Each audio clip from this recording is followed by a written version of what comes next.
Hey everyone, I'm going to be doing something a little different with this one, so bear with me. This is just a little side project I've been working on, and by little of course, I mean massive. I can't remember the last time one of my projects could have been considered little. The projects are usually so big that they take too long for me to make, and I end up losing interest, and the project ends up abandoned in a pile of projects until I regain the interest 2 years later. Hopefully this video gets enough attention for me to stay motivated and actually finish this one, but only time will tell. So, what do I mean when I say I'm pushing Uno to its absolute limit? Basically, I'm going to oversaturate Uno's base mechanics to such an extreme degree that the final result will have a difficult time calling itself Uno. Kinda like starting dinner with a standard pepperoni pizza, and then throwing on more toppings until you have a disgusting mound of meat, veggies, and whatever the heck mushrooms are. Like sure, you could still call it a pizza, but there are much more fitting names out there. For example, a monstrosity, and that's what I plan to do with Uno.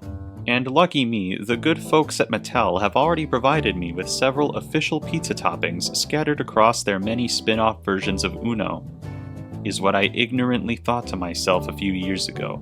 A little bit of backstory, I actually came up with this idea a while back, and I thought collecting all of the versions of Uno only to combine them all would be a reasonable and inexpensive task.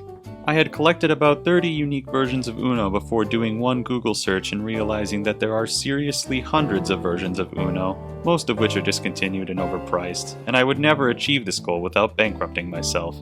Don't get me wrong, 30 is more than enough to make a really nasty pizza, but I was looking for the real food poisoning experience, and I knew I wouldn't be satisfied unless every version of Uno was represented in this amalgamation. That's when I decided to spend significantly less money by designing my own version of Uno, which has literally everything in a more compact form. So let's get started.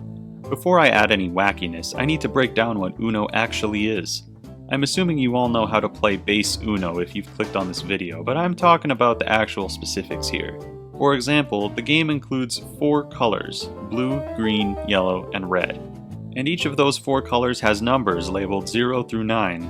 Here's the weird part, there are 2 copies of every number card in every color, except for the 0 cards for some reason. So while there are 8 cards that are labeled as 1, only 4 are labeled as 0. I guess Mattel really did the impossible and managed to cut the 0 in half.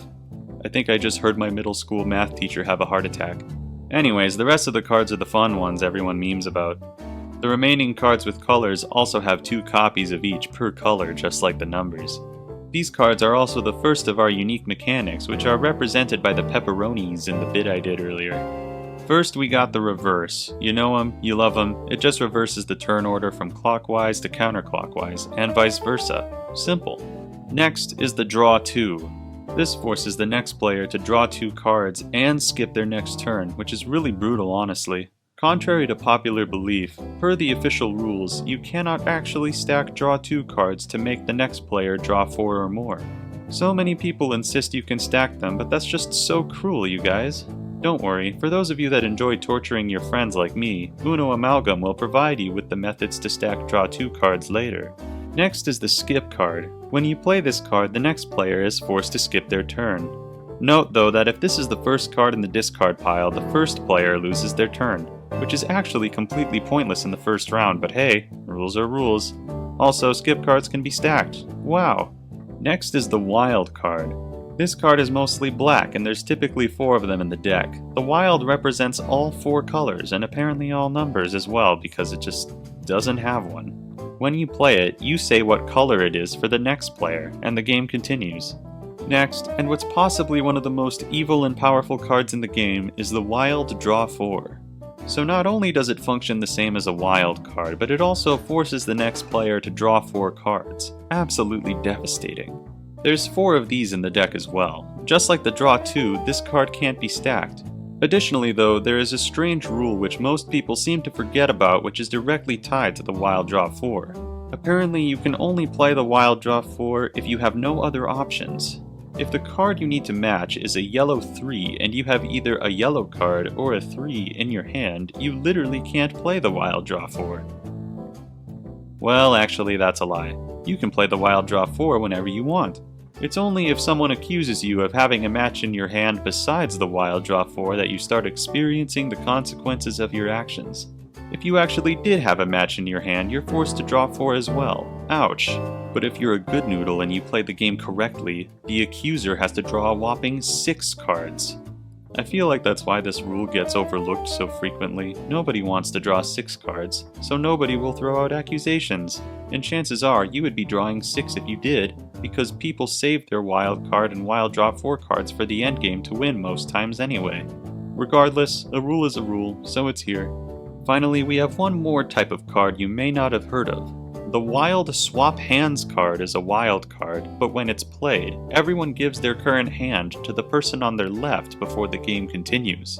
This is actually kind of a crazy card, but you won't find it in modern copies of Uno. I found mine inside a copy of Uno from like a decade ago, so clearly it wasn't well received into the core Uno rules. Nevertheless, it exists in at least one form of the Uno base game, and therefore it joins its pepperoni brethren.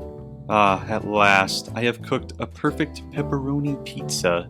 I can't wait to desecrate this creation beyond recognizability. Speaking of recognizability, I should probably address the design philosophy here. When I say I want to add every version of Uno into one abomination, I only mean this in the mechanical sense. Basically, that means if a version of Uno plays exactly the same as base Uno, it just won't be included here. If the version has no unique mechanics, I really don't care, and neither should you. Don't waste your money. This also automatically excludes any version of Uno where the cards are a different size than regular Uno. Sorry, giant Uno and world's smallest Uno fans, but card size is not a game mechanic. I don't plan on including every single card and aspect of every version of Uno, but I'll try to include everything that makes a particular version of Uno unique. No promises though.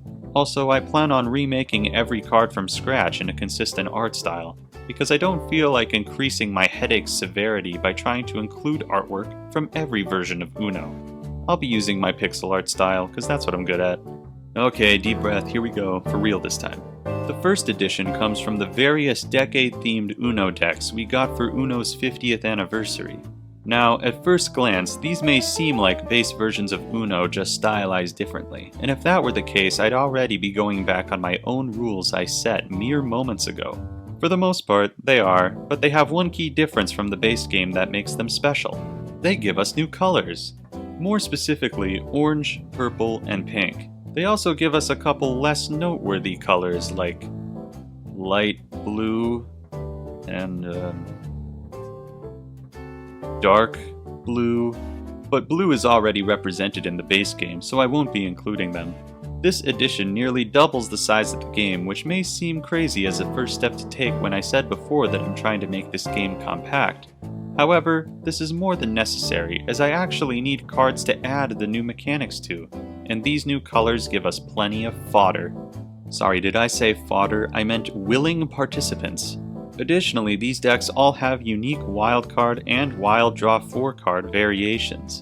For example, one of these decks replaces red with pink, and the symbol on the wild cards have the same wheel symbol thing, but now red is replaced with pink.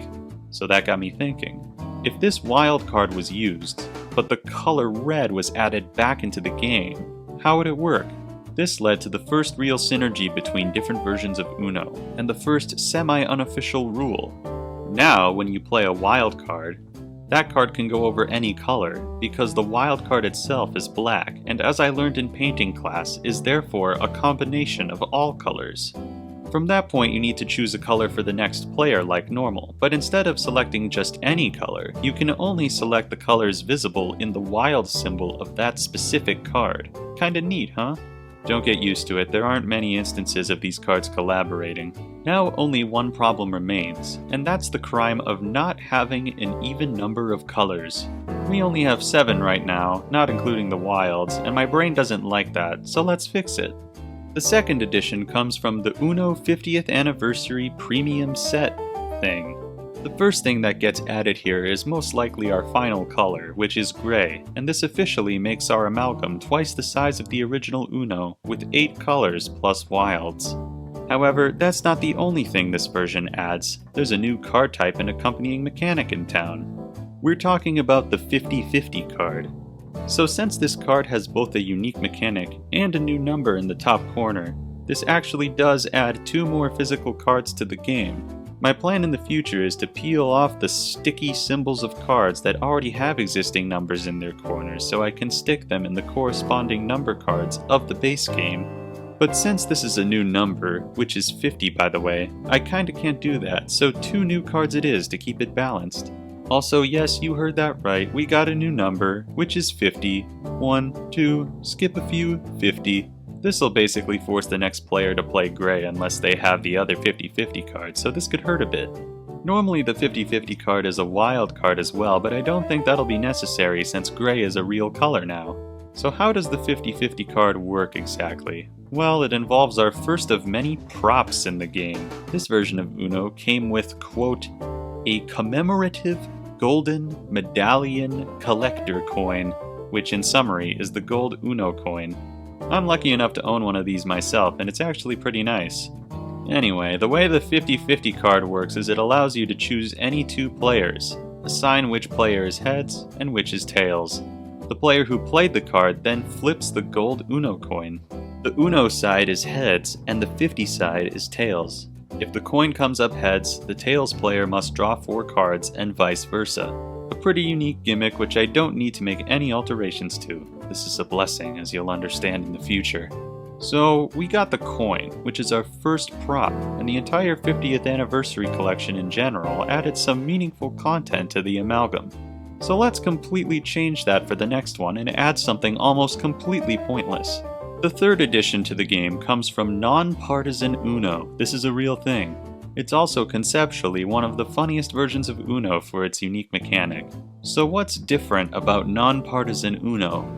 Well, it completely gets rid of red and blue cards and replaces them with orange and purple cards respectively. Green and yellow cards are still here though. I guess Mattel just doesn't recognize the literal Green Party as a legitimate political party. Who knew? The amalgam already has orange and purple cards though, so what does this version actually add? Everyone knows it's the veto card. Unlike the rest of the cards in the game up to this point, this card does not have any designated colors, numbers, or symbols, and it doesn't even get shuffled into the deck, so it's more of a prop than anything. At the start of the game, the veto card gets placed on the table near the draw pile, and once the game starts, if anyone mentions anything remotely political, anyone else can open palm slap the veto card with extreme force and proceed to tell that person to shut up. The political individual also loses their next turn if this occurs. I think this is one of the mechanics of all time, and it genuinely makes me chuckle whenever I imagine anyone trying to be political during a game of Uno. Moving right along, edition number 4 comes from the console versions of Uno, and maybe others as well, but I'm too lazy to look it up. I know it exists though. All this really does is add one new general rule called the jump in rule, which some of you may be familiar with. This rule states that if you have a card in your hand which is identical to the one on the top of the discard pile, you can play that card out of turn. This is one of the several ways you can stack draw 2 cards and draw 4 cards as I mentioned earlier. You can also jump in on yourself, which is basically just a way to get rid of 2 cards at once, which is always nice. This mechanic really prompts you to be quick and alert during everyone's turn instead of just your own, resulting in a more competitive and stressful experience, which some prefer, but most despise. Next is edition number 5, which is brought to you by one of the older versions of base Uno, specifically the year 1980. As you can imagine, the rules have changed a bit since then, mostly for the better. Reading through the old instruction booklet was really strange. It pretended that women either A, couldn't play Uno, or B, didn't exist, both of which are dumb, so I won't be implementing them. But most of the other stuff is the same as base Uno. Keyword most, as there was one unique general game rule that seemed interesting. Now this rule doesn't have a name as far as I know, so I'm calling it the penalty rule.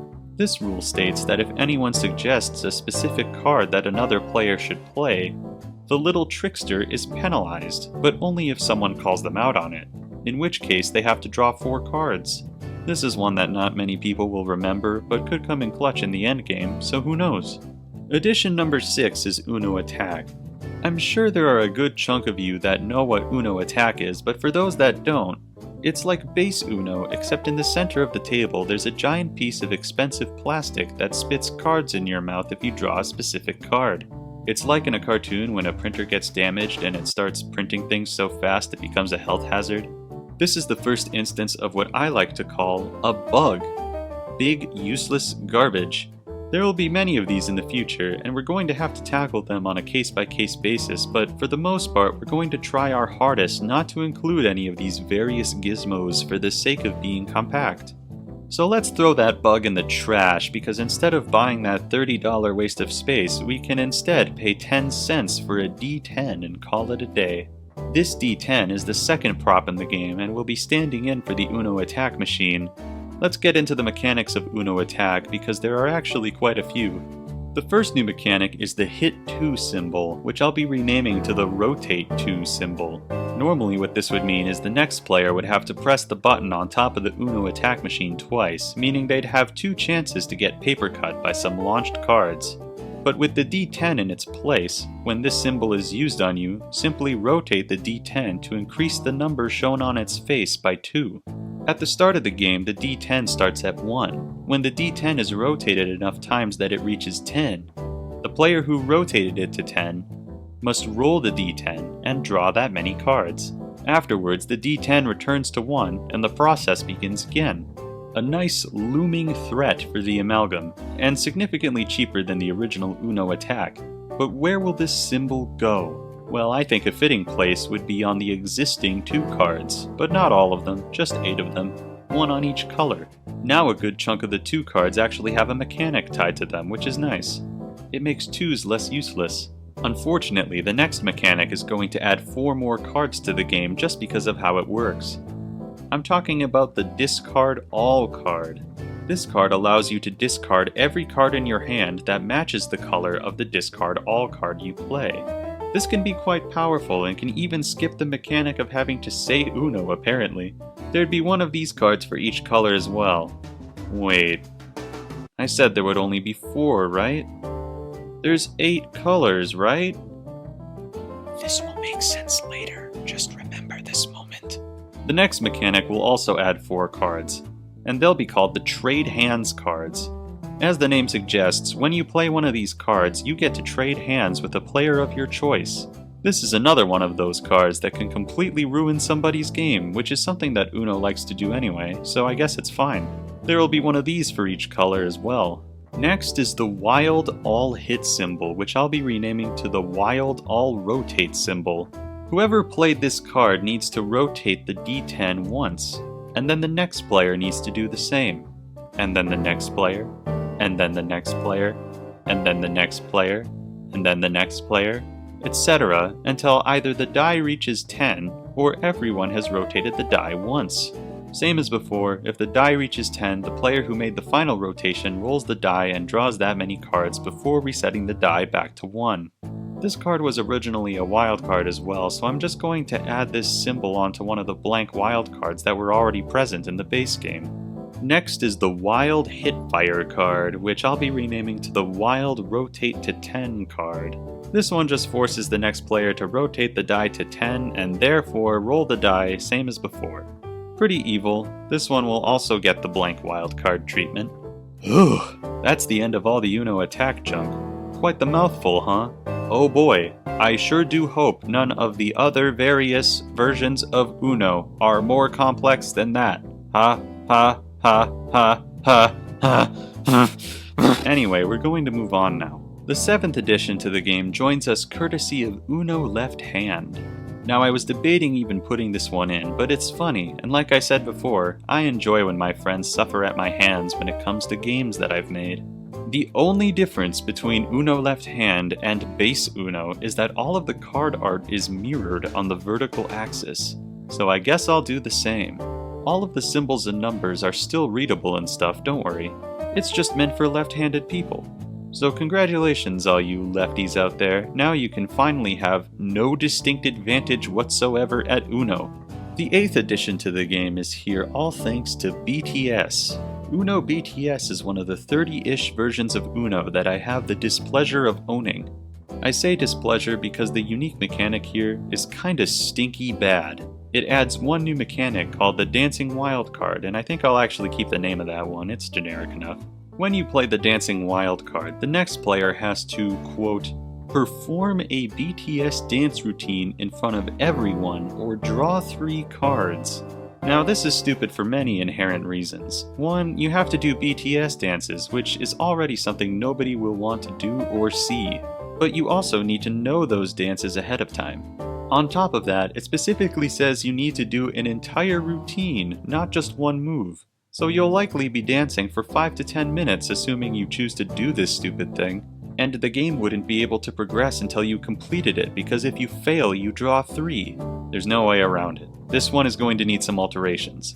Instead of doing an entire BTS routine, how about you just have to dance until your next turn? That way, the game can progress while you dance, and you can dance to whatever music you have playing at the time, if any. I think it would actually add to the comedy if there was no music at all and some doofus is just doing the Cupid Shuffle in the corner for a few minutes in complete silence. We can also shed the BTS branding, which is always a plus, and if you fail or choose not to dance, draw 3. This symbol will also get added to an existing blank wildcard. Addition number 9 adds the mechanic from Uno Dare, which, as you can probably guess, involve dares. In Uno Dare, all of the Draw 2 cards have the option of either Draw 2 or Do a Dare, all of which are established before the game starts. Now, you can choose to generate a list of established dares before the game starts on a piece of paper if you want, but you could also just have the rule be if you play the Draw 2 Dare card, you have to come up with the dare for the next player on the spot. Either one works, I don't care. This one also allows you to go crazy with your dares. Just know I'm not responsible for any damages to you or your property. I'm just going to slap the dare symbol onto 8 of the Draw 2 cards, one of each color, and move on. Finally, the 10th and final addition to the amalgam in this video is Uno Flip. Uno Flip is one of the most popular versions of Uno. It even has its own sub-versions, which I'm going to have to add later. Yippee! But this is a big deal for real. The main thing it does is make all of the cards double-sided. Now, not only do I not have to make unique card art for the back of the cards, but the real estate for more shenanigans has doubled, without doubling the price, mind you. While most of the basic cards will be duplicated and randomly assigned to the back of a different card, unique cards also have more space to live. This is what I was talking about earlier when I said only 4 physical cards would need to be added for certain mechanics, even though you need one for each color. We have the back of the card to thank for that. Thank you, Uno Flip. You have really done us a favor today. But that's not all Uno Flip has in store. This one has a bunch of new mechanics too. First we have the Draw 1 card. It's exactly like the Draw 2 card, except for one key difference. And I'll leave that one for the smart people to figure out. This symbol also isn't wild, so I'm going to place it on 8 of the base game's 1 cards. Nice! Now you can get rid of a card and force the next player to draw a card. It's like a little gift. Next we have Wild Draw 2 cards. Once again, smart people, do your thing. This one is actually wild though, so I'm going to have to stick this symbol on one of the blank wilds. Next we have Flip cards. These cards are the reason all of the cards are double-sided. When someone plays this card, everyone needs to flip their entire hand to the opposite side. Now they effectively have a new and unexpected set of cards. There will be 4 new physical cards for this one since they aren't wild and they have a unique symbol. Next, Draw 5 cards. Blah blah, just like the Draw 2, but you draw 5 instead. And just like the Draw 1 cards, these symbols can go on the actual 5 number cards. 8 of them once again. Man, Uno Flip really did say, you know the Draw 2? What if we made it worse? Oh wait, yeah, also, you know the Draw 4? What if we made it worse? Either way, these are still fun additions to the lineup of mechanics, so I'm happy they're here. Next we have a particularly funny one. It's called the Skip Everyone card. It skips literally everyone when you play it, allowing you to play another card afterwards. The reason it's funny to me is because the people at Mattel intentionally chose the more confrontational name of Skip Everyone card, rather than the non-enemy making name of Extra Turn card. It's like they know the game of Uno itself inherently causes confrontation and they're just feeding the flame because they sure as heck can't kill it. This one needs 2 more physical cards for it because it's unique, yada yada. The last piece of evil Uno Flip has to offer is the Wild Draw Color card. This has potential to be one of the most day-ruining cards there is. When you play this card, you pick a color, and the next player has to draw cards until they find that color. This card originally didn't have that much power, but because there are 8 colors now, this card could easily force you to draw 20 if your deck isn't shuffled properly. This one can be added to an existing wild card. Hooray for simplicity! Okay, I've been talking for a while and I need to cut it off somewhere, so here's a list of what we got so far. I gotta say, this list is looking incredibly wimpy. There's only 10 Uno versions worth of pizza toppings in this list. What a disgrace! If you just said that sentence out loud, you're now contractually bound to like this video to get my attention, and angrily tell me what versions of Uno I purposely excluded from the first episode of this series in the comments. After all, I don't make the rules. Except in this video. Thanks for watching all the way to the end, by the way. I appreciate it, especially since this is a more casual video. I hope you enjoyed the history lesson. So anyway, yeah, like for part 2, subscribe for more. I'll leave a link to the full rules for the amalgam so far in the description if you want to try it yourself somehow, and I'll see you guys in the next one. Hey everyone. So, considering my subscriber count has multiplied since I released the first Uno Amalgam video, I think it's fair to say the idea was quite popular. It's provided me with more than enough motivation to make this second part, so thank you all. Now, if you haven't seen the first one, go watch it first or this video will be even more confusing than intended. I'll leave a link in the description. We're going to be picking up exactly where we left off last time. But before I can add even more shenanigans to the amalgam, I have a couple clarifications to make. First of all, check out these visuals I cooked up. This diagram represents all of the cards in a standard deck of Uno. Throughout the video, I'm going to try and visually indicate the changes made to it as I continue to add more Uno versions. Here's a quick recap of what happened in the last one, but now with visuals. All of these names and specifics are still pending.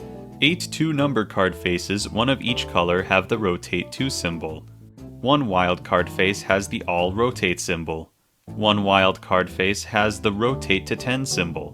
1 wild card face has the dancing symbol. 8 draw 2 card faces, one of each color, have the draw 2 dare symbol. 8 1 card faces, one of each color, have the draw 1 symbol. 1 wild card face has the wild draw 2 symbol. 8 5 card faces, one of each color, have the draw 5 symbol. 1 wild card face has the draw color symbol. Some of the bigger changes now. We got 4 new colors, orange, purple, pink, and gray, with 100 new cards total. This is just a good time to say all cards will be double-sided, doubling the size of the diagram. This side will be randomized at the end. This part is the front of the card, and the other is the back. Wild cards have various combinations of 4 colors in their symbol. 2 additional cards have been added with 4 total card faces of the 50-50 symbol. The veto card is also here. And here's a bunch more cards that got added to the game. There are 4 discard all cards with 8 total card faces, 1 on each color. There are 4 trade hands cards with 8 total faces, 1 on each color. And same thing with flip. There are 4 total flip cards with 8 total card faces, 1 on each color. Lastly, for the cards, the skip everyone cards get 4 total card faces. There are a couple of props, as I previously mentioned. We have the gold Uno coin and what I'm temporarily calling the Attack D10. The Attack D10, of course, representing the Uno attack machine. Finally, this game will be lefty friendly, so all of the card arts are mirrored. Whew, that's a lot. Hopefully that all made sense, but if it didn't, ask questions in the comments and check out the rules document in the description. So a couple of you smarties caught a mistake I made in the last video. I knew I wouldn't be able to avoid making a mistake, but I didn't think I'd make one this early. So that long-winded wild draw 4 joke I made in the last video is incorrect. Apparently the way you play the wild draw 4 card incorrectly is if you play it when you have another card with a matching color to the discard pile in your hand. Now, this makes sense because the wild draw 4 card technically doesn't have a number, and therefore no way to match numbers. While this is more than likely a typing mistake on my part, I'd like to blame some random virus-filled website for containing a slightly incorrect version of the base Uno rules. I know they're out there. Anyways, thanks for calling me out on my mistake, you guys. I appreciate it. The next thing I want to address is scoring.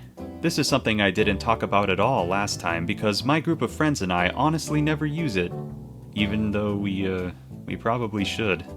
So in base Uno, when you get rid of all of your cards and win the round, every other player gives you their hand, and all of those cards count as points for you. Each number card is worth its number in points. Special cards are worth 20, and any card with the wild symbol is worth 50. Whoever gets up to 500 points first wins.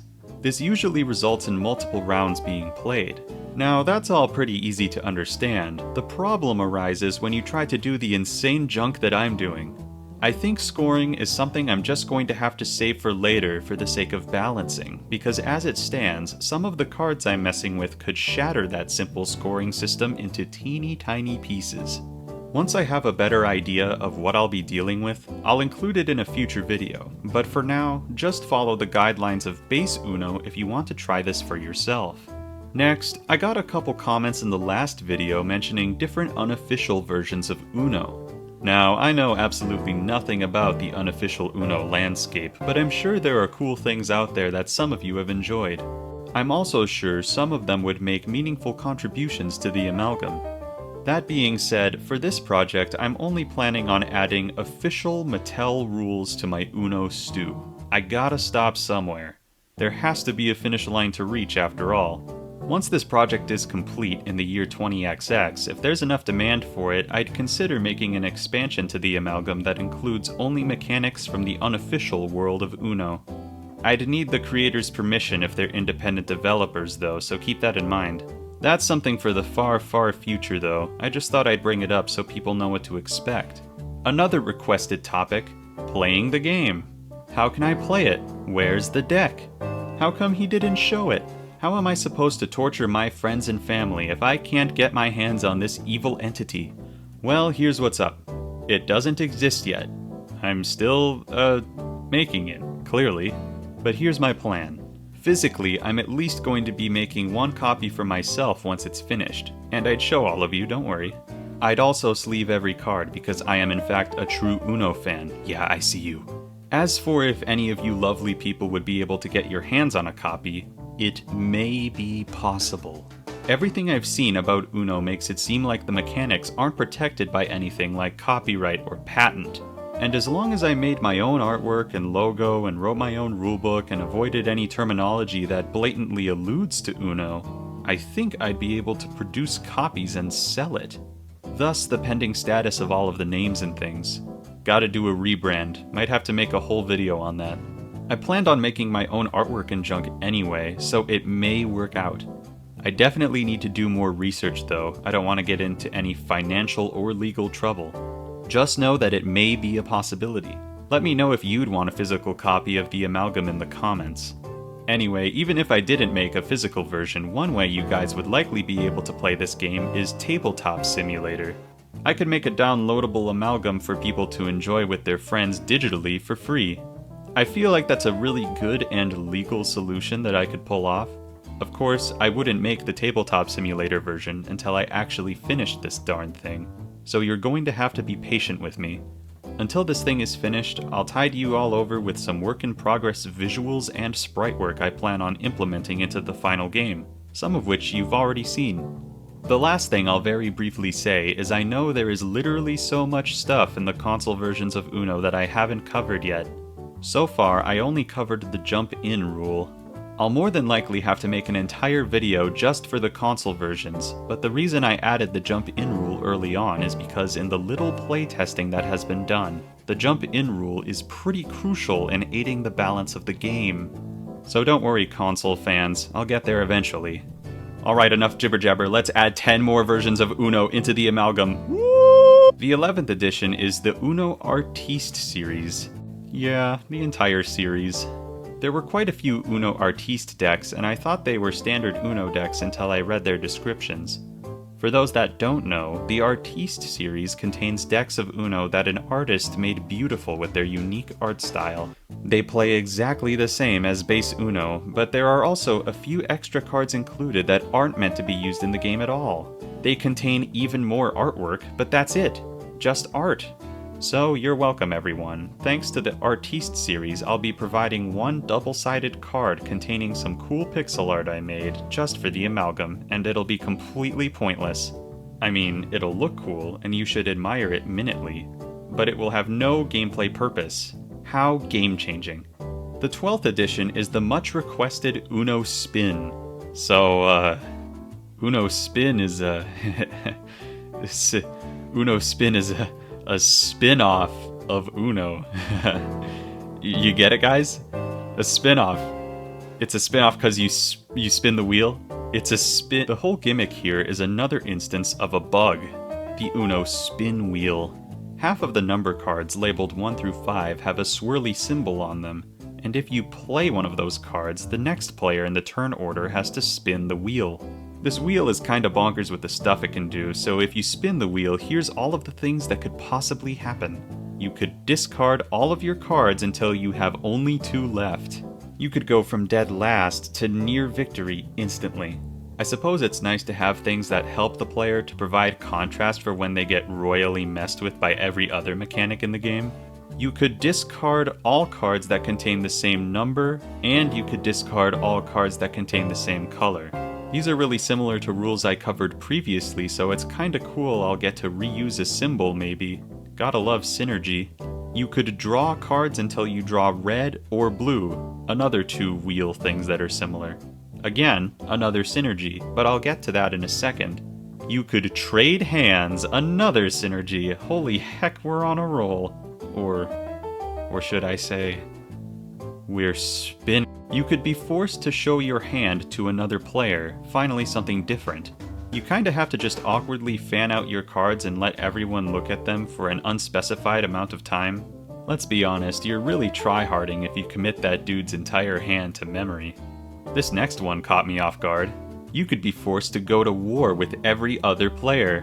This one could have easily been a standalone mechanic, but here it is. So, if this is spun, everyone selects their highest value number card and reveals them at the same time. Note though that if you don't have any number cards, you can't participate in the war. Like, yeah, I don't feel like fighting today, guys, sorry, and I'm not just saying that because I have no weapons. Please don't approach me. The player with the highest number gets to discard that card they used in the battle. If there's a tie though, there's a second round with only the tied players. They play another card, and whoever wins discards all cards they played during the war. This goes on until there are no more ties. Absolutely nuts. I feel like this mechanic is going to be really interesting with the new numbers, like, 50. Instant win. Anyway, after all that, the turn order continues from the player who won the war, not necessarily the player who originally triggered the war by spinning the wheel. Finally, the last thing this wheel can do is trigger an event with a very original name called Uno Spin. I'm definitely going to be renaming this in the future. But basically, this one is a nose-goes type of situation. When this is spun, the first player to shout out loud, Uno Spin, gets to discard 1 card of their choice. Pretty fun and stressful, just how I like it. Okay, that was a lot, but I'm going to be making a couple alterations here. Firstly, the cards with the swirly symbols. Each of the 8 colors will have 1 swirly symbol for every number card labeled 1 through 5. Same as in regular Uno Spin, if you play one of these cards, you do the thing. Only in this case, you won't be spinning, you'll be rolling. That's right, in order to combat this bug, I've reached into my dice bag once again and pulled out a D8. The D8 will be standing in for the Uno Spin wheel. Now, whenever a swirly symbol is used on you, roll the D8 and refer to the instruction manual to figure out which of the above things are happening. It would be nice of you to inform all of the players playing which number on the D8 triggers the Uno Spin shouting event before the game starts. But I'm not going to judge you if you don't. Now, the more observant amongst you may have noticed there were 9 possibilities on the Uno Spin wheel, and if you count the sides on the D8, you may have noticed there are only 8 sides. So what gives? Well, this is my last alteration. The wheel event where you draw until you draw red and the one where you have to draw until you draw blue have been merged together. I just think it's better to have a completely different outcome for every face of the dice. So this merged symbol will be exactly the same as the draw color symbol from Uno Flip, which I talked about earlier. The only difference here being the previous player has to pick a color and now you have to draw until you find it. Now there are 3 props in the game and 2 of them are dice. I suppose the coin counts as a D2. Wouldn't it be cool if there was one of each standard die in the final result of the amalgam? The chances are slim, but if it's possible, I kinda want to make that happen. It would be satisfying for me. Only time will tell though. Who knows how many wrenches are about to be thrown into this operation? I wish I could say that was the end of the bugs, but we actually have a small infestation on our hands today. Moving right along, the 13th edition of the game is Uno Triple Play. Now, you may be looking at this thing right now thinking to yourself, ugh, this thing looks expensive, annoying, and complicated. And you'd be absolutely right. Unlike other bugs, however, the Uno Triple Play machine improves the balance of the amalgam more than it hurts it. Does that mean we're actually going to be using the machine? Absolutely not. But we are going to be borrowing as many of its mechanics as possible. So this thing adds a new major game rule. Instead of 1 discard pile, there are now 3 discard piles. Holy heck, this is actually the thing that balances the game quite a bit. More options for discarding allow for more wiggle room and less turns where you're forced to draw cards, so that's pretty neat. One thing the Uno Triple Play machine can do is randomly select which of the 3 discard piles are actually in play each turn. It'll usually make 1 or 2 of the discard piles off limits for someone's turn, which adds a little bit of unpredictability. Now, I'm actually going to exclude this mechanic intentionally because it's just so annoying. Like, ugh, I hate it. There's absolutely no reason to— Psych! We're adding another die. Woo! The Uno dice set dream lives on. The Uno Triple Play machine will be completely replaced by a D4. At the start of each of your turns, you roll the D4, and whichever number you roll is the number of the discard pile that you aren't allowed to use during your turn. At the start of the game, designate which discard pile is the first, second, third, and fourth. Wait, where did this sneaky 4th discard pile come from? We interrupt Uno Triple Play with a surprise appearance, Skippo! So yeah, the 13th and a half edition to the game is Skippo. I can already hear you screaming at me that Skippo is not, in fact, a variation of Uno. And to that I say, take a look at the box. It clearly says Uno on it, so therefore I have to include it. Nah, in all seriousness though, Skippo isn't really an Uno at all. There's a lot different here. But this is just a little cameo appearance from the Uno cinematic universe, so the only thing we're going to be taking from it is the 4th and most likely final discard pile. Just to restate, at the start of your turn, roll the d4. Let's say you roll a 2. This means you can't use the 2nd discard pile this turn. That's all for this mechanic, really. Returning back to our regularly scheduled program, another nifty feature of the Uno Triple Play machine is it apparently can overload. If a seemingly random number of cards are placed in any of the 3 discard piles, the system could overload, and the player who overloaded the machine has to draw anywhere between 1 and 4 cards. Now, normally the machine counts for you, and without the machine it would actually be super tedious to keep track of how many cards are in each of the 4 discard piles. But also, it's random anyway, so there's no way to keep track. So how can the overload feature be represented? Well, right now, there really isn't a way to indicate whether any particular discard pile is close to overloading. Darn you, you double-A battery-munching piece of junk. There's gonna have to be an alteration here. My solution is a new symbol which I'll be calling the overload symbol. If you play this card on a discard pile, that discard pile is now on the verge of overloading. From that point on, if another player plays a card on top of the card with the overload symbol, that player needs to roll the d4 and draw that number of cards. I think this is a pretty elegant solution to removing the technology. It provides the same looming danger the real machine had, and it also synergizes a lot nicer. I plan on putting the overload symbol on 8 of the existing 3 number cards. 1 of each color once again. This mechanic does come from Uno Triple Play after all. What's that? You thought that was all Uno Triple Play had to offer? Just a stupid bug? False. There are actually bountiful mechanics and symbols to add as well, so let's run down this list. The discard 2 of the same color card, oof, out of breath, allows you to discard it and then immediately discard another card matching its color. Other than needing a new name, this one is pretty self-explanatory. You can also play the card by itself if you want. It doesn't have a number though, so the next person would have to match its color to progress. As for the name, I'll get back to you. I gots to work on the theming of this game before I start giving things official names. I'll likely be renaming almost everything, but they'll all function as I described, so don't worry. Moving on, the rest of these cards I'm going to be changing slightly to fit the new dice mechanics.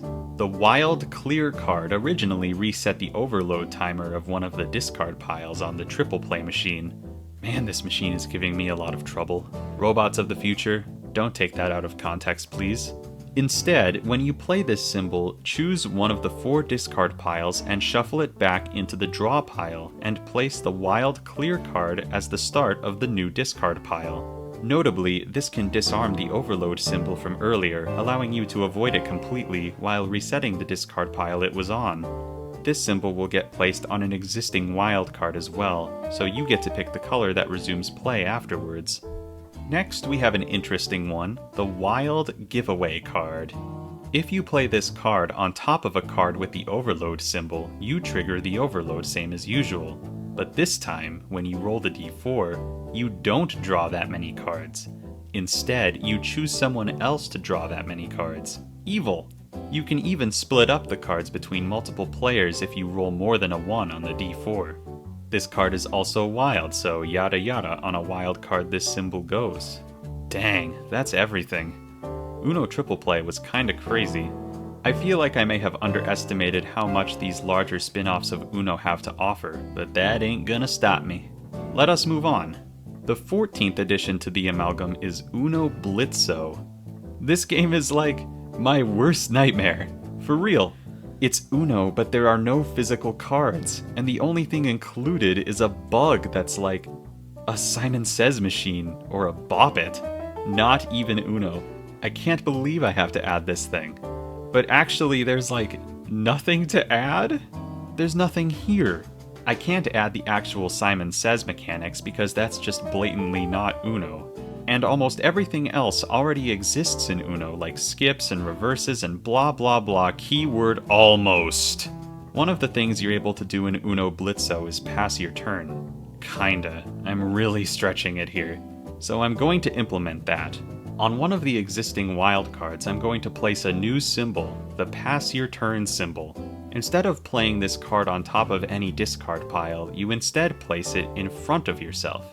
From that point on, you can play that card during your turn to effectively pass your turn. Afterwards, you choose the color that resumes play like any other wildcard.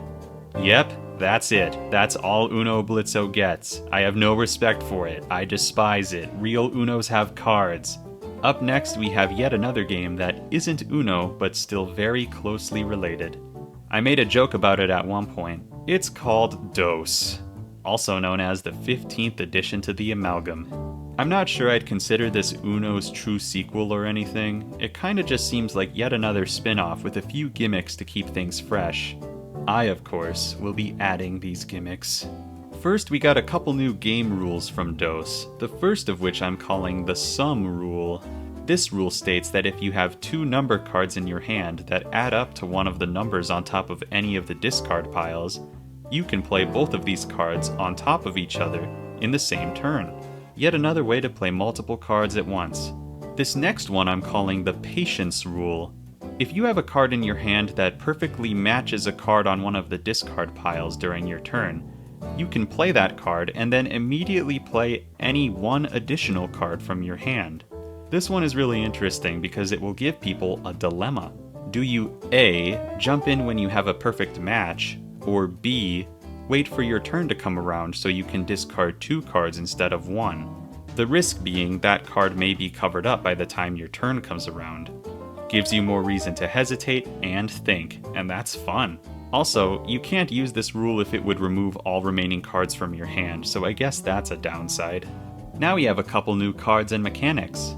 The wild dose card counts as 2 cards of any number or color, but not both. This allows for some shenanigans about the whole, saying Uno thing. Since it's just 1 card but it counts as 2, if anyone calls you out for not saying Uno, boom, got 'em. Also, it's wild. Onto a wild card it goes. The last thing from DOS is the wild number cards. This will be adding 4 more physical cards to the game. One of these symbols needs to go on each color, similar to other previous mechanics. When you play this card, it can be any number. You get to pick. All numbers are on the table as long as it already exists in the game. So you can say 50 and ruin someone's day maybe. What fun! I shall continue now. The 16th addition to the Amalgam is Uno Quattro. This one actually came out this year, so this is like super hot and fresh. TLDR, this is not Uno, but actually just an advanced game of Connect 4 in disguise.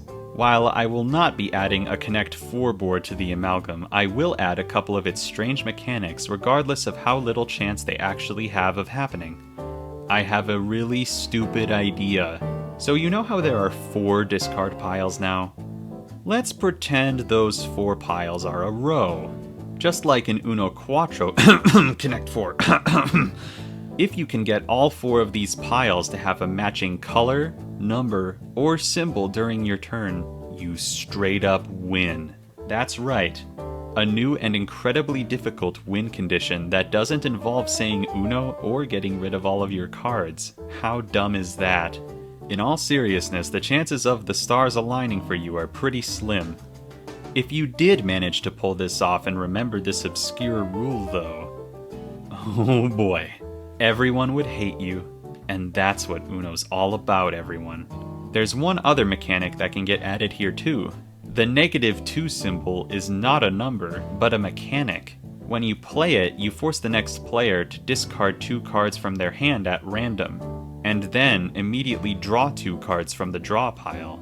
This could be a really good way to force someone to discard their best cards, but there's still luck involved. This symbol will go on 8 of the existing 2 cards, 1 of each color. Moving on from Uno Quattro, the 17th edition comes from Uno Mario Kart. Now this one poses a real problem, like an actual serious problem. This version of Uno has what I like to call a card art mechanic, or CAM for short. A CAM is when there's one mechanic that interacts with every other card in the game, usually in a unique way. As a result, every card in the game has a piece of art that only interacts with one symbol. This cannot happen. If I were to include every CAM that I know of, there would be no space left on the card for literally anything. It would just be a splatter painting of random meaningless symbols that only have a small chance of even being relevant in any given game.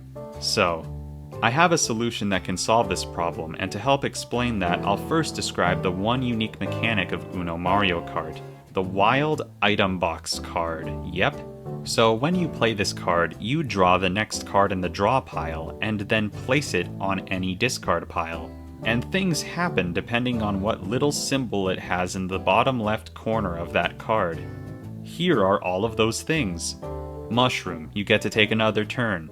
Banana, the player before you in the turn order draws 2 cards. Green shell, any player of your choice draws 1 card. Lightning, all players except you draw a card and you get to take another turn. And finally, Bomb, you draw 2 cards. After you do the things, it's wild, so you get to choose which color resumes play. So that's what I mean when I'm talking about card art mechanics. Every single card in the Uno Mario Kart deck has one of these little symbols only to interact with one new mechanic. So obviously everything about this card and mechanic will have to be renamed later, and the symbol itself will get placed on a wild card. But how do I plan on solving this card art issue? Well, my answer is, maybe predictably, another die. A D6 this time. Now, hopefully in the future there will be a more substantial purpose for this D6, but I have no way of knowing that right now. Here's how the new version of the item box mechanic will work.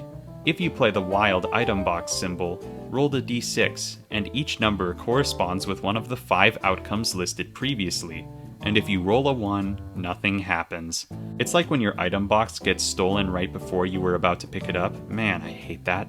You do the thing that it tells you, and then choose the color that resumes play. Boom. Easy. I understand the D6 may be a bit overkill for this one, but it's another addition to the Amalgam's dice set which my brain likes.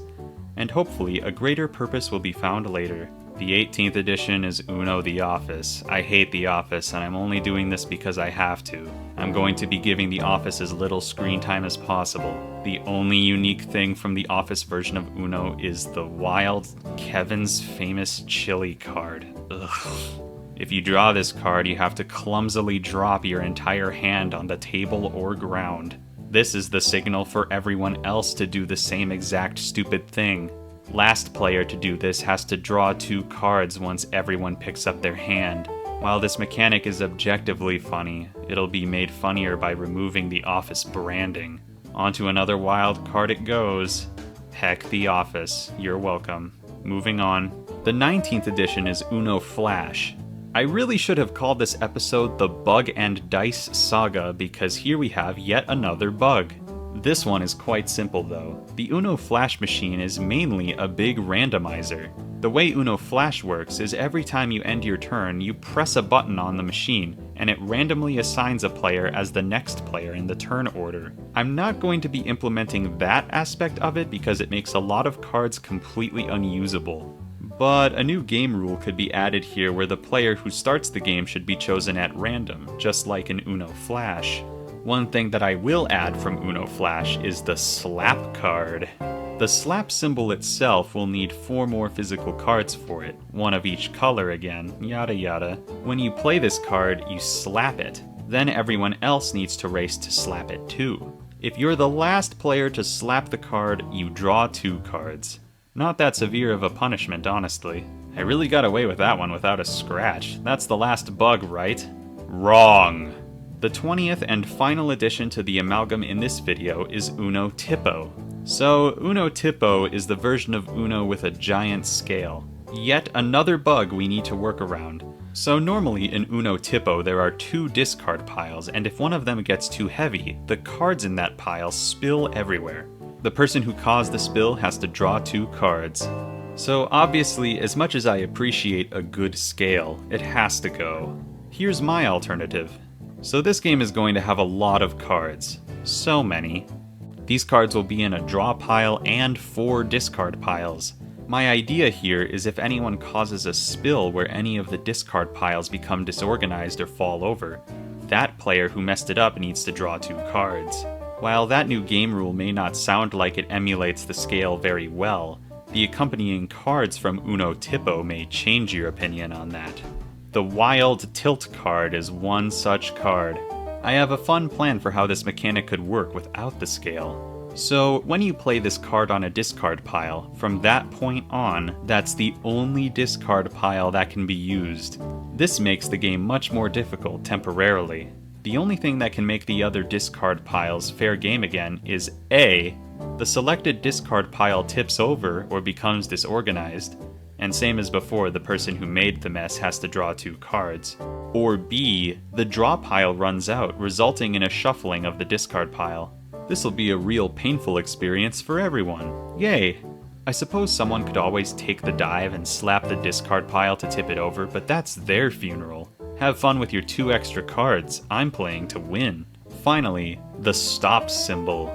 This symbol will be placed on 1 copy of each of the number cards labeled 1 through 5, with 1 on each color again. When you play a card with this symbol, the discard pile you played it on can no longer be used. There are of course some exceptions and ways to break this curse. Cards with this symbol can be placed on top of other cards with this symbol, but they still need to match with color or number like normal. Cards with the wild symbol can also be played over cards with this symbol. Additionally, if every discard pile has one of these cards on top, all of the discard piles become fair game, because according to the rules of Uno Tipo, they cancel each other out. This rule applies on a turn-by-turn basis, so while the player before you may have been able to use any discard pile, if it advances to your turn and not every discard pile has one of these symbols, you're limited to the discard piles that don't. And with that, we've more than doubled the size of the amalgam. Feels nice. Of course, you guys left me tons of suggestions in the comments on which versions I should add, and I kinda just picked a random 10 for this video. That being said, I have a list of versions I haven't covered yet, but they'll have to wait until next time. Don't let that stop you from leaving even more suggestions because I read all of the comments. Just like last time, the rules for the amalgam so far will be in the description for you to read. I'll be updating the rules over the next day or two to incorporate things added in this video.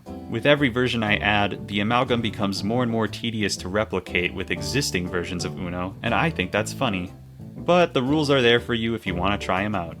I want to take one more moment to thank you all for the overwhelming support recently. My channel is growing, and that makes me happy. Now I can bother even more of you with my silly nonsense. Speaking of, if you haven't already, I highly recommend checking out the massacards videos on my channel.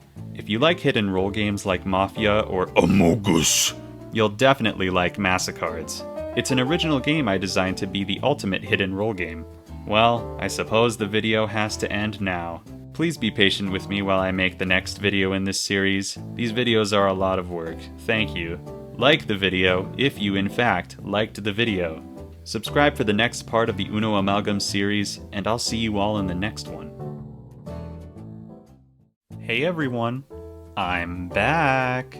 Welcome to episode 3 of a series where I take every version of Uno I can find and throw it into a dwarven-style forge.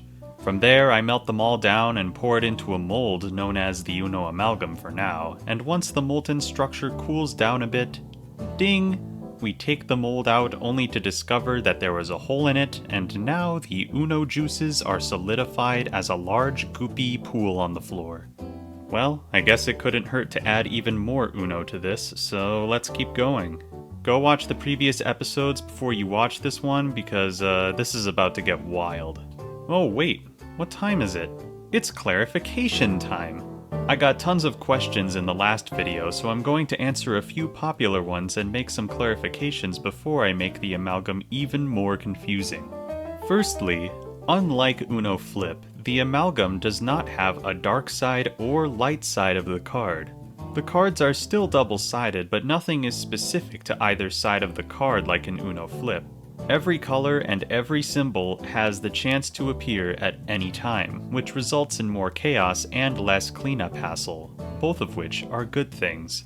Next, some of you got tripped up on the combined mechanics of Uno Triple Play and Uno Tippo. Imagine the situation. Your turn comes around, and stop or tilt cards are preventing you from playing on all but one discard pile. You roll the d4 at the start of your turn, and the d4 tells you you can't play cards on the one and only pile you would have been able to play on. What happens then? Soft lock? Game's broken, unplayable, 0 out of 50 stars on Google reviews. Actually, there's a really simple solution to this problem. You just gotta remember that you're playing Uno. In normal Uno, if you can't play a card on your turn for whatever reason, you draw instead. Unless, of course, you're using some weird house rules and your turn is skipped instead or whatever. Eventually, as the turn order progresses, someone will be able to break the tilt card or stop card curse. Also, if it was a tilt card that was stopping you, you could always take the hit and knock over the discard pile, which I explained in the last video. Anyway, the game isn't broken. Got him. Next, I want to bring up the tabletop simulator version of this game again. Many of you pointed out that some specific mechanics won't be compatible with Tabletop Simulator, just because, you know, it's not an in-person game, and that makes sense.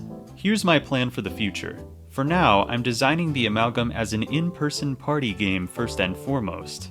Then, when it's done, I'll go back and make the necessary alterations to the mechanics so they will function in TTS. So the physical version and the TTS version will be slightly different from each other, and that's okay. A lot of you came up with cool ideas to make the troublesome mechanics work in TTS as well, so thanks for those suggestions. I'll be building that bridge when I arrive at that river though. I gotta finish this physical version first. Next, I want to address the Wild Clear card again. Some of you pointed out that the Wild Clear card should be able to disarm any card that's on top of any discard pile, and not just cards with the overload symbol. And I couldn't agree more. It does in the context of its own game, so why not all of them, right? I'm sure there will be more mechanics like this that can be more broadly applied to the complete amalgam, but I'll be doing more adjustments like that at the end of the series. Next, wildcards. Now this one isn't a guaranteed issue, but there's a chance it may become difficult to remember which color a wildcard is if multiple turns go by and that wildcard doesn't have a card played on top of it. Especially since there are 4 discard piles now. So, which of the following solutions to this issue do you prefer? A. Colored tokens are included in the game which can mark discard piles as a certain color physically. This would of course make the game slightly more expensive. Or B. An app or website is created which is meant to keep track of the colors for you. You'd still have to make the input and have your phone out though. Or C. Neither of these, and it's just up to the players to remember by keeping track on a piece of paper or just remembering as a group. Or what about D, something completely different? Let me know your thoughts. I was just making you aware that I'm aware of this potential problem. Last clarification of the video, I promise. Will I be making a print and play version? No, and here's why. 1. It would be incredibly easy for people to take the PDF, which is already formatted for printing, and redistribute it claiming it's theirs. That's not cool. 2. Let me give you a little bit of background in my card game making past. I've made several print and play games before, so I know how expensive the ink can get. I used to laminate stuff as well, which made things even more expensive. So trust me when I say, the physical version that I plan on producing will most likely be cheaper than printing the cards yourself. And even if you have to pay a few extra bucks for my physical version, I feel like it would be worth it considering you'd get real cards, a box, a themed dice set with custom symbols, and it would be way less work on your part.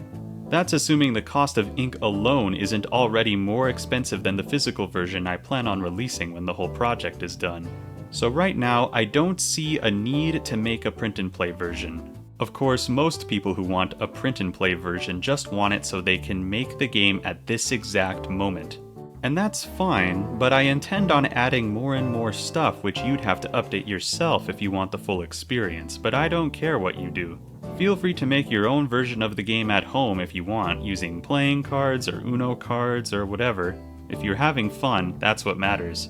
I just don't want people to steal my stuff. Alright, that's enough for clarification time. Let's get into the main event. We're going to be adding more versions of Uno into the Amalgam.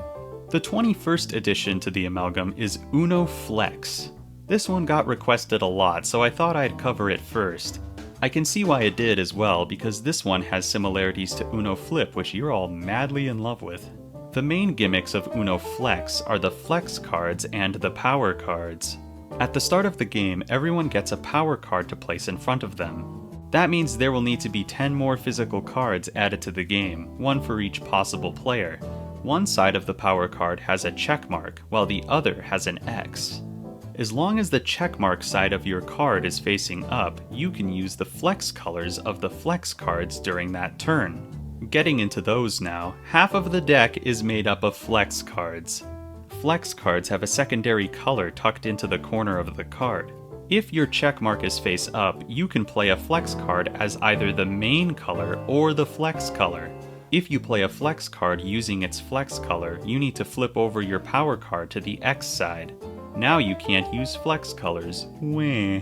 If you play a card as its flex color and another player wishes to play a card on top of it, they can only use the card's main color. If everyone's power card has the X facing up, everyone flips their power card back over to the checkmark side, making flex colors back in play for everyone. So obviously this is a really big addition already because it affects half of the existing cards and adds 10 power cards right off the bat.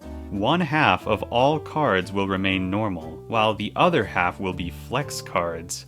The flex colors will be distributed evenly amongst the flex cards, so no color will be more present than the other. Of course, all 8 colors will have flex versions of themselves. On a side note, another very good addition that the Uno Flex game includes is color blindness support.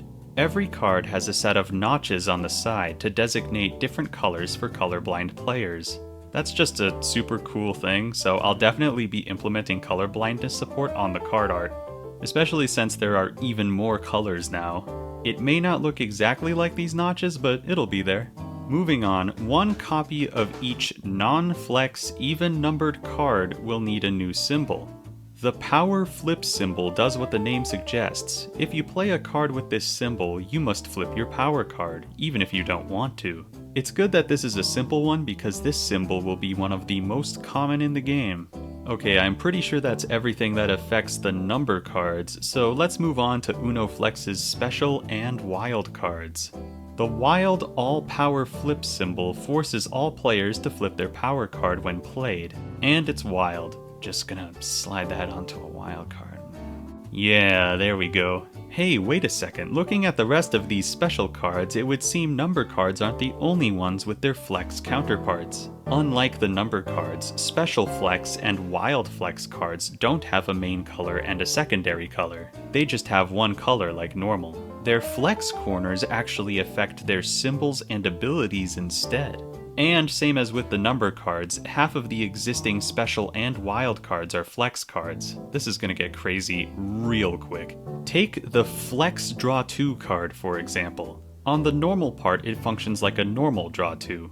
How boring. If you play the card on its flex side, though, it has a different symbol called the All Draw 1 symbol. As you can expect, this forces all other players to draw a card when you play it. This trend of having slightly more powerful but different effects on the flex side of cards continues with the Flex Reverse card. Normal side, normal, but the flex side is a double feature. It has two symbols. First, play order is reversed like normal, but then the next player in the turn order is skipped. Reverse, then skip. Mattel really had a clever idea here, combining multiple Uno things into one Uno thing. How charming. Next is the Flex Skip card. When you play the flex side of this card, you skip everyone and take another turn. This is exactly like the skip everyone symbol from Uno Flip. It even has the same artwork. Nice. Just more evidence that this is literally Uno Flip, but also not quite. Next is the Flex Wild card. The flex side contains the dreaded Targeted Draw 2 symbol. Now, I know for a fact this little weasel is going to show up in other Uno versions as well, so it's nice to have this symbol made. When you play this symbol, you choose another player to draw 2 cards. It doesn't have to be anyone next to you. Really powerful. This symbol will also be on the flex side of half of the flex wild cards. The other half will be filled in by the next symbol. You know what's even more powerful than choosing one person to draw 2 cards? Forcing everyone besides you to draw 2 cards, obviously. That's right, wild flex cards have a 50% chance of having the wild all draw 2 symbol. When you play it, everyone draws 2. This is definitely one of the most powerful cards so far. Of course, all of these more powerful mechanics are locked behind your power cards being active.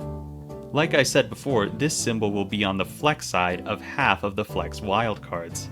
The last new card and symbol from Uno Flex is the Flex Wild Draw 4 card.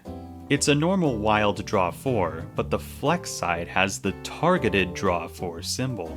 It's the same as the Targeted Draw 2, but you draw 4 instead. Weird, huh? This super busted symbol is going on every Flex Wild Draw 4 card, which make up half of all Wild Draw 4 cards. Yikes! You better keep that power card active or you'll be missing out big time. Next up, we have another popular request. The 22nd edition is Uno Super Mario, not to be confused with Uno Mario Kart, which I talked about earlier. There's only one new symbol here we need to talk about with this one, and while it's simple, it is seriously beyond powerful. The Wild Superstar card is a wild card, and that's all it will be if you play the card normally. The unique thing about it is this. If someone plays a Draw 2 or Draw 4 symbol against you, you can play the Superstar card, out of turn if necessary, to reflect those drawn cards right back at them. This would include stacked Draw 2 and 4 cards in the Amalgam's case.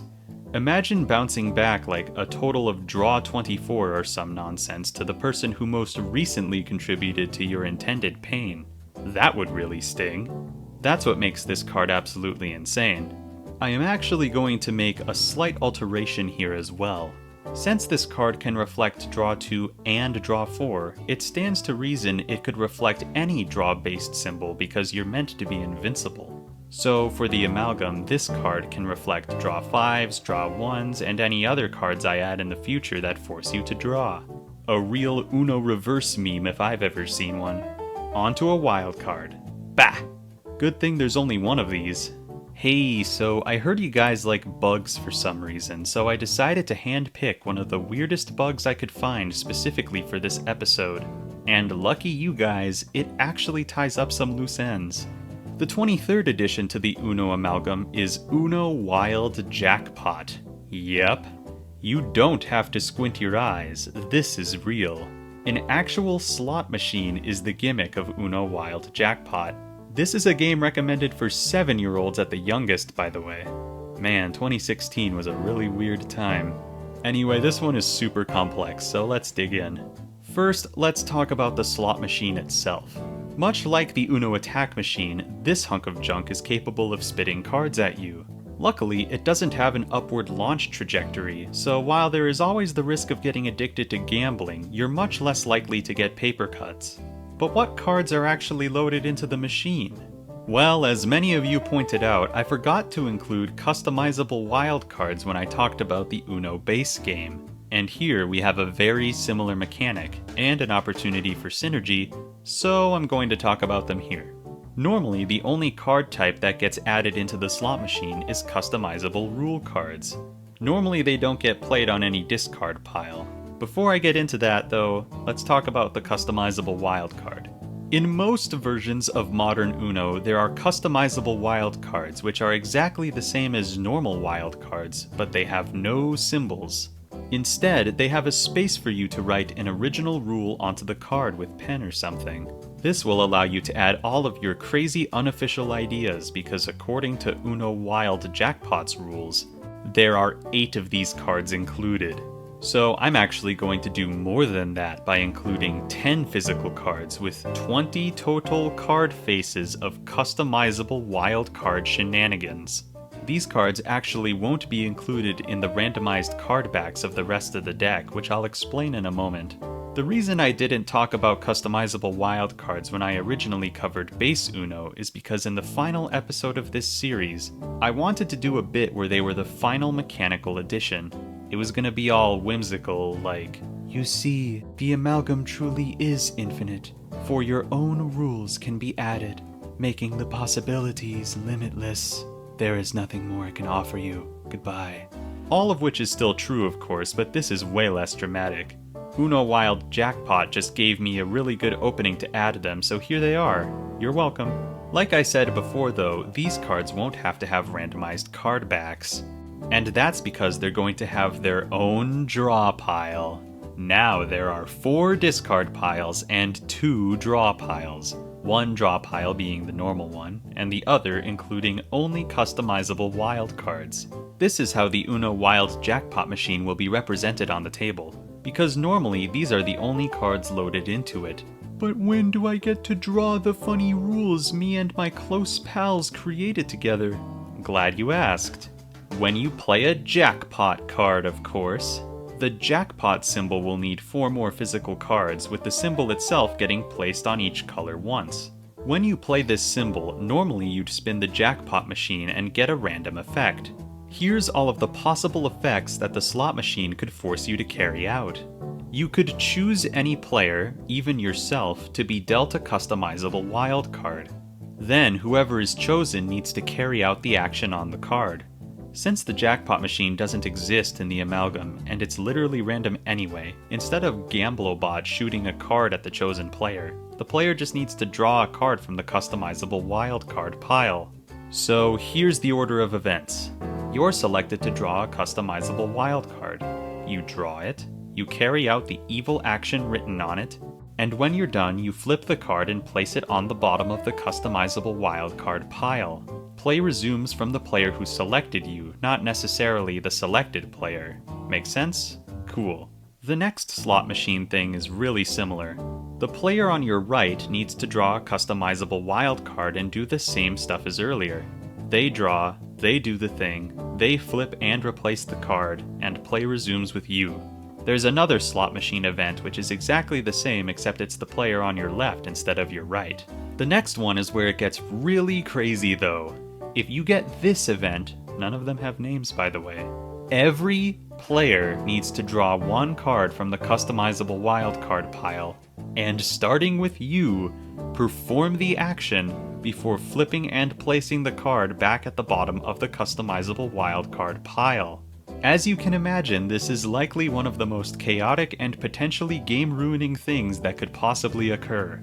This is also why there are 10 cards in the pile, by the way. One for each player, and there's a maximum of 10 players. Whoa. I sincerely hope you guys think of some balanced rules for these custom cards, otherwise this could actually end the game. But that's in your hands. Don't come crying to me when your game becomes unplayable. That's not even the end though, there are still 2 more slot machine events. This one allows you to discard up to 1 card of each color in any order. So at maximum, you're discarding 8 cards, which is really insane, honestly. Is this machine balanced? I've never used one before, but it honestly doesn't feel like it just talking about it. Maybe the devs didn't intend for the slot machine to be thrown into a molten pool of pure Uno mayhem or something. But whatever. Lastly, this one is comparatively lame. You just have to draw 4. Still funny though. Hey, wait a second. 1, 2, 3. Holy heck, you guys! There are 6 possible outcomes on the Uno Wild jackpot machine. You know what else has the number 6 in it? That's right, the D6, which I added last time. How perfect! You can use a D6 to determine which of the previous things are happening instead of pulling a slot machine arm when you play a jackpot card. Incredible! Now the D6 has a real substantial purpose. This wasn't planned at all! It even keeps the sweet, sweet gambling feeling the slot machine had. Couldn't be more perfect than this. So yeah, in summary, if you play a jackpot card, roll the d6. Refer to the instruction manual to determine which of the 6 jackpot events are happening. Perform the jackpot events as previously described, then continue. Believe it or not, I'm still not done with Uno Wild Jackpot because there's still one special wild card. It's just a wild card with a jackpot symbol on it. Boom. Easy. Okay, now I'm done. Are you still with me? You better be, because this is what you guys wanted. I'm gonna throw another super complex one at you, even if you're not ready. The 24th edition is Uno All Wild. As the name suggests, every card in Uno All Wild is in fact wild. Mechanically speaking, this one is actually more simple than it sounds.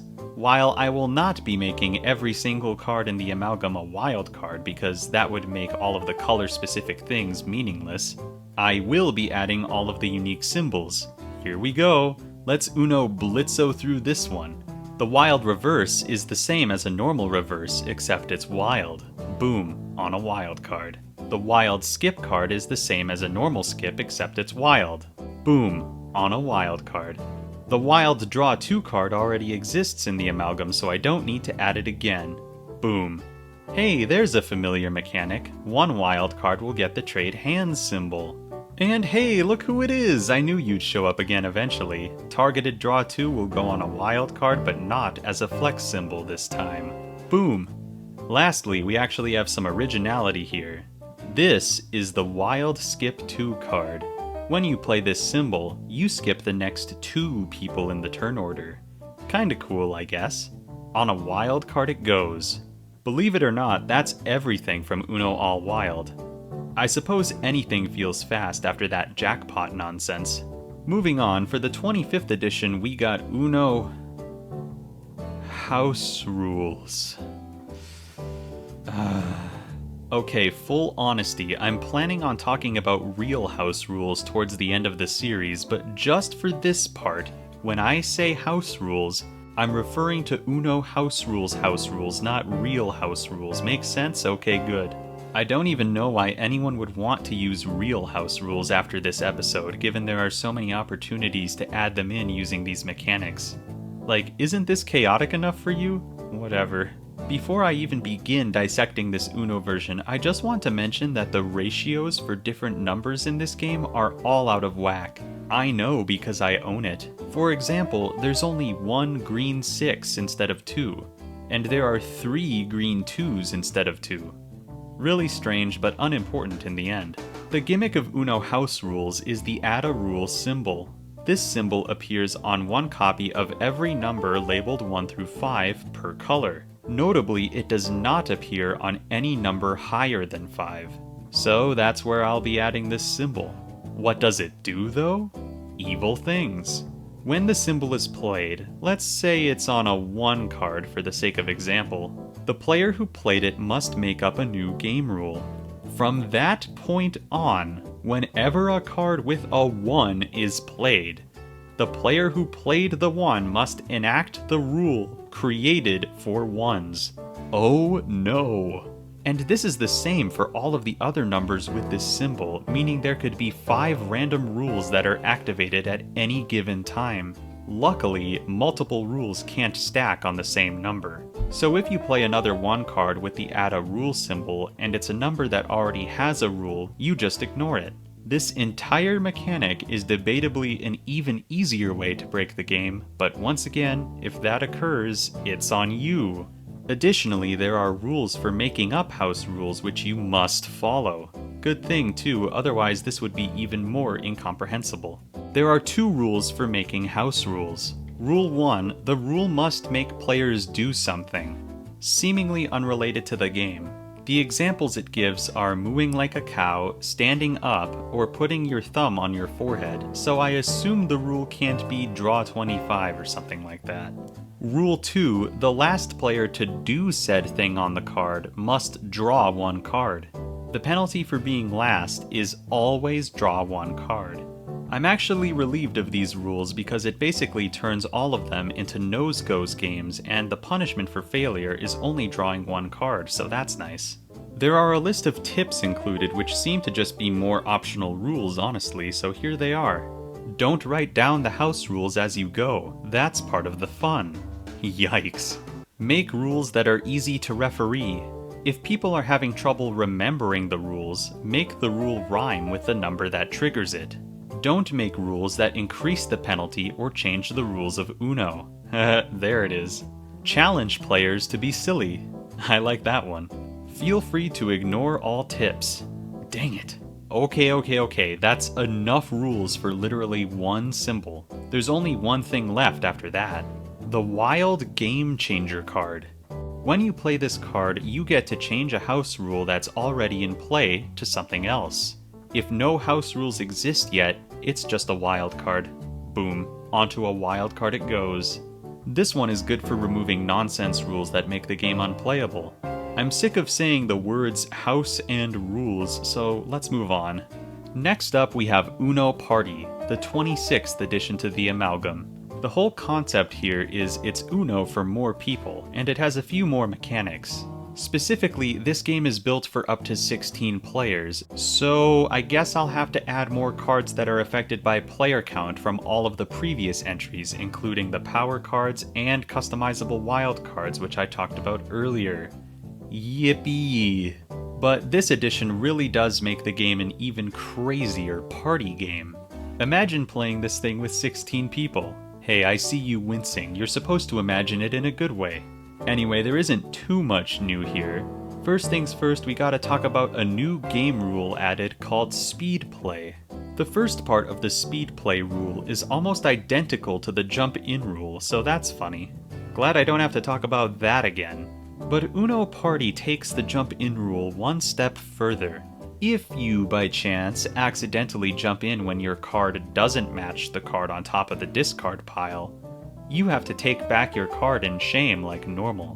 But while you're down there, you might as well take an extra card with you because you're such a dummy. That's all for the game rule. Next, there are 2 new card types that don't get shuffled into the deck. The first of which is the Direction Tracker card. This one is more of a tool that players can use to remember which direction around the table the game is going. If the direction of play reverses, flip this card. Neat. The other type of card is the Link card. I'll get back to these two dudes in a moment. We got new symbols to talk about first.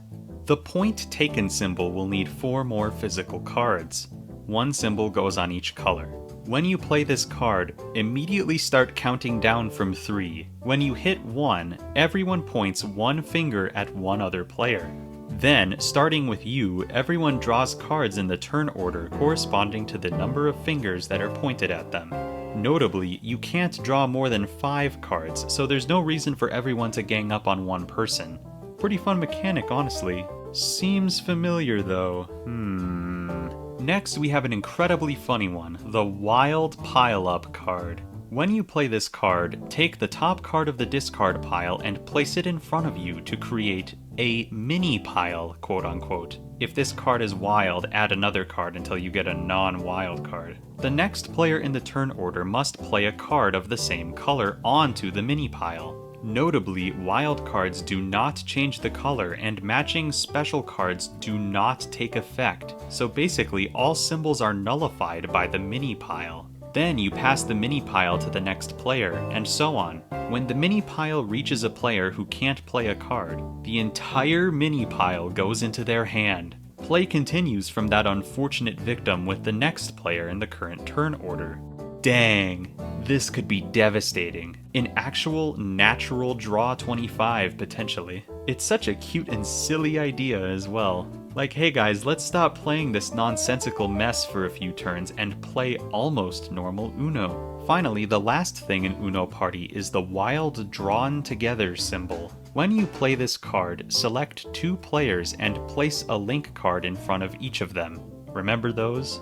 Then choose the color that resumes play. From that point on, every time one of these players draws cards, the other player draws the same amount of cards. If 2 players are already linked, choose 2 new players. The link breaks when any point taken card is played. This is a funny troll card because one player could just take some hits and the other player has to suffer with them. Wah.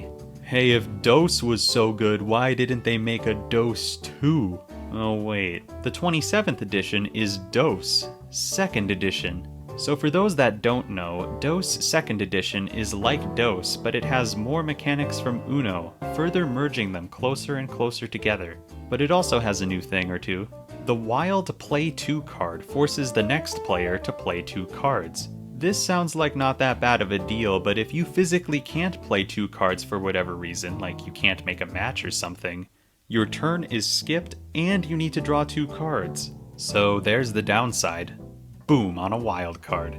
One more thing I'll add from Dose 2nd edition is the 10 card. Some of you guys pointed out that I left out the 10 card when I first talked about Dose, but I knew I could always add it later, because I knew I would be talking about Dose 2nd edition anyway. And that last video was getting long, so here we are, adding the 10 number card.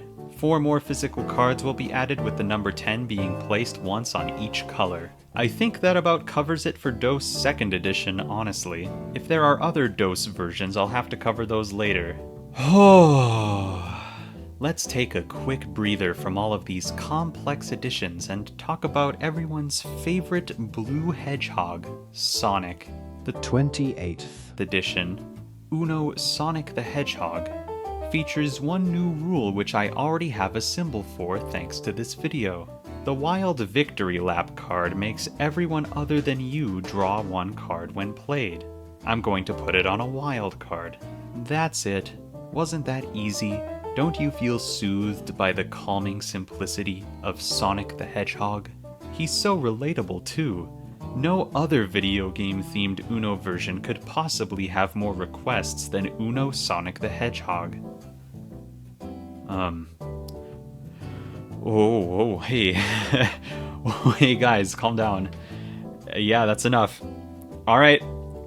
Okay, I get it. You guys like the funny block game. Humans and their cubes, I swear. The 29th edition is Uno Minecraft. This is by far the most requested edition yet, and the edition isn't even that substantial. The only new mechanic here is the Creeper card. Here's how it normally works. When you draw this card from the draw pile, you must immediately show it to all players.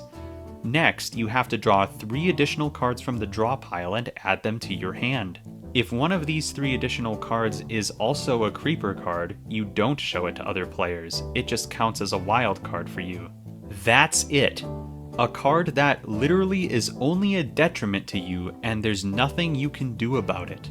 And somehow this is the most requested version of Uno yet. It's going on a wild card, and since there's only one symbol, that second part of the mechanic just never comes into play. You're welcome, everyone. I don't understand you, but I understand that every version of Uno needs to be added at some point. Moving on. The 30th edition is Uno Pokemon, which has one unique mechanic. It's called the Wild Trainer card, and coincidentally, this card functions exactly the same as the Wild Trade Hands card, so, this one is already covered. The 30th and a half edition is Uno Pokemon, parentheses Asia parentheses, which actually does have 2 new mechanics. First, we got the Wild Snorlax Traffic card. When you play this card, choose a color. The next player must draw 3 cards and then discard all cards that match the color you named. Kinda interesting. This has the chance to be more helpful than hurtful. Boom, on a wild. Second, we have the Wild Battle Bond card. When you play this card, you choose a color and the next player draws a card. If their drawn card does not match the chosen color, they have to draw another card. You can then choose the color that continues play. This one is made worse by the Amalgam's larger color palette, but the punishment isn't that severe, so it's fine. The 31st and final addition to the Uno Amalgam in this episode is Uno Harry Potter and the Sorcerer's Stone, circa 2000. This one is very funny.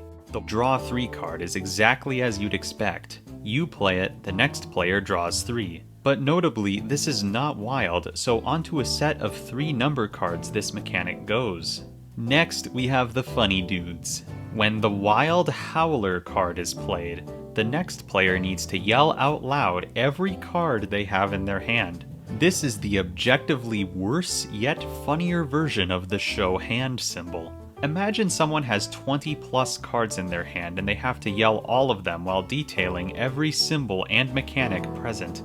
How long would that take? A funny length of time, probably.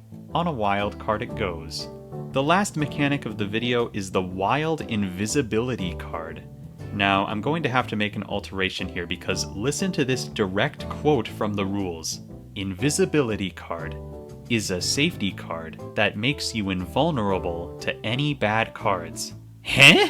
That's it? So what, you just win then? That's so unspecific. You could deem any card a bad card in that moment and just be immune to its effects.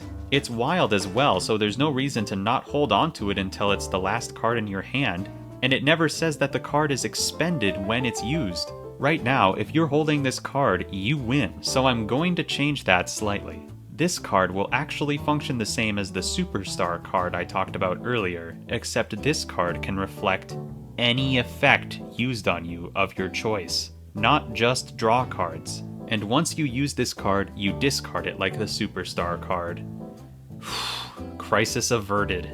And that's all for today's episode. Well, what did you think of that one? Was it everything you could have possibly hoped for? Is the amalgam ridiculous enough for you yet? No? That's okay. We still have a lot of ground to cover, but this is a huge step forward. Once again, the rules document will be updated really soon for all of you to read. It's in the description. Thank you all for your continued support and suggestions. I'll continue to read the comments and add Uno version suggestions to my list if I haven't heard them already. Thank you for your patience as I make these videos. Like the video if you in fact liked the video, and subscribe for more Uno nonsense. I'll see you guys in the next one. Hey everyone. It's time for part 4 of the Uno Amalgam series. Uno Amalgam Part 4, Diamond is Unbreakable. Or Amalgam and Robin. Or Uno Amalgam, The Ultimate Race. I can't decide. What I'm trying to say is that this is the 4th episode, and if this is your first time watching the series, You are very far behind and you need to go and watch the previous 3 episodes. I'm trying to combine every version of Uno into a single game, and every comment I have to respond to, like, "Whoa, what did I miss?" makes me just a little bit sad. Please watch the whole series, I worked really hard on it. Are they gone yet? Alright, my dedicated Uno amalgamates, brethren, pizza enjoyers? Let's get this video started. Like normal, I gotta do some clarifications. Welcome back to clarification time. This one is much more important than the last one, as there will be a few significant gameplay changes here, but first, some FAQ. Firstly, a few of you asked how much the finished physical version will cost. To put it simply, I have no idea yet. I seriously can't even give an estimate right now. There are so many cost-affecting factors at play that are complete mysteries, like how many copies I'd be producing, what exactly will be in the box, how many cards will be included, etc. I'm afraid you're just going to have to wait for me to finish the project before I can give you a final price. That all being said, if you're concerned about international shipping prices, don't be. I have experience with international shipping, and considering the size and weight of the package I plan on using, along with a few other factors, it's pretty safe to say the international shipping charge will not be terrible like many of you assume it will be. Of course, that can't be said for every country and every specific location, but chances are you'll be fine. I apologize in advance if your international shipping charge turns out to be extreme. Next, I want to address the numerous comments I've received regarding unofficial Uno rules. While I do believe many of your ideas are really great, that doesn't mean they'll be included in the amalgam. So, just for the record, I'm going to lay some ground rules on what I'll be adding versus what I won't be adding. Everything I add is either directly from an official version of Uno or a related game published by Mattel, or is meant to represent something from an official version of Uno or a related game published by Mattel.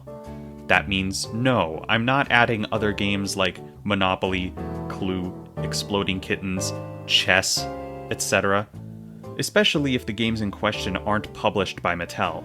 Other games similar to Uno from around the world, or games within the same genre as Uno like Crazy Eights, do not automatically qualify just because they're similar to Uno. I need to stop somewhere, remember? Rules that have no basis in any existing version of Uno or a related game published by Mattel will not even be considered. You guys are really creative, and that's amazing. I'm not trying to shut you down. In fact, I encourage you to add your ideas to your own version of Uno and have fun with it. I'm not going to add rules that were just made up on a whim, because if I did, this project would never be complete. If you want to add your idea to the amalgam once it's done, use the customizable wildcards, house rules, or house rules to do it. I'm not going to add rules just for the sake of it. This game is already going to be one of, if not the most complex thing I've ever created, and will likely be the most complex Uno-adjacent card game there is. I'm not just going to make it more complex for literally no reason. So no, you will not be forced to hold all cards in your left hand because that isn't a mechanic in Uno left hand. No, I will not be adding more Mario Kart items onto the item box mechanic because there are only 6 in Mario Kart Uno, and that is more than enough. And no, the art card will not have any mechanics tied to it because the whole point is that it does nothing and doesn't even get shuffled into the deck.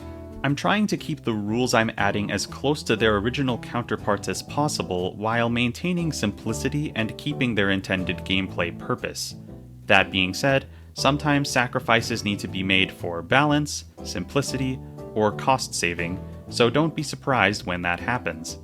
Finally, not everything will be added from every version of Uno. At the very least, I want every version with one or more mechanical variations to be represented, but that doesn't mean I'll be adding everything in. Case in point, Uno Blitzo.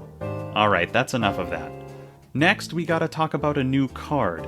The Wild Shuffle Hands card is apparently a card that exists in some base versions of Uno that I didn't know about. So, I'm gonna add it onto a wild card. But what does it do? When you play the card, you take all of the cards from everyone's current hand and shuffle them together. Then, you deal them back out until everyone has the same amount of cards they had before the shuffle hands card was played. Super fun, super evil, perfect for the amalgam. Thanks for telling me about this card, guys. Next, some of you are under the assumption that I'm adding too many wild cards to the game and that the ratio of wilds to non-wilds is all out of whack. This is completely incorrect. It's so incorrect, in fact, that currently the opposite is true. As of making this video, I have not added a single physical wild card to the base set that would change the ratio.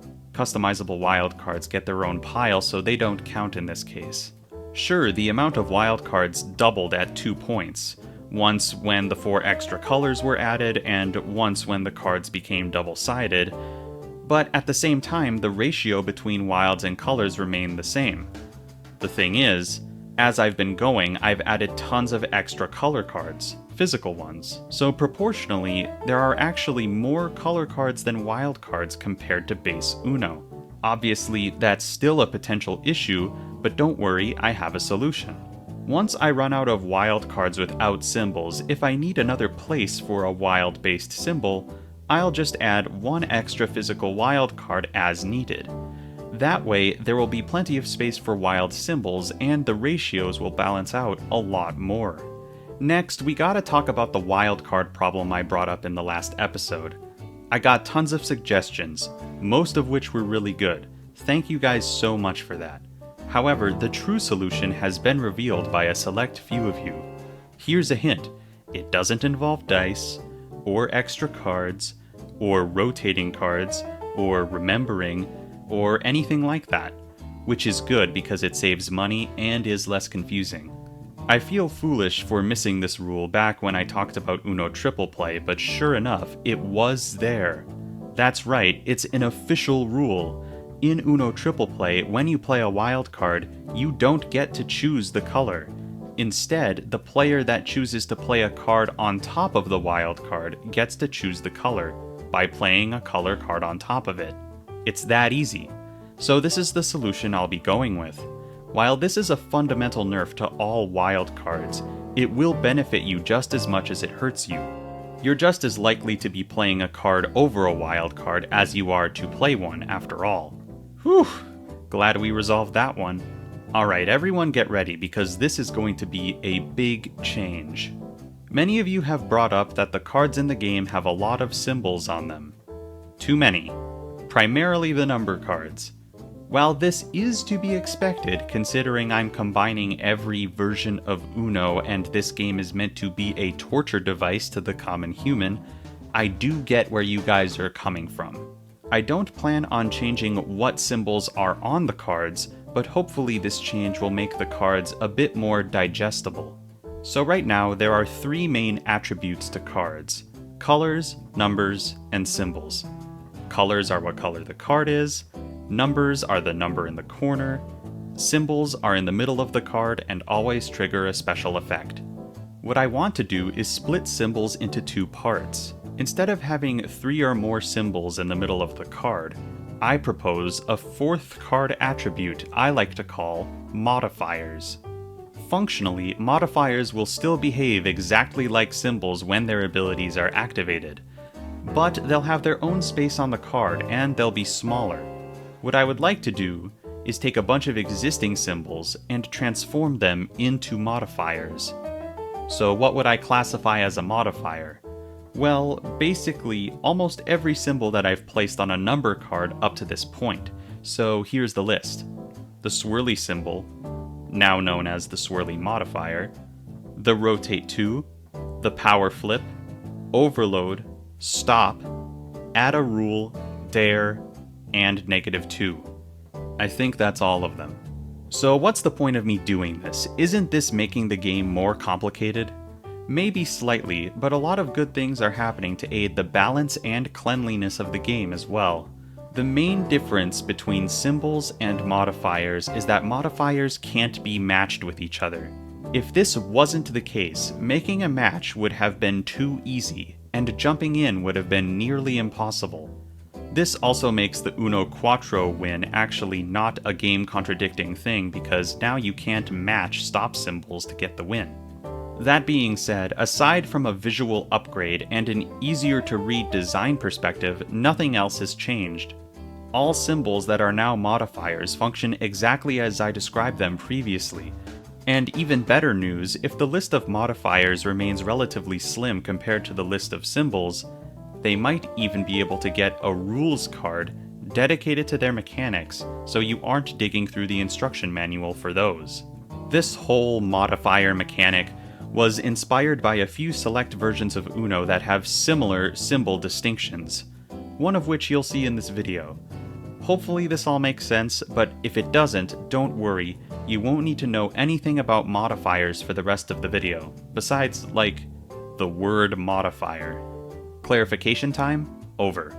Alright, let's get into the meat of the video now. Since I accidentally added 11 Uno versions last time, I'm only adding 9 this time. But these ones are also very highly requested, just like the last episode. Let's see what kind of mischief I can create. The 32nd edition is Uno Showdown. Yet another bug for you bug enthusiasts out there. This one barely even needed to be electronic, but it's still difficult to replicate. There's really only one completely original mechanic, and it's basically the Uno equivalent of arm wrestling. There are 20 showdown cards distributed throughout the deck, and whenever you play one of these cards, you place the machine between you and the next player in the turn order. At that point, a showdown ensues. Now, I just want to point out that the instructions did not specify which 20 cards receive the showdown symbol, even though every other version of Uno I've covered has specified where the unique symbols go. I'm assuming the symbols are distributed evenly amongst numbers and colors, but since this manual has been so rude to me, I'm just gonna throw these symbols on the higher numbers that you guys think I'm deliberately neglecting. I'm thinking there should be one showdown symbol, modifier, on half of all 8 number cards. It just makes the 8 the showdown number, which is good consistency. So anyway, when you play a showdown card, a showdown ensues. A few number cards are placed in the showdown machine. There could be 1 or 2 cards placed depending on which version of the showdown symbol is played. Then the machine does a countdown. There's a little light, and when it turns green, both players in the showdown need to race to slap their side of the machine.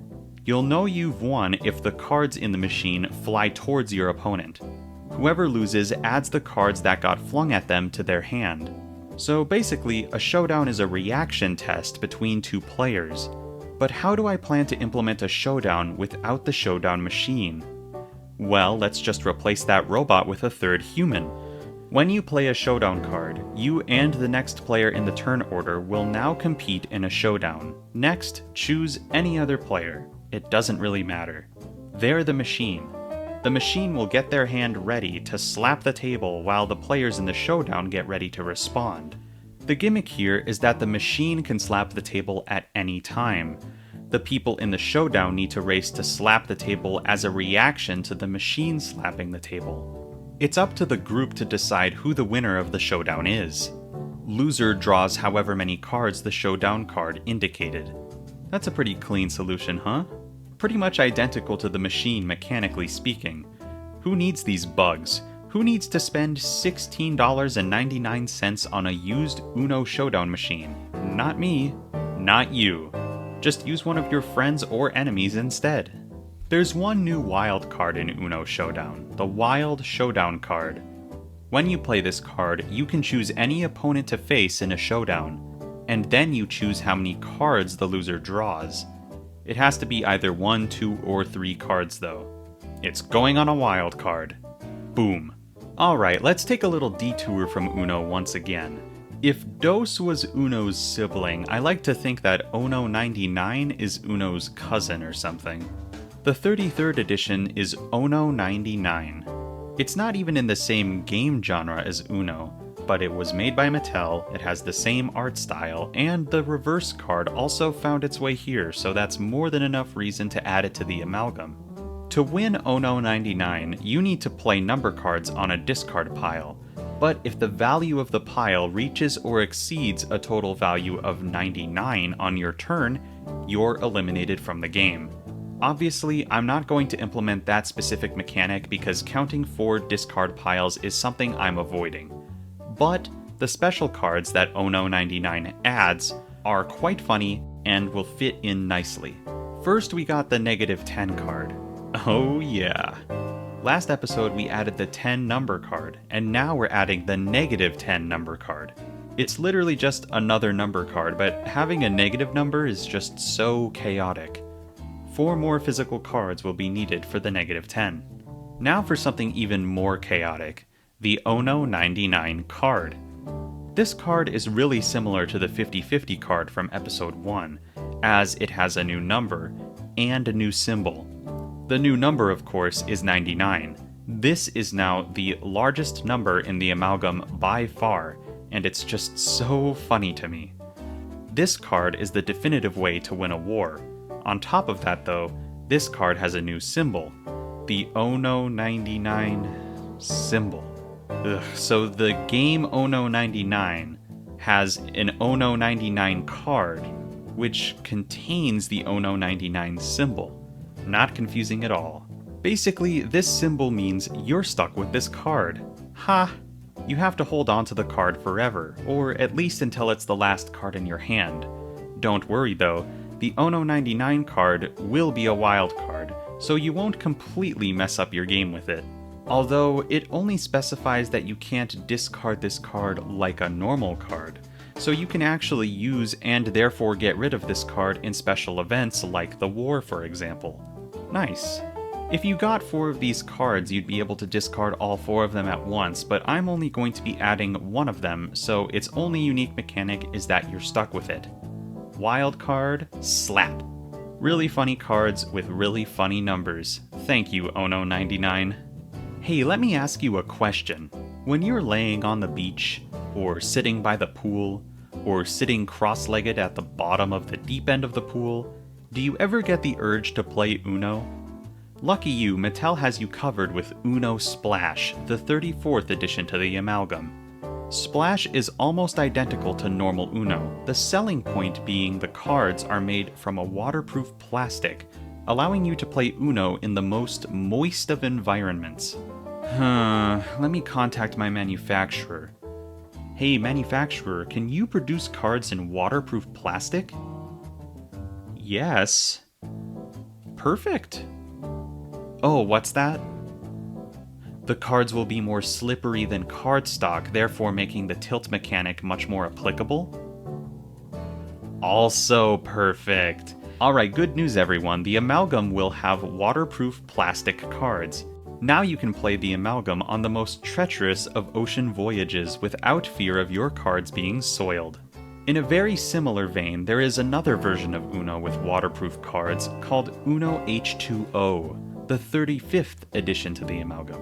This one has only one new mechanic I plan on adding. The Wild Downpour 1 card is literally an all-draw 1, which already exists. Luckily, there's the Wild Downpour 2 card. It makes everyone draw 2, and it's not locked behind a power card this time. Wild card, slap. Sticking to the theme of Uno with waterproof cards, we have our next edition.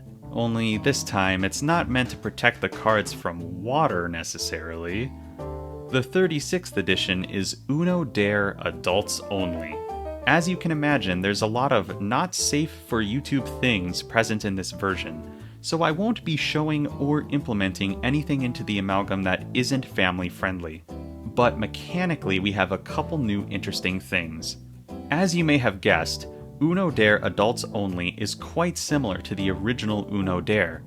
Every Draw 2 card in this deck has the Dare symbol on it, but unlike regular Uno Dare, the dares have already completely been created for you.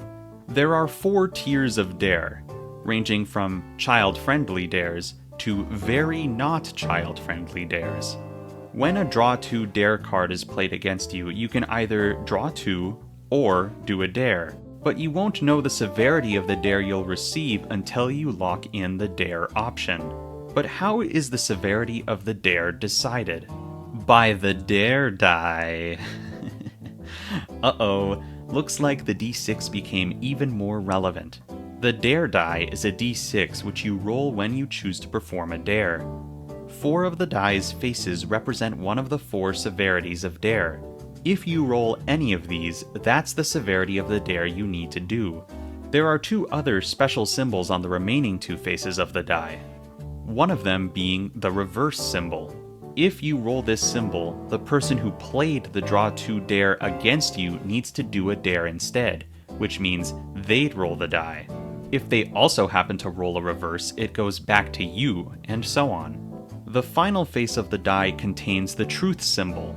If you roll this symbol, the person who played the draw 2 dare card must ask you a truth question, truth or dare style, and you must answer it honestly, or draw 4. So how do I plan to implement this stuff into the amalgam? Glad you asked. This is actually the perfect opportunity for me to add the pre-written dares from the original Uno dare, which I originally excluded. Just like in the adults-only version, these dares have been categorized, but all of them are family-friendly. There are 16 dares in each category. Some of them will have to be reworded or replaced by the really tame dares from Uno Dare Adults Only, just so the dares fit better. But not many of them will need this. A lot of these dares are pretty solid for a party environment, all things considered. So here are the 4 severities of dares I'll be implementing. 1. Family. These are the easiest and most tame dares. An example would be talk like a sports announcer and narrate the game until your next turn. That just sounds like a fun thing to do to me. Easy. Some of these are genuinely funny though. End every sentence with hippity hop until your next turn and remain perfectly frozen until your next turn are some of my favorites. 2. Show off. This category involves a lot of acting. Almost all of these ones involve you talking or acting like someone you aren't. For example, act like a dog until your next turn, talk like a pirate until your next turn, no laughing until your next turn, things like that. I'm not saying that none of you are, in fact, dogs or pirates, but, you know what, just forget I said that. 3. Daredevil. The theme here is actual challenge. Many of these ones could be quite difficult to do. Some of them are physical challenges, like do 10 push-ups in 10 seconds. Yikes. Some of them are skill-based, like draw exactly 10 cards from the draw pile in one grab. And some of them are completely luck-based, like guess the color of the next card in the draw pile. In almost all cases, it is genuinely challenging. Finally, we have the 4th category, house rules. These are 16 dares that the group comes up with before the game starts. These can be literally anything, so go nuts. Here are some funny examples my friends and I came up with when we played this version. Drink some water, talk about politics, sing an entire song, tell a joke. If it isn't funny, you fail. Explain the entire Five Nights at Freddy's timeline. Impossible. And the list could go on. So those are the 4 categories, or severities. And if you choose the dare, you need to roll the d6. Refer to the instruction manual to see which number means what. And just like in Uno Dare Adults Only, one side will have the truth symbol, and one will have the reverse symbol. If you chicken out or fail any of the dares you receive, you draw 4. Pretty seamless, huh? Trust me when I say, the dares in actual Uno Dare are way more fun than the ones in Adults Only. So, this is the best case scenario. I'll be putting the dare modifier on 8 more draw 2 cards just so there are 16 total, just like in both versions of Uno Dare. These 16 dare cards will be labeled 1 through 16 as well, so you know which dares you'd be at risk of doing before rolling the d6. There will also be 4 more cards that won't be shuffled into the deck. These are just the cards that list the pre-written dares, and one of them will be blank so you can write in your custom dares. That was a close call. Let's move on to something with less chance of getting me demonetized. Okay, so I can't go one video without mentioning at least one of the weird brand collaboration versions of Uno. So let's talk about the 37th addition to the Amalgam, Uno Monster High. Much like other crossover Uno versions, this one only has one new mechanic to talk about, but I really like this card. It just makes me laugh thinking about it. This is the Wild Creeperific card. The manual gives you Monster High flavor text. Listen to this. Channel your inner zombie. You gotta do that. That's an official rule. Ghoulia loves to bring order to chaos, and a large hand of cards is, well, scary. She's not wrong, though. When you play this card, you get to give away some of those frightful cards. All of this text so far has been completely unnecessary, but I'm so happy it's here. Here's how the mechanic actually works. When you play this card, choose a color you have in your hand that you want to get rid of. Then, starting with the player on your left and going clockwise, deal one card of the chosen color to each player until you run out of that color in your hand. It specifically says, don't forget to speak like a zombie as you hand a card to each player.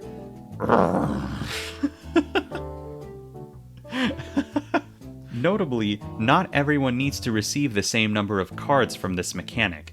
What a fun card. I actually love this one. Getting forced to act like a zombie as you hand people your cards is so funny. Wild card, slap. Thank you for recommending me this one. I'm genuinely happy this is here. It's time for edition 38, Uno Dice Game. You guys know I love dice, and I love Uno, but this game only has one of those things. Remember when I said that only real Unos have cards? Yeah, this one only has dice. And has nothing to do with Uno, but they sure did slap the Uno branding on it so more people would buy it. Because this is a completely different game, it has completely different mechanics. I'm not going to bother explaining the entire game to you, I'm just saying that it was really hard for me to come up with a way to implement this one cleanly. Here's the basic premise. On your turn, you're rolling 6d6s, and you're trying to build a chain that either matches numbers or colors. So if you start with rolling a yellow 2, the next die in the chain can either be a 2 or yellow. You're just trying to build a long chain, and when your turn is over, you write down the numbers on your chain on a little dry erase board. How is something as unrelated to Uno as this going to be implemented into the Amalgam? Oh, I have an idea. Obviously, this will not be a flawless transfer of game mechanics, but bear with me. Let's add a new win condition to the game. On one wild card, I'll place the Uno Dice Game symbol. When you play this card, take the d6 and roll it. If you roll a 6, roll until you get a different number. Once you got a number, now you just need to roll the die 5 more times. If you successfully get that same number 5 times in a row, you straight up win the game. Sound impossible? Well, the chances are pretty slim, and that's why if you roll a 6, it's wild. The 6 can count for any of the other numbers on the die, so that helps your chances a little. Of course, you still have less than a 1% chance of winning this way, but it would be so hype if you did, let's be real. And that's it. That's all from Uno Dice Game. If Mattel wanted me to add more Uno Dice Game content to the Amalgam, then they would have made the dice game an Uno game instead of a luck-based game that has nothing to do with Uno. Now we have 3 win conditions: discarding all of your cards, getting 4 in a row, and getting the matching dice rolls with this new symbol. Boy, that sure is more than one way to win. We probably don't need any more of those. Edition 39, the penultimate edition in this episode, is Uno Stacko. This one is a popular request. It's literally just Jenga with base Uno mechanics. Man, Uno loves to impersonate other games, huh? Each Jenga block has a number and color, and when you place a block, the next player can only move blocks matching the number or color. There's also skips and reverses, which work just like in normal Uno, and the draw 2 blocks, which make you move 2 blocks on your turn. pretty predictable set of rules, honestly, but I'm not going to include any of those because they already exist in the Amalgam. And I'm not including the Jenga tower, cause while it may not be a bug, it sure is big and annoying. So that really only leaves one thing for me to include from Uno Stacko, the Wild Block. Except this won't be a block, it'll be a card. This will function as a wild card, except you won't be able to play it on any color. Just like the block itself, this card will be purple, not black. So it can only be played on purple cards and is exclusive to purple in general. This is basically just a weaker version of the wild card, but it's really the only way to reasonably include Uno Stacko, so here it is. I'm going to include 2 physical cards for this one, similar to what I did with the 50/50 card. Perhaps more color exclusive cards will be added in the future. Last but certainly not least, we have the 40th addition to the Amalgam. Uno Show 'em No Mercy. This game was made for me, and this Amalgam. It literally just released. It has some of the most brutal mechanics ever, and will completely change the way the Amalgam is played. So this one is a little important, I guess. First, let's talk game rules, because Uno Show 'em No Mercy adds a lot of them. These first few rules are common house rules included in various versions of Uno, but in No Mercy, they're official rules, so that means they're official rules in the Amalgam as well. For the first rule, if you don't have a match to make on the discard piles during your turn, you must draw cards until you draw a matching card, not just one card. Yikes. When you get the matching card, you play it immediately. This is brutal, as you can imagine, but it comes up less than you'd think. Next, we have straight up stacking. Draw-based cards like draw 2s and 4s can be stacked on top of each other to pass the effect onto the next player. Now you don't have to rely on playing multiple cards to stack punishing combos. How evil. Next is the 7s swap rule.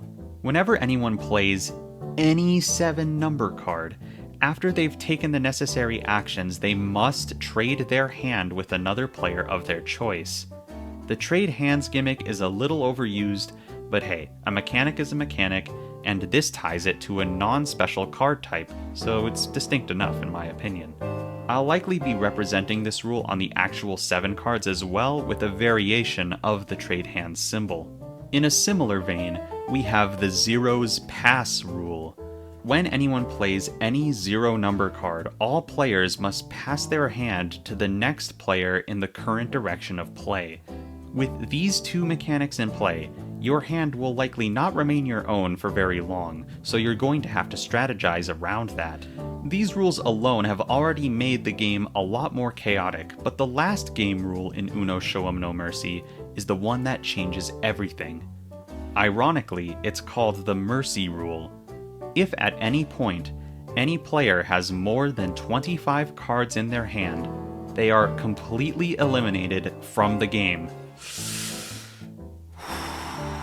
How brutal, how ruthless, how unapologetic. You're living up to your name, No Mercy. This, of course, creates a 4th win condition in the Amalgam. If all other players are eliminated from the game, and you're the last one standing, you win by default. This will change how people play the game. With this mechanic in play, there won't be any of this being nice and holding back nonsense. The more cards other players draw, the better. Unless, of course, your hand gets swapped and you get eliminated next turn. Lol.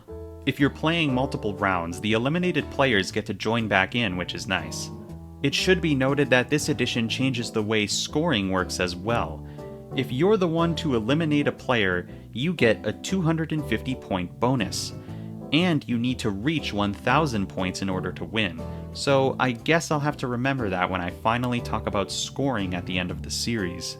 Now let's talk about the special cards from No Mercy. A few of them are already represented, so I won't be talking about all of them, but the new ones, ooh boy. First we have the Draw 4.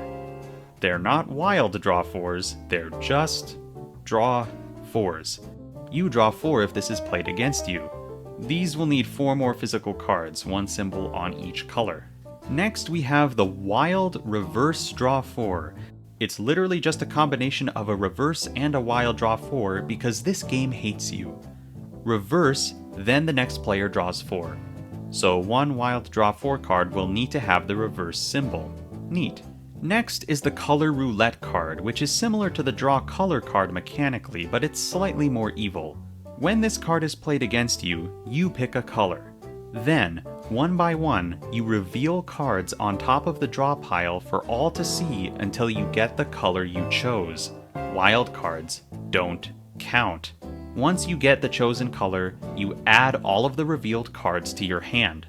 This is worse than the draw color card just because everyone will know exactly what cards you just put into your hand.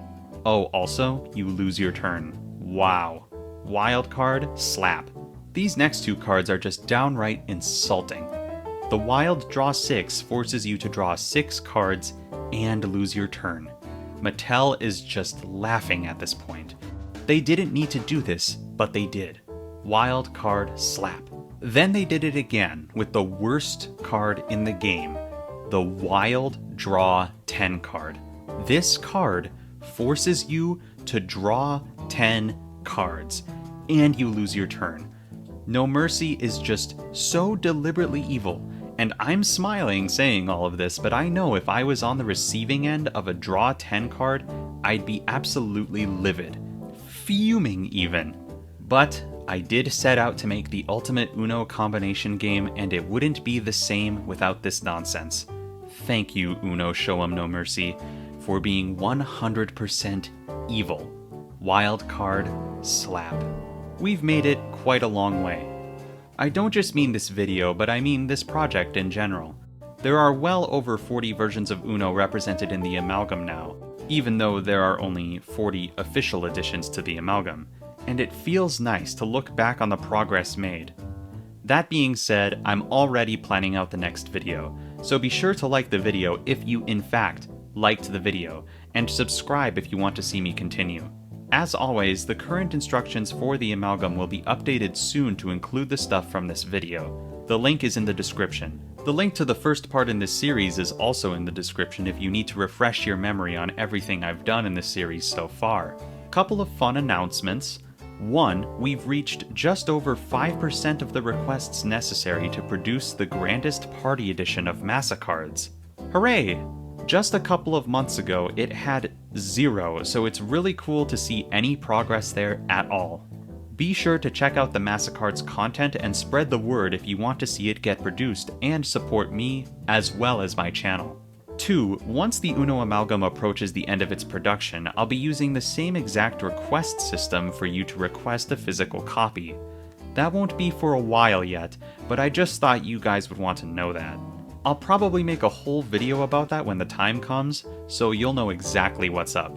Thank you all so much for your continued support, patience, suggestions, and overall awesome attitude towards this project.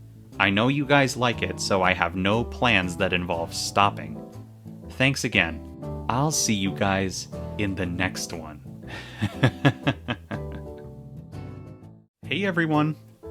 Boy, do I have a tasty treat for you. Several tasty treats, as a matter of fact. I'm not going to waste any more time than I already plan on wasting in this video.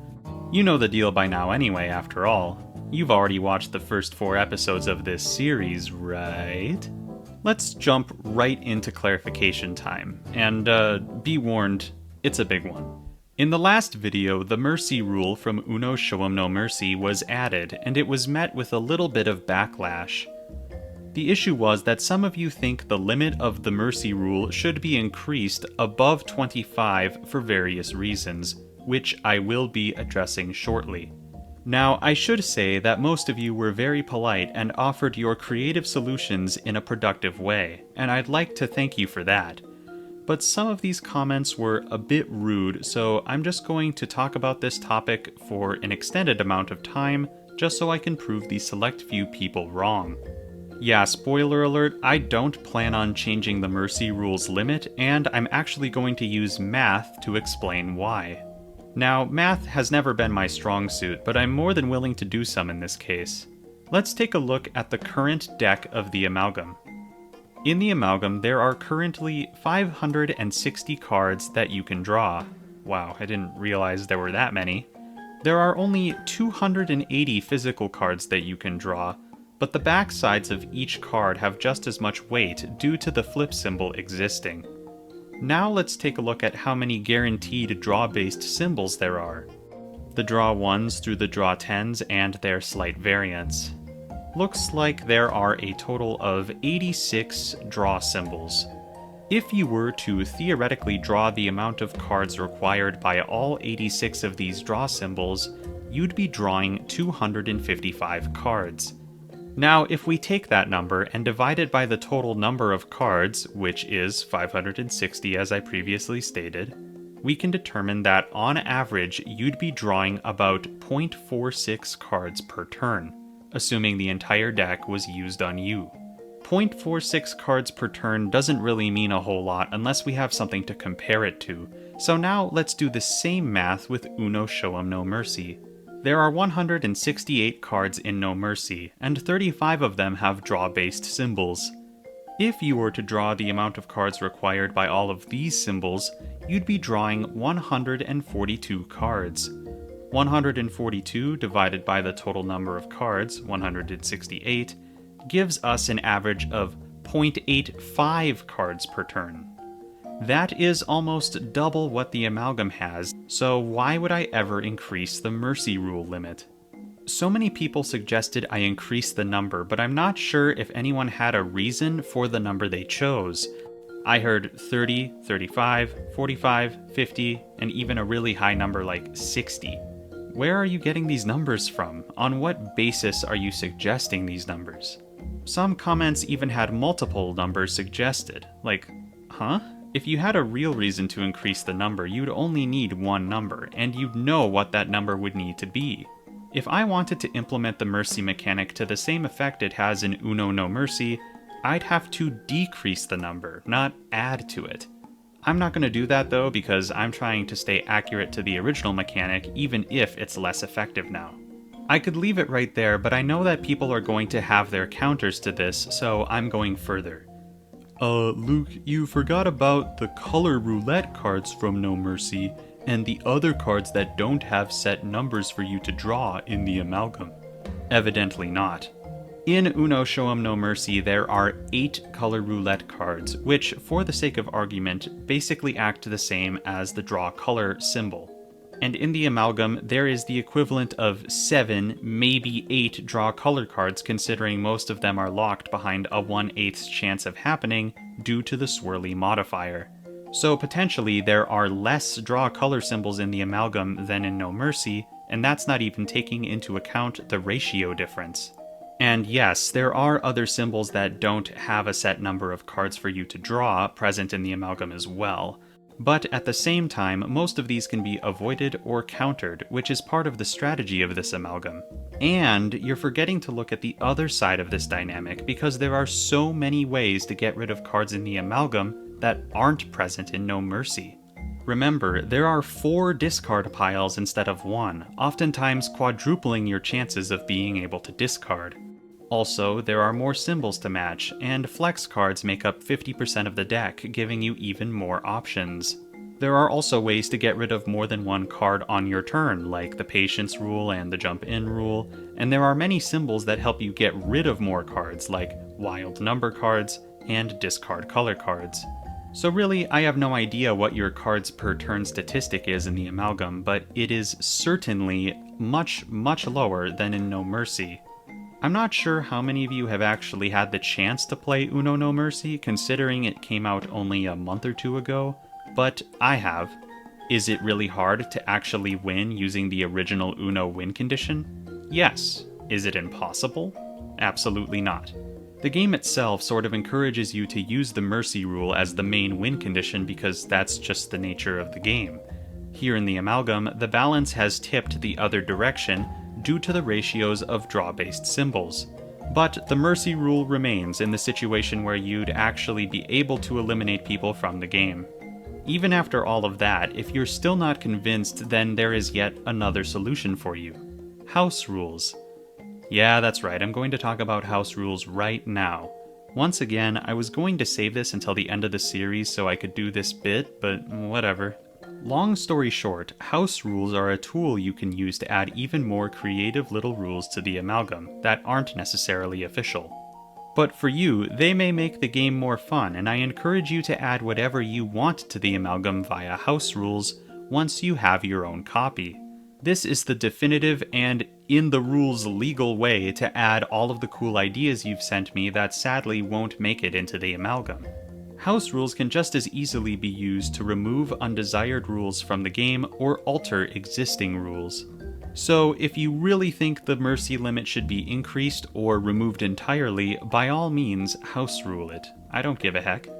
This applies to all other rules as well. So many people have left comments saying something along the lines of, "I was so invested in this project until he added the Uno dice game rule, and now the entire game is ruined for me, and I couldn't possibly think of playing it. I no longer plan on supporting you, and here's 6 paragraphs on why you should undo all of the hard work you did." Like, dude, what are you even doing here? You're telling me you were on board this whole time through all of the wackiness, and you're going to let one mechanic stop you from enjoying yourself? You do understand what this series is about, right? Combining every version of Uno? If there's a mechanic you don't like in any version of Uno, there is a good chance it'll be added, and that should be expected. If you're not into that concept, feel free to leave. I didn't read the essay you left me anyway. Or better yet, how about you make your own amalgam? Go on, go ahead. I can't and won't try to stop you. I'm sorry that my game turned out to be a completely toxic and unplayable thing for you. Sorry about this rant, my dudes. Please understand that I'm only directing my frustration towards the people who went out of their way to be rude.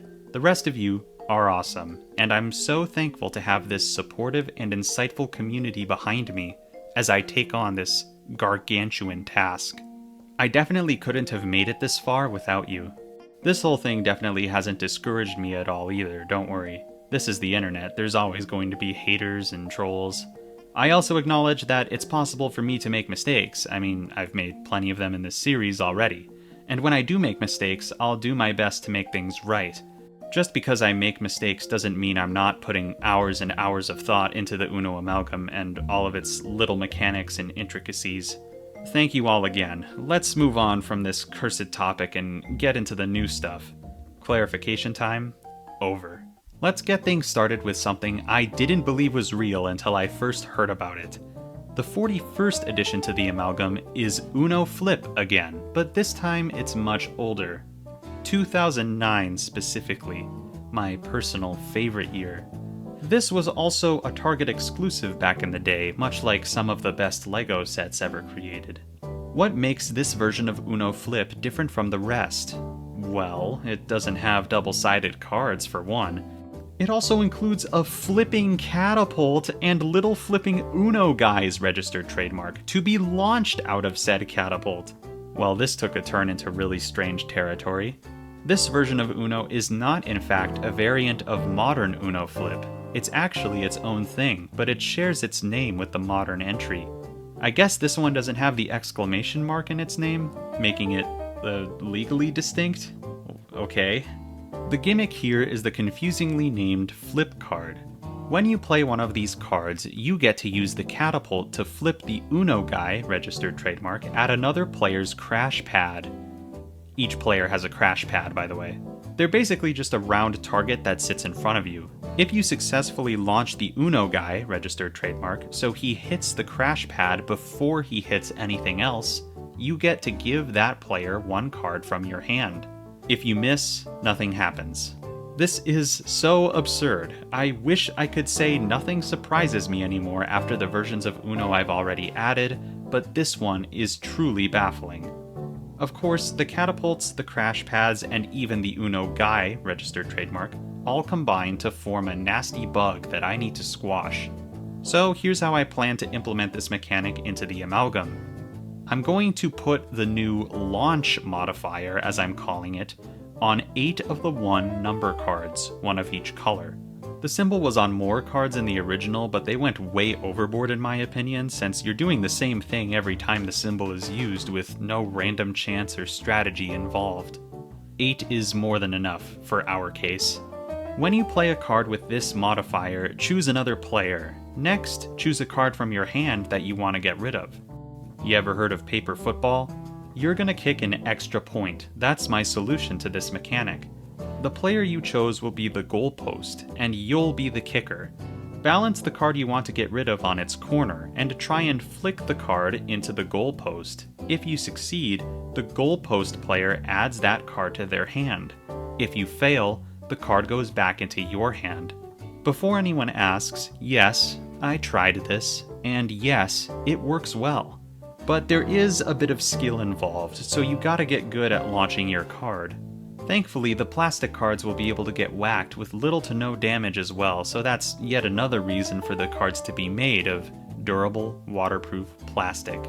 It's really a shame I legally can't include the Uno guy, registered trademark. I miss him already. While we're on the topic of waterproof plastic, remember Uno H2O and Uno Splash, which I added in the last episode? What if Mattel were to take these two versions of Uno and compress them together to create something completely new? Sound familiar?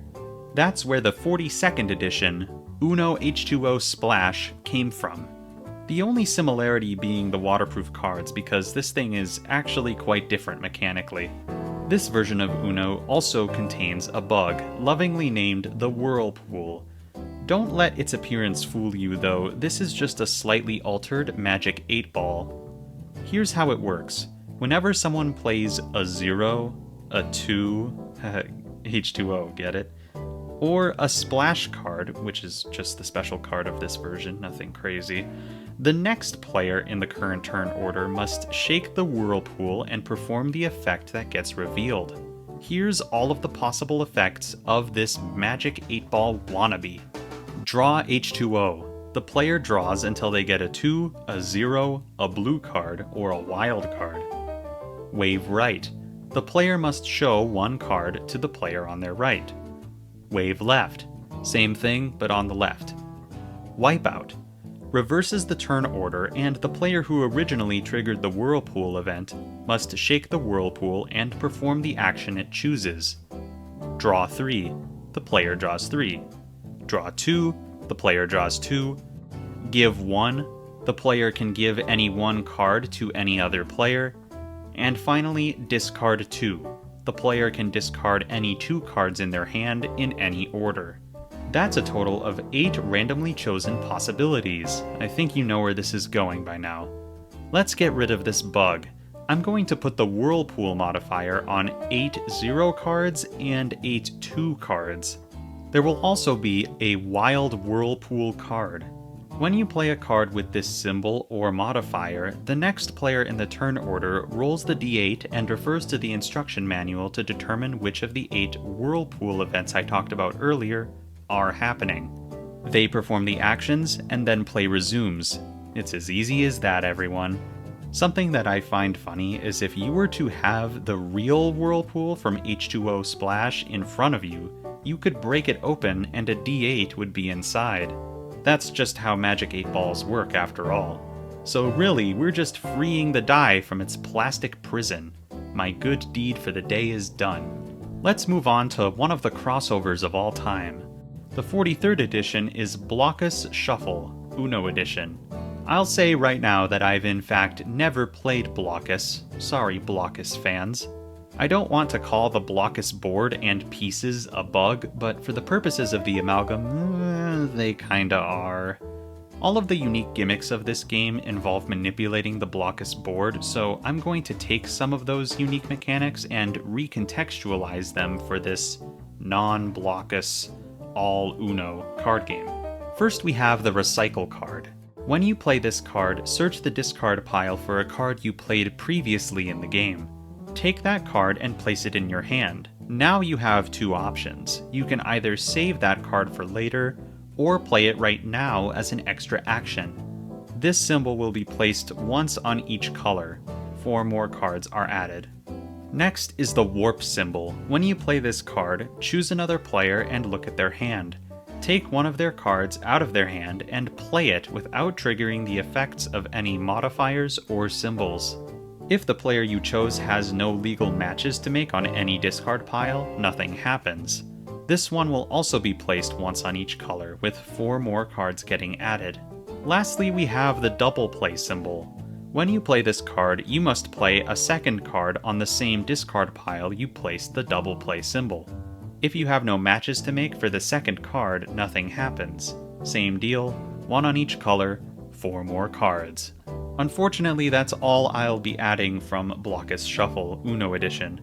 I would have added more, but the entire game is tied to the Blockus board. Blockus Amalgam when? Anyway, if there's one thing in this world that I'm addicted to, it's my projects. But chocolate is a close second. Lucky me, Mattel made the 44th edition, Uno Milk Chocolate Edition. This version of Uno consists of several mini chocolates with Uno numbers and symbols printed on the wrappers. To my knowledge, this plays almost identically to base Uno until you decide to unwrap the chocolates and eat them. I don't plan on making the cards of the Amalgam edible. The words edible and plastic don't really go together. I also don't want to go through the whole health and safety nightmare of including anything edible in the box itself. So what's getting added here? The prize rule. Apparently this version came with a chocolate prize for whoever won the game. So the official game rule for the Amalgam is this. The winner of the game must be given chocolate. That's all. It's the silly things like this that really add a lot of character to the Amalgam, so I appreciate this version. And I'm not just saying that because I love chocolate. Moving right along, we have the 45th edition to the Amalgam, Uno Up Up Down Down. This one is quite special because this version is actually a collaboration with the YouTube group of the same name. I want to offer my congratulations to these dudes on getting their own version of Uno officially produced by Mattel. I don't know how they did it, but it's quite awesome. So Mattel, if you're listening, I wouldn't mind collaborating. I mean, I only made fun of you a few times. You aren't mad about that, right? Please, you're so much better than Hasbro. Anyway, this version has one new mechanic to my knowledge. The Wild Challenge card. In most cases, this just acts like a wild card, but if someone plays a card that would force you to draw cards, and you choose to play the challenge card on top of it, the player who played the draw card against you must draw that many cards instead. And then they need to draw 2 extra cards. This can also be played on top of a stack as well, so this could be devastating. Yet another defensive option, which is always nice. It's going on a wild card. Edition 46 is a strange one. Uno Pocket Pizza Pizza.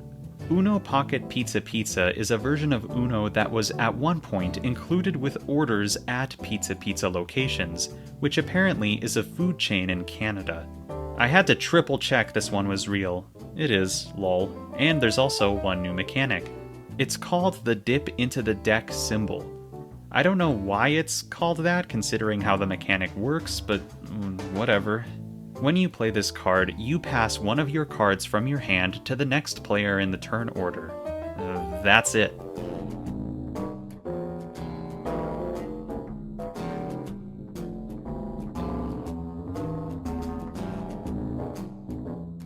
It's going on a wild card. What a weird Uno, and an even weirder promotion. In fact, Edition 47 appears to be part of the same promotion. It's called Uno Pocket Pizza 73. Pizza 73 is yet another pizza chain located in Canada, and it has its own Uno version. Between you and me though, Pizza kinda got the shorter end of the stick because Pizza 73 Uno has more stuff in it. The only thing about it that hasn't already been represented in the Amalgam is the Steal a Slice symbol. If I'm understanding this mechanic correctly, which I hope I am, when you play this card, you have to steal a real slice of pizza from another player. Then, draw a card from the draw pile and give that card to the player you stole pizza from. I mean, the mechanic works fine on its own if you just give a card from the draw pile to a player of your choice, But if a player happens to be eating pizza while they're playing, then you could use this ability to its full effect. I'll include both versions of the rule I just described in the rules document. On a wild card it goes. Now for edition 48, Uno Extreme. Hey, hold on a second, let me clean my glasses. Hey, this is just Uno Attack again. What a ripoff. Luckily, there's a unique card here that synergizes with the D10. The Wild Extreme Hit symbol. When you play this card, you choose another player to rotate the D10 twice, meaning they increase the number on the die by 2. On a wild card it goes. Boom. And while we're talking about different versions of Uno Attack, of which there are many, let's talk about a recent version. The 49th edition to the Amalgam, Uno Attack circa 2020. This one came with customizable wildcards, and one of them was filled in by Mattel, making it an official mechanic. This is also the only original thing from this version, unfortunately. The Wild Hit 4 card is exactly as it sounds. When this card is played against you, you rotate the D10 4 times. Obviously that has a pretty big chance of activating the D10, which can hurt a bit. On a wild card it goes.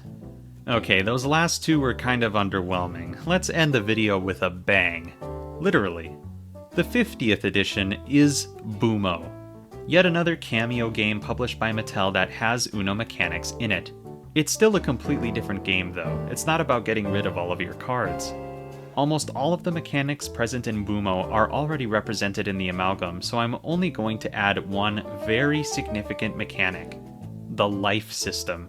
In Boomo, you get 3 lives that you can lose before you're eliminated from the game. So I'm just going to translate that. I think 3 lives may be a bit overkill, so I'm going to add 16 life cards to the game, 1 for each player. If at any point you're eliminated from the game by, say, the mercy rule for instance, instead of being eliminated, just flip your life card. You're still in the game, and your hand resets. Discard your hand and draw 7 new cards as if it's the start of the game. Now that your life card is flipped though, if you were to be eliminated again, you'd actually be eliminated for the round, because the life card isn't there to protect you. This mechanic would prevent you from being eliminated in any other way as well, so perhaps in the future there will be other versions of Uno that have the chance to eliminate you, and you'll have at least 1 line of defense. Alright, awesome. Another 10 versions added, another video done. As always, the rules doc and the first episode of the series can be found in the description. The rules will be updated soonish. I'd like to take an extra moment to thank all of you for supporting me, this project, and my channel as a whole. My subscriber count continues to grow, and I could not be happier about that. If you think this project is cool and you want to see more, be sure to join the Amalgamates by subscribing and like the video if you in fact liked the video. I'll see you all in the next one for a very special episode. Bye bye! Hey everyone! Welcome to a very special episode of the Uno Amalgam series. Episode 6, the one where Luke adds Uno Ultimate to the Uno Amalgam. That's right, I only have one goal today, and that's to add the 51st edition, Uno Ultimate. But as you'll see in a moment, this is no easy feat. Uno Ultimate is by far the most complex version of Uno I've encountered in the wild. And you guys seem to know of its complexity, considering every comment I get recommending it is always accompanied by a good luck. I figured I could display how powerful I am by adding this version right now. I figure if I'm actually able to implement this thing, then I should have no problem with any other version of Uno ever. However, as you'll soon see, it's not only the mechanics of this game that make it complex for this project. Before we get into that though, let's do the silly clarification time thing. Let's talk about cheating. It seems a few of you are concerned that the Amalgam will be, quote, too easy to cheat. This kind of baffled me for a second because I really didn't know what to make of the statement. To help explain my now fully formed thoughts on the topic, let's talk about cheating in tabletop gaming. In my opinion, there are 2 types of cheaters. Those who know that they are cheating, and those who don't know that they are cheating. I don't even think the latter of these should even be considered cheaters. For all they know, they're doing everything right, and this type of cheating can be eliminated completely by playing a warm-up game, or fully explaining the rules, or refamiliarizing yourself with the rules if you're the one that's uncertain. Not that complicated, so that part is basically solved. On the other side, we have people who know that they are cheating. Why do they cheat if they know that it's wrong? 1, they want to win that badly. 2, they think it's fun or funny. 3, they don't care what others think or about the game that they're playing. 4, they can't be bothered to learn the game's rules. Or 5, all of the above. Now notice that all of these things listed cannot be controlled by game mechanics in any sense. What I'm saying is that if someone wants to cheat, they will. This applies to literally any game you play. I have a friend that cheats at Monopoly whenever we play it together. That's just what happens. You can't prevent that. When people say it's too easy to cheat in the Amalgam, I think what they mean to say is it's too hard to catch people cheating in the Amalgam. And if you need to be on the lookout for people cheating during your game night, I'm sorry, but that's a you problem. What do you want me, the game creator, to do about people cheating at your table? I don't think putting a rule in the game that says something like, "Don't cheat," will prevent anyone from cheating. They're already choosing to ignore the rules, which are there for a reason. And there's an entire dumpster fire over there that sets the best example of why cheating should not be linked to game mechanics in any way. Seriously, I could talk about Monopoly Cheaters Edition for way longer. It's legitimately the worst game I've ever played. Let me know if you want a dedicated video of me ranting about how bad it is, because I will willingly do that. In summary, if people are cheating, I can't help you. Clarification time over. Let's add Uno Ultimate to the Amalgam. I suppose the first logical step would be to explain how Uno Ultimate is played. I'm going to explain the whole thing this time because every detail will be important for how I add this one. Firstly, before the game even begins, each player must choose a character. Yeah, you're playing as a character in here. Already a revolutionary concept. This is a good time to mention there are 2 main versions of Uno Ultimate. The first is Uno Ultimate Marvel, which has 2 editions, or starter packs as I like to call them, along with several expansion packs that add a new character or 2 to the game. The second is Uno Ultimate DC, which to my knowledge is almost completely identical mechanically, except it uses DC characters, and the character stuff is different, and there's one new type of card which I'll get to later. This one is less expansive overall. What's funny about all of this is that to my knowledge, there is nothing stopping you from playing with both Marvel and DC characters in the same game, so this is kind of an indirect collaboration between the 2 comic giants. Good on Mattel for letting this happen, because I'd hate to have all of this extra content lying around that can't be merged with its older brother for some random reason. When you start the game, you choose a Marvel or DC character, and that's the character you play as. We'll get more into characters later. In Uno Ultimate, there are actually 2 win conditions. One is to get rid of all of your cards, like normal Uno. But you can also win if you're the last player with cards in your character deck. What's a character deck? Be patient, this game is massive. Once you pick a character, the characters you don't use get put back in the box. Each character comes with a character card, a character deck, a corresponding enemy card set, and event cards. What are the— Hey!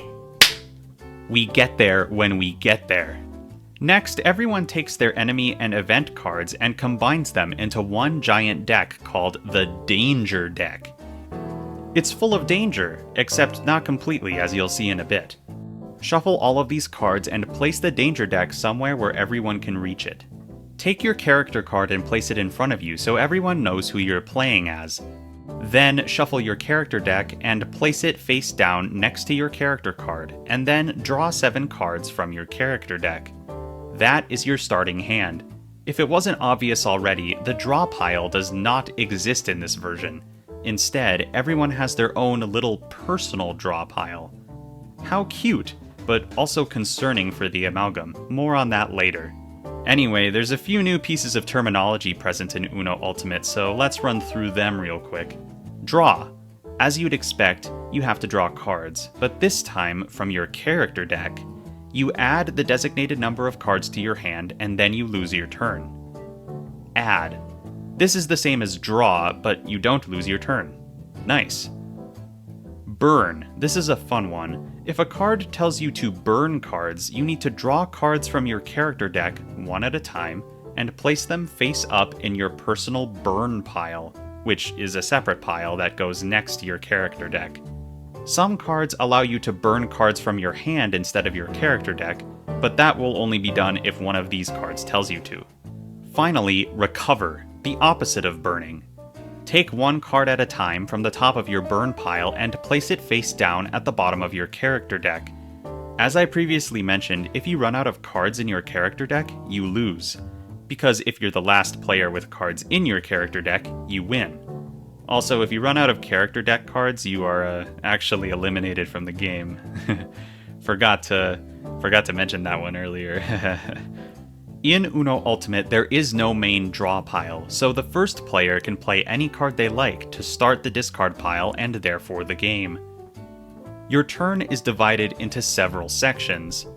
The first is the start of turn section. Everything that happens at the start of your turn happens. Specifically, if the card says, at the start of your turn, then that means it happens during this portion of your turn. Similar stuff can be said about a lot of these sections. Next is play.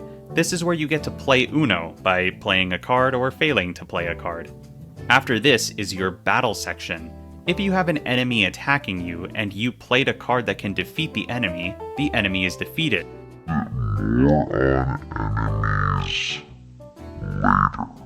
Next is the danger section.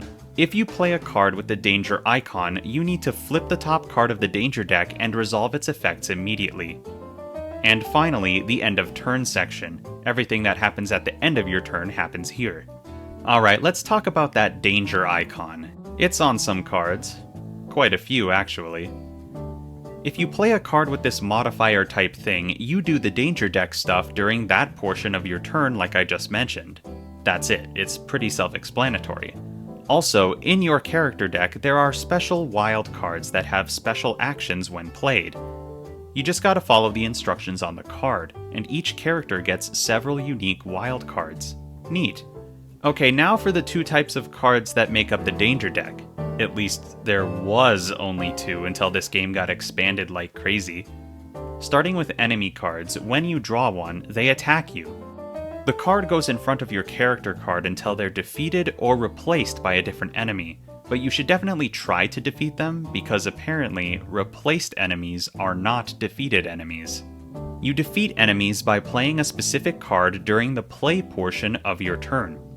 Each enemy has a special defeat condition on their card. Enemies can't be defeated on the turn they're drawn though, so you're stuck with them for at least a little. Each enemy also has up to 2 unique attacks. The first activates when you first draw them, and the second one activates on your turn if you don't defeat them. Just follow the instructions on each card to know how they bullied you. Next are the event cards, which just make things happen. When you draw one, follow the unique rules. Then you're done. These can be helpful or hurtful to you or anyone else, so there's actually quite a variety here. Defeated enemies, replaced enemies, and completed events all go in a danger discard pile next to the main danger deck. If the danger deck ever runs out, shuffle and replace. The second Marvel Edition adds item cards to the danger deck as well. When you draw one of these, you equip them to your character. They just make you more powerful or give you some special action or something along those lines. But you can only have up to 3 of these equipped to your character at any given time. If you draw a 4th, you can choose to get rid of one that you already have equipped. Unequipped items also go in the danger discard pile.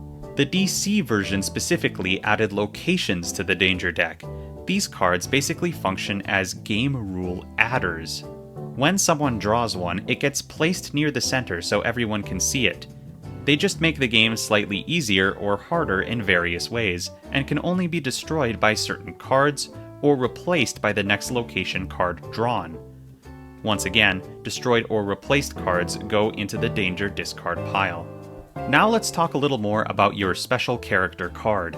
This card has your character's name, portrait, and a special ability which can be used up to once per turn unless something weird happens or you're special. Each ability is different. Some need to be triggered, for example. Can't wait for the tier lists of this game.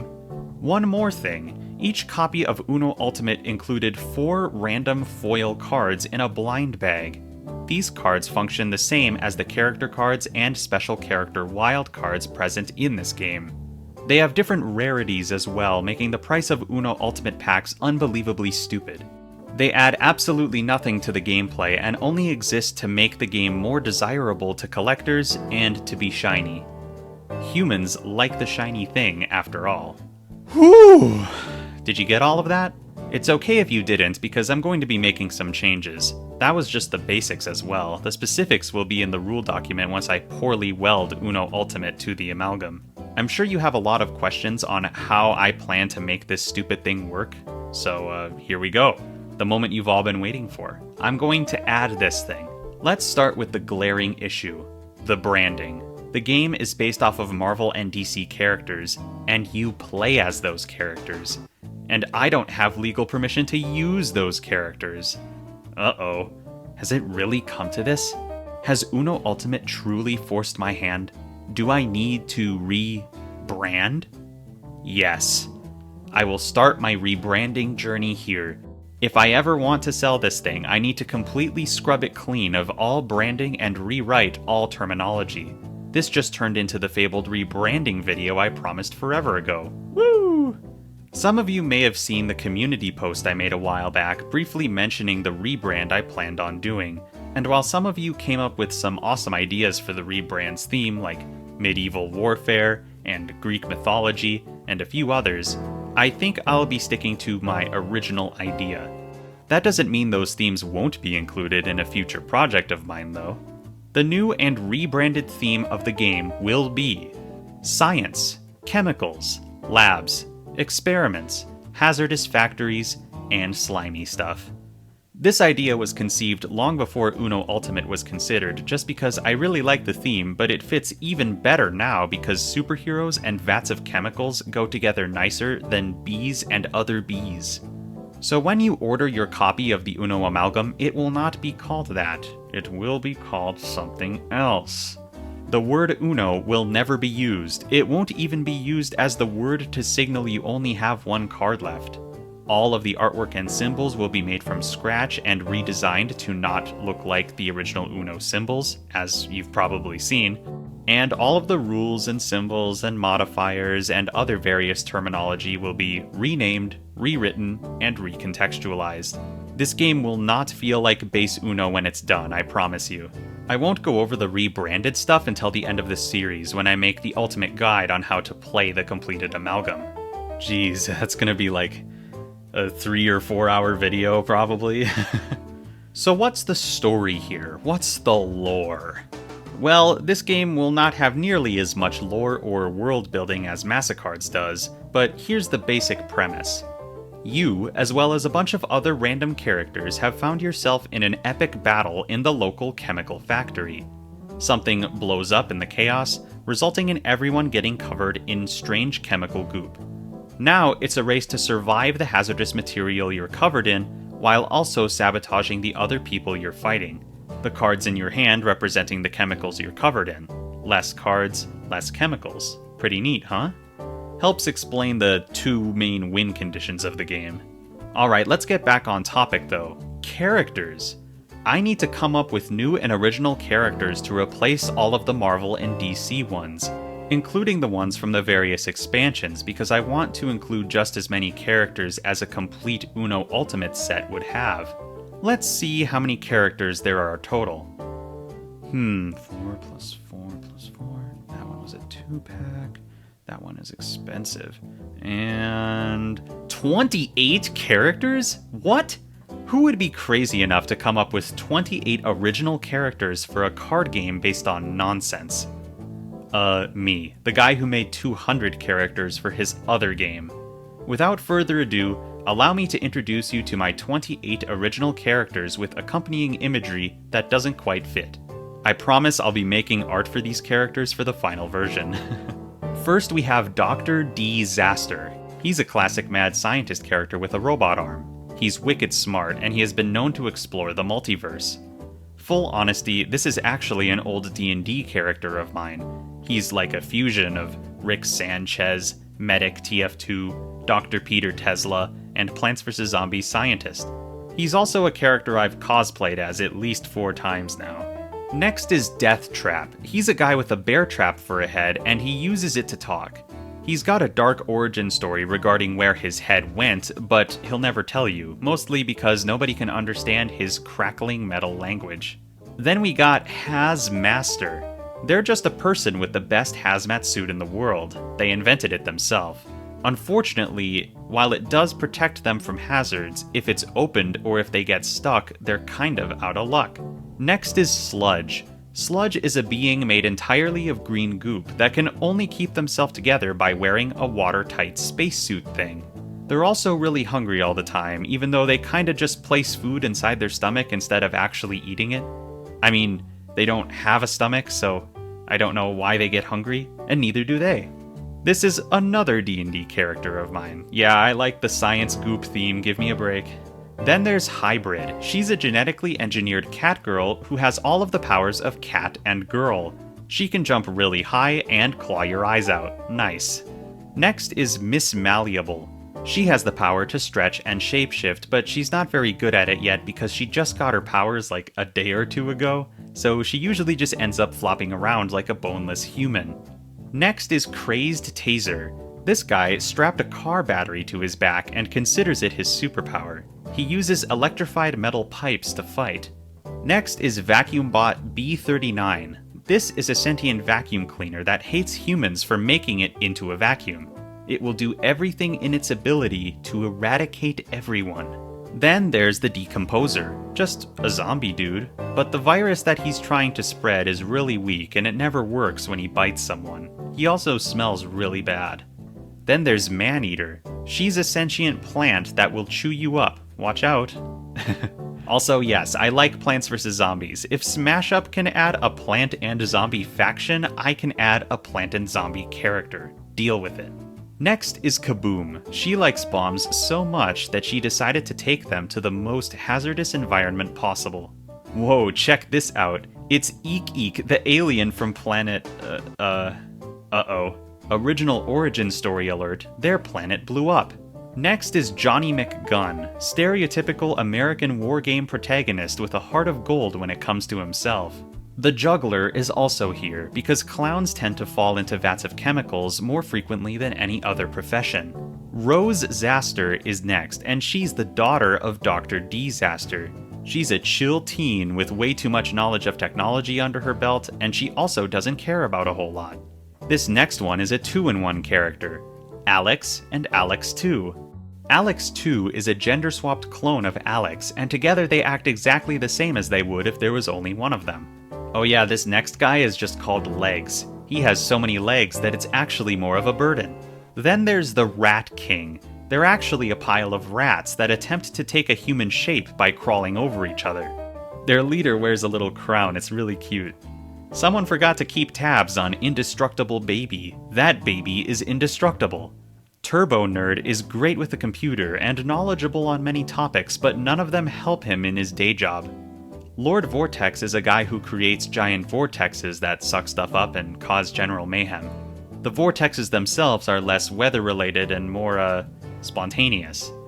Then there's Anti-Void, who can make portals and hover ominously. His hat is really cool, and I think his hands are made of spikes or something.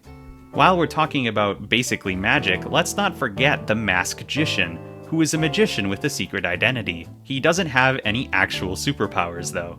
Next is Forklift Man. He's forklift certified. Borderline overpowered, I know. Next is Elixir. She's a chemist that uses chemicals as everything. She uses some of them as a tasty beverage and others as a jetpack.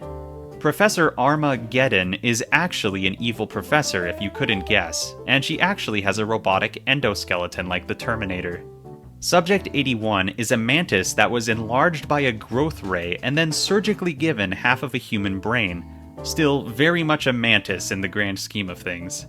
And finally, we have Mutation Man, who's just a guy until he drinks some of his special sauce and gains a random assortment of body mutations that may or may not help him in the current situation. Gah! That was a lot of work. So yeah, 28 character cards will be added to the game. Each character card will get one of the abilities the Marvel or DC characters have. The abilities themselves don't really have much to do with the character they're a part of, so I'll just be putting them wherever I think they fit best. Now here's a big question. How do I plan to handle the whole personal draw pile character deck situation? Well, there are tons of reasons to not include this feature at all, honestly, so here's what I got. There are about 47 cards in each character deck. That would mean in a game of 16 players, you'd need at least 752 physical cards. I'm not saying we won't eventually reach that number of cards in the final Amalgam, but that's quite excessive for only one edition. And we're only talking about the character deck right now.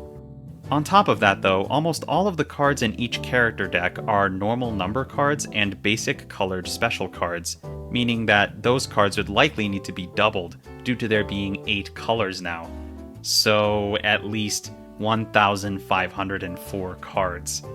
Yee, that's a bit excessive.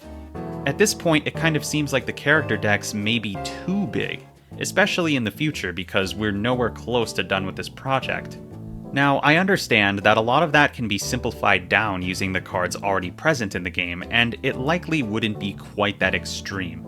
But the main problem I have with this character deck thing is that all of these crazy wild cards and new special cards from other Uno versions I've been adding would not be able to be divided evenly and fairly amongst players. Unless, of course, I wanted to have 16 copies of every symbol in the game. Ouch, no.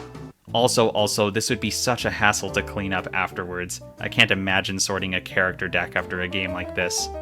Also, adding character decks would completely invalidate any cards that mess with the draw pile, so I don't want that. All of that being said, I think it's best that character decks sit this one out, so we're still keeping the one massive draw pile. Nice. Just because character decks are out doesn't mean that the cards present in them are out. In normal Uno Ultimate, each character has a set of unique wild cards with special effects. And I want all of these things in the game to make characters in general more worthwhile.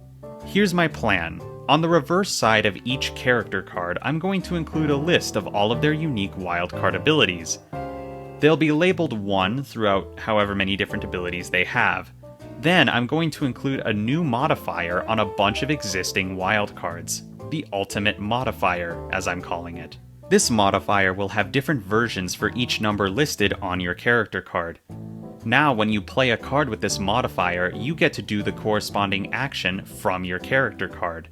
Some wildcards just got a lot stronger. As for the terminology, add and draw both still mean the same thing, but burn and recover gotta be reworked since the character deck is gone now. This is something that'll need to be balanced carefully and individually amongst each card, so I don't plan on going over everything I plan to do. Basically, I plan to replace burn and recover with similar but fitting various mechanics depending on the situation. And this goes for character card abilities, ultimate wildcard modifier abilities, enemy, event, location, and item cards. Never fear though, as every single one of these unique things will be represented in some way in the final product. There's also a pretty good chance burn and recover will be implemented in a different way during balancing. Speaking of the danger deck, let's get into that now. Firstly, every single unique danger deck card mechanic will be included. Mechanical duplicates will not be. And you'll be able to have all of them shuffled in there at once. If there's any reason to not have all of them included at once, I will alter that mechanic slightly, because separating the danger deck each time sounds like such a chore. So now there are 4 regular discard piles, 1 draw pile, 1 customizable wildcard pile, 1 danger pile, and an accompanying discard pile. This is getting absurd, in a good way. Let's start with the enemy card type. Do I plan to make unique characters and art to replace all enemies across every version and add-on of Uno Ultimate? Honestly, probably not, but I'll see what happens when I get there. I'd rather prioritize the character art. If I'm motivated enough, I will, but there are seriously like over 80 of these. Mechanically, they'll all be there though, and I'll alter them where necessary. Don't get me wrong, I have no problem coming up with 80 unique characters, but it's the art itself that would make it really challenging. I'm just one dude, you know? Next is events. These ones will be a lot easier for me because they don't have much to them. All of them will be included and altered where necessary. Duplicates will be excluded, and they may all receive their own symbol just like in Uno Ultimate, but those symbols aren't the most necessary in my opinion. Sometimes a cleaner card is just a better card. Next is items. These ones will have to be balanced a bit, but I intend to include all of them, and they'll function just like they did in regular Uno Ultimate, except for the changes that I make. Locations will have the same deal, pretty much unchanged, except everything will be rebranded and altered where necessary. I'm fully aware that every card type I've talked about can do wildly different things depending on the character deck they come from. Please trust me when I say I will be very careful when implementing and possibly altering all cards from this game.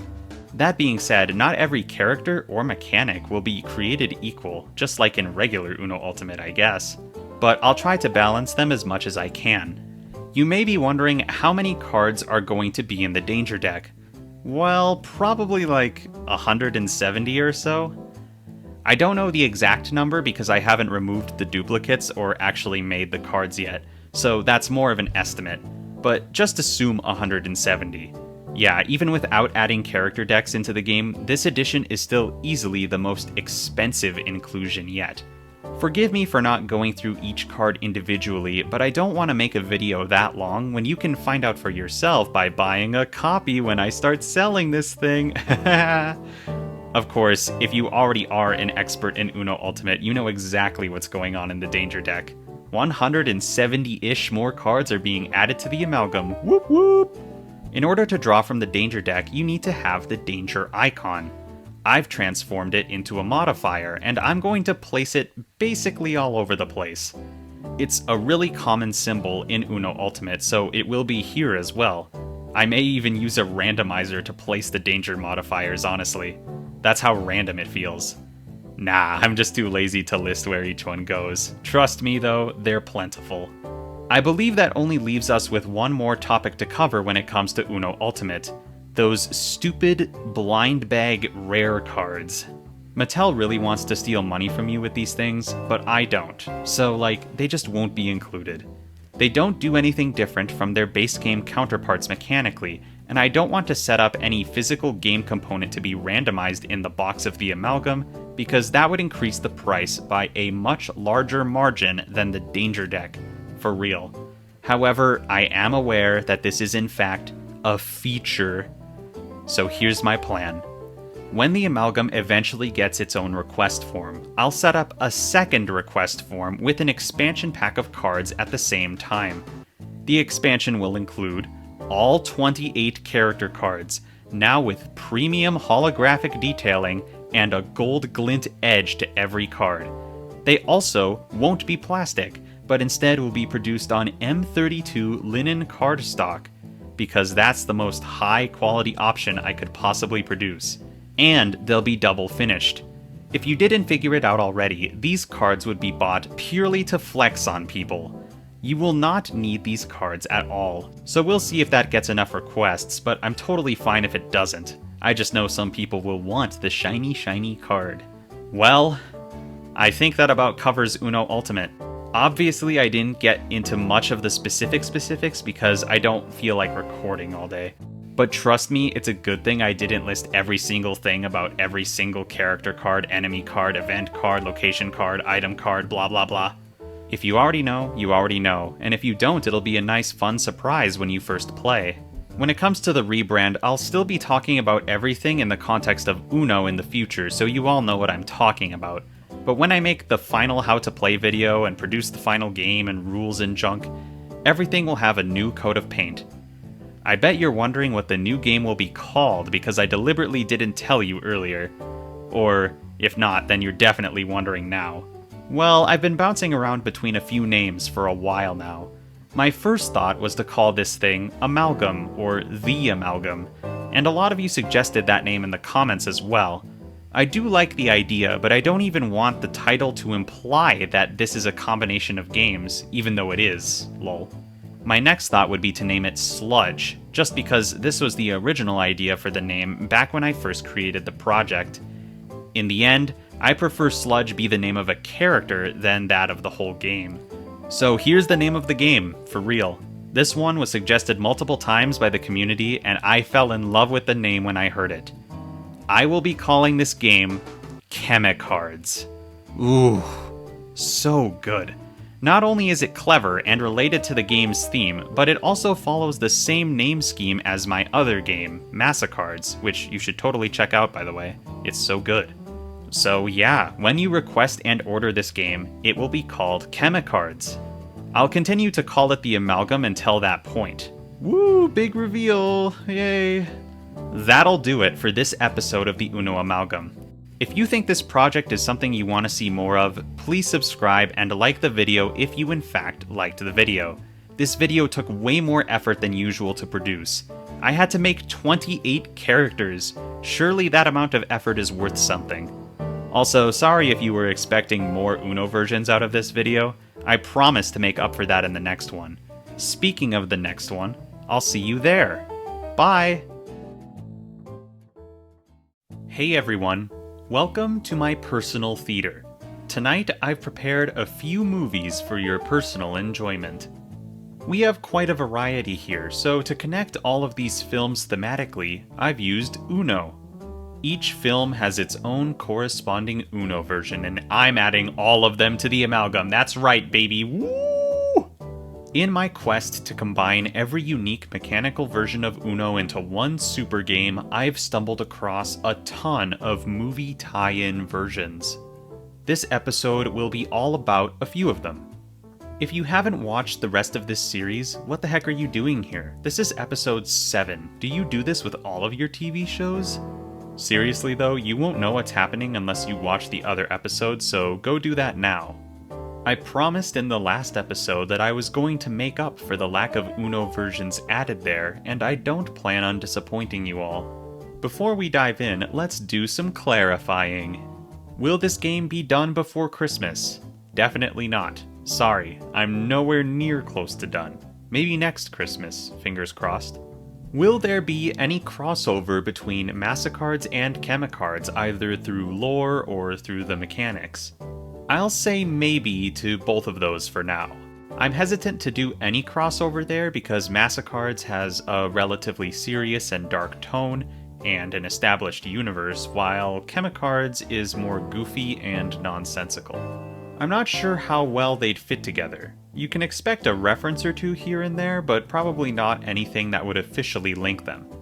How much will this game cost? I still don't know. How come you didn't watch the previous episodes? I'll know once the project is done. Will I be doing a Kickstarter for any of my games? I'd like to avoid it if I can. Making these games is a lot of work, and doing a Kickstarter campaign is even more work on top of that. And tons of potentially unnecessary math. Don't get me wrong, Kickstarter is an awesome platform, but if I get enough requests for my games, I can bypass that step entirely and just let you buy the game like you'd buy anything else. It's a lot simpler that way. How can I give you money? I love you and I want to support you. The best way you can support me is by watching my videos, which you're currently doing, so thank you. The second way would be to request my games and then buy them once they're made available for purchase. Currently, Massacards is available for request, link in the channel description. I probably won't be setting up a Patreon or anything like that because I'd rather you guys not pay me for a video I would have made even if you didn't pay me. I'd prefer you actually get a product if you're going to throw money my way. I'd consider doing merch or something like that though if there was enough demand. Let me know if you would want a piece of merch and what exactly you'd want on it. Clarification time over, let's get into tonight's feature presentation. For the sake of keeping things brief, just note that every single one of the mechanics presented in this video will be placed on a wildcard like other single wildcard gimmick mechanics from previous versions I've covered. Let's kick things off with a movie from my childhood that I have no memories of. Edition 52, Uno Happy Feet. Do you remember the silly penguin movie better than I do? Perhaps you'd be able to tell me why the unique rule for this version is called the Mambo card. When you play this card, you get to give each other player one card from your hand. It can be literally any card, and there's nothing stopping this card from removing all cards from your hand. Once you're done, you then get to play an additional card from your hand to resume play. This mechanic is interesting because it gets more powerful the more players you have. You'd be getting rid of a maximum of 16 cards, which is really good. Hey, do you guys remember when Ghostbusters was a top tier movie? Edition 53 sure does. Uno Ghostbusters was part of Uno's 35th anniversary, and I gotta say, this version's unique card ties in really well with the new theme of the Amalgam. The Wild Crossing the Streams card forces all players to draw a card, including you. Then you get to play another card of your choice. All other players must then play a card of matching color. If they aren't able to do so, they draw an additional 2 cards. Super chaotic and hurts everyone except you. This is such a fitting card for the Ghostbusters. And yes, this is completely superior to the new Uno Ghostbusters because that one had nothing unique. Get clowned on, Ghostbusters 2016. Edition 54 is Uno Encanto. Of course Mattel would choose the best song from that movie to build a unique mechanic around. The Wild We Don't Talk card unfortunately does not involve 7-foot rats, but I might change that in the final version, who knows. Here's how it actually works. When you play this card, you choose a player. That player can no longer speak unless they call out Uno. This effectively breaks their curse. Just another silly party game mechanic that will fit right in with the dares and other similar mechanics. Edition 55 is Uno Planes. Admittedly, I never saw planes. Probably because even as a younger man, I knew it couldn't be as good as Cars. Apparently, I was right. The mechanic, however, is quite interesting.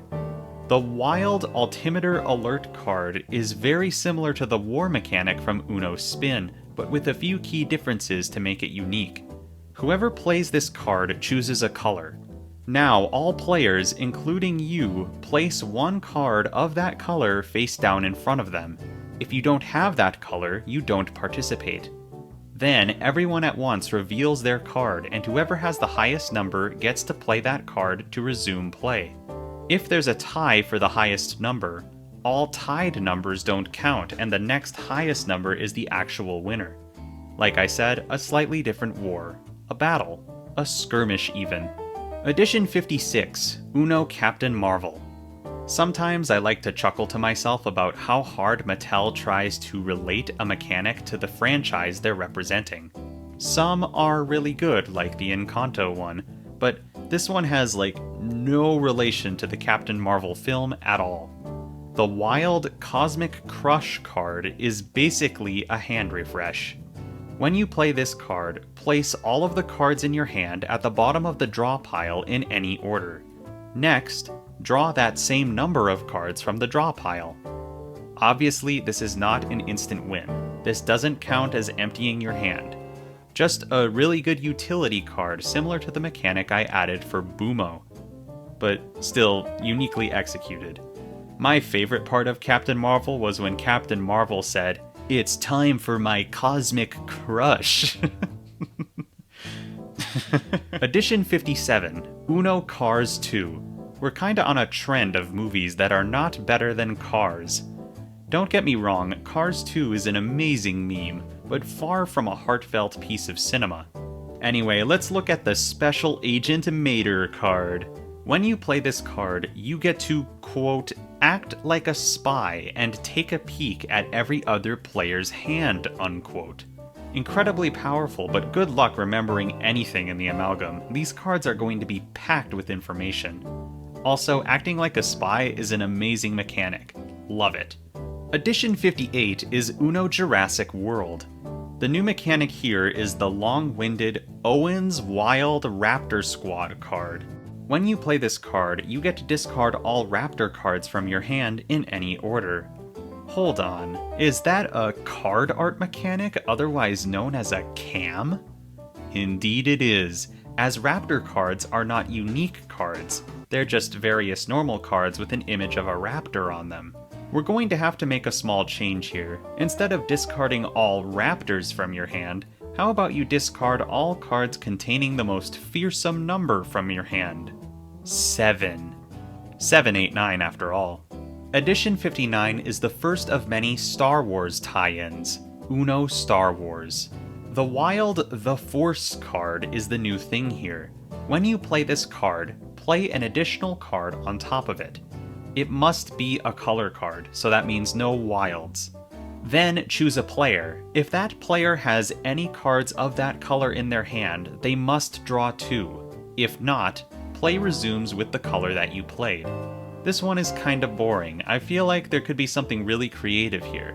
Hopefully the other Star Wars versions make up for this. Edition 60, Uno the Lion King. This mechanic will not leave you crying, don't worry.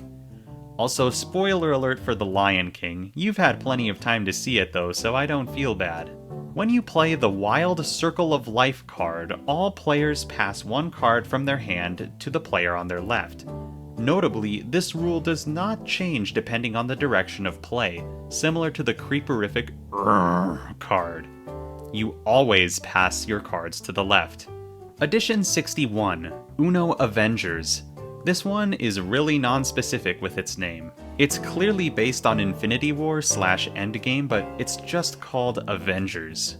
Weird.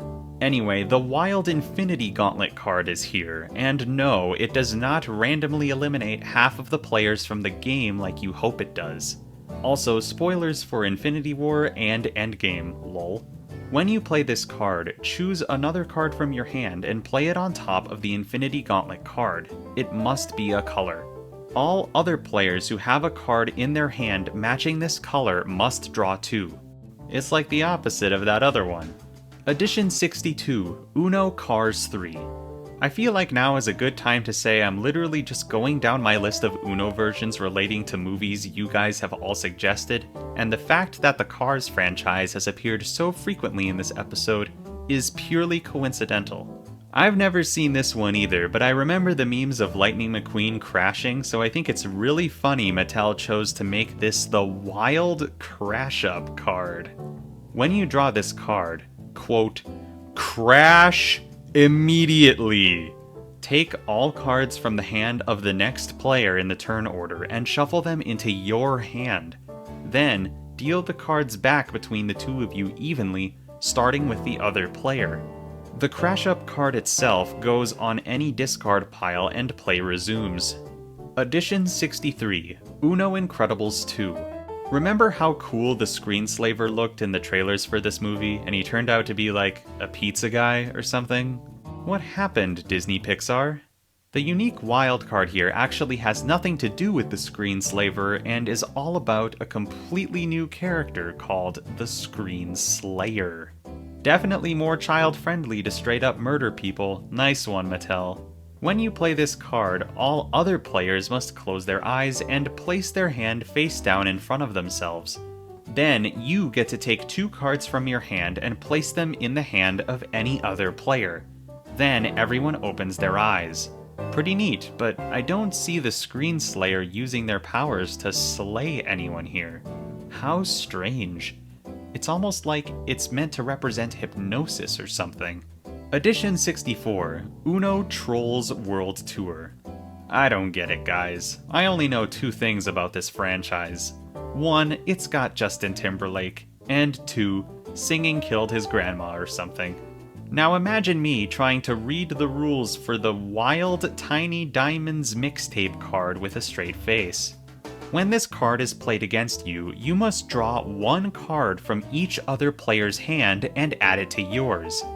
What does this have to do with music? Anyway, this card gets worse for you the more players there are, which I think is pretty funny. Edition 65, Uno Toy Story 4. Yeah, we're skipping straight to 4. Nothing matters. The unique card here is the Wild Duke Kaboom card. When you play this card, choose 2 other players, shuffle their hands together, and deal them back out evenly between the same 2 players. If there's an odd number of cards, you choose who gets the extra. It's like the crash immediately thing, but this time you're not involved in the crash. Edition 66, Uno Frozen 2. Why was this suggested before Uno Frozen? When you play the Wild Forces of Nature card, choose a color. As play continues, only the color you chose can be played. This continues until it's your turn again, and then the curse is broken. This one is actually quite practical for late game shenanigans, so I like it. Edition 67, Uno Shrek 2. Okay, I understand why Shrek 2 was suggested before Shrek. Shrek 2 is a cinematic masterpiece, with a cover of a song that's somehow better than the original version. Not to mention, it's really funny. The mechanic it brings with it isn't integrated that well though. When the Wild Blind card is played against you, you must close your eyes and draw 1 card from all other players' hands. So, exactly like the Tiny Diamonds mixtape card, except more annoying because you have to have your eyes closed? Excellent. Edition 68, Uno Kung Fu Panda. If I were to choose between noodles and don't noodles, I'd always choose noodles. You ready for another war-adjacent mechanic? The Wild Kickin' Battle card is essentially a 2-player war. When you play this card, choose a player. You both select a card from your hand and reveal it simultaneously. Whoever has the higher number wins. The loser needs to add all cards used in the battle to their hand, including the other player's cards. And an additional 2 cards, just cuz. All cards without numbers count as 0. If there's a tie, you keep playing rounds until someone wins.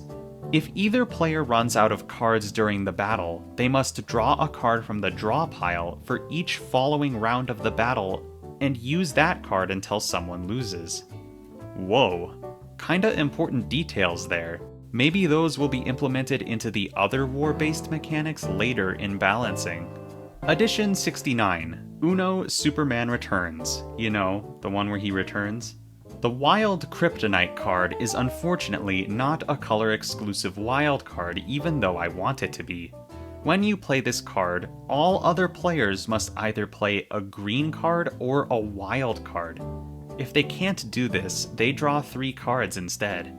Last but certainly not least, we have Edition 70, Uno Pirates of the Caribbean. This one came with a wearable mask thing, which I will not be including because I don't feel like bankrupting anyone with this game. Also, it's a bug, no bugs allowed. This one includes the Dead Men Tell No Tales card, and no, this is not based on the 5th installment of the series. When you play this card, choose a color. Starting with the next player in the turn order, everyone must draw until they get a card of that color. Whoa. A wild all-draw color card, essentially? Incredibly powerful. Deep breath. Exhale. Woo! 19 editions in one video. Pretty impressive, huh? Obviously, the mechanics here were relatively simple considering each version I talked about only added 1 new mechanic. But that's how most of these Uno versions are. So while this episode was used to catch up from the last time, maybe in the future there will be more episodes like this to make twice the progress. Speaking of progress, it's kinda unclear how much progress I'm making in these videos, huh? The internet says there are about 637 versions of Uno in existence, but who knows if that's right.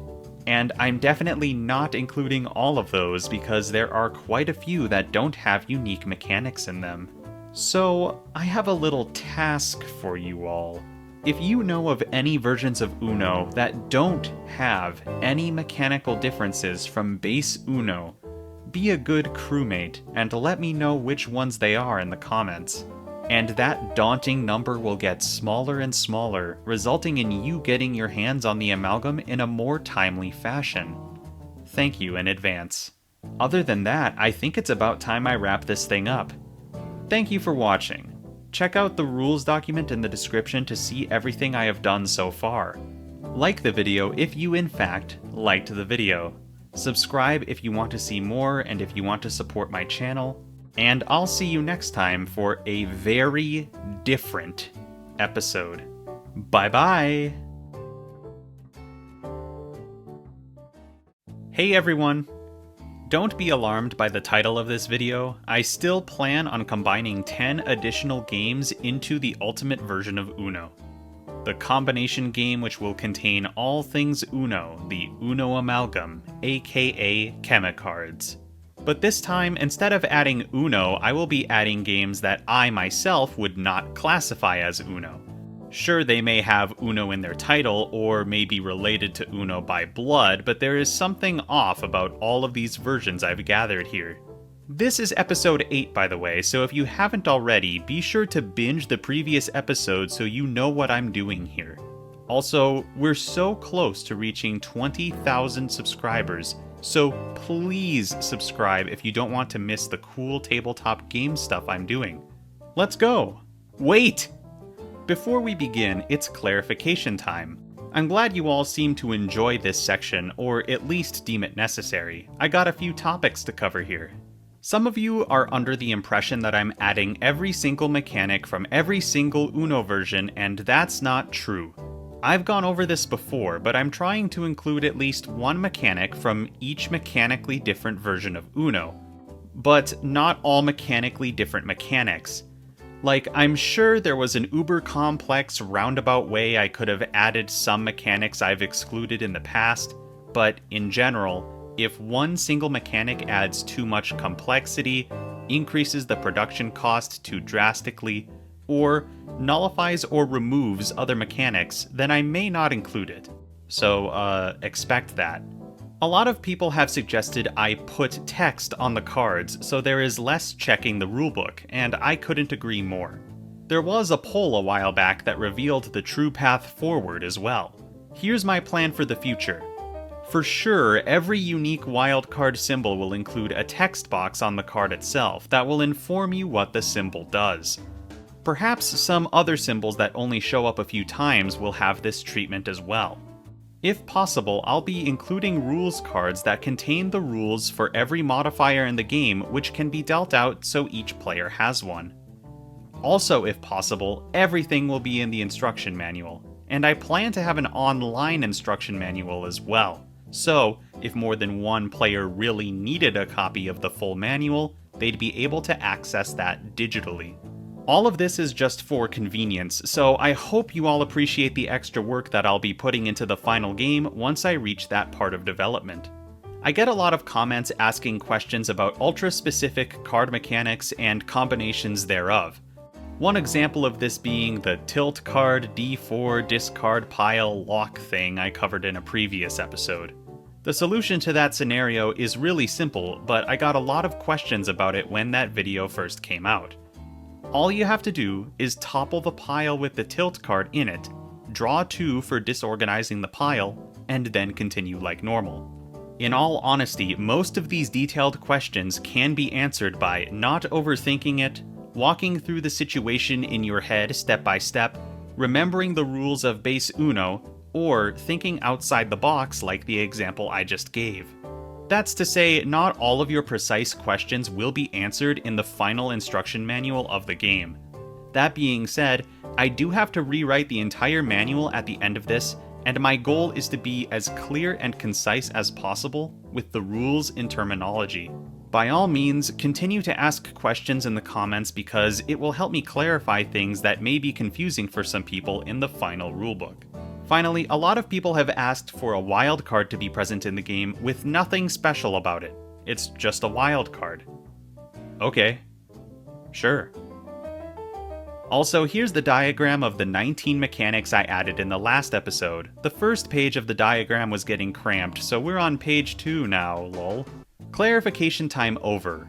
I hope you're ready for me to not add Uno in this episode because I mean it, I won't be. Okay, let's get things started off with a return to one of my philosophies you may or may not remember.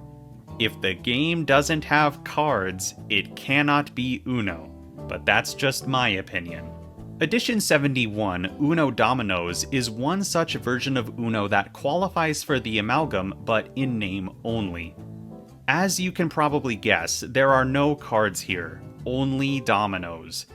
This really is just a domino game, but the regular Uno symbols are thrown in there because otherwise this would not qualify as Uno. Because this is a domino game, however, I think there is one mechanic that stands out amongst the rest, which can be translated into the amalgam: the dead end mechanic. Normally, this is just a special symbol that prevents you from linking any more dominoes in that spot.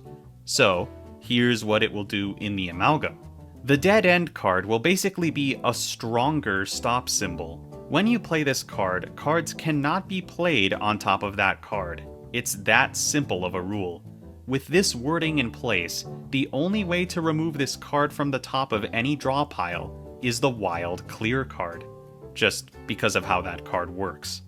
While this mechanic is stronger than the stop symbol because there is only one card in the game that can counter it, the reverse is also true, as there is only one card with this mechanic tied to it. Wild card, slap. Okay, that last one seemed kinda basic, huh? Too simple, huh? You want more, huh? Well, you aren't even ready for Edition 72, Uno Hearts. This is an old one, and also, this is not Uno, it's Hearts, a game that can normally be played with a standard deck of cards, except this time, it has a pinch of Uno flavoring, and suddenly it's a whole new game. The additions here are quite substantial, so I'm not going to explain the rules of normal Hearts in this video. Trust me, you don't need to know them to understand what I'm adding here. Many of these things will be slightly changed to fit an Uno game rather than a Hearts game as well, but you already knew that, right? Firstly, there are a few new wild cards getting added here. Essentially, every number 1 through 10 that doesn't already have a wild draw version of itself is getting one. So that means we got a wild draw 3, a wild draw 5, a wild draw 7, a wild draw 8, and a wild draw 9. These do exactly what you'd expect. Next is the green and purple 8 number cards. One of each of these cards will have the swap hands symbol on them. Simple enough. Next, the number cards in this game go up to 23 rather than Uno's regular 9. I gotta treat all the new numbers fairly, so each number is getting 4 more physical cards with 8 total card faces. So each number is on each of the 8 colors once. So now we have new number cards including 11s, 12s, 13s, 14s, 15s, 16s, 17s, 18s, 19s, 20s, 21s, 22s, and 23s. Meaning the amalgam's numbers go from -10 to 0 to 23, then to 50, and then to 99. Crazy. Those of you that wanted more number cards with less symbols and modifiers, you're welcome. One of these new number cards is special though, the yellow 13 specifically. In normal Hearts, you got golf rules. The person with the lowest score wins. Some cards are worth points and you need to get rid of them if you want to win. So here's a new general game rule. If you choose to play with points and the round ends and you're holding the yellow 13 when that happens, you lose 13 points. And yes, this can drop you into negative points if you didn't have any to begin with. So you might be a little unlucky if you happen to have the yellow 13 card in your hand when the round ends. Not a massive issue though, right? Well, what if I told you that in Uno Hearts, all red cards are considered hearts, and therefore also negatively affect your game? That's right, if the round ends and you're holding any red cards in your hand, each red card subtracts 1 point from your total points. Detrimental cards like this add a lot of strategy into the amalgam, and it's not a huge issue unless you actively ignore it for the entire game. Believe it or not, that's not all Uno Hearts has, because there are 2 more general game rules that I'm adapting as well. Both of these rules were originally listed as advanced play mechanics, but that doesn't make them any less valid. The first is the Shoot the Moon rule. This one plays well with the new mechanics added from Uno Hearts as well, so yeah, here it is. If the game ends and you're the only player with any red cards in your hand, you can choose to either gain 20 points or force all players to lose 20 points. Simple, fun, and again, strategic. The next rule is the Pass 3 Cards rule. At the start of the game, before the first player takes their turn, all players must view their hand and choose 3 cards from it to give to the player on their left. Basically, give your 3 worst cards away and you receive the 3 worst cards of the player on your right. Just another layer of strategy and complexity. Okay, that's all, for real this time. Geez, Mattel might as well make their own deck of cards if they're going to rip off other standard card deck games. Oh wait. Edition 73, Uno Wild Twists Playing Cards. This is literally just a standard deck of playing cards, but there are some wild cards thrown in. That's it. The instructions for this thing are so lame as well because they don't teach you how to play several games that they mention by name and just tell you how the games will be different now that wild cards are in the deck. There isn't much that's super Uno friendly here, but there is something. The Wild Red card. This is a color exclusive wild card, much like the Wild Block from Uno Stacco. The Wild Red card will function the same, except it can only be played on red cards. There's also a Wild Black card, but that's just a normal wild, so no need to include it. There's a lot of repeating mechanics in Uno Wild Twists. I won't be including the Wild Spade, Club, Heart, and Diamond cards because they would function the same as the Wild Number cards effectively, which already exist, and I'm not going to add a cam if I don't have to, so the Wild Red card is all that's getting added here. Edition 74, the Uno Cobb's Game Changers cards. Hey, that's not Uno, that's a bag of popcorn. Apparently, this popcorn company in Australia partnered with Mattel to create a new set of 13 cards, notably not a complete game, which could be inserted into any normal Uno deck. How convenient for me, but how random on Mattel's part. There are a few mechanics here that have already been added by other versions, so I'm just going to go over the ones that Cobb's actually adds. Some will be placed on wild cards, while others are color-exclusive mechanics. Yay! The Everyone Draws 2 card will be a color-exclusive red card. It forces everyone to draw 2 when played, including you? The Wild Face Up card forces all players to play with their hand fully visible for all players when played. This effect only lasts for 1 round. Wild card Slap. The Wild Draw 4 Discard 4 card forces you to draw 4 cards and then discard 4 cards when played. Discarding the 4 cards functions like a refresh, so effects are not triggered when you discard the 4 cards. Wild card Slap. The yellow color-exclusive Sharing Secrets card forces you to show your hand to the player with the fewest cards when played. The green color-exclusive Deflect card functions the same as the Superstar card. Super powerful. The Wild Shuffle 'em Up card forces all players to discard their entire hand and draw the same amount of cards they discarded from the discard pile. Everyone gets a hand refresh. Wild card Slap. The blue color-exclusive See the Future card allows you to look at the top 5 cards of the draw pile when played. The red color-exclusive Silence is Golden card forces all players to not talk when played. The first player that does draws 4, and then the curse is broken for all players. The Wild Exclusive Popcorn card gives you exclusive access to the bag of popcorn, which you apparently have. This only lasts for 1 round when played. Wild card Slap. Finally, the green color-exclusive Popcorn Hog Draw 2 card forces the player who last ate popcorn to draw 2 when played. I can see the Amalgam has a very steady diet of pizza, popcorn, and chocolate. Very healthy. Thanks for the crazy cards, Cobbs. I appreciate it. Edition 75, yet another popular request for a cameo appearance, Phase 10. Yet another game published by Mattel that has no Uno mechanics in it, and the box has the funny "From the makers of Uno" thing in the corner. Obviously, this game is not Uno, but I think there can be a fun way to include one mechanic from Phase 10. The Wild Run card, as I'm calling it, when played, allows you to discard any number of cards as long as they are in sequential order. So, when you play this card, you could theoretically discard a 2, then a 3, then a 4, then a 5, and so on, until you can't play anymore. Effects are not triggered from these cards. I think that'll be all for Phase 10. This is a cameo after all, and I don't want this game to have 10 phases.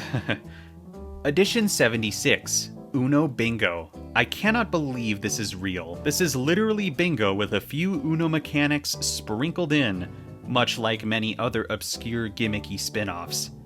I'm not including a stupid bingo board in the Amalgam. There are 3 dice in Uno Bingo, so here's a very unique wild card to represent how the dice are used in this version. The wild Uno Bingo card allows you to roll the d8, with each side of the die representing one of the 8 colors in the game. Then roll the d8 again. This time you just need the actual number on the die. If you happen to have a card in your hand that matched the number and color of your dice rolls, you can play that card as an extra action. Wild Card Slap. I know this is a weird and lame one, but this is literally the most gameplay I can get from a literal bingo game. The next one, Edition 77, is Uno Wild Tiles. No cards? Not my Uno. Mattel keeps coming up with new ways to sell the same game in a different format without even having a movie tie-in involved, and this is just obnoxious, honestly. Still enjoyable, though. Everything from base Uno is here, except it's in tile form now. Ooh. And even the special rules here are already covered by other versions, except for one. The wild All Pass 2 symbol forces all players to pass 2 cards from their hand to the next player in the turn order when played. Wild Card Slap. I'm kinda surprised how many game boards there are in these various Uno versions. They show up more frequently than they should. I'm only saying this because I know this will not be the last game board I ever talk about. Remember Uno Dice Game? Well, Edition 78 is very similar in the game component side of things. Uno Dice, circa 1987, is essentially Uno but with dice. This is actually how I imagined the other Uno Dice game I covered would function. You roll dice to match colors and numbers, blah blah blah. What's going on here? Well, in Uno Dice, having more dice is actually beneficial to you, unlike in normal Uno where more cards equals bad. More dice equals potentially more points, so I'm just going to reverse engineer the main wild die of this game. The new Wild Play 4 symbol forces you to draw 4 cards when played. Then you get to play 4 cards in a row, and all of the effects on them do indeed trigger. This can be an excellent combo card for all of you big-time strategists out there. Wild Card Slap. While we're on the topic of Uno Dice, let's talk about Edition 79, Uno Dice Game. Again. But this time, it's the canned version. For real, this packaging is great. It makes me want to drink the Uno. Believe it or not, this version has almost nothing new. The only way I can get a new mechanic out of this one is if I recontextualize one of the game rules and turn it into a wild card. During your turn, as your action, play the wild reroll card in front of yourself for all to see. The game continues like normal. From that point on, if you encounter a scenario where you are unable to play cards during your turn, you can choose to discard the wild reroll card as your action, and then do a full hand refresh. Just like other hand refresh mechanics I've talked about previously, you discard all cards in your hand and then draw the same amount of cards from the draw pile. You'll have to let me know if there are any other Uno dice games in the comments I should know about, because I didn't realize there were at least 3. For the final edition of the video, I have Edition 80, Luck Plus, yet another cameo game, whoop whoop, from the makers of Uno and a card shedding game, fit for a cameo. There are two small things I want to add from Luck Plus, the first of which is a set of Transfer Plus cards. And these will be transformed into a modifier and placed on a few yellow cards specifically. When you draw one of these cards, you get to take any cards of your hand that match the number of the Transfer Plus card and give all of those cards to another player of your choice. The Transfer Plus card itself remains in your hand. Onto a few yellow cards it goes. Next is the Doubles card, a blue exclusive card. When you draw this card, from that point on, at the start of your turn, you must roll the d6 2 times. You can only play the Doubles card when you roll the same number twice on your turn. Otherwise, it's stuck in your hand, hence the name Doubles. And that's 10.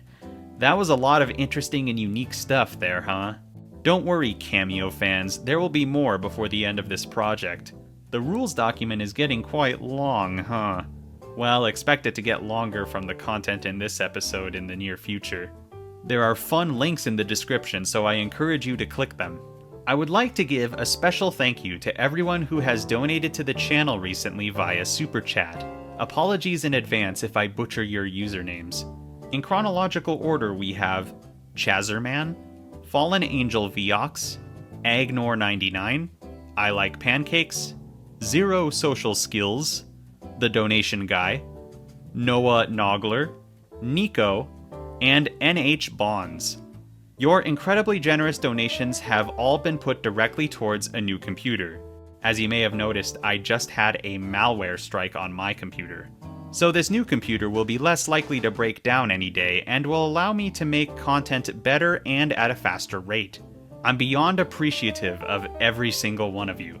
And despite my instructions to save your money so you can buy a copy of one of my finished games, I've elected to leave donations on so people can have the freedom to donate if they are not interested in purchasing an expensive tabletop game. Thank you all so much again, I truly appreciate it. And with that, I think I'll wrap up this episode of the Uno Amalgam series. Now that my computer is fixed, I'll hopefully be able to stay on schedule with these videos. I also have a few surprise videos in the works, so if you're interested in any of that, or if you just want to see the new Amalgam video when it comes out, be sure to subscribe and turn notifications on so you don't miss the next premiere. Like the video, but only if you in fact liked the video. I'll see you all in the next video, whatever that may be. Hey everyone! Welcome to episode 9 of the Uno Amalgam series. For those of you that have questions about the title of this one, allow me to elaborate. When you're trying to combine every official version of Uno in existence into one game, like you do, and you're also trying to make it affordable for the consumer in the end, there are certain Uno versions that pose a unique challenge. These versions I'm referring to contain bugs, or big useless garbage, for those of you that haven't watched the full series. Go watch the rest of the videos first. The link is in the description to the first part. So what would I classify as a bug exactly? Basically any massive brick of cheap plastic whose purpose can be boiled down to rolling a die instead. Not all bugs are like this though. Some can be relatively small game pieces, sticker sheets, or some other random game component which can often be replaced by cards for cheaper.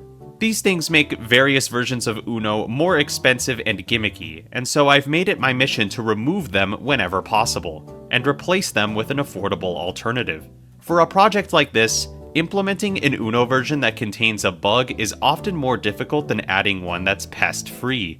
So, I have decided to challenge myself in this episode by adding 10 versions that all contain bugs.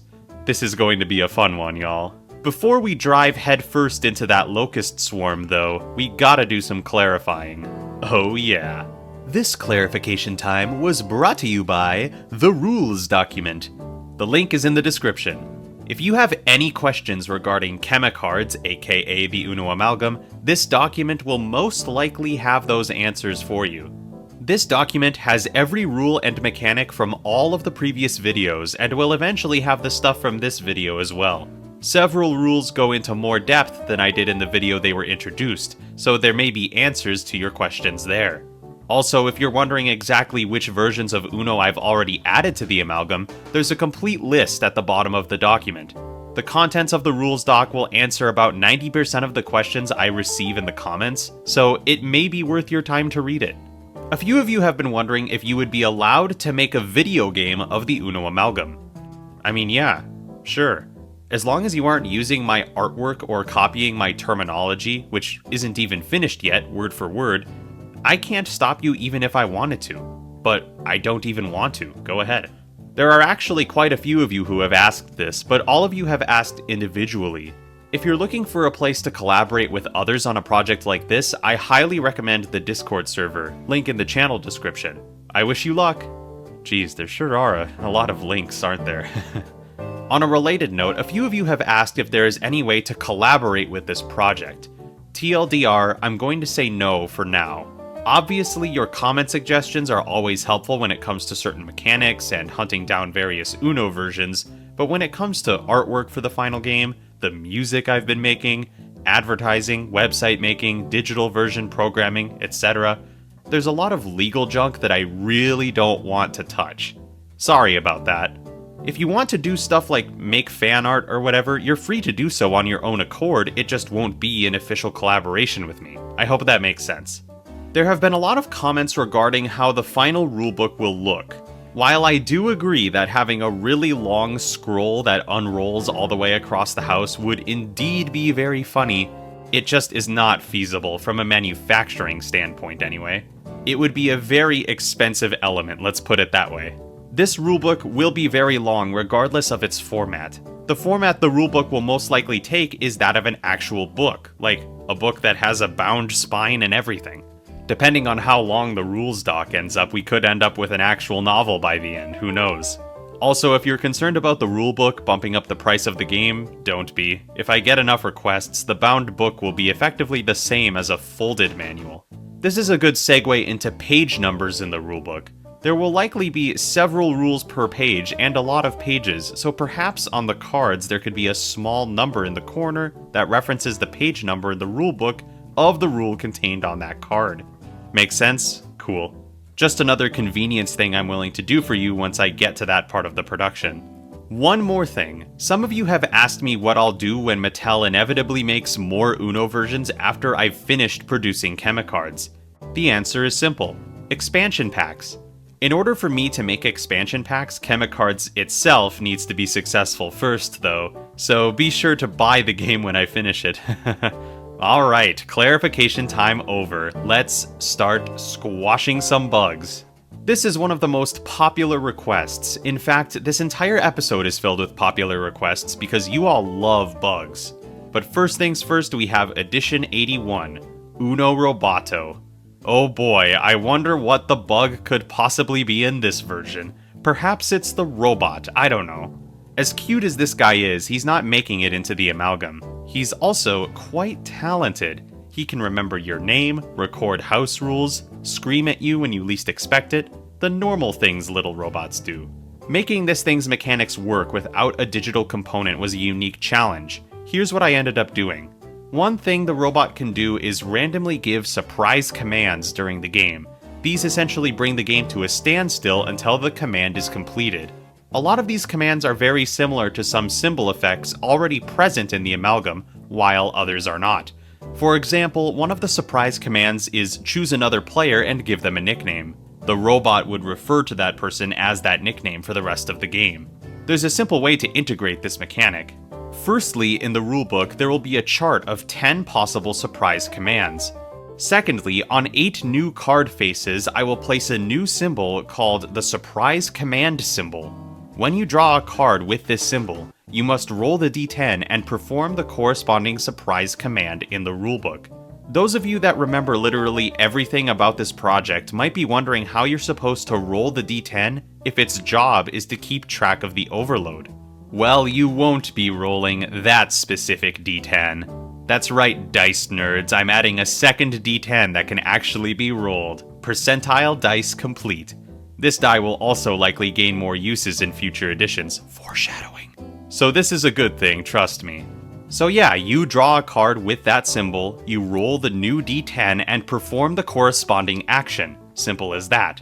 There are a lot of things the robot does involving house rules, but pretty much all of these things have been covered by other related mechanics from other games like Uno House Rules. The only new cards in Uno Roboto are cards that suggest house rules to use, so I think I'll leave it there. Still, this was quite a substantial addition. It's not every episode I get to add another die to the dice set. The popular requests continue with edition 82, Uno Power Grab. This is one version of Uno that I've never played, but it seems really fun on paper. I'm sure it is fun considering how often it's suggested. The bug in this version is a set of Uno towers. These 4 towers cannot be towers in the Amalgam, so instead they will be cards. Seriously, these things have no mechanical reason to be plastic towers. At the start of the game, these cards are placed near the center of the play area. What do these cards do? Well, they each function as a different type of shield from a specific effect when you control it. One protects you from draw 1s, the next protects you from draw 2s, the next from draw 4s, and the final one prevents your turn from being skipped. These effects are only in play when you control the towers though, and you control towers by grabbing them, and you can only grab them with the help of a few new cards. The wild Grab a Tower card allows you to grab a tower from the unclaimed towers in the center, or from another player. Congratulations, you now control that tower, and its effect is permanently applied to you while you control it. Wildcard Slap. In a similar vein, we have the Grab 2 Towers card. This allows you to grab any 2 towers from anywhere, and now you have the powers of both. This symbol specifically will be placed on each color once, 4 new cards.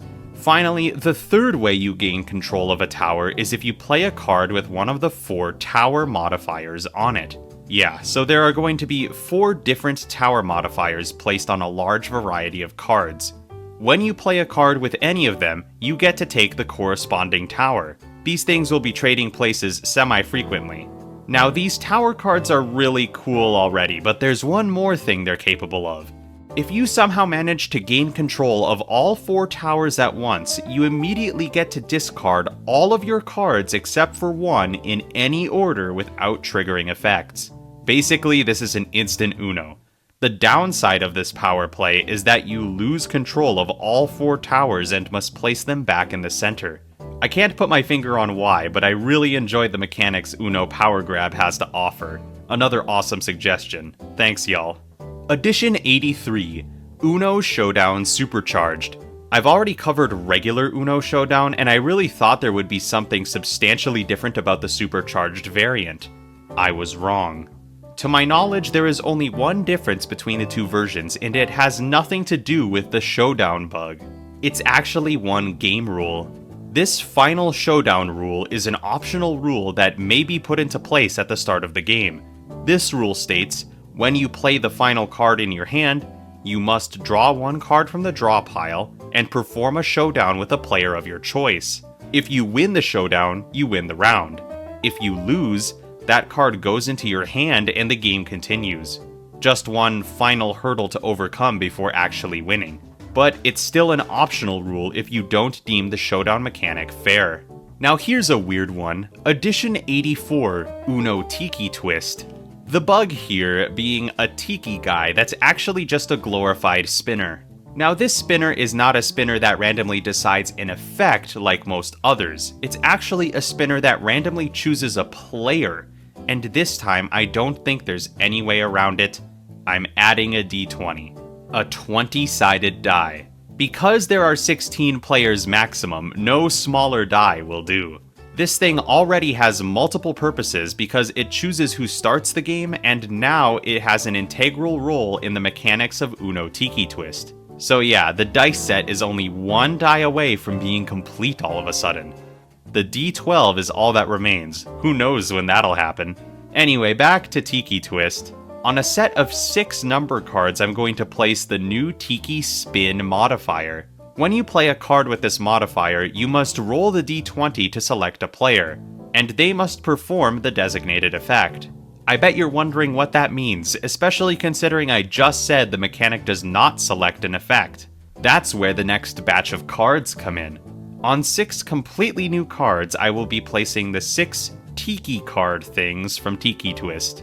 When you play one of these cards, just place it near the center, not on a discard pile, as your action. The effect on that card is the current Tiki effect. Then you roll the d20, and the player selected must perform that effect. From that point on, whenever a Tiki spin modifier is played, the d20 is rolled and the same effect activates.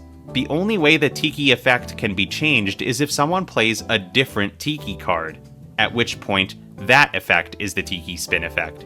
The 6 Tiki card effects are as follows: draw 1, draw 2, draw 4, discard color, discard 2, which is literally just discarding 2, still new though, and finally go 2, which allows you to choose who the next player is, and the game continues from them. Dang, this one really did add another die and another discard pile type thing. I really like this one too. Reminds me of Hot Wheels Beat That. Did anyone play that one? I had it on the Wii. It was really fun. Edition 85, Uno Spin to Go. Unlike most other travel versions of Uno, this one has a completely different set of mechanics compared to its normal-sized counterpart. There are a lot of similarities to how I'll be implementing it though. Here's how it'll work. I'm going to be putting the new small spin modifier on several sets of cards. When a card with this modifier is played against you, you must roll the d10. Ha, it's getting another use already. And perform the corresponding effect, which can be found in the rulebook. Here are all of the possible effects. 1. Nothing happens. 2. Draw until you draw a 2, 5, or 7 number card. 3. Privately view another player's hand. 4. Draw until you draw a green card. 5. Ask the next player in the turn order for a wild card. If they have any cards with the wild symbol on it, they must give you one. If not, you ask the next player, and so on until you have either received a wild card or you have asked every player for a wild card and not received one. 6. The yell Uno spin thing from the original Uno spin is back. 7. Discard up to 1 card of each color from your hand. You may choose to keep any cards you would be able to discard. 8. Discard all 1, 3, and 6 number cards from your hand. You may choose to keep any cards you would be able to discard once again. 9 is exactly the same as the discard color symbol, but yet again, you may choose to keep any cards you would be able to discard. 10. Do a full hand refresh. Man, I like this spinner way more than the original Uno spin one. There's more variety, more strategy, more stuff in general. Let me know if there are any other versions of Uno spin that I need to cover. Edition 86, Uno Reflex. I can't imagine spending more money than necessary on a bug that only does one thing. This thing is a real one-trick pony, so I'm going to turn its mechanic into a one-card pony. When you play the Wild Reflex card, roll the d8. Each number on the d8 corresponds to one of the 8 numbers. When the dice is rolled, everyone must race to place a card in front of them matching the corresponding color, and then grabbing the die as fast as possible. The first player to do this gets to play that card as an extra action, and play resumes with them. The other players put any cards they played too slowly back in their hand.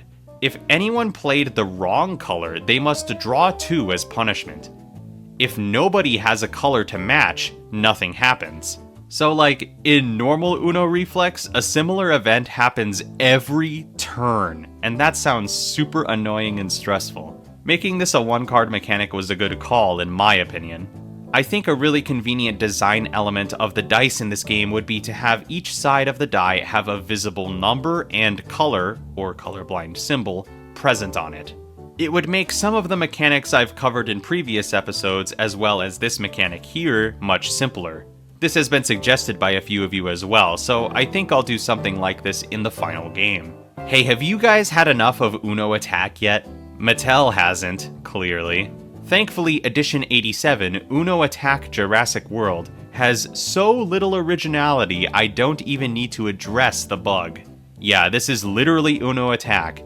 The only thing different here, unbelievably, is there's now a rule for how you choose the dealer, the player who deals the cards at the start of the game. This player and the first player could be completely different players. At the start of the game, everyone draws a card from the top of the unshuffled draw pile. Whoever has the highest number is the dealer, and is responsible for dealing the cards to each player at the start of the round. Special cards don't count.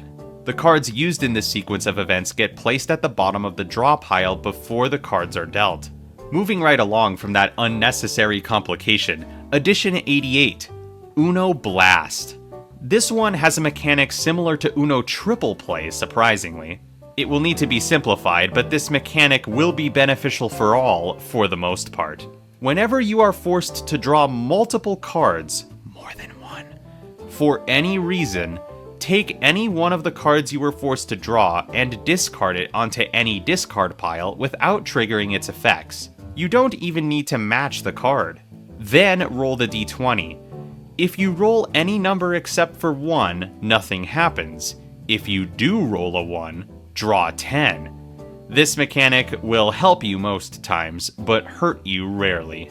And it will occur frequently, just like Uno Blast.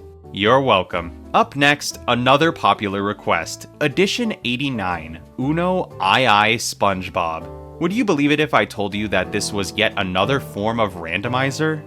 Buh. Here's how it'll work. On a set of 8 number cards, I'm going to place the new II modifier. When you play this card, roll the d4 once and refer to the rulebook to know what happens. Here are the effects. 1. Reroll the d4. 2. Draw 4. 3. Discard 1. 4. Draw until you get yellow, blue, or a wild card. Now don't do any of those things yet, except for re-rolling the d4 if it tells you to, because you need to roll the d4 a second time anyway to determine who does the effect you rolled. 1. Re-roll the d4. 2. A player of your choice. 3. Nobody. 4. You. So you roll the d4 until you know the effect. Then you do that again until you know who must perform the effect, and then the effect is performed. A pretty silly randomizer, but a unique one. This also definitely is not the last we'll be seeing of SpongeBob. For the final edition and bug of the video, we have Edition 90, Uno Triple Play Stealth. I don't actually need to add the near non-existent stealth mechanics because this version of Uno Triple Play provides me with one new card, which I'll be calling the Meltdown symbol, or something like that. This is because it's basically a super overload. When you play this card, all other players must roll the d10 and draw that many cards as if they triggered an overload. Wildcard Slap. For those of you that are wondering, the stealth mechanics from this version make it so nobody knows when the overload is close to happening, which is kinda nullifying a mechanic in a sense, so I will not be including it. Whew. I gotta say, my trash is getting pretty full, especially after this episode. The trash can is brimming with junk plastic and blinking lights. I hope the raccoons are able to enjoy the home renovation. Anyway, it's thank you time. These wonderful folks have recently donated to the channel via Super Chat, and they deserve some recognition. In chronological order, we have Agnor99, Fallen Angel Viox,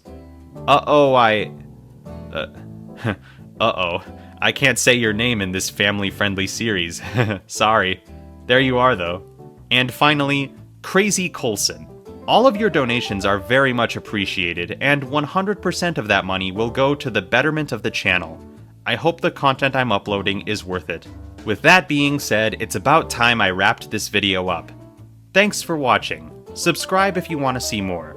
Like the video if you in fact liked the video. Be sure to let me know what Uno versions I should cover in the next episode of this series, and I'll catch you all there. Hey everyone!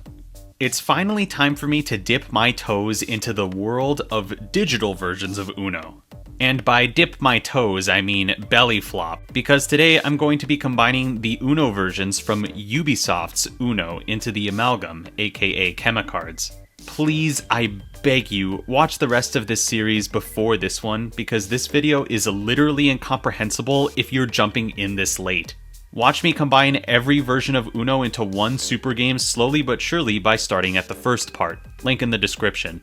Before we begin today, I want to thank every single one of my subscribers. I just recently surpassed 20,000 subscribers, and that is such a major milestone. If you were to ask my 1 year younger self how many subscribers he thought he'd have in a year, he'd probably say 500 if I'm lucky. It's seriously a dream come true to have an audience that cares about my silly projects, and chatting with you all, whether it be through the comments or live streams, has been an absolute blast. I appreciate every single one of you, even for doing something as simple as pressing a button. It means the world to me. Let's keep this train going, y'all. If I could do this full time, these projects would get done so much faster. 40,000, here we come. Please subscribe if you like this series. It's that special time of the video, clarification time. This one will be shorter than usual just because we have a lot to cover today. Let's talk about the selecting a player using a die thing. I got so many comments asking why the heck I would ever even think of using a D20 when there can only be 16 players and D16s exist. 2 reasons. 1, the D20 is providing this game with a tiny bit of future-proofing in case the player cap ever increases above 16 for whatever reason. 2, D16s are not standardized for the most part and are therefore very expensive to manufacture compared to the very standard D20. So, yeah. A similar story can be said for any other dice excluding the D12 that y'all have suggested. Like, yes, the D3 would be perfect, but they are far from standard. So are D7s, D9s, and while D100s are more standardized than the ones I just mentioned, they're super expensive due to their size and whatnot. So that's why the odd dice aren't making it in. Speaking of dice, let's talk about randomly selecting a player using dice, because this is a much more controversial topic than I realized. Firstly, how will players be assigned a number that can be rolled by a die? Well, you can kinda do this in whatever way you think is easiest. Here's 2 recommended ways to assign numbers. The easiest way would probably be using pieces of paper to write numbers down and then give them to players randomly. Boom. Another very simple solution would be addressing the player who starts the game as player 1, and then the following player would be 2, and so on. Boom. You can use any method to assign numbers, really, it doesn't matter. Just do whatever is easiest for your group. Next, you don't have to use the D20 specifically to randomly select players. Use whatever die is closest to, but above, your current player count in number. Like, if you have 9 players, use the D10. And if you roll a number that nobody has, just re-roll the die. And as long as you're using one of these methods, you shouldn't have to re-roll the die often, if at all. I swear, some of you act like re-rolling a die makes the game unplayable. There are some optimal moves in Dungeons & Dragons that force you to roll the same die like 4 times and nobody complains. Clarification time over, it's time to go digital. Alright, let's talk about it. Uno. It's just called Uno, but I'll be referring to it as a Ubisoft Uno because that's what it currently is. This game actually has a long history of additions, DLCs, ownership transfers, and whatnot. So I'm going to start at the beginning and add mechanics as they were added across the different versions. The main feature of this game was playing regular Uno in a digital format, but over time several other versions of Uno were added with various themes, and because they're separate games within this one game, I'll be addressing them separately. Some of these versions, or theme decks as they're called, have nothing new about them, so if you think I forgot one, I didn't. Firstly, we have Edition 91, Uno 35th Anniversary. This one was created to celebrate Uno's 35th anniversary, as you may have guessed, and it only has one new mechanic, the Wild 35 card. Uh-oh, looks like we have yet another number mechanic combo. These anniversary editions love those. So yeah, we have a new number, it's 35. Unlike other numbers though, this number will only be useful in war-adjacent mechanics and whatnot because the mechanic of this card is specific on what card can be played on top of it. Essentially, only 3 and 5 number cards of the 4 designated colors can be played on top of this card. At least we got a 35 out of the deal. Wild Card Slap. Up next, we have Edition 92, which is Uno Super Street Fighter 2 Turbo HD Remix. Why did games used to have titles like this? Oh wait, I guess they still do, never mind. Anyway, we got one new card here as well, the Wild Hadouken card. When this card is played against you, you must draw cards until you draw a card with any skip ability or a reverse. Youch. This could hurt really badly, just like the ball of energy fire or whatever the Street Fighter lore is. Wildcard Slap. It's at this point in the timeline the game was given to Games Loft and several versions of the game were released. This will be Edition 93. Notably, this version added a tournament mode, so I'll add just a simple tournament structure in the rulebook, should you want to play this way. Basically, you'll need a multiple of 4 players to play this mode, and it'll be divided into 4-player games. Divide the games randomly, it doesn't really matter. These 4 games will play, and the winner of each game will compete in a second game against the other 3 winners, and the same will go for the second place players, third place players, and fourth place players. After the second game is complete, whoever wins at the first table is the overall winner, and you'll be able to generate a ranking from there. Oh yeah, I guess you could use multiple of 3 players as well, but you can't use multiple of 2 players because you need at least 3 players to play. Unless, of course, you use house rules to get rid of anything related to the showdown mechanic. And I suppose you could do numbers that are higher than 4 as well. It just all depends on your player count, but the same rules and format still apply. If you're someone who doesn't want to keep track of a large group of players, or if you're someone who enjoys playing multiple games of the same game in sequence, you'll like this mode a lot. Anyway, moving on, those previous versions I talked about were created before Ubisoft took over, but now Ubisoft has taken over, so Edition 94 is Ubisoft Uno itself, because outside of the various theme decks, it actually adds some cool stuff by itself. Most notably, this version adds a 2v2 mode. In this mode, 2 players are on a team, and if either player on your team wins, you both win. That's the basics. So this game mode is going to be added to the Amalgam. You need an even number of players to play it, as each team will have 2 players. And if you have more than 4 players, it's up to you to figure out where you want to sit in order to best help your teammate. Otherwise, you can assign seating randomly. It's whatever. If you're playing with points, all points go to both players as if the 2 players were 1 player. Pretty cool, huh? 2 new ways to play in one episode, back to back. Unheard of. This mode is the only thing I'll be adding from Ubisoft Uno itself because the house rules have already been added, excluding force play and no bluffing. But as I said in previous episodes, removing mechanics is not cool, and that's all these 2 rules do basically, so they will be excluded. Now let's move on to the theme packs that got added by Ubisoft. Starting with Edition 95, we have Uno Rabbids. This one has been requested quite frequently by itself, as if there aren't several other theme decks present in Ubisoft Uno. This theme deck has 2 unique wild cards which will fit right into the Amalgam. First, we have the Wild Comin' Through card. When this card is played, it does 2 things. First, it distributes 5 cards from the top of the draw pile randomly to your opponents. Basically, this means you'll roll the appropriate die 5 times, and give cards to the 5 players the numbers on the die corresponds to. The same player can be rolled multiple times, and only your opponents can receive cards, meaning if your number is rolled, or if you roll a number that doesn't correspond to a player, you re-roll the die. And if you're playing on teams, you'd re-roll if your teammate got selected as well. That's only the first thing this card does though. The second thing it does is exactly the same, except this time the 5 cards can be given to any player, including you. Lots of dice rolls from this card. Wild Card Slap. The next card is the Explosive Results card, which is much simpler. Basically, you play this card like a normal wild card, but once it's played, the next player who draws cards for any reason must draw 3 additional cards on top of whatever they already have to draw. Evil. Wild Card Slap. There are other cards in this version, but one is already represented mechanically, and the other involves adding a bug, so forgive me for not adding them.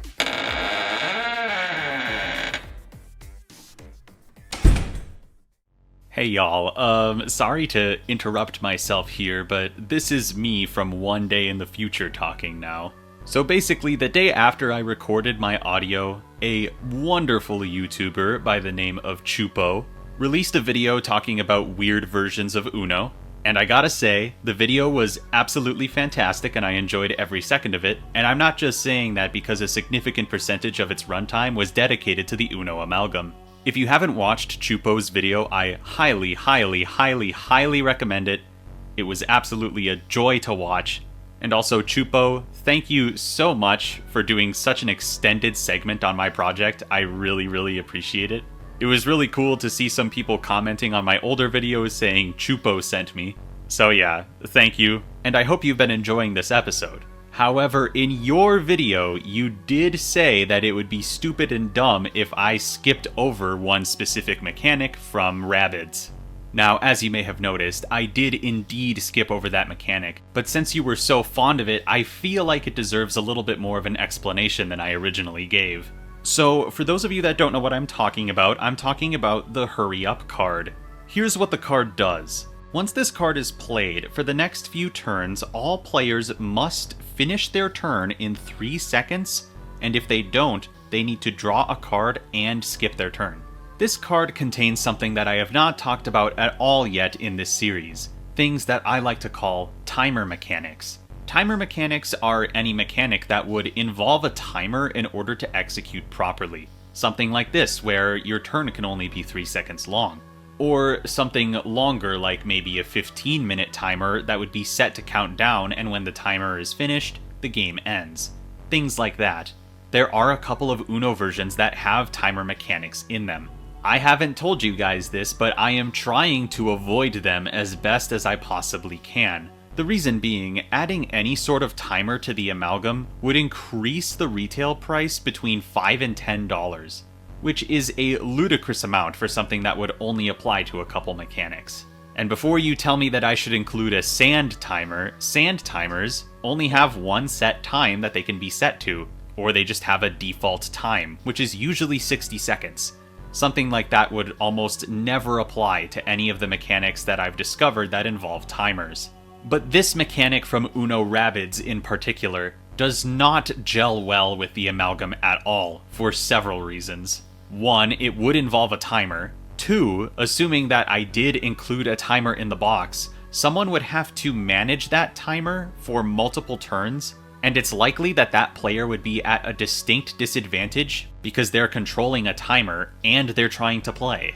Resetting a timer for 3 seconds every time a turn goes by is pretty impossible without like a digital sort of interface that Ubisoft Uno has. And that is the nature of some other mechanics in Ubisoft Uno as well. There are some things that just cannot be translated well into a physical medium. It's mechanics like this that make Ubisoft Uno good, unique, and cool, because a computer can do things instantly. But when you try to translate that computer-run mechanic into the real world, it just does not gel right. Another point I want to make here is that it especially does not gel right in the Amalgam, where turns can take multiple minutes sometimes. I mean, just think, there aren't that many cards that do nothing when you play them. In normal Uno, the majority of the cards are just numbers with colors, which are easily recognizable and are easy to respond to. Meanwhile, in the Amalgam, you have things that could have like 1 symbol and 4 modifiers on one card, and it takes like, I don't know, 2 minutes to resolve all of those things that need to be done. And that would take more than 3 seconds by default, just because there are 3 things and you can't do each one in a second while also responding to what card you need to play on top of. It's just too much. It's a lot. So anyway, that's a more in-depth reason as to why I didn't add this mechanic specifically from Uno Rabbids. But like I said before, I'm not going to be adding every mechanic from every unique version. And I'm glad that this version had other amazing mechanics that I could draw from so that I could avoid this one. So I would like to offer my sincerest apologies to Chupo, but your favorite mechanic will not be making it in. Your video was amazing though, I appreciate it. Alright, I'm going to hand it off to Past Me now. Be sure to check out Chupo's video if you haven't already. I'll leave a link to it in the description. Bye! The next theme deck is Edition 96, Uno Just Dance 2017. There are 4 new wild cards here. And Bart, I don't want to alarm you, but one of these is ridiculous. Let's start things off with the simplest one, the Wild Worth It card. When this card is played, from that point on, only number cards can be played. If someone plays a non-number card, they must draw 1 card after playing it. Then the curse is broken. Okay, so far so good. Wild card, slap. The next one is the Wild Lean On card. When you play this card, all players swap places with the player that's sitting across from them. If you're playing with an odd number of players, the player who played the card is the odd person out. Everyone swaps except for the odd one out, and then the odd one out gets to stay where they are. Okay, still not bad. Definitely possible to apply some strategy with this card. Okay, here we go. This is a slightly more powerful one. The Wild Scream and Shout card. When played, forces all players excluding the player with the fewest cards to discard cards until they have the same amount of cards as the player with the fewest cards. Geez, talk about leveling the playing field. Imagine playing this when someone had Uno.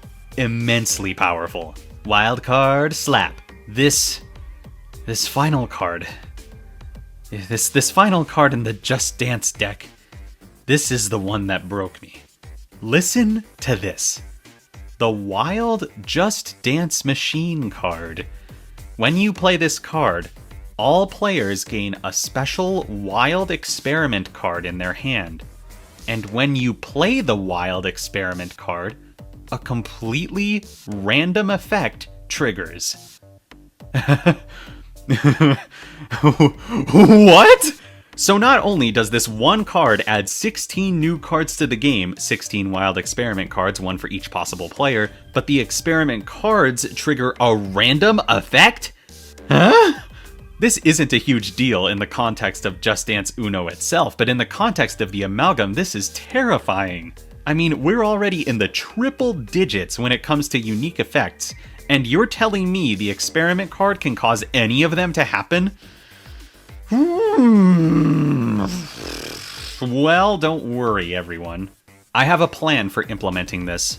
For starters, along with the Just Dance Machine card getting a wild card slap, there will be 16 wild experiment cards that will have their own draw pile. All of these cards will be identical, and the backside of each will be the same as well, so you won't be able to lose your experiment if a flip occurs. Obviously, the chances of the Just Dance Machine card getting played are slim, so feel free to leave the experiment cards in the box until they're needed if your table is too crowded. Now, if the Wild Just Dance Machine card is played, all players add 1 experiment card to their hand. Here's the fun part. When you play your experiment card, 1 random effect out of the hundreds of potential effects in the game will indeed trigger. Here's how you'll know which one. Along with all of the other ways to find a rule in the rulebook, each effect, whether it be a symbol or modifier or whatever, will be assigned a 3-digit number. When you play an experiment card, roll the d10 3 times to get 3 numbers. Those 3 numbers, in the order you rolled them from left to right, will form the number of the effect you just triggered. For example, using the numbers currently used in the rules doc, if you rolled a 1, then a 1, then a 6, otherwise known as 116, that effect is the Wild Draw 3 effect, meaning the experiment card you just played is a Wild Draw 3. Another example, if you rolled a 0, 7, and then an 8, also known as 78, the Swap Hands modifier would trigger, as if you just played a card with that modifier. Another example, if you rolled a number like 752, there currently is no effect with that label, and that's because we don't have that many effects. Yet. The solution here is to change the leftmost number to a 0, meaning you actually rolled a 52, which would trigger the jackpot symbol. Now, if at any point in the future there are more than 999 total effects in the game, you'll have to roll the d10 4 times instead. There are some effects that will not trigger when you play the experiment card, and if this occurs, the experiment card is effectively nullified. It would still be a wild card though. For example, if you were to roll a 1, 3, and 5, or 135, that would trigger the Transfer Plus modifier. But because the effect normally activates when you draw the card, and because it requires a number, this would have no effect, because you've technically already played the card. Similarly, if you rolled a 136, the doubles symbol, this would have no effect, because the card is already out of your hand and therefore cannot be stuck in your hand. There are definitely more cases like this, but just use your best judgment, okay? That may have been the single most complex card added yet. Very cool, Ubisoft. Let's move on. Edition 97, Uno Rayman. Once again, 4 new wild cards. I think this is the trend for the Ubisoft theme decks. One of these is already represented though, so we got 3 new cards from this one. Firstly, we have the Wild Little Help card. When you play this card, it clones the card it's played on top of exactly. All of the effects on the card underneath this card will be triggered. Obviously, this is extremely powerful, and there will be some effects that will not be able to be duplicated just because of how they work, so once again, use your best judgment. Wild card, Slap. Next is the Wild Escape card. When you play this card, first look at an opponent's hand privately, and then conceal your hand so nobody knows how many cards you have at any given time. This benefit is lost when you call Uno. You'll probably just have to hide your hand under the table or behind your back or something like that. Don't overthink it. Wild card, Slap. Finally, we have the Wild Punching Things card. I've never played Rayman. I don't know why this card is called that. This is a card that can only be played on your turn, just because the previous card would force you to draw cards. You can play this card to reflect those drawn cards and multiply the number of cards that need to be drawn by 2. Ouch. Powerful stuff, Rayman. Nice. Up next, we have Edition 98. Uno... Phoenix's Quest? Phoenix's Quest? Phoenix's Quest? I don't know how to say that. I've literally never heard of this game. Before you ask, no, I will not be adding the sealed gods because there's only 4 of them and I don't want to have to invent 12 more just so each player has a unique one. Their effects would be super unbalanced in the Amalgam anyway. One thing I will add is the curse symbol to 8 card faces, 1 on each color, so 4 new cards total. While you are holding a card with this symbol, you must draw 1 card at the start of your turn. This effect stacks as well, so if you have 2 of these, you'd have to draw 2 cards at the start of your turn. So get rid of them fast. One more thing I'll add from this version is the Wild Typhon's Trick card, otherwise known as the Draw 4 -2 card. When this is played against you, draw 4 cards, and then discard 2 of them at random without triggering effects. And that's all from this version, thankfully. I really didn't want to deal with the balancing nightmare of that last one. Thankfully, Edition 99, Uno the Call of Yara, has nothing like that. Wait. Dang it.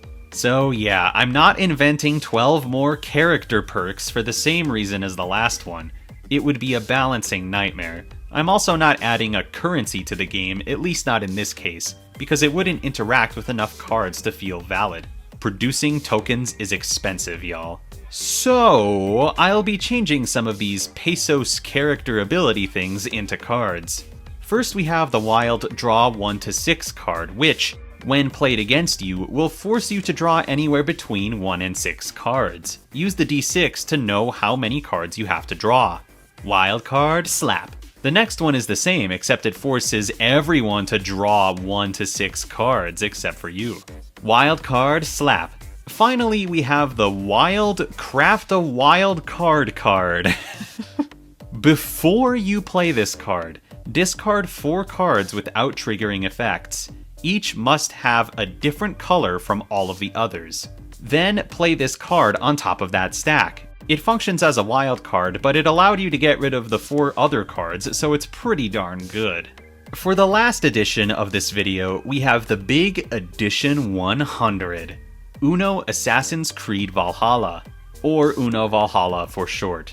Now this one has a lot of mechanics that I would consider a bug.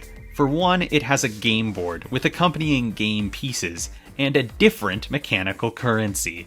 So I will not be including those, but this version does include a war-adjacent mechanic that will fit right in. When you play the Wild Viking Battle card, choose a player to battle. You and the other player will both play a card face down, then you both reveal the cards simultaneously. If you choose a color card and the other player does not have the same color, they must draw 3. This includes wild cards, so if you play a wild card and they don't also play a wild card, they draw 3. If you both play the same color, or if you both play a wild card, nothing happens. If you play any color and they play a wild, nothing happens. Just another take on the war mechanic, but still unique and cool. Wow. We've combined the first 100 versions of Uno into one super game so far.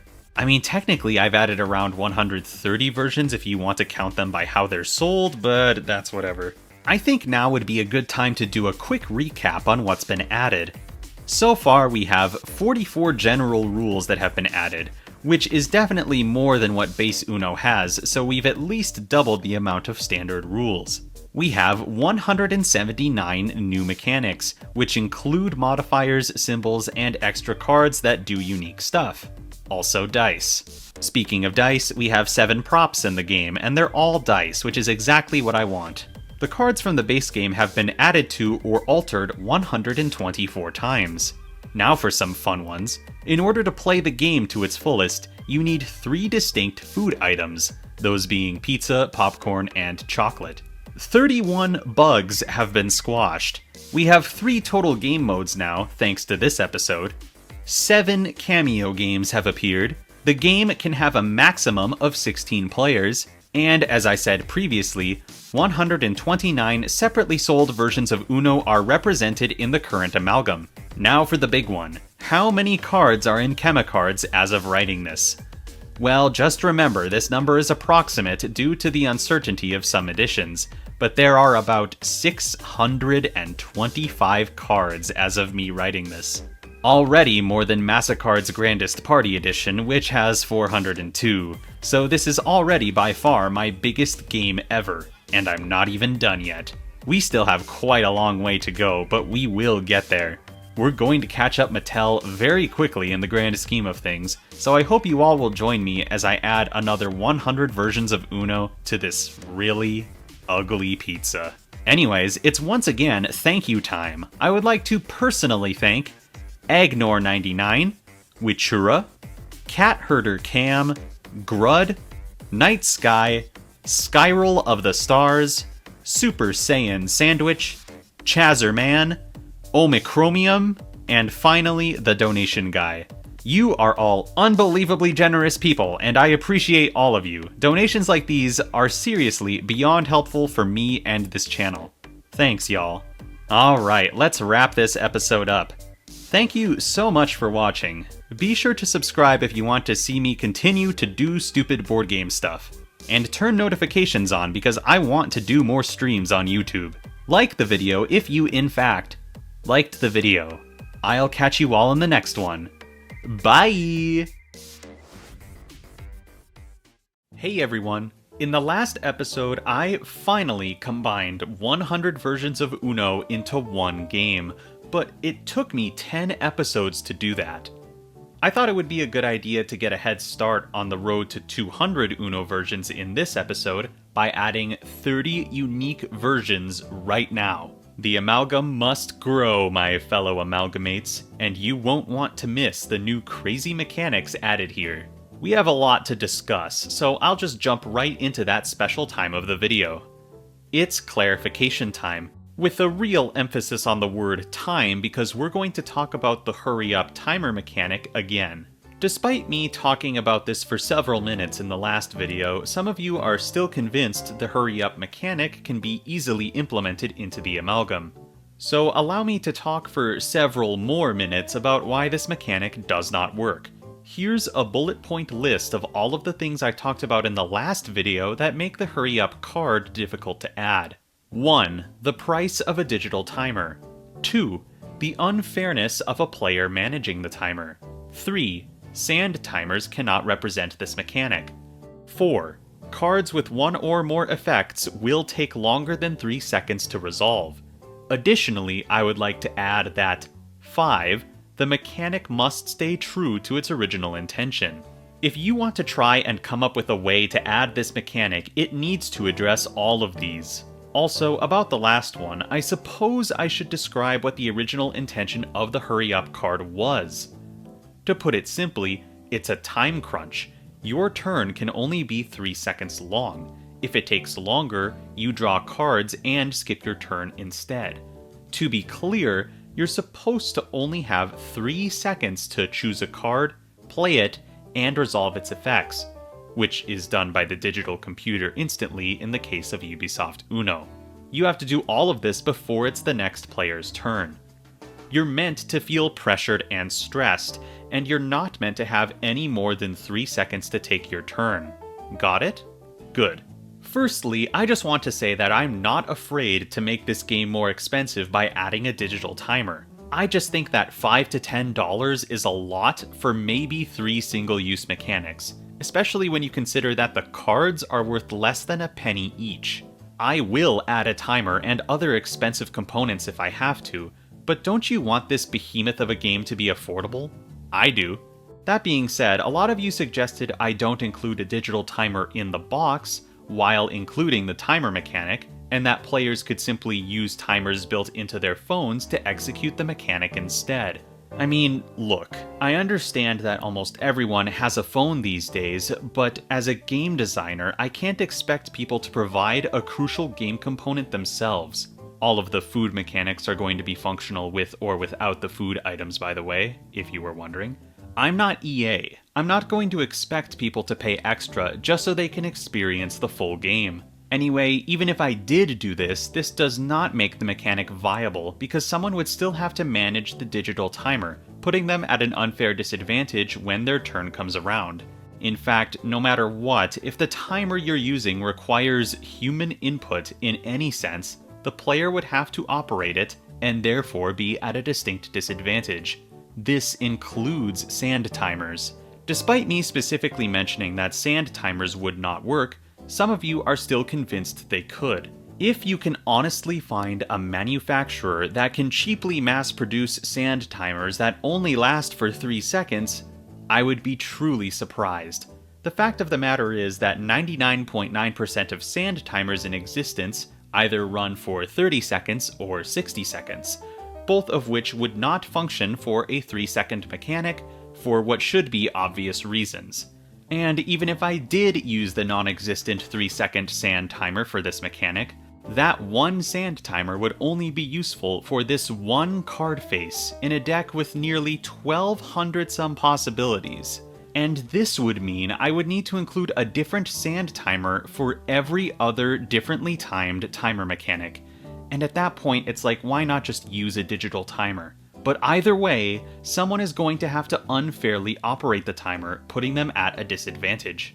Another common comment I saw said something like, why not just develop a companion app or website that has a timer that automatically loops after 3 seconds have passed, so players don't have to operate it? For one, I don't know how to program like that, and I can't afford to pay anyone who does.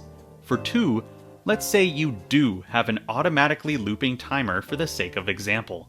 What do you do when the effects on someone's card take longer than 3 seconds to execute?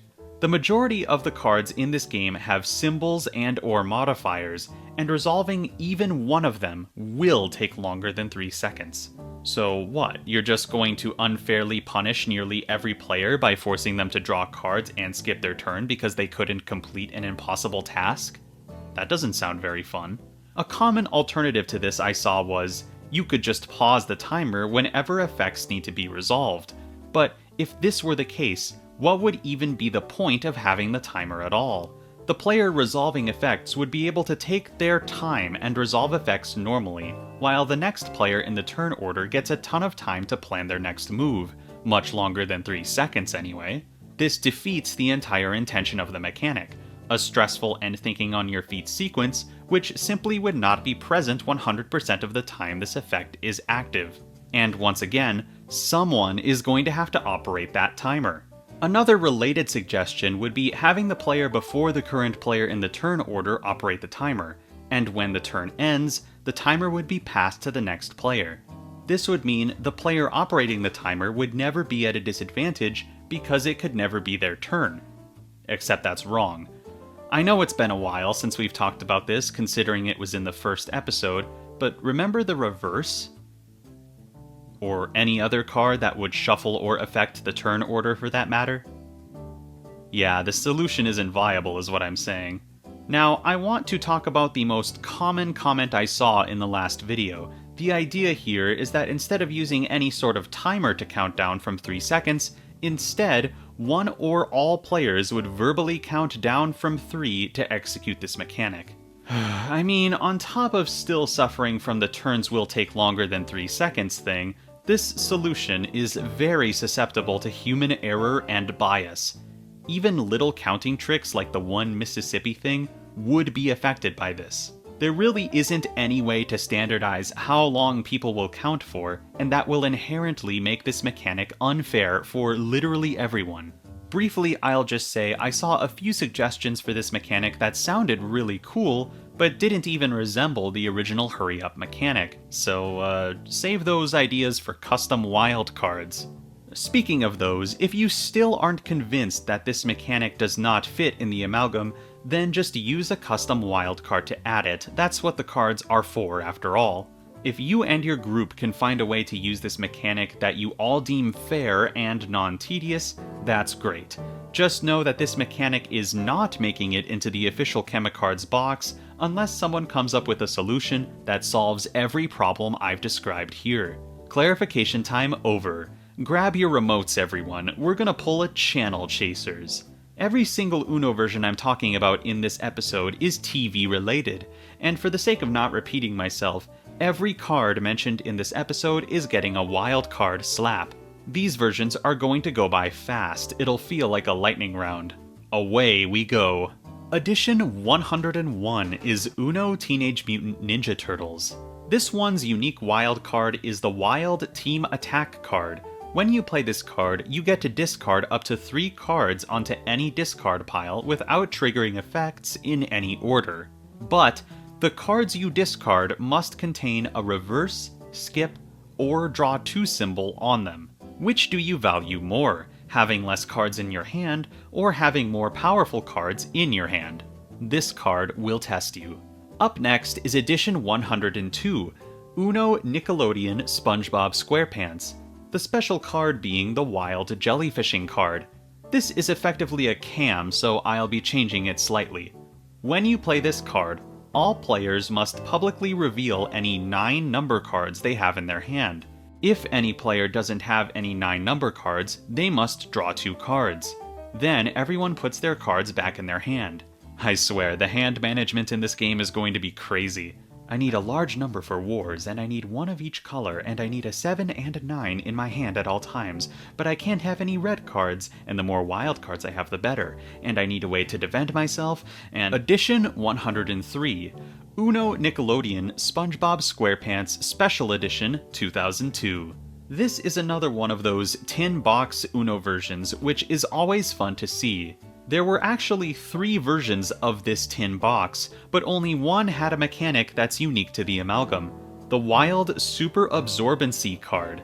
When you play this card, the player with the fewest cards must draw 1 card from the hand of the player to their left, and then again from the player on their right, and then 1 more from the draw pile. If there's a tie for who has the fewest cards, the player playing the card gets to choose who the effect targets. I hope you aren't sick of SpongeBob yet, because there's more. Edition 104. Uno Nickelodeon SpongeBob SquarePants Meme. Are these memes fire? Not really. But it's really funny that this deck is real to begin with. The unique wild card is confusingly named the Wild Draw 6, but that's literally not what it does, so I'll be calling it the Wild Draw 6 Meme for now. When you play this card, choose a color. Then the next player must draw 6 cards. If any of the cards they draw match the color you chose, that player gets to discard all cards matching that color from their entire hand immediately. So yeah, very different from a normal draw 6.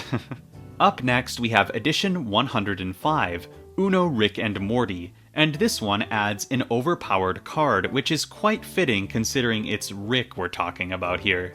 The wild Mr. Meeseeks card, when played, allows you to search any and all discard piles for one card. Once you choose a card, you get to play it immediately on any discard pile as an extra action. I'm sure you can imagine how busted this is and has the potential to be, so I'll let your mind wander. Edition 106, Uno Teen Titans Go. Ugh, does anyone miss when kids' cartoons used to be about something? Anyway, the wild Robin's Rule card exists. When you play this card, choose another player, and they get to discard all pink cards from their hand in any order without triggering effects on top of the Robin's Rule card. So this card is not beneficial to you, and instead helps your opponents. How fittingly meaningless. Edition 107, Uno Dragon Ball Z. This is a very recent release to my understanding, and it includes yet another cam, and it will be slightly altered. The wild Shenron's Wish card. When you play this card, draw the top card of the draw pile and place it face up on top of Shenron's Wish. If the card you drew has the number 0 within the number of the card or within the symbol artwork, you get to perform one of the following effects. 1. The next player draws 2. 2. Reverse. 3. Choose another player. They must skip their next turn. 4. Discard another card from your hand without triggering effects on top of the card you drew. You can tell when the card designers care more about the franchise they're making a card for, because the more they care, the longer the mechanic is. Edition 108, Uno Saved by the Bell. Unbelievably, because of this edition, the clothes you are wearing as you play will be part of the strategy. When you play the wild Rad Style card, choose a color. Notably, this color does not have to be one of the 8 colors present in the amalgam. Any players wearing any clothes that contain the color you chose must draw 2 cards from the draw pile. So I guess the strategy is to wear a morph suit of one uncommon clothing color like orange if you really want to try-hard it. Edition 109, Uno Friends. Once again, another cam. TV shows love those. Here's how I'll be adapting this one. The wild The One Where You Draw card. When this card is played against you, roll the d6. If you roll anything other than a 6, draw a card. Continue to do this until you roll a 6. Dice really are the solution to the most difficult problems. Edition 110, Hanna-Barbera Uno.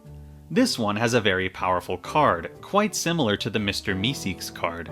The Wild Picnic card. You can play this card at any time, even when it's not your turn, on any discard pile, and steal the card you just played it on top of. The card you steal gets added to your hand, and you can use it later normally. Afterwards, play resumes with whose turn it was, similar to the jump in rule. This card isn't even that good in the context of its own game, but in the amalgam, this card is very, very scary. Up next is edition 111, Uno Ultimate Spider-Man Web Warriors. As if we didn't have enough Spider-Man representation in the amalgam already. The wild card is called the Wild Web Slinger card. When you play this card, you may choose to give away up to 3 cards of the same color to any player of your choice. You can even split the cards up so multiple players get a card or 2, whatever combination you want. A way to get rid of cards is always nice, so I appreciate this one. Out of all of these, I didn't expect the next one to have a complex mechanic. Edition 112, Uno Hannah Montana. When you play the Wild On Tour card, lay your entire hand face up in front of you and then steal another player's entire hand. That other player now has a choice. They can either take your original hand, or they can take any other player's hand for themselves without knowing what they have. Once someone has their hand stolen, or if they've taken a new hand, their hand cannot be stolen again. This cycle continues until someone takes your original hand that you placed face up, or everyone has been stolen from, forcing the last player to take your original hand. I really like cards that provide opportunities for players to use more in-depth strategy, and this is one of those cards. So once again, I enjoy this one. Okay, try not to get deja vu because edition 113 is Uno Hannah Montana. Same exact name as the last one. I kid you not, both this and the last version I talked about came out in 2007, so I can't even differentiate them by year. In the rules doc, I'm literally going to write Uno Hannah Montana twice just to confuse people who haven't watched this episode. Luckily, this version has a mechanic that's different from the previous one. The Wild Best of Both Worlds card has two possible effects, and when you play this card, you get to choose which one activates. The first one is effectively an all-draw one, so yeah, you play it and everyone draws one except you. The second one is a draw 4 nullifier. If a draw 4 specifically is played against you, you can play this card as an extra action out of turn if necessary to nullify the draw 4. Haha, I get it. Best of both worlds? Two effects? Are you laughing? You better be. Oh boy, insert repetition joke here, because edition 114 is Uno Spin Hannah Montana. To put it simply, this is very similar to Uno Spin, except a few of the wheel effects are changed to fit the Hannah Montana theme. Because it's so similar, I'm going to choose not to make it a modifier like the original Uno Spin, and instead the Hannah Montana spin will be placed on a wild card. The swirly modifier already shows up 25 times anyway.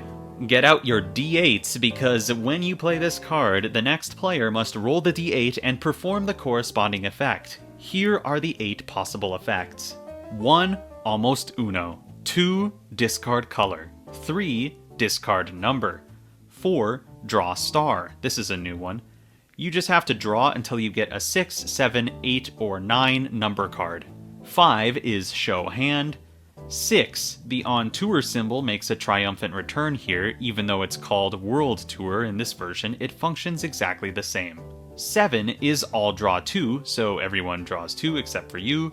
8 is interesting. We have a variant of the Uno Spin shouting mechanic called the Sweet Niblets card. This really just reminds me of that one scene in Toy Story where Buzz goes insane because I've never seen Hannah Montana. When this is rolled, all players must race to say Sweet Niblets, and the first player to do this gets to play a card as an extra action, and then play resumes with them as well. Okay, I think that's all things Hannah Montana that I need to cover. I don't need any more. Up next, we have Edition 115, Uno The Big Bang Theory. I've noticed a slight trend with some Uno versions. If the card mechanic designer doesn't know what to do, they'll often just make a card art mechanic, because that's the easiest way to implement a mechanic that relates to the franchise they're representing. This applies here. The unique card of this version is the Big Bang Theory Kitty card. When this card is played against you, you must draw cards until you get a 0, 3, 5, or 9 number card. That's all. I think Mattel should hire me because I literally know nothing about the Big Bang Theory, and I think I could do better than this. Doesn't the very concept, the very aura of a Bazinga card seem more chaotic and appealing than this? Edition 116, Uno One Piece 2003. Unbelievably, this version has 2 unique cards instead of just 1. The first one is called the Shanks card. When you play this card, choose a color and a player. That player must privately show you any cards in their hand that match the color you chose. This effect can be nullified by the other player if they choose to play a 1 number card out of turn as an extra action. Another strategic card. The next one is the Uno Uno No Mi card. Before you play this card, play an additional card as an extra action, then play this card to duplicate all of the effects on the card you played previously. This is very similar to the little help card from the last episode, except it's even better because you get to play an extra card. I think now is a good time to mention that some people were asking what happens when a card effect is duplicated, but something is limiting the effect. A good example would be if you duplicated the effect of the Wild Just Dance Machine card, what would happen? There are only 16 experiment cards, and they've already been given to all of the players. If you duplicate the effect, there would be none to give away. Here's the part of the video where I say, check the rules document. There's a chance your question is answered there. In this case, there's a general rule I added recently, which states, if an effect is not physically possible, the effect is nullified, so always double check before you duplicate. Edition 117, Uno Doctor Who. Don't let this image fool you, this version does not contain a bug shaped like a Dalek. It's actually just a glorified Uno card carrying case. Still, only one mechanic to talk about here, the Wild Exterminate card. When you play this card, the player with the fewest cards must draw 4. Ouch. I feel like it would be funny if you had to say exterminate in a Dalek voice when you played this card, but accuracy is more important here. Edition 118, Uno Spy Family. A very recent version, as you can imagine. When you play the Bond's Future Prediction card, choose a color. Then all other players must publicly reveal a card of that color. If someone doesn't have a card of that color, that player draws 3. Aw, thank you, Bond. Edition 119, Uno Glee. When you play the Wild Sabotage card, you get to privately view an opponent's hand. Next, you may choose to swap a card from your hand with a card from theirs. A simple card, but quite powerful. Edition 120 is a spin-off of a spin-off, because this is Uno Flip Stranger Things. Lucky me, this version has 2 unique mechanics, and one of them is a lame cam that I don't have to touch. I can represent this version just fine with the Wild Jim Hopper card. When you play this card, the player with the most cards gets to discard half of their entire hand. If they have an odd number of cards, they get to discard the larger amount. Thank you, Jim Hopper. Is this mechanic at all relevant to Stranger Things? Edition 121, Uno Craps Creek. This one contains yet another cam, but this one can be implemented in a much more interesting way, so here's my solution to this one. When you play the Wild Where Everyone Fits In card, choose either Flex or Non-Flex. All other players must look through their hand to see if they have more Flex cards or Non-Flex cards.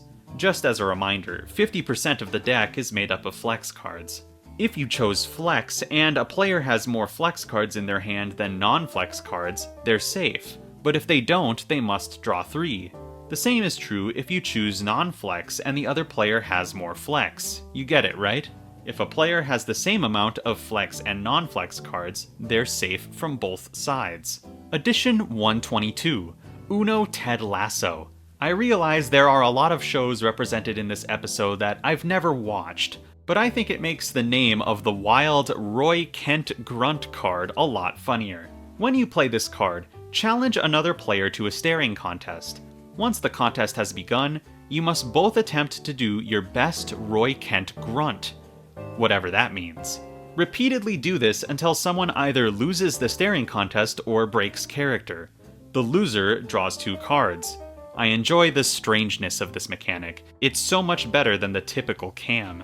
Edition 123, Uno Yellowstone. It's a cam. Surprise. Time to alter it slightly. When you play the Wild Yellowstone brand symbol, if any other player is not holding a yellow card, that player must draw 2. Simple as that. Nothing too fancy. Next is Edition 124, Uno DC Superhero Girls. The Wild Save the Day card is a card that hurts nobody and helps only one of your opponents. When you play this card, choose another player. That player cannot be affected by negative effects unless another Wild card is played by any player.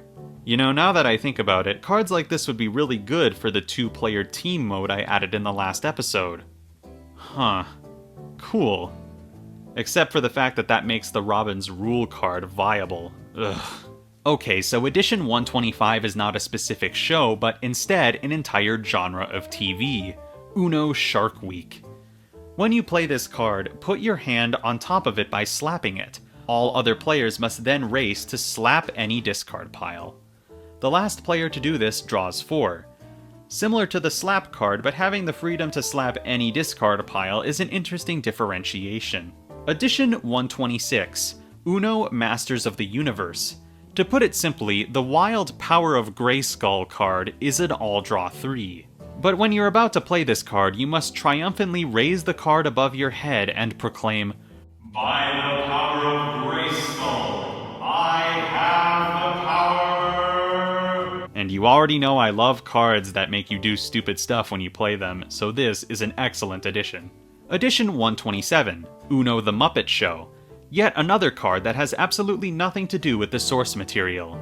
The Wild Mayhem card, when played, forces all players to give their entire hand to the player on their left or the player on their right. The direction your cards are passed is determined by the player who played the card. This is a twist on other similar symbols with more strategy involved, which is always nice. Edition 128, Uno Nickelodeon. This is an older one. It's always surprising to me when older versions of Uno have unique mechanics, because the general trend is the older a version of Uno is, the less likely it is to have a unique mechanic. This one has the Wild Trade Places card. When you play this card, choose another player, then swap places and your entire hand with theirs at the same time. Do not underestimate the power of this card, it is deceptively good. If someone after you in the turn order has Uno and you play this card to swap with them, you can basically get a guaranteed win. Edition 129, Uno A Charlie Brown Christmas. You're joking, right? Out of all of the things to receive a version of Uno, including The Office, I feel like this is one of the least deserving.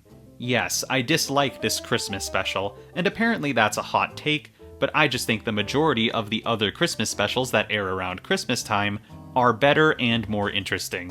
Year Without a Santa Claus is the best one, and you know why. Anyway, this version actually got released 3 separate times, and it didn't change anything for any of its re-releases. The Happy Holiday card is an all-draw 1 with a twist. All other players must draw 1 when this is played, then you choose a color. If any player drew a card that matches the color you chose, they get to discard it without triggering effects onto the pile the Happy Holiday card got played on immediately. Last but certainly not least, we have Edition 130, Uno Seinfeld. This is the perfect example of someone caring about the source material. This one card, the Wild Seinfeld episode card, has so much packed into it. Basically, at the start of the game, all players must unanimously agree on which of the 8 possible effects this card can have during the game.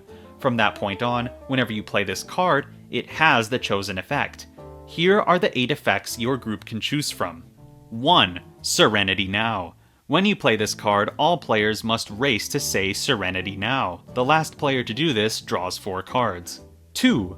Festivus Feats of Strength. When this card is played against you, you must either do 10 push-ups or draw 4 cards. 3. Elaine Dance. When you play this card, choose a player. That player must do their best Elaine Dance. If they refuse to do the dance, they must draw 4. 4. Jimmy. When this card is played, all other players must refer to themselves in the third person. This continues until another wild card is played. Whenever a player is asked a question, they must answer. If anyone accidentally refers to themselves in the first person while this effect is active, they must draw 2 cards for each instance. 5. Yada Yada. When you play this card, you must tell a quick story about literally any subject, but the story must end with the phrase, yada yada, so I discarded 2 cards. As long as the story ends with that phrase, the player gets to discard 2 cards onto any discard pile without triggering effects once the story concludes. 6. No Uno for you. If anyone calls Uno and they only have 1 card in their hand, you can play this card out of turn if necessary, and this forces the player who called Uno to immediately draw 4. 7. It's not you, it's me. If a player plays any action card against you, you can choose to play this card. This forces the player that played the action card to suffer all of its effects instead. Then play resumes with you, not whoever's turn it may have been. 8. Can you spare a square? The final possible effect of this card. When you play this card, choose a card from your hand and give it to any player of your choice. Whew! I'm out of breath, honestly. I'm not used to talking about that many versions of Uno in one sitting. A lot of you have been asking how much real progress I've made with this project. And I've answered this before, but I don't know. At least not exactly. It's hard to know if Google's word can be taken seriously considering all of the suggestions you all have thrown my way, but let's say there's approximately 644 versions of Uno for the sake of argument. If you count every version I've covered so far, and a list of versions I've been slowly accumulating that I know have nothing new in them, we can estimate that ChemiCards is approximately 36% complete as far as the actual combining aspect goes. Don't be deceived, that is a really big number in the grand scheme of things. Most people would consider what I'm doing an impossible task, and that's probably why it's never been done. I will continue to prove that this is indeed very possible by continuing this series. And hopefully once the final combination is complete, it won't be that much more work to actually complete the physical game. As you've probably noticed, I've been making the effect symbols as I go, which is most definitely the largest chunk of the work that will be put into making the physical aspect of this game. So in the end, I'll just have to make the card art borders, box art, instruction manual, website, do a bit of balancing, and boom, the game will be ready for request. I say this like it will be easy, but we still have a lot of work to do before that point. As always, be sure to let me know of any Uno versions I haven't covered yet. The list of what I've already covered is in the rules doc, link in the description. I feel like it goes without saying that the longer this series goes on, the more obscure the Uno versions will become, so be sure to stick around if you want to see those.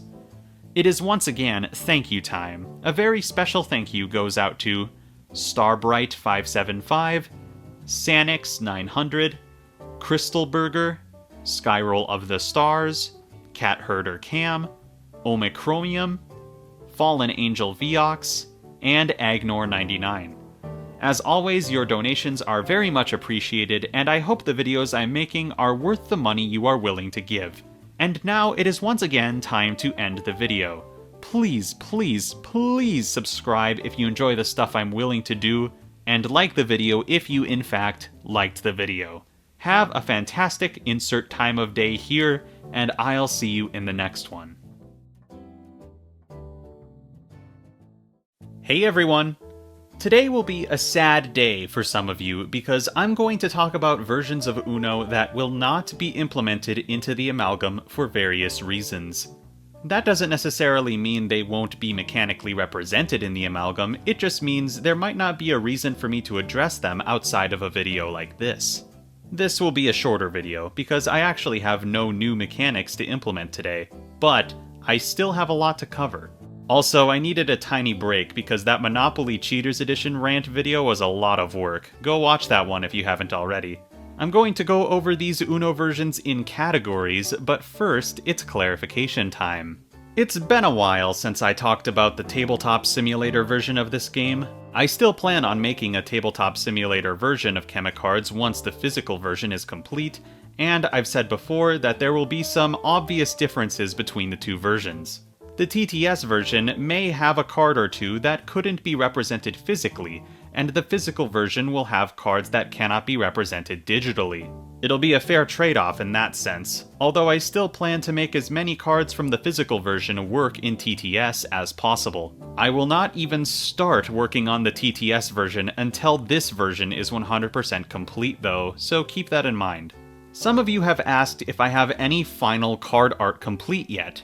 The answer is no. The only artwork I have done is the symbol artwork that I've been making as I go. I wouldn't want to risk making a bunch of card art only for some Uno version to add an entire new attribute to all cards like Uno Flex did. The card art will likely be one of the last things I do, honestly. If you want to get your hands on the final card art, you'll have to wait for me to make the TTS version and rip them from there. Again though, I don't know why you would want to do that, because I guarantee buying a real copy of the game from me would be much cheaper than printing it yourself. I guess if you wanted to make custom cards, I could provide a card template somewhere once the project is done. I'll get there when I get there though. There has been a lot of talk recently about deluxe features, quote-unquote, being added to ChemiCards. So, what is a deluxe feature? I would define it as a game component that is not needed in order to play the game properly, but assists the game or players with its convenience or aesthetics. The super fancy foil cards I talked about in the Uno Ultimate episode are an example of this. You don't need them to get the full gameplay experience of ChemiCards, but they sure are pretty. Many of you want deluxe features to be included in ChemiCards, but I want the game to be under $100 if possible. So, I have come up with a solution that I believe is best for this situation. Here's the plan. Firstly, the game of Chemicards will have all of the cards, dice, and instructions and whatever else necessary to get the full experience out of the game. By all means, this will be complete. That will be put up for request like I've been planning throughout all of these videos. Nothing has changed yet. Now, let's say hypothetically that Chemicards is successful with its sales. If this occurs, I'll create what I like to call the Chemicards Deluxe Bundle Box. And this bundle box will then be put up for request. This product would be completely separate and optional from Chemicards itself. The game of Chemicards would not be included in the Deluxe Bundle Box, but all of the Deluxe game components would be bundled inside. Within the Chemicards bundle box, I'd include things like a large game mat to keep your table organized, a printed score sheet set with an accompanying pencil, extra dice, those foil cards I mentioned earlier, card holders, and there would likely be more as well, who knows. Additionally, the bundle box itself would be larger than the base Chemicards box, so much so that you could fit the entire base Chemicards box inside, along with all of the deluxe items. And I'd even leave room for expansions in case Chemicards is that successful. So, currently that is my plan. I'll be sure to make a much more in-depth and official video if we ever reach the point where there would be enough demand for the bundle box, but I just wanted to do a quick little explanation of my plan for those who have been asking for deluxe game components. If you enjoy wacky tabletop game shenanigans like combining every version of Uno into one game, please be sure to subscribe and check out the rest of the series because I am putting way too much effort into this. Alright, clarification time over. Let's talk about some Uno versions that I won't be adding. There are several reasons why any particular version of Uno might not make it into the Amalgam, and that's why I've broken this really long list into different categories.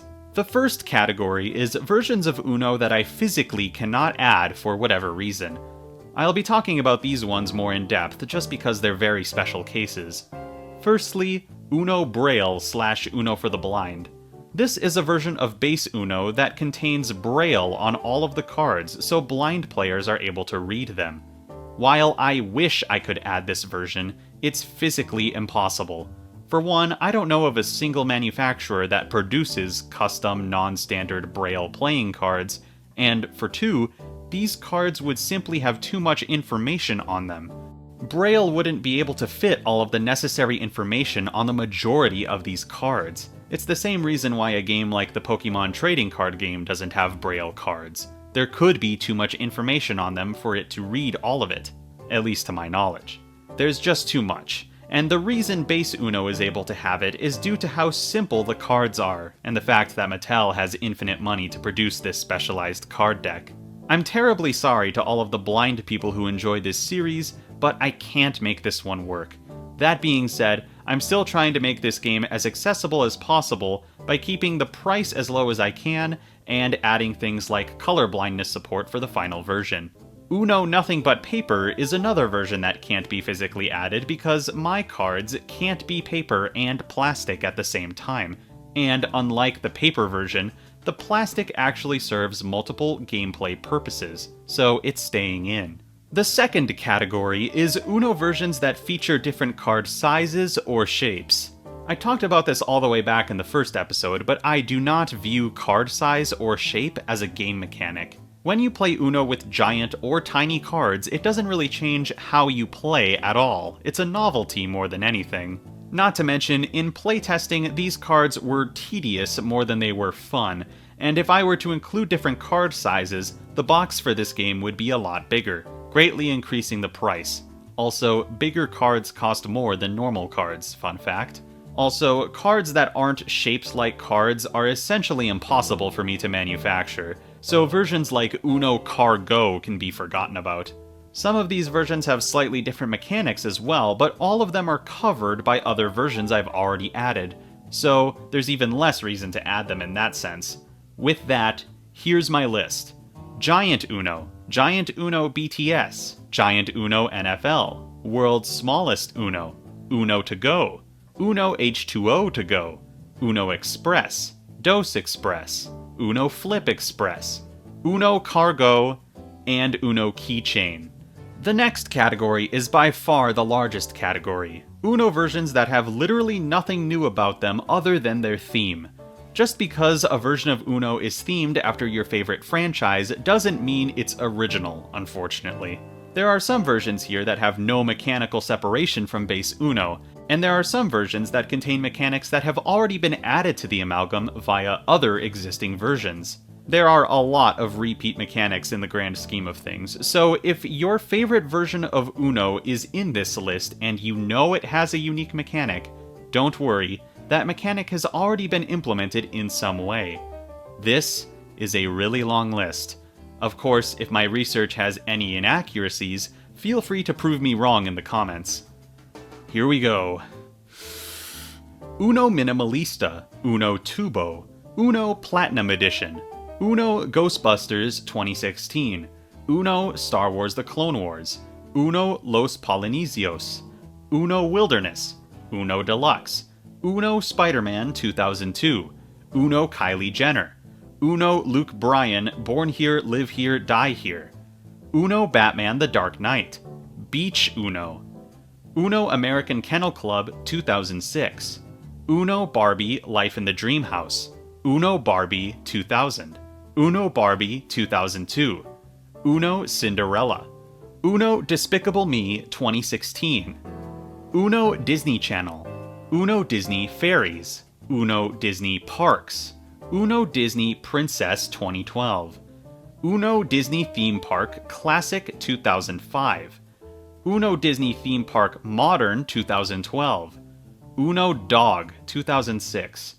Uno England Football, Uno England Rugby, Uno Fast and Furious 2016, Uno FC Bayern München, Uno Fishing 2012, Uno Fraggle Rock, Uno Hairspray, Uno Hannah Montana 2008, Uno Hello Kitty and Friends, Uno High School Musical 3, Uno Iron Man 2, Uno Magic Treehouse, Uno Marvel's Avengers Assemble, Uno Marvel Avengers 2014, Uno National Parks Ken Burns, Uno New York, Uno Nintendo 2004, Uno Over the Hedge, Uno Phineas and Ferb, Uno Sesame Street 2004, Uno Shrek 2007, Uno Sophia the First 2014, Uno SpongeBob SquarePants Secret Recipe 2003, Uno Star Wars The Mandalorian,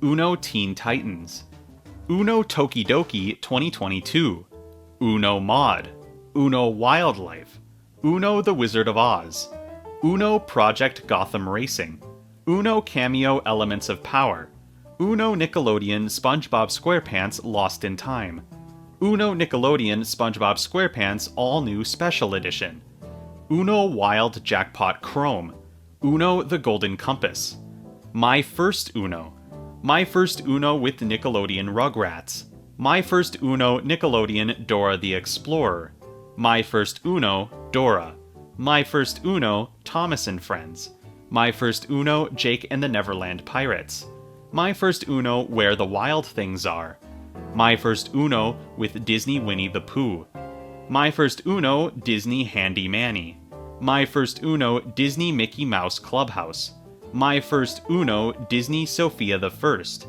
My First Uno Curious George, My First Uno SpongeBob SquarePants, My First Uno Miss Spider's Sunny Patch Friends, My First Uno Sesame Street, My First Uno with the Koala Brothers, Uno Jr., Uno Jr. Leo Lousmouse, Uno Jr. International, Uno Jr. Paw Patrol the Movie, Uno Jr. Paw Patrol the Mighty Movie, Uno Fisher-Price Laugh and Learn Counting in Colors, Uno 25th Anniversary Special Tin Edition, Uno Nintendo DSi, Uno Baby Animals, Uno MLB Boston Red Sox, Uno MLB St. Louis Cardinals, Uno MLB Texas City Rangers, Uno MLB Detroit Tigers, Uno MLB New York Yankees, Uno MLB Houston Astros, Uno MLB Minnesota Twins, Uno MLB Chicago Cubs,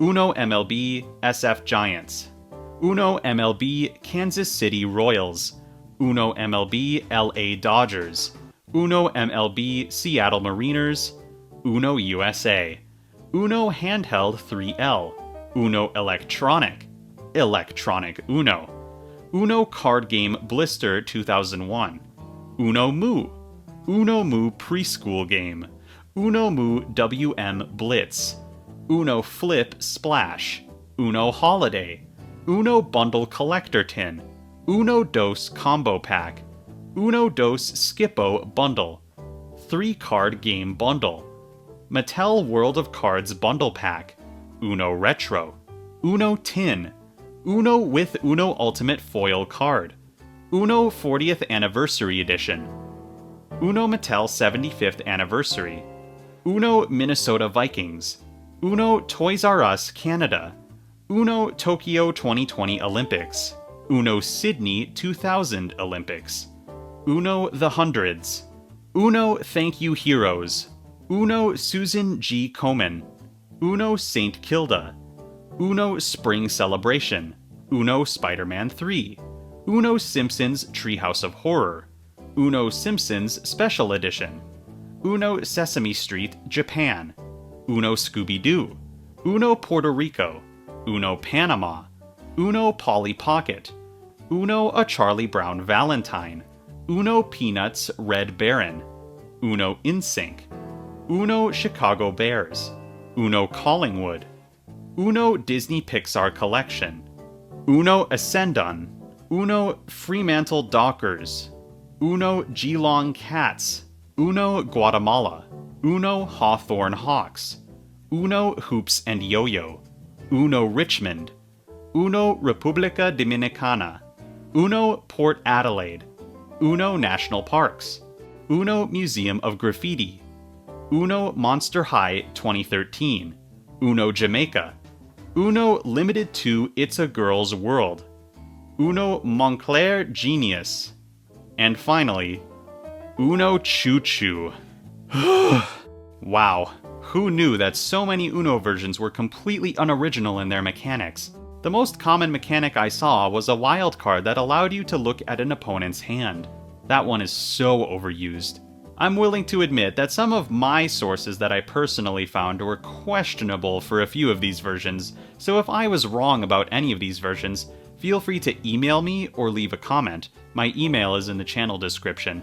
I will be looking for proof that not only does the unique mechanic exist, preferably an image of the instruction manual detailing the rule, but also that it isn't a repeat mechanic I've already added to the Amalgam. So be sure to check the rules doc and your sources before sending me anything.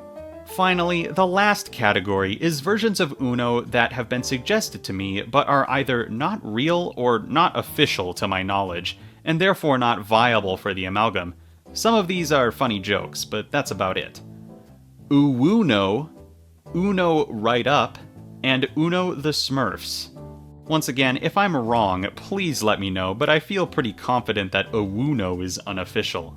That's the end of my list. I'm sure there are more Uno versions out there that have nothing new, and the beauty of this project is that the more versions I add, the more likely their mechanics will overlap with other versions, meaning the project will continue to get even smaller as I go.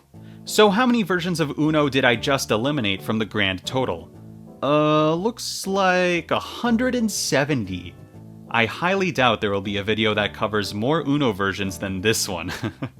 That means that in this video we not only surpassed the 200 version mark, but we just made it to the 300 version mark. 300 out of about 650. Awesome! This video gained us a lot of ground. I'll be sure to do another video like this if I find enough versions that have nothing new, because it really feels good to narrow the list down. I'll be sure to put these category lists in the rules doc so you can look over them as well. The next video in this series will be a return to the normal format, because I have some real unique versions to cover on my list. Maybe a few fan favorites or popular requests will be thrown in there, who knows? Be sure to subscribe if you want to see those versions get added to the Amalgam. Once again, it's thank you time. A super special thank you goes out to persons for doing a metric ton of their own research and sending me their findings. You helped me out with this video tremendously, and I can't thank you enough. Next, we have members of the Amalgamation Donation Club who were generous enough to donate to the channel recently. We have Omicromium, Ava Creeper Zone, Fallen Angel Viox, Cat Herder Cam, Zapper, Chazerman, and Echo the Mythical. Welcome to the club, and thank you for donating. You probably already know how appreciative I am. It's a lot, by the way, in case you forgot. It's a lot. And now it is once again time to end the video. Thank you for watching. Be sure to subscribe if you liked the video, if you in fact liked the video. Be excellent to each other, and I'll see you all in the next one.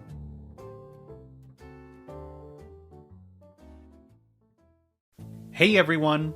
It's Uno Amalgam time! Your favorite time! Time to add 10 more Uno versions into the game that incorporates all Uno versions. The Amalgam Must Grow.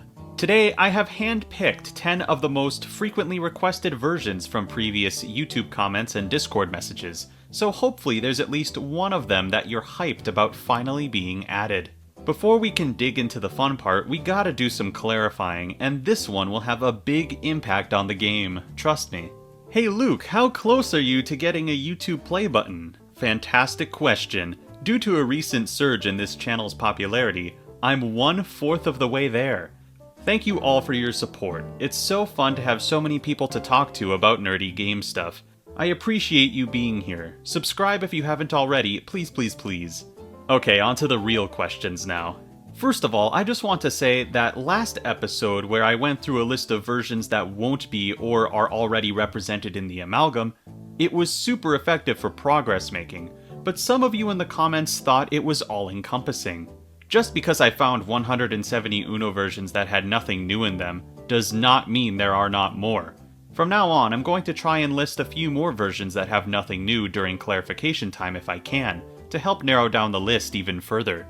Between last episode and this episode, only a few more have been eliminated for obvious reasons. World's Smallest DOS and World's Smallest Uno Retro will not be making it in. Additionally, Uno Moncler Genius had 2 versions, a black box and a yellow box, but they're effectively identical, so both of them aren't making it in either. These non-unique versions will automatically be added to the rules doc as I find them, so your favorite version of Uno still might not be safe. Conversely, if any of the versions I've listed as not having anything new actually do have something new and I messed up, they'll be moved to the main list of the rules doc as official inclusions. I hope that makes sense. Also, Drunk Uno is not official, stop recommending it.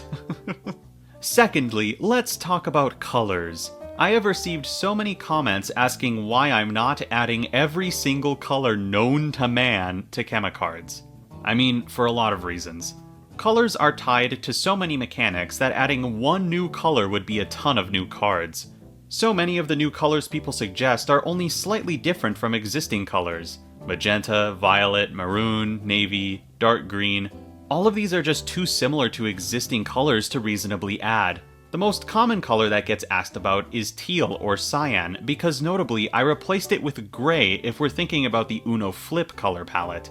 Think of it like this. If your grandma is playing this game and she has any chance of mistaking one color for another color, that means those two colors are not distinct enough from each other. This is why gray is here in place of cyan, because it's much more distinct. That all being said, I'm not afraid to add new colors. Allow me to prove that point. Some of you have pointed out in the comments of the last video that Uno USA had white cards, and that's not the only one. And I have to agree, if there was one color that was worthy of inclusion other than the ones that are already included, it would be white. So I'm going to add white cards to the game, and Uno USA will be moved into the main list to represent that fact. After adding white to the color palette of this game, however, I came to the realization that there are now an odd number of colors, and my brain does not like that. I feel like I've said that before. I immediately began thinking of which non-included colors would be distinct enough to warrant another color. I settled on the color brown. Now hold on! Stop typing. I already know what you're going to say. Brown is just dark orange. That's what you were typing, wasn't it? Obviously, according to color theory, you're correct, but brown is a lot more distinct as a color. I mean, there's a brown and an orange M&M. Those little watercolor paint tablets for children include both brown and orange. If you hold up a brown and orange card, it's easy to tell which one is brown. Brown is distinct enough to earn its place in the Amalgam, so I went to my Discord server and asked the community if there were any Uno versions that had brown cards. And yep, there's a few, even one I included in the last video. So that one will be moved up to the main list as well. Now that I've added 2 new colors, how many new cards does it add to Chemicards? The answer is 126. This includes the cards from the base game getting their recolor, and the additions that have been placed on every color until this point. So yeah, there you go. There are 10 colors now.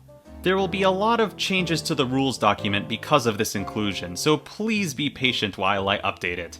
With all of that color stuff being said, I really don't think there will be a need for any new colors. I think I've covered the color spectrum pretty well, and now the number of colors matches the number of letters in the word Chemicards, so it even fits thematically. Sorry, cyan enjoyers. Clarification time over. I won't keep you waiting any longer. Let's add some fan-favorite Uno versions to the Amalgam. Starting us off, we have Uno Edition 131, Uno Angry Birds. Only one new card to talk about, as per most of these theme decks, the Wild King Pig card. When you play this card, choose a color. Starting with the player on your left and going clockwise, draw one card from the draw pile and give that card to that player. Do this until you draw a card that matches the color you chose. You're included in this mechanic, and players are able to receive an unequal amount of cards. Wild card slap. Edition 132 is yet another video game title, Uno The Legend of Zelda. On a side note, I love that this version includes artwork from the entire Zelda series rather than just one. Overall, this version is really pretty in my opinion. This one has the Wild Triforce card. When you play this card, the next player must either play a 3, 6, or 9 number card on top of it without triggering effects. If the player cannot do this, they must draw 3 cards. Simple but effective, and adds to the absurd hand management this game will have. Speaking of more video games, let's talk about another official Uno video game, Edition 133, Uno 52. I'll be honest, there's a lot to this game, but I think the best way I can represent it in the Amalgam is by adding something I probably should have added when I talked about Uno Wild Twists. Actually, that's a lie. I've had this planned ever since I added Wild Twists. Face cards are getting added to the game, so here's how face cards are going to work.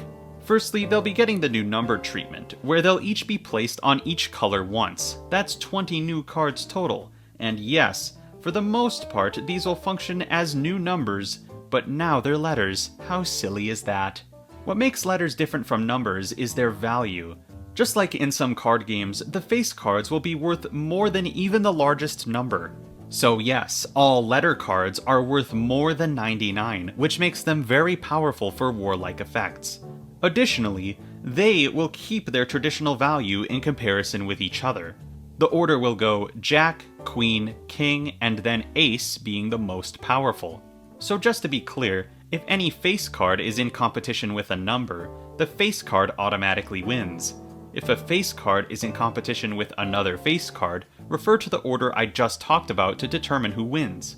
Another thing to keep in mind is that while these technically function as number cards, they do not contain any real numbers.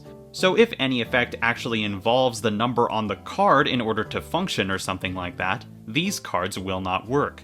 When I first started this project, I had this funny image in my head that letters would somehow find their way onto the cards. I imagined it more in a mathematical sense back then. But either way, this is so absurd for a game like Uno, and yet here we are. Anyone who opts to watch this game from the sidelines without playing is going to get a headache just looking at these cards. Hey, speaking of kings, man, I love that segue. Edition 134, Uno Royal Revenge. Here we have an example of not one, not two, but 3 of the most useless bugs I've ever encountered. In Uno Royal Revenge, the youngest player must wear a foam crown at the start of the game. They're the king. Then they must wave this big plastic scepter through the air and point at another player. The scepter makes a sound and starts a timer. Uh-oh. The player who had the scepter waved at them must wear a foam jester hat. They are the jester. Play then proceeds like normal Uno until the scepter makes another sound after about a minute. When this happens, the player to the left of the current king becomes the new king, and that player chooses a new jester. I bet you're wondering what all of the point of that is. Well, the king and jester have special interactions with the special cards of this version. I'll get to that in a second, but firstly, I want to deal with these bugs. Let's get rid of these foam hats. They'll each be replaced with a single card. At the start of the game, the youngest player will be given the crown card. They can place that card in front of them near their character card. They're the royalty. The royalty will then choose the player who receives the fool card. Same deal there. Nah, 2 massacards references in a row, gotta love it. Those 2 players have been assigned their duties, and the game will progress like normal afterwards. Now let's replace that ugly scepter. Instead of relying on a hunk of plastic and changing kings and jesters every minute, instead we can add another use to the king and jack cards I just added from Uno 52. If you play a king card, you become the new king, and you get to assign a new jester. If you play a jack card, you become the new jester. How thematically fitting. This is so much better than switching kings literally every minute. How absurd does that sound? Alright, I killed 3 bugs with several stones, and we know how to assign king and jester. Now we can finally talk about the special cards of this version. The first is the king's wild card. I've had to change this one slightly just because of the whole triple play wild color choosing thing, so here it is. When you play this card, the current king gets to play a color card on top of this card without triggering effects. Wild card slap. Next is the king's choice card. When this card is played, the king gets to choose any player to draw 1 card. This symbol will be placed on each color once, 5 new cards total. Finally, we have the jester card. When this card is played, the current jester must draw 1 card. This will also be placed on each color once, 5 new cards total. You're welcome, everyone. I just made the game a lot cheaper by not including 2 foam hats and a plastic microphone that serves as an unnecessary timer mechanic. Moving on. Edition 135 is Uno Rummy Up. There are a lot of things in this game that have already been added to the Amalgam, but I think a new wild card to represent the main gameplay of this game will be a good addition. When you play the wild Rummy Up card, you must do one of 2 things. You may either discard all cards that contain the same number on top of this card without triggering effects in any order, or you may discard any cards of matching color in ascending numerical order on top of this card. Wild card slap. Those are the 2 main things you do in Uno Rummy Up, so I feel this is the best way to represent it without adding actual tiles and stuff. On a completely unironically unrelated note, we have Edition 136, Uno Unicorns, or Uno Unicorns? I don't know. We got 1 new mechanic, and that's the Wild Narwhal rule card. When you play this card, starting with you and progressing in the current direction of play, all players must draw 1 card from the draw pile without looking at it. Then they must hold it up to their own forehead, out of their own vision, but in plain view of all other players. From that point on, when a player's turn comes around and they are still holding the card near their forehead, they must guess what the color of the card is. If they're holding a wild card, any guess is correct. If the player correctly guesses their color, they get to discard that card onto any discard pile without triggering effects, and then they can take their turn like normal. If they guess incorrectly, their turn automatically ends and the next player starts. You effectively cannot play cards or play normally until you guess your color correctly. Yet another fun minigame-like card. I can see why you guys like this one. Wild card slap. The next edition is likely the true most popular request on this channel, Edition 137, Uno Colors Rule. This has a lot of similarities to Uno Power Grab, so I can see why it's popular. It even has these little guys on the cards. They seem very friendly. Firstly, there will be 4 color power cards added. These cards will be placed near the center of the play area for all to see. Each card is one of the 4 main Uno colors, and they each have unique powers which can be controlled by a player if a player plays a specific card. Here are the color power card abilities. When you control red, you can give all of your red cards to any one player at any time. When you control yellow, you're completely immune to all skips, reverses, draw 2s, draw 4s, and the ability of the red color power. When you control green, if at any point you can't make a match on your turn, you can instead draw the top card of the draw pile and play it on any pile regardless of if it is a match or not. This would count as your one-turn action. When you control blue, you may play up to 2 playable cards on your turn. As you can see, these are incredibly busted, so you'll definitely want to get your hands on these if possible. Now there are 2 ways to control these color powers. The first of which are 4 wild color character cards. These are all getting wild card slaps, and they each have one of the 4 color character symbols placed on them. When you play one, you gain control of the corresponding color power. Then there's one extra card getting a wild card slap called the Wild Color Choice card. When you play this card, you can choose any color power and take control of it. But you're definitely going to choose blue, because blue is the best one. Think of the synergies, the 500 IQ plays you could make. The unmatched power of the blue color power card is all you need. Just the blue color power card. Edition 138 is Uno Play with Pride. Now, admittedly, this version doesn't have any new mechanics per se, but there is one unique feature, and you may have already noticed it on the front of the box. That's right, it's this card right here. This is what the wild card of this version looks like. Instead of being black, it's a rainbow, and I think that's super cute, so in Chema cards, one of the wilds will be a rainbow instead of black. It won't change the functionality of it at all, it'll just look awesome. Edition 139 involves a particular character that keeps showing up. Uno Spider Sense Spider-Man 2012. This version has the Wild Spider Sense card. When you play this card, all other players must publicly reveal either a 2, 6, or 9 number card from their hand. If they don't have one, they must draw 2. There are actually a lot of cards like this across the different theme decks, with the main difference being the numbers you need to show to not get penalized. So expect more of these in the future. I swear this is the second most abundant mechanic type in Uno history. Wildcard Slap. Last but certainly not least, we have Edition 140, Uno Remix. Honestly, this is one that I've been putting off for a very long time, just because of how silly it is. For those that don't know, base Uno falls into the card-shedding category of tabletop game. I actually own a copy of Uno Remix, and as I was reading through the rules, I realized that this is not only a card-shedding game, it is also a legacy game. Legacy games are meant to be played multiple times in a row, or with the same group of players across multiple sessions, with previous playthroughs of the game directly affecting or changing the gameplay of future playthroughs. Uno Remix has several mechanics like this, for better or for worse. There are tons of cards in Uno Remix that involve you permanently changing specific cards. So once you've played with the cards one way, the next game they'll likely be different or more powerful. Additionally, there are specific cards in this game that instruct you to destroy them once you're used.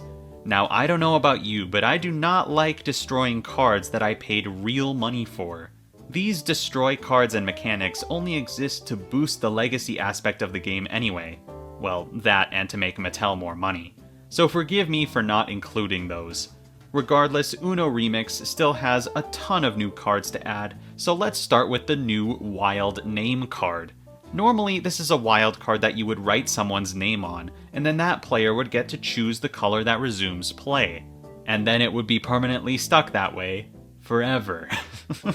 I actually want this card to be reusable no matter who you're playing with, so I'm going to add 4 card faces of this, 2 new cards total, and on each of them I'll place 4 of the 16 numbers any player may be assigned.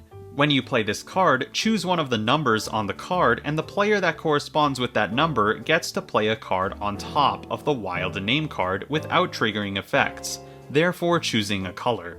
The rest of the cards I'm choosing to include from this version will all be altered in the same way. Normally you'd be instructed to write a name on these various cards, but like I said, I want them to be reusable. So instead, you'll get to choose a player the card affects. Firstly, we have the wild Skip To card. This is very similar to the Go To card, except it doesn't rely on tiki nonsense. When you play this card, choose another player. You can even choose yourself. Play then immediately skips to the player you chose. This could be really good for team games. This will be going on each color once, 5 new cards total. Next we have the Giving card. When you draw this card, choose a player. This card then goes directly into that player's hand. This one will also go on each color once, 5 new cards total. Finally, we have the Shield card. When any draw-based card is played against you, you may play this card on top of it to block the effects. This can only be done if the draw card matches your shield card in color. Once again, once on each color, 5 new cards. I think that's more than enough representation from Uno Remix. Like I said before, I'm not going to add every single feature from every version, and I've already added enough color-based cards in this episode as is. The legacy aspect of Uno Remix doesn't really add much to the ChemiCards experience. Destroying and permanently altering cards just doesn't sit right with me. I hope you all understand why I chose not to include those specific mechanics. We still got a ton of cards out of Uno Remix as is. Anyway, that's another 10 Uno versions added to the Uno Amalgam, and a few of these were pretty big additions. In this episode alone, we added 185 cards, but that's mostly thanks to the new colors. That means we have an approximate total of 826 cards in ChemiCards so far. Yeah, this game will be massive. I'm sure I'll reach the point where I'll only be adding single card mechanic versions, but I'm definitely not there yet, so who knows what the next episode will hold. If you want to help this project, the best thing you can do is subscribe and watch the rest of the series if you haven't already. I'd also love to hear your Uno version recommendations for future episodes. Be sure to check the rules doc in the description for versions I already added, and you can join the Discord server full of awesome people by using the link in the channel description. It is once again thank you time. The Amalgamation Donation Club is filled with super cool people like DJ Gamma, That Protogen 2456, H2O Wizard 57, Ava CZ, Swappy Star, Spiral of the Stars, Fallen Angel Viox, and last but certainly not least, Omicromium. Thank you all so much for donating. It helps far more than you probably realize. With that, I think it's time to end the video. Once again, be sure to like the video if you in fact liked the video. Thank you all for the tremendous support recently, and I'll see you all in the next one. Hey everyone! Welcome back to my personal theater. So 20 movies apparently wasn't enough for you last time you sat your butts down in these seats, and it clearly wasn't enough for Mattel either because they have made so many more movie tie-in versions of Uno. Throughout the course of the next several weeks, you and I will be binging tons of movies in an attempt to keep up with Mattel's greed. In the last episode, I only combined 10 Uno versions into the Uno Amalgam, so this episode I'm going to try and do more than that. Eventually, we'll reach that sweet 650-ish version milestone. Making a game this big and complex is a lot of work. Who would have thought? In all seriousness, this video took way more effort than usual to make, so please subscribe if you're enjoying this series. It would really help me out a lot. Thank you. Before the Amalgam does any growing, it's clarification time. The first clarification is more of a reminder than anything, but I just wanted to restate that literally everything about the final game will be completely rebranded. From the art, to the name, to the terminology, to the rules, and everything in between. There will not, and legally cannot, be any references or direct representation of Mattel or the original Uno brand. Or any other brand for that matter. This means that I can't have an indicator on the cards or in the manual signifying which mechanics are from which Uno version, as cool as that would be. Any sort of brand will have to simply not exist. For example, doing a BTS dance routine really can't be a mechanic because it involves BTS, so I'll have to change the mechanic to not reference them. Things like that. A lot of these changes won't be visible in the current rules doc because that's just a temporary representation of everything I've covered. The final rulebook will have none of that branded junk. Speaking of legal stuff, some of you may have noticed I added a new category of versions that won't be included in the Amalgam in the rules doc. That category being Uno versions that legally can't be added. There is only one version that falls into this category so far, and that's Uno Color Add. For those that don't know, Uno Color Add features the color add system of color blindness support symbols. That's literally the only difference. Unbelievably, the color add system is not available for the public to use. If you want to use these symbols, to my understanding, you need to not only pay a bunch of money, but you also need to get approved by the people who made the color add system. Now, pardon my language, but that seems like a really poopy thing to do. Imagine creating a super helpful accessibility system and then charging people to use it. Imagine if someone invented a new, objectively better form of Braille somehow, and then used the same business practice as color add. People would go nuts. Anyway, long story short, I can't use the color add system even if I wanted to, which I don't, because I kinda don't approve of that company anymore, and also I don't have the money. That being said, I still plan to add color blindness support, and I talked about this in multiple episodes prior to this. The system I use will likely be similar to the system used in Uno Flex, but I haven't made a final decision there. Because I'm doing this, it makes the addition of Uno Color Add completely meaningless in the process, and that makes me happy. I suppose now is as good a time as ever to go over some more Uno versions that won't be making it in for whatever reason. Let's start with a few versions that are in the same genre as Uno, and that is their only connection. Crazy Eights, Black Jack, Elusis, Last Card, Macau, Mao, Mau Mau, One Card, and Taki will not be making it in. They aren't official games produced by Mattel. Next, there are a few really cool fan-made versions of Uno that sadly won't make it in for the same reason. Loc-Official, Uno Infinite, and Uno Chess. These versions are still super cool though, and I highly recommend playing them if you can. Next, there are a couple more fake Uno versions to cover. Uno Bakugan Battle Brawlers and Uno Pokemon Coliseum are fakes. Don't believe their lies. Finally, there are a few more versions of Uno that have no unique mechanical differences to add to that absurdly long list from a couple episodes ago. Uno Pocket Geox, Uno Family Guy Obey Me, Uno Family Guy Domination, Uno Chicago White Sox World Series 2005, Uno Flip Burger King, Uno Pocket Cola Cow, Uno Pocket Burger King, Dose Burger King, Uno My Neighbor Totoro, and finally, Uno Coca-Cola 1998. That was actually quite a few versions there. The progress of this episode will be even better than I thought. Another thing I want to talk about is the color power cards from last episode. I got lots of comments saying I should add more color powers so that each color has a color power. I got similar comments when I covered Uno Power Grab as well. There are a few other various mechanics that are similarly designed. I've said this before and I'll say it again, but I'm not going to invent mechanics just for the sake of it. I totally understand where you all are coming from though.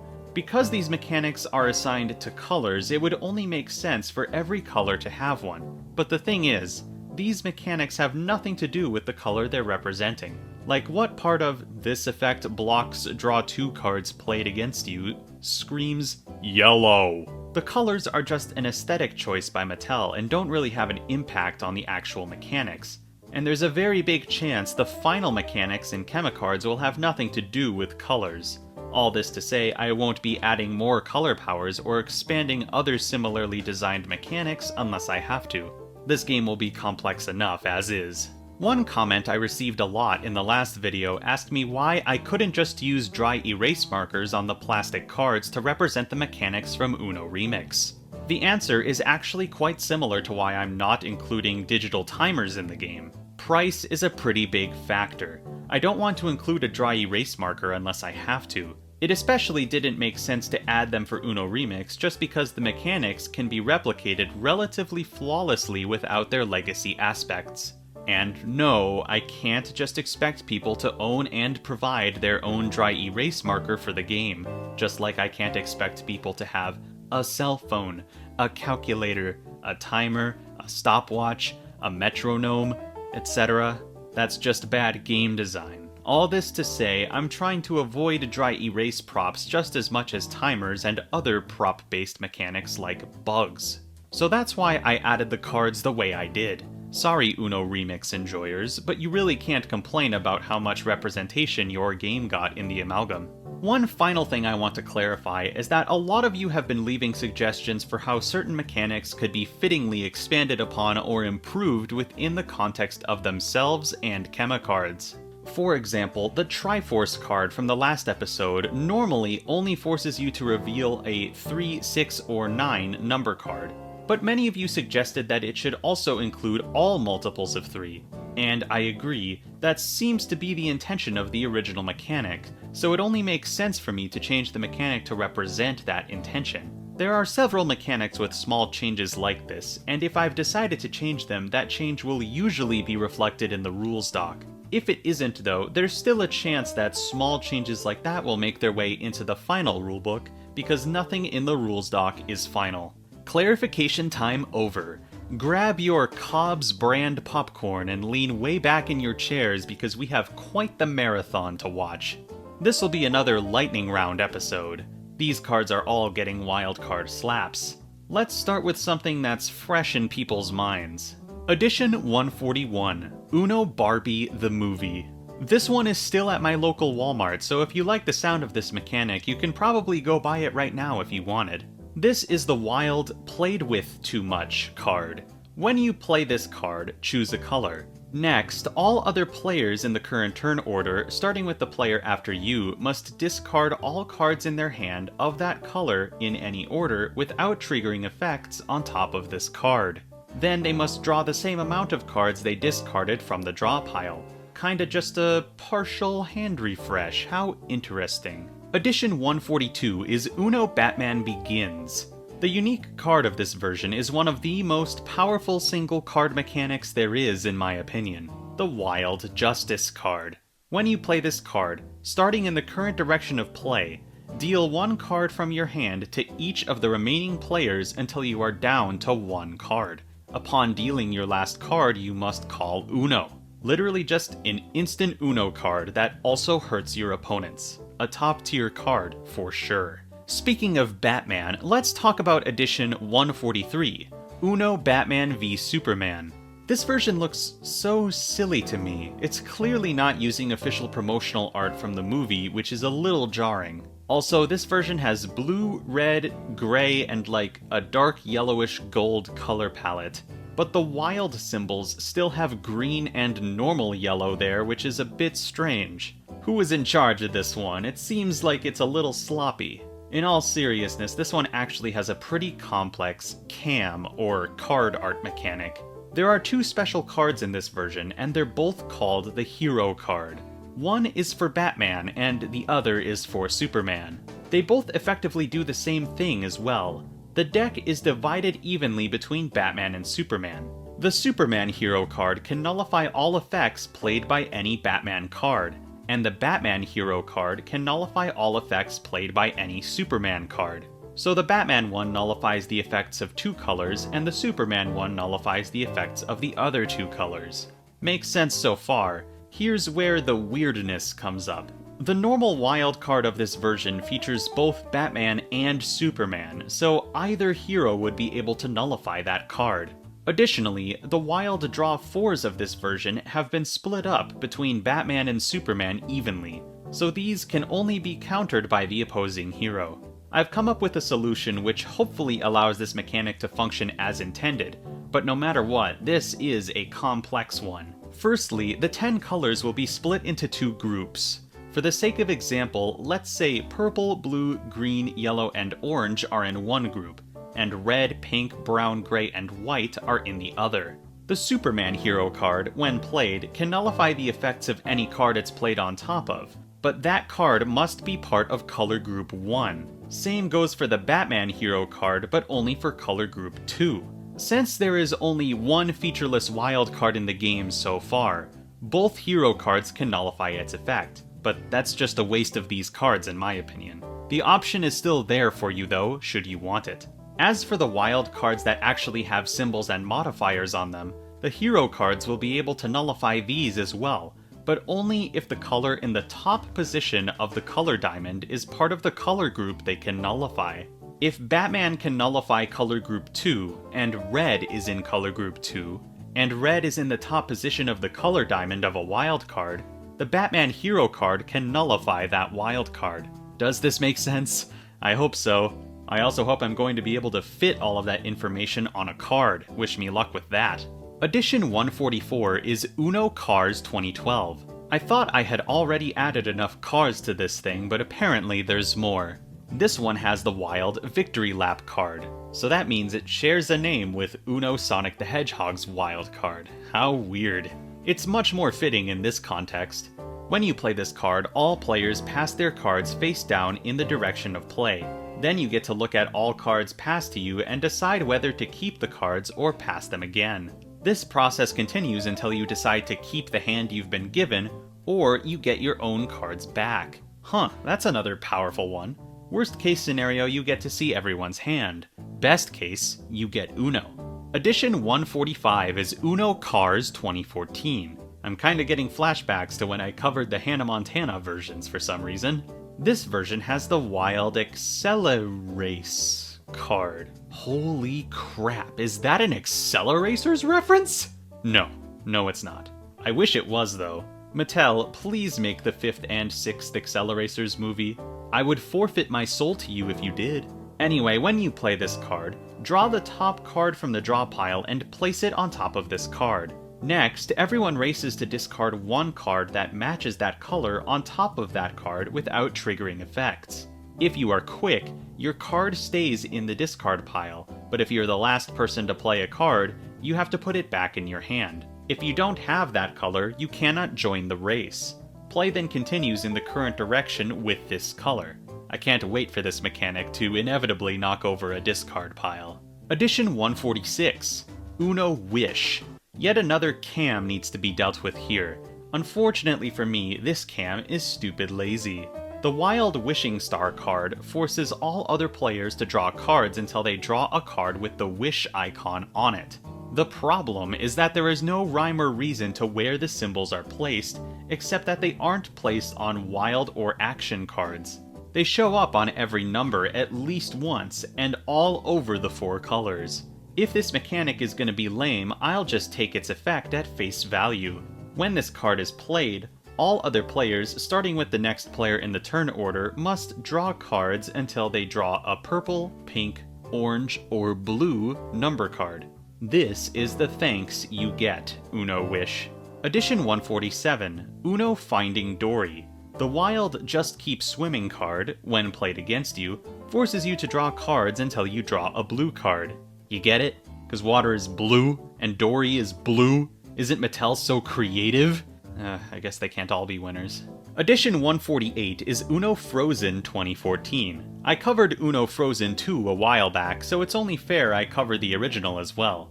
When you play the wild Olaf's Summertime card, you may discard either 3 pink cards or 3 yellow cards without triggering effects in any order on top of this card. It's nice to see that the non-standard colors are getting some love from the non-standard versions of Uno. It helps everything feel like it belongs. Hey, wait a minute, edition 149 is Uno Frozen 2016. Mattel got away with it again. They made 2 versions of Uno with the same name and made research super confusing. Urgh, angry. Anyway, when you play the wild Let It Go card, immediately discard all of your blue cards in any order on top of this card without triggering effects. Huh, it's like the opposite of the Just Keep Swimming card. Ring ring. Oh, hey, hold on a sec, I'm getting a call from the Discord server. Yellow? You don't say. You all are incredibly fast and hard-working, and genuinely helpful to this project. Oh, you already knew that? That's good. Well, I'll be sure to tell them. Alright, bye. So I just got off the phone with the Discord server if you didn't notice, and they told me that Uno Planes Fire and Rescue has the same exact wildcard effect as Uno Frozen 2016. So I guess that one was kinda a 2-in-1 special. It even stuck to the movie theme. How thought out on Mattel's part. I can easily make this a 3-in-1 special by telling you that Uno Planes 2014's mechanic has already been included as well. Eliminated. Edition 150 is Uno Green Lantern.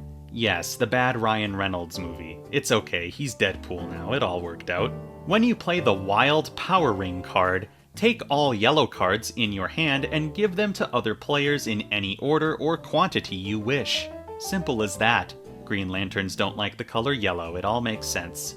Alright, let's talk about the Uno Harry Potter versions because apparently there's 6 of them and I only covered 1 of them in the past. So many people have requested Harry Potter and I always chuckle to myself and ask which one in my head. So I'm going to cover them all right now. Really quickly, Uno Harry Potter 2002 and Uno Harry Potter 2003 are completely mechanically identical to Uno Harry Potter and the Sorcerer's Stone, which I've already covered. So that's just another 2 versions eliminated. The actual edition 151 is Uno Harry Potter 2005. This one includes a very mechanically interesting card, the Wild Expelliarmus card. When you play this card, whichever card has most recently been played before the Expelliarmus card gets sent back to the hand of the player who played it. The effects of the card that gets returned are not undone or nullified, however, and that's what makes this card interesting. There's so much potential with this card. I can imagine some crazy team combos or ruining someone else's day by sending something like the doubles card back into their hand. Believe it or not, this card still does more after it triggers its effect. You then get to choose any player to draw 4 cards. Dang, this card is nuts! And it fits the theme of the spell very nicely as well.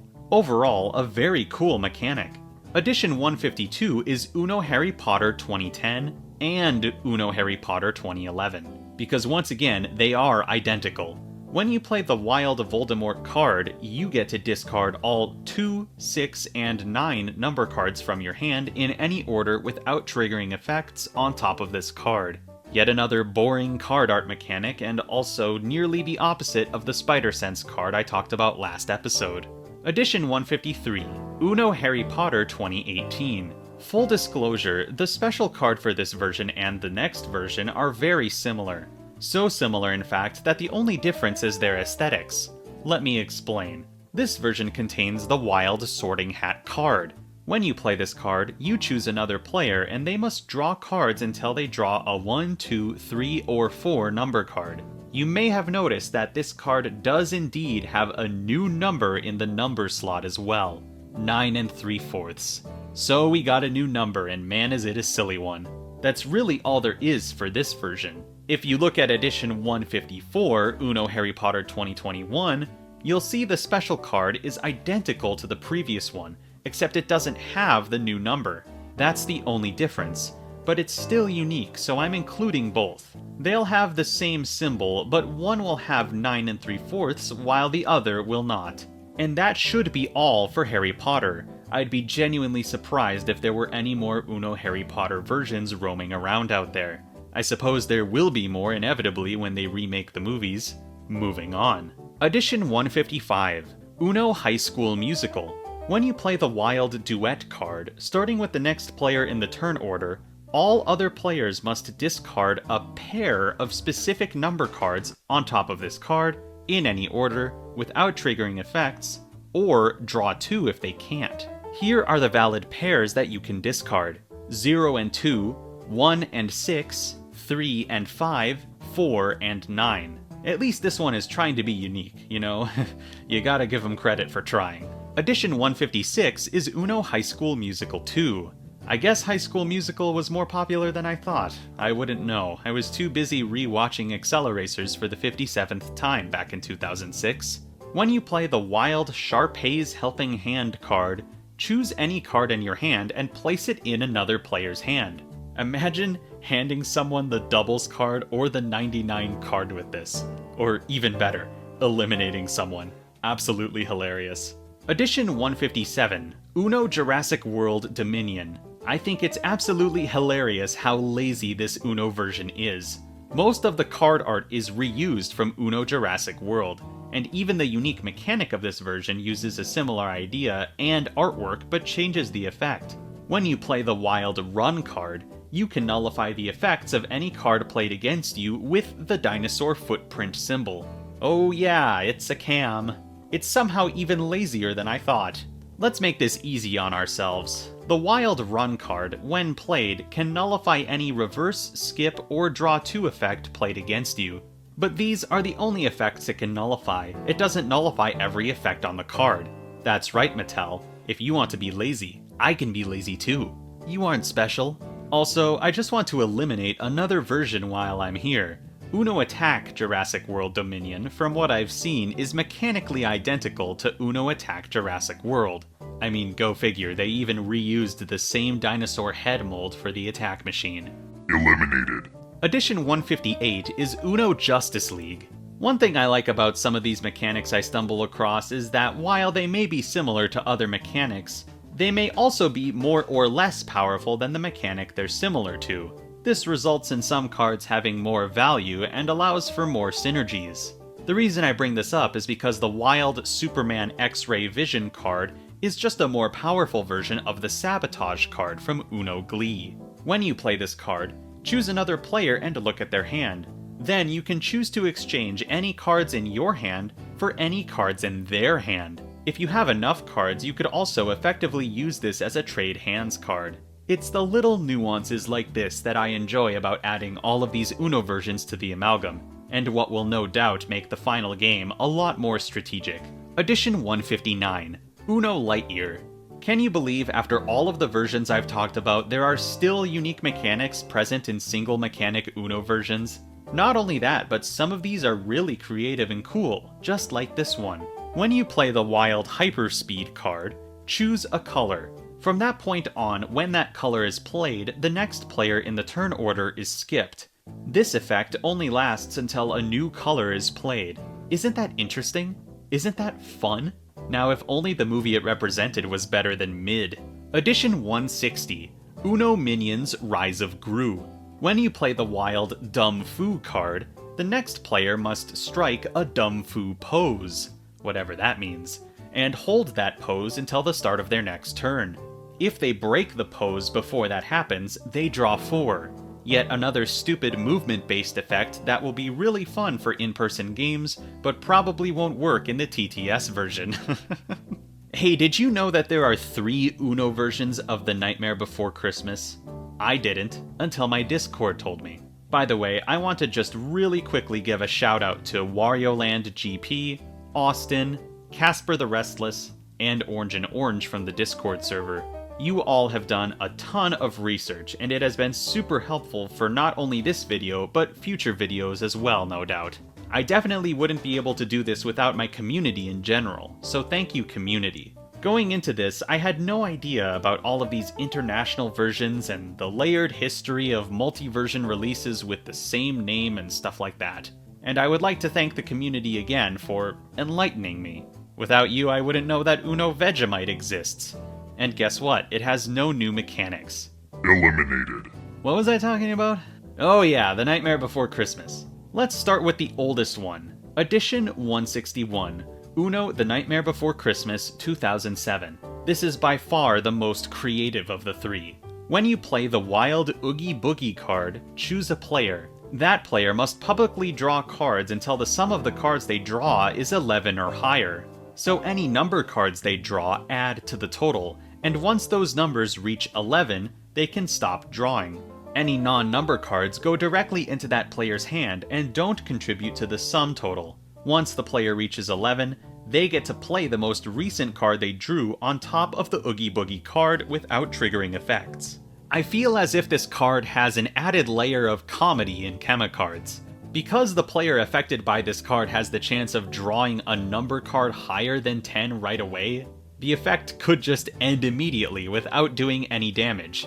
I can't wait to hear stories about playthroughs of this game. Anyway, the next one is Uno The Nightmare Before Christmas 2010. Unfortunately, this version is mechanically identical to the 2007 version. Eliminated. The real edition 162 is Uno The Nightmare Before Christmas 2017. Unfortunately, modern Mattel has fallen to the trap of when in doubt, cam, and it's kind of boring at this point, honestly.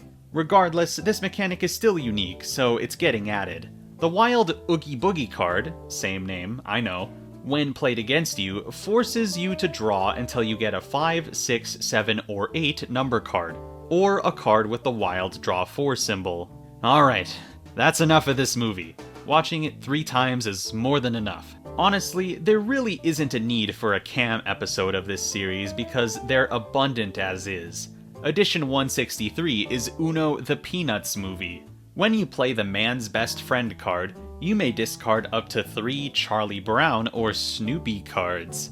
What this really means is that you can discard up to 3 1, 2, 3, 5, skip, reverse, draw 2, draw 4, and wild cards without triggering effects in any order on top of this card. Then, choose another player to be your best friend, and they get to discard one of those same cards on top of your stack without triggering effects as well. At least that one had that unique aspect at the end to aid in the strategy of the game. Edition 164, Uno Peanuts It's the Great Pumpkin Charlie Brown. Geez, which Uno version has the longest name? Probably still Uno Super Street Fighter 2 Turbo HD Remix, but if something is longer than that, that would be hilarious. Anyway, when you play the Wild Trick or Treat card, all other players, starting with the next player, must draw 1 card. Then you choose a color. If the card any player drew matches the color you chose, they can discard it on top of the Trick or Treat card without triggering effects. If not, it goes in their hand. Pretty basic, but I'll take anything over a cam at this point. Edition 165, Uno Nickelodeon DreamWorks The Penguins of Madagascar. When you play the wild Dr. Blowhole's Revenge card, draw 4 cards from the draw pile without looking at them, and give them to any player or players of your choice in any combination or order. I like it when cards give the player more freedom to use their effects, and I also like when cards are named something ridiculous out of context, like Dr. Blowhole's Revenge. Edition 166, Uno Ratatouille. When you play the wild Recipes for Disaster card, choose a number. Starting with the next player, all other players must discard 1 number card matching the number you chose on top of this card without triggering effects. For the sake of maintaining the original spirit of this card, you can only choose numbers between 0 and 9. If this rule wasn't in place, you would logically just choose an exclusive number like 99 or something, meaning it would basically be an all draw 3. That's why I made this change. Edition 167, Uno Space Jam A New Legacy. When you play the wild Welcome to the Jam card, instead of placing it on a discard pile, hold it as high as you can in the air and then drop it. If the card lands face up, you get to place the card on a discard pile and then discard 2 more cards on top of it in any order without triggering effects. If the card lands face down, you still need to place it on a discard pile, but then you need to draw 2 cards. Heck yes, I love silly cards like this, but notably this one has a 50% chance of hurting you, which is even more silly. Edition 168, Uno Spirit Untamed.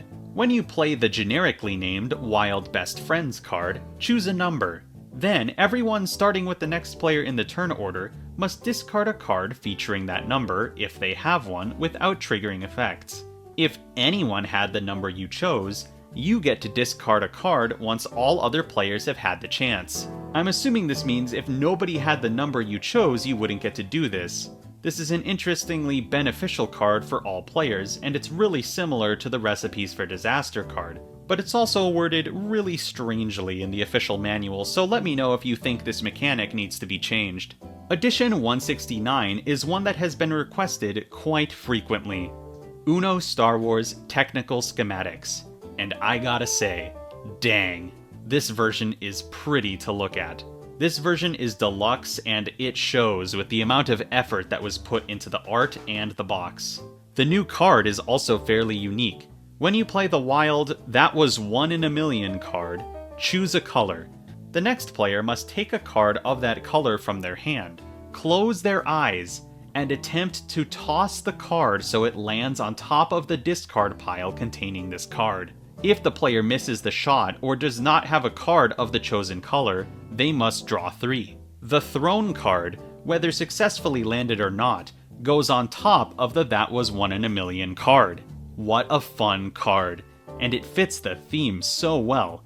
It really would be a 1 in a million shot to land this. Overall, this is probably the best Uno Star Wars version there is.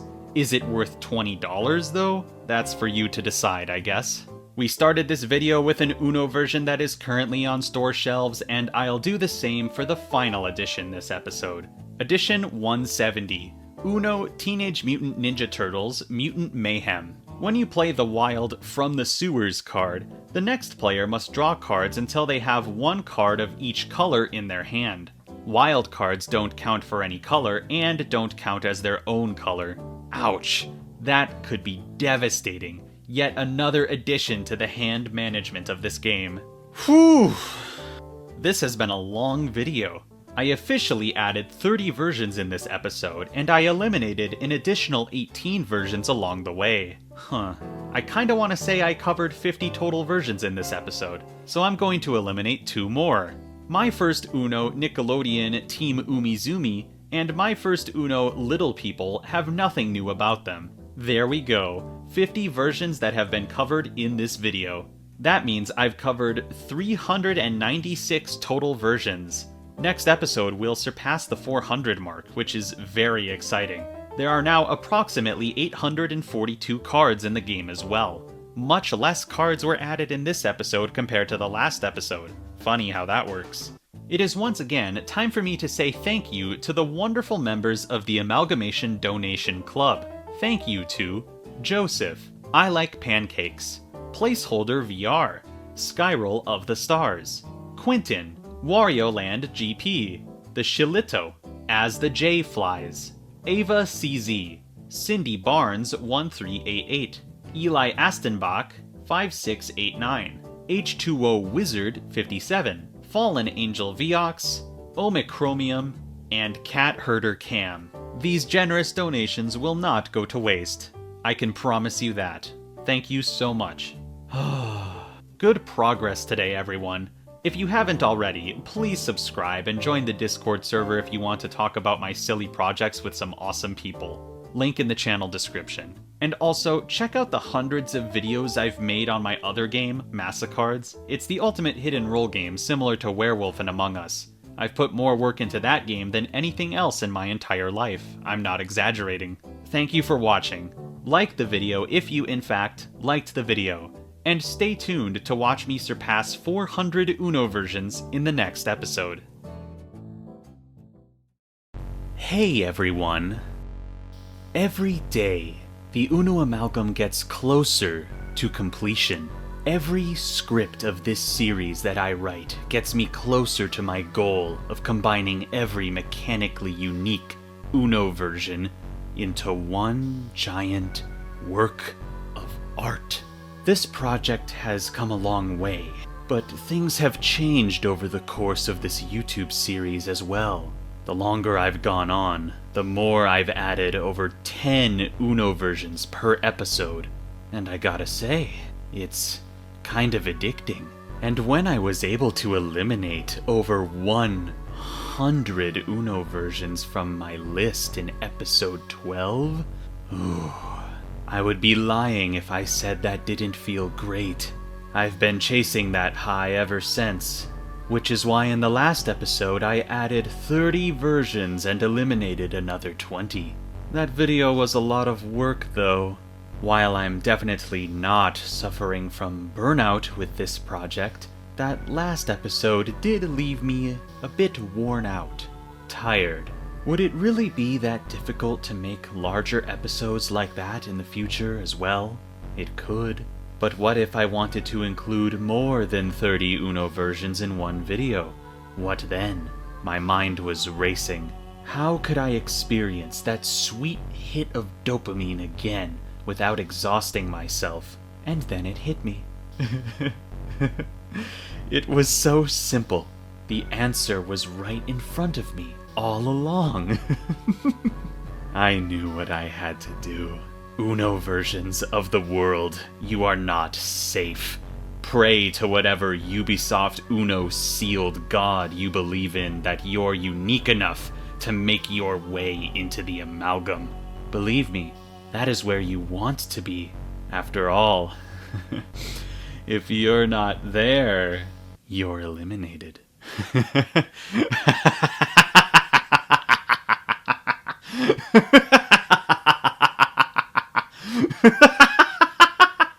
But before we get into the eliminations, we gotta do some clarifying. It's clarification time! Yippee! Some of the most common questions I got in the last episode revolved around the specific mechanics I included there. Be sure to check the rules document because I have made some teeny tiny changes to some mechanics in order for them to function well in chemicards. Mostly just quality of life improvements and small specifications when necessary, honestly. Another thing that a lot of people commented about is the 9 3/4 version of the Sorting Hat card. I'll just say right now that this card will not have 9 3/4 on it. It will have the number 9.75 instead. This number would of course be functionally identical. This change is being made for several reasons, and I want to clarify this as well. The number is not being changed because I'm afraid of legal trouble with J.K. Rowling. Legally, you cannot copyright a number, but you can trademark a number if it's part of one of your brand's names or logos. So thankfully, even if I left the number as 9 3/4, I wouldn't have to be worried, because I'm not using any official Wizarding World artwork or the name 9 3/4 in the final game. I'm American. I'm simply using the number. It's not meant to represent a fictional place or franchise. The reason I'm safe would be the same reason every math textbook company in the world is safe to use the 9 3/4 number without legally wronging J.K. Rowling. The reasons I'm changing the number are as follows. 1. Using decimals instead of fractions is more scientific and fits the theme of chemicards much better. 2. I won't have to make any new characters for my font because I already have the necessary ones to spell 9.75. Finally, 3, the most important one, is that I'm following through with my promise I made last episode and a few of the earlier episodes as well. Chemicards will not have any trace of outside branding. And since that number is tied directly to several parts of the Wizarding World, a brand, I have changed it to suit its new environment, chemicards, for the better, even if it is ultimately just a number.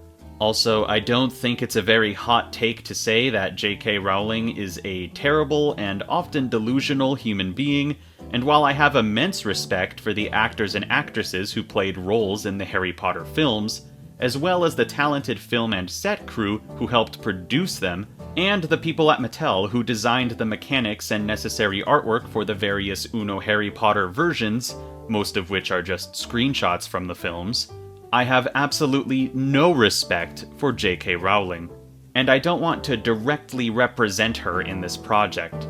So, I would just like to restate, there will be absolutely no outside brand representation in the final Chemicards game. Judging by the recent Uno fandom reveal live event thing, we aren't even done with the Wizarding World either, so brace yourselves, I guess. There's one last thing I want to talk about. Not really a clarification, more like a desperate call for help. There are some Uno versions out there that are threatening to become lost media. Despite the best efforts of me, the Discord server, and a few of you in the YouTube comments, there are some Uno versions that have absolutely no information about themselves on the internet. What's annoying is that we know they exist, but there's no information on their rules to be found anywhere. So I'm going to leave a list of Uno versions in the description that I have absolutely no information on. If you, or anyone you know, may have information regarding the unique rules of these versions, I beg you to email me pictures of the rules and the packaging if possible. Not just for the sake of this project, but for the sake of preserving the knowledge of these shattered pieces in Uno's history. My email is in the YouTube channel description. A large chunk of these versions are related to various universities or colleges, so if you attend that specific university, or if you know someone who does or did, you might have a better chance of getting info on those versions. Another large chunk of these versions are sports related. Some are tied to specific states, countries, sports, or even specific players of those sports. If you live in areas where those specific sports, teams, or players are popular, you may have a better chance of knowing where to find more information. Yet another large group of these versions were exclusively released internationally, and are therefore harder to find and read if you live in the United States and only read English like I do. Many of these versions are from Japan specifically, but there are others scattered all over the world as well. If you live in the countries that these versions were released in, you have a much greater chance of being able to find them than I ever would. There's also just a bunch of random versions of Uno that aren't related in any way, but they're usually vintage and there's no info to be found on them on the internet. So please, if you have any information regarding any versions I've listed in the description, please email me. Search everywhere, ask your family, check your local antique stores. Do not, I repeat, do not annoy university officials or sports organizations or anyone else asking them about an Uno version from 3 decades ago. And don't spend money on an Uno version just to discover its rules unless you feel comfortable doing so. Thank you in advance for the effort you're willing to put into this silly project. Now, if I get to the end of this project and I only have Uno versions with no information about them on my list, I will proceed to the production phase of developing this game without them. I can't afford to wait forever, and there's a good chance that a few of these versions will never be found. That being said, if Chemicards has been produced and has succeeded, and more official versions are recovered from the depths of history, I'll be sure to add them as an expansion. Wink. Clarification time over. It's time to get to the elimination list.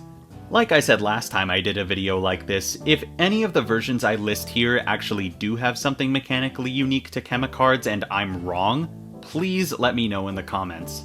Our first category is Uno versions that won't be added because they feature different card sizes or shapes. I should note that a few of these versions are just smaller versions of normal existing Uno versions.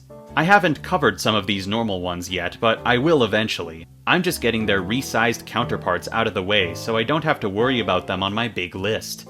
However, if it turns out there is something mechanically different between the resized and normal versions, please tell me. Here we go. Uno Mini Capsule Game, Japan. Dos Mini Capsule Game, Japan. Uno Barbie Mini Capsule Game, Japan. Uno Hot Wheels Mini Capsule Game, Japan. Uno Mini 50 Years of Being Wild Capsule Game, Japan. Uno Mini 50th Anniversary Icon Series 1971 Capsule Game, Japan. Uno Mini Party Favors. Uno Mini. Mini Uno. Uno Pocket. Giant Uno Jurassic World Dominion. Uno Mini McDonald's, Japan. Dos Go. That's all for that category, and on to the next. Uno versions that are unofficial or non-existent. Let's talk about all of these ones individually. Uno Star Wars The Force Awakens is simply fake. I mean, look at it. Uno Jodha Akbar, originating from India, is also fake, but they were really tricky with it. They put Mattel's seal on the front of the box. But if you look at the back, the Mattel name is intentionally misspelled. This is actually how you can identify a lot of fake Uno versions out there. There's also these Uno Ultraman sets, which are so blatantly fake. Finally, Tycoon is a card game in the same genre as Uno, but obviously it's not officially published by Mattel, so yeah, no. Finally, we have the big list. So many Uno versions with nothing unique. It's honestly a beautiful thing to see. Deep breath. Uno AFL. Uno Pocket Lipton. Uno Pocket Barbie. Uno Chicago Cubs Special Edition 2004. Uno Detective Conan. Uno McDonald's Fireman Sam. Uno Junior DC League of Super Pets. Uno Game Demo Flash/HTML5. Uno Adelaide Crows. Uno Carlton. Uno Melbourne Demons. Uno West Coast Eagles. Uno Western Bulldogs. Uno A Bathing Ape. Uno Drew House. Uno Cartel. Uno Vivita. Uno Pocket All Wild. Uno Pocket Haribo. Uno Pocket Kinder Regal. Uno Pocket Little. Uno Pocket Nestle Nesquik. King Size Uno. My First Uno Bob the Builder. My First Uno Angelina Ballerina. My First Uno Clifford the Big Red Dog. My First Uno Corduroy. My First Uno Fimbles. My First Uno, Fireman Sam. My First Uno, Mr. Men, Little Miss. My First Uno, Octonauts. My First Uno, Sesame Street, 1991. My First Uno, Sesame Street, 2000. My First Uno, Sesame Street, Elmo. My First Uno, Yo Gabba Gabba. Uno Junior Coloring. Uno Waddingtons. Uno Disney Japan 1998. Uno Disney Japan 2005. Uno Splash Finding Dory. Uno Chota Beam. Uno South Aussie with Kazi SA Icons. Uno 1990s.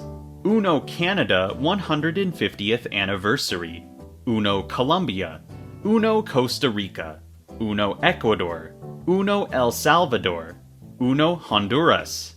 Uno Philosophy de Lorenzo Serafini. Uno Province of Canada.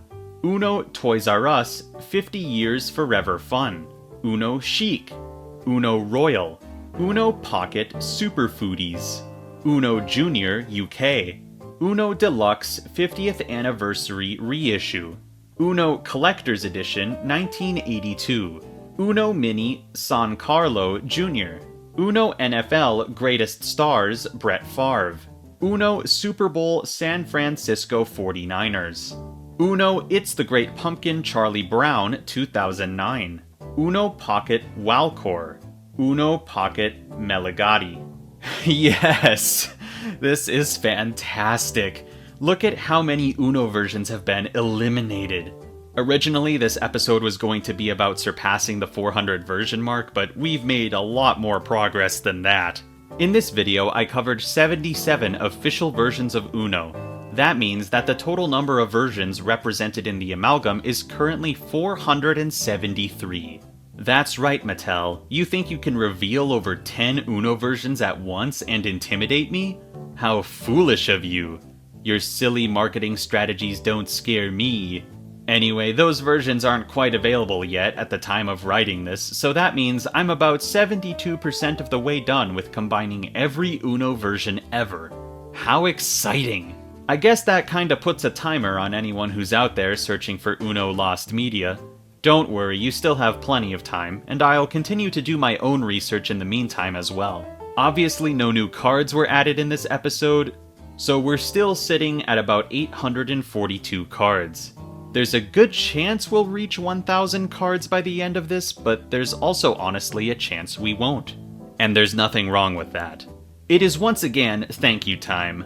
Firstly, I want to thank all of my subscribers. I recently made it past 30,000 subscribers, and I am beyond thankful. I did a community post about this recently as well, so be sure to read that if you want to be thanked again. I'm so happy that I have such a supportive community to interact with about things that I enjoy doing. You're all awesome. Thank you for being here. Next, I gotta thank the Amalgamation Donation Club for their support as well. A special thank you goes out to I Like Pancakes, Fallen Angel Viox, Splashy Flame, Skyroll of the Stars, Elias Stenbach, 5689, The Golden Block, H2O Wizard, and Omicromium. You all rock, but you already knew that, right? Thank you for your support. With that, I think it's time to end the video. This was a shorter one because there wasn't actually anything to add. The next episode will be a bit more substantial content-wise, so don't worry. Like the video if you in fact liked the video. Have a good whatever, and I'll talk to you next time. Hey everyone, welcome back. You're just in time. The pizza I've been cooking for the last several months is about to enter a crucial step in its cooking process, and you're here to see it. As you can see, the pizza is completely engulfed in flames. Whenever this happens, I usually just throw more Uno versions into it until it cools down. So that's what this video will be about. Welcome back to the Uno Amalgam series, where I attempt to combine every Uno version known to man. Before I get to extinguish this fire, we gotta do some clarifying. By the way, please subscribe, this video took a lot of time to edit, and I'm currently sick as I'm recording this audio, haha, thank you! It's clarification time, and oh boy, do I have a bit to cover with this one. Let's start off by talking about the April Fool's post that Mattel decided to make. This is a real, official post. It's obviously meant to be an April Fool's joke, but look at this card. That is the Wild Draw 100 card. This card, to my knowledge, is not available to the public and was only made for this post. But that really begs the question, is this card eligible for the Amalgam? Well, it's just one card, and I've added single card mechanics in the past because technically all of the Cobb's cards are individual cards. This card was officially made by Mattel, so it checks out there. It was even made in the art style of Uno Show 'em No Mercy, which I already added, almost implying this card is meant to belong in that deck.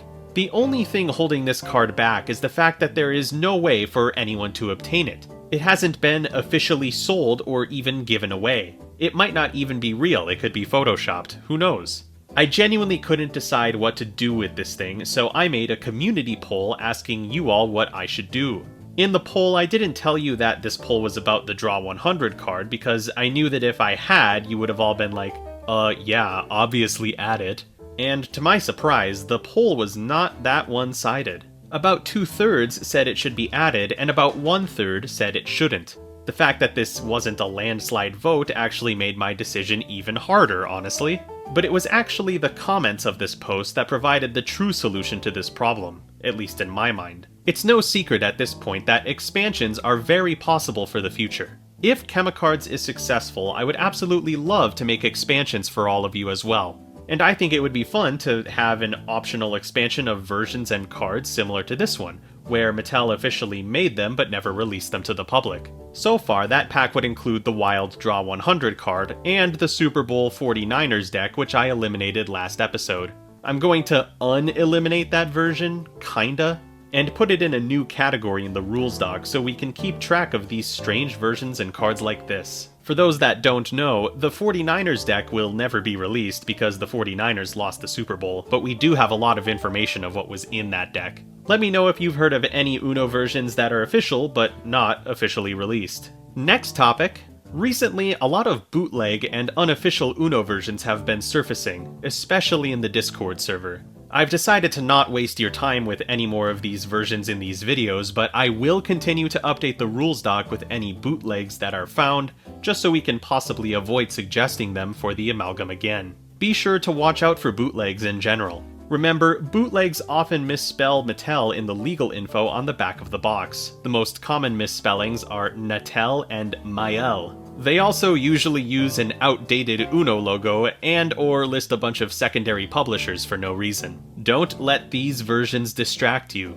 In the last episode, I asked you all for some help in tracking down some specific Uno versions, and I am thrilled by how much support and info you all have provided since then. While we still haven't tracked down all of the lost media, a huge chunk of it has been found. I'll be sure to cover them in future episodes. That leads me to my next point. This episode's eliminations are brought to you by me. I have a surprising amount of eliminations to go through even though this isn't an elimination episode. What fun!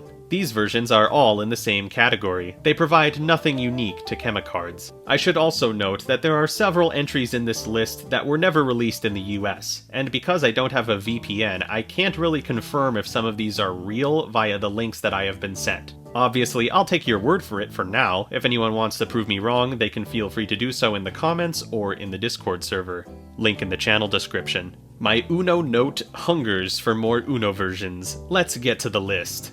Uno Wii, Uno PS3, Uno PSP, Uno MSN Instant Messenger, Uno FIFA WM 2006 Germany, Uno McDonald's Happy Meal Promotion Ireland UK, Uno McDonald's Happy Meal Promotion DreamWorks Shrek Ireland UK, Uno McDonald's Happy Meal Promotion DreamWorks Madagascar Ireland UK, Uno McDonald's Happy Meal Promotion DreamWorks Trolls Ireland UK, Uno McDonald's Happy Meal Promotion DreamWorks Megamind Ireland UK, Uno McDonald's Happy Meal Promotion DreamWorks How to Train Your Dragon Ireland UK, Uno Mecha Maxima, Uno Italia FIGC aka Uno Azzurri Italy 2021, Uno My Melody Japan, Uno Mini KMB Hong Kong 2023.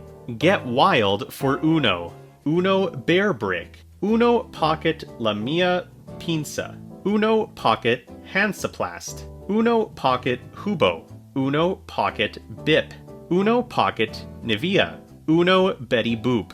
Uno Boston Red Sox Fenway Park. Uno Chicago White Sox US Cellular Field. Uno New York Mets Citi Field 2009-2010. Uno New York Yankees 2017. Uno New York Yankees Yankee Stadium. Uno North American Fishing. Uno Philadelphia Phillies Citizens Bank Park. Uno Seattle Mariners Open Roof. Uno The Simpsons 2001-2002.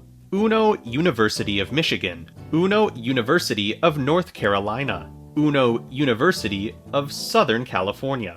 Uno Burger King 2012. Uno Pocket Sporting CP. Uno Pocket SL Benfica. Uno RL9. Uno Pocket Mitsis Hotels. Uno Itoke, Japan. Uno Ryo no Michi, Japan. Uno Ichi no Gohan, Japan. Uno University of Texas. Uno HD Symbian. Uno Free Mobile. Uno HD BlackBerry Playbook. Uno Free Kindle. Uno BlackBerry 10. Uno Together Mobile. Uno Hungry Jack's Wild Jackpot. Uno Batman 2012. Uno Sumiko Gurashi, Japan. Uno Nintendo. Uno Aragon. Uno Star Trek Collector's Edition 2008. Uno University of Notre Dame. Uno New York Yankees Alex Rodriguez. Uno Princess 2004. Uno Fast and Furious. Uno Disney Princess Cinderella. Uno Pokemon Sword and Shield. Uno All Wild Grogu. Uno Calganet. Uno Pocket Amplifon. Uno Pocket Leibniz. Uno Zatril. And finally, Uno Erst Sparks. How awesome is that, everyone? That's 68 versions. That means that we've surpassed 500 total Uno versions represented in Chemicards, and I haven't even done any additions yet this episode. What would I do without y'all? One more thing I just want to say, I'm done with that stupid diagram. That diagram is more trouble than it's worth, honestly. I think my time is better spent adding more Uno versions rather than slowly and carefully adding symbols to a grid of colors. And I'm sure you already know what I mean when I say I'm adding things the way I'm adding them if you've been watching this series from the beginning, which you should totally do if you haven't already. Also, check out the MassaCard stuff on my channel, it's really cool. You know, wild card slap and general rule and one per color, yada yada. I don't need to waste all of our time with that diagram anymore. Anyway, clarification time over. Let's get to the real additions now.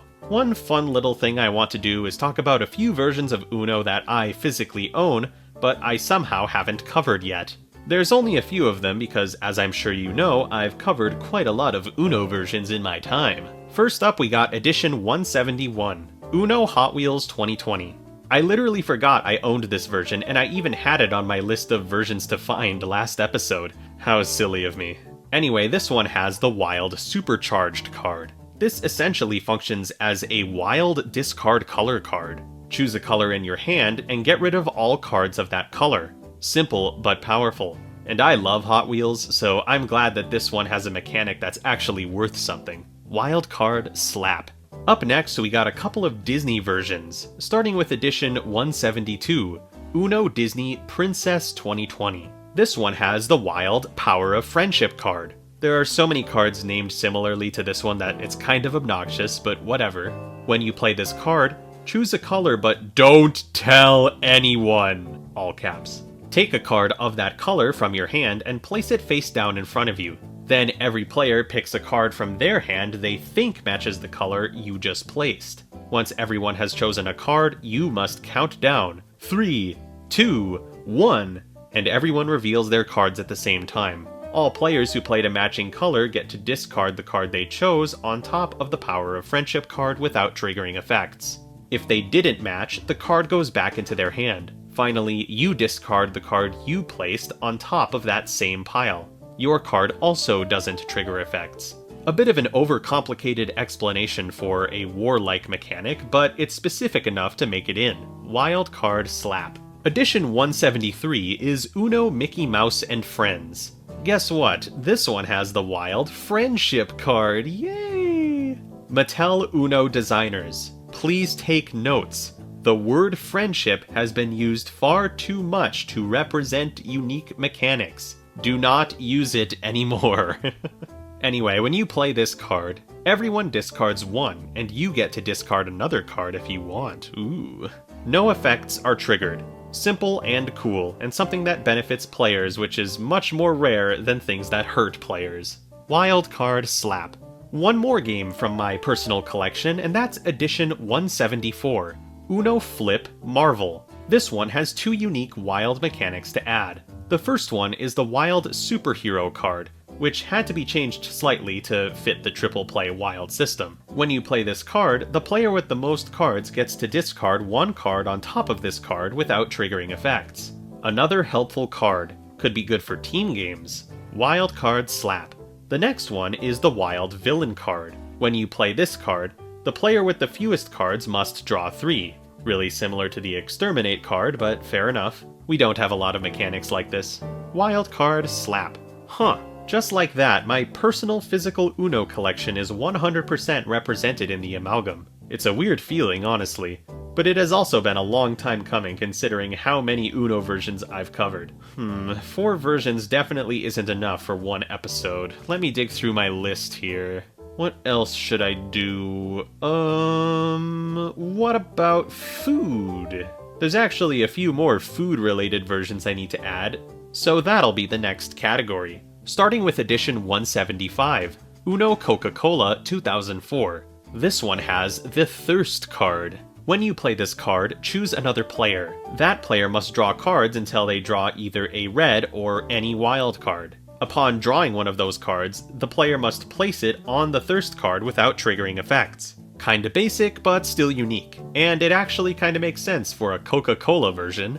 Wild Card Slap. Edition 176. Let's finally talk about Uno Jelly Belly. This is an Uno version that came with a bunch of Jelly Belly jelly beans that you would presumably eat once the game concluded. Funnily enough, the fact that they're beans has nothing to do with the gameplay, because the beans actually function as a mechanical currency. What this bean currency does is even more funny though. Every time you are forced to draw cards, you must also take the same number of beans and add them to your personal bean pile. If at any point you get 10 or more beans, you may trade all of the beans in and discard every card in your hand except for one, giving you an instant Uno. As you can imagine, there are multiple problems with this. For one, I've said in the past that I want to avoid mechanical currencies just because adding tokens would really up the price of this game substantially, but on top of that, the very existence of this mechanic would completely remove the mercy rule and therefore mercy eliminations,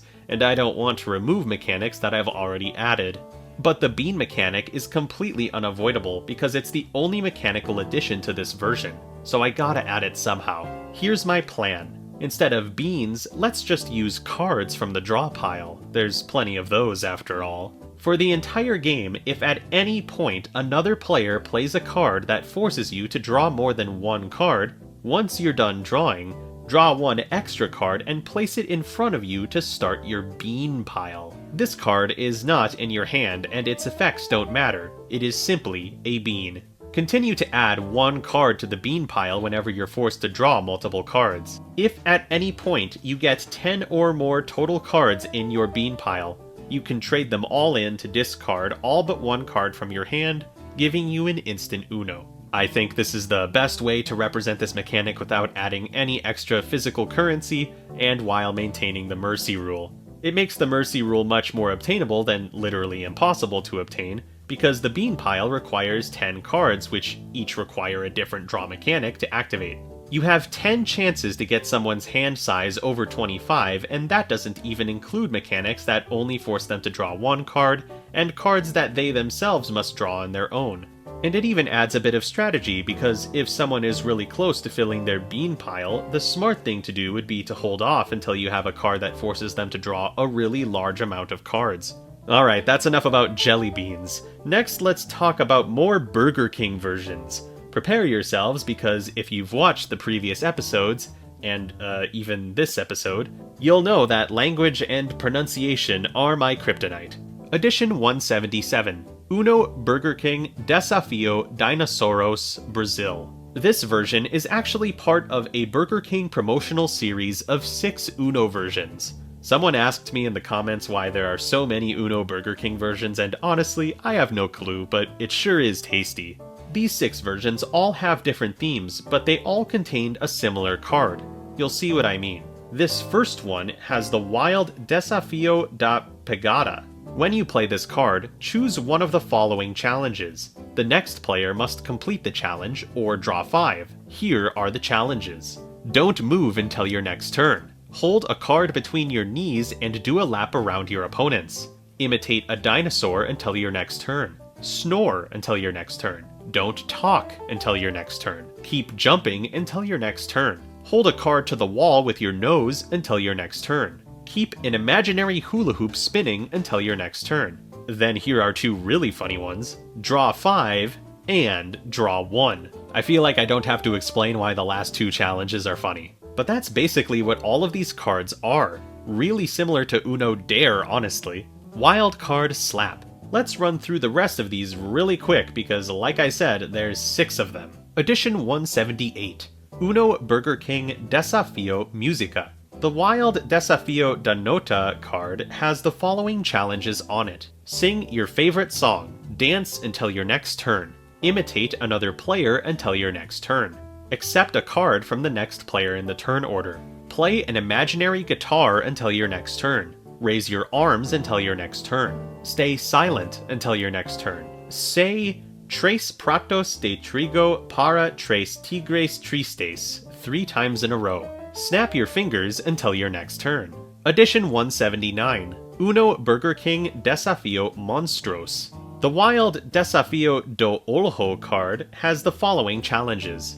Talk like an alien until your next turn. Jump like a frog until your next turn. Make funny faces until your next turn. Let someone mess up your hair. Do 10 jumping jacks. Speak without closing your mouth until your next turn. Draw 2. Imitate a chicken until your next turn. Pretend you are sleeping until your next turn. Imitate a zombie until your next turn. Edition 180. Uno Burger King Desafio Princesa. The wild Desafio de Coroa card has the following challenges. Walk like a model. Balance 1 card on each shoulder until your next turn. Pretend you're putting on makeup until your next turn. Spin 5 times, then take 10 steps in a straight line. Imitate a dragon until your next turn. Balance a card on your head until your next turn. Tell a story while holding your nose shut until your next turn. Sing happy birthday until your next turn. Talk like a baby until your next turn. Edition 181. Uno Burger King Desafio Robos. The wild Desafio de Engrenegem I'm trying my best, y'all. Has the following challenges. Dance like a robot until your next turn. Talk like a robot until your next turn. Don't smile until your next turn. Stand on 1 foot until your next turn. Don't blink until your next turn. Speak while holding your tongue until your next turn. Show your cards. Talk to a card until your next turn. Laugh non-stop until your next turn. Finally, Edition 182 is Uno Burger King Desafio Serea. The wild Desafio de Concha has the following challenges. Pretend to swim until your next turn. Imitate a mermaid until your next turn. Get tickled by someone. Drop 1 card by blowing it off of the draw pile. Sleep until your next turn. Imitate another player until your next turn. End your sentences with me until your next turn. Imitate a cat until your next turn. Imitate a pirate until your next turn. Imitate a fish until your next turn. Genuinely out of breath. That's a lot of challenges, and a lot of weird challenges at that. Sleep until your next turn? Do you fail if you don't actually fall asleep? If you're playing in a pool and you actually swim instead of pretending to swim, does it count? I don't know. That's for you to decide. These are all getting wild card slaps. Up next is even more fast food with edition 183 Uno McDonald's Party Games Japan. This one just had a wild card that allows you to discard all red cards or all yellow cards from your hand. Nothing crazy. Wild card slap. Okay, that's more than enough food for now, but we definitely need one more category to round out this episode. How about superheroes? I mean, we already talked about Uno Marvel Flip, so let's just do more superhero stuff. Why not? Edition 184, Uno Amazing Spider-Man 2023. When you play the Wild Web Sling card, you choose a color. All of the other players then must reveal their hands. Choose one of the other players that have a color that matches the color you picked. That player will skip their turn. The player after the player you skipped takes their turn next. Ooh, what a fancy skip. Also, it's nice to see some creativity from one of the most modern Uno versions. Wild Card Slap. Edition 185. Uno Batman 2005. This one has the Wild Joker's Wild 3 card. When you play this card, you have 3 opportunities to force any player to draw one card from the draw pile. Make people draw in any order or combination you like. Neat. But judging by the wording of this card, you could also make yourself draw cards as well. Interesting. Wild Card Slap. Edition 186. Uno Fantastic Four 2005. This game wasn't even made in 2004. What a shame. This is the Wild End Zone card. When played, the player who plays it selects another player to draw cards from the draw pile until a red card is drawn. When the selected player draws a red card, they must place it on the End Zone card without triggering effects. Simple, uninspired, Wild Card Slap. Edition 187.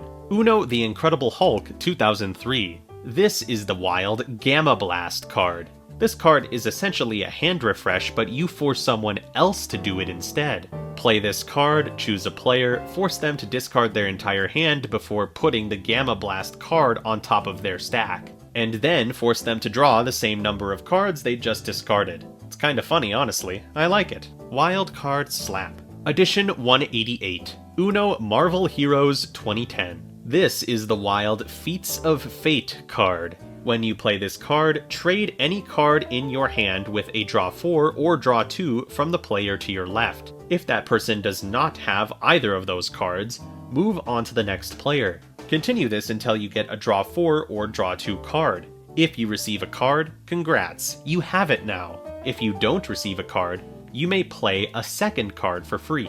This honestly could be a real combo starter. Wild Card Slap. Edition 189. Uno Superman 2006. This one has the Wild Battle card. When this card is played, the player who played it selects another player to battle. The player who played the card chooses to be either Superman or Bizarro. The player they selected is the other character. Superman must discard a blue card, and Bizarro must discard a green card on top of the battle card without triggering effects. If either player doesn't have any cards of the correct color, supposedly nothing happens. They just don't get to discard that card. Last but not least for this episode is edition 190, Uno X-Men 2003. This one has the Wild Mutate card. When you play this card, you may discard all but one card and draw the same amount of cards you discarded, or force an opponent to do that same action instead. So an almost full hand refresh that either you can use or you can choose someone else to use it. What a weirdly useful card. Wild Card Slap. How's that sweet hit of progress for you, huh? Pretty good for a sick guy, huh? That's 20 new versions officially added and a bunch more eliminated. There are now approximately 852 physical cards in the game. There are also approximately 561 Uno versions represented in the Amalgam. Woohoo! We're in the home stretch now, baby. That stretch is going to really feel like home now. Also, here's one more fun statistic for you. There are now almost 300 unique card effects in this game. That's a lot. Will I be able to cover 70 plus Uno versions in the next episode? Probably not, honestly. But you should still stick around because I still have a lot of Uno versions on my list. Now it's thank you time. Time to thank the Amalgamation Donation Club for their endless generosity. Thank you very much. Splashy Flame, Skyroll of the Stars, H2O Wizard, Ava CZ, JBCK, Elias Stenbach, 5689, Quinton, and Omicromium. Y'all already know that I appreciate your donations because I respond to literally every comment, so this is just a nice little reminder for you, teehee. Thank you. It is once again time to end the video. Subscribe if you like what you see. Who knows how many episodes of this series are left, honestly. Like the video if you, in fact, liked the video. Keep hunting for that Uno lost media, and I'll be back in 2 weeks.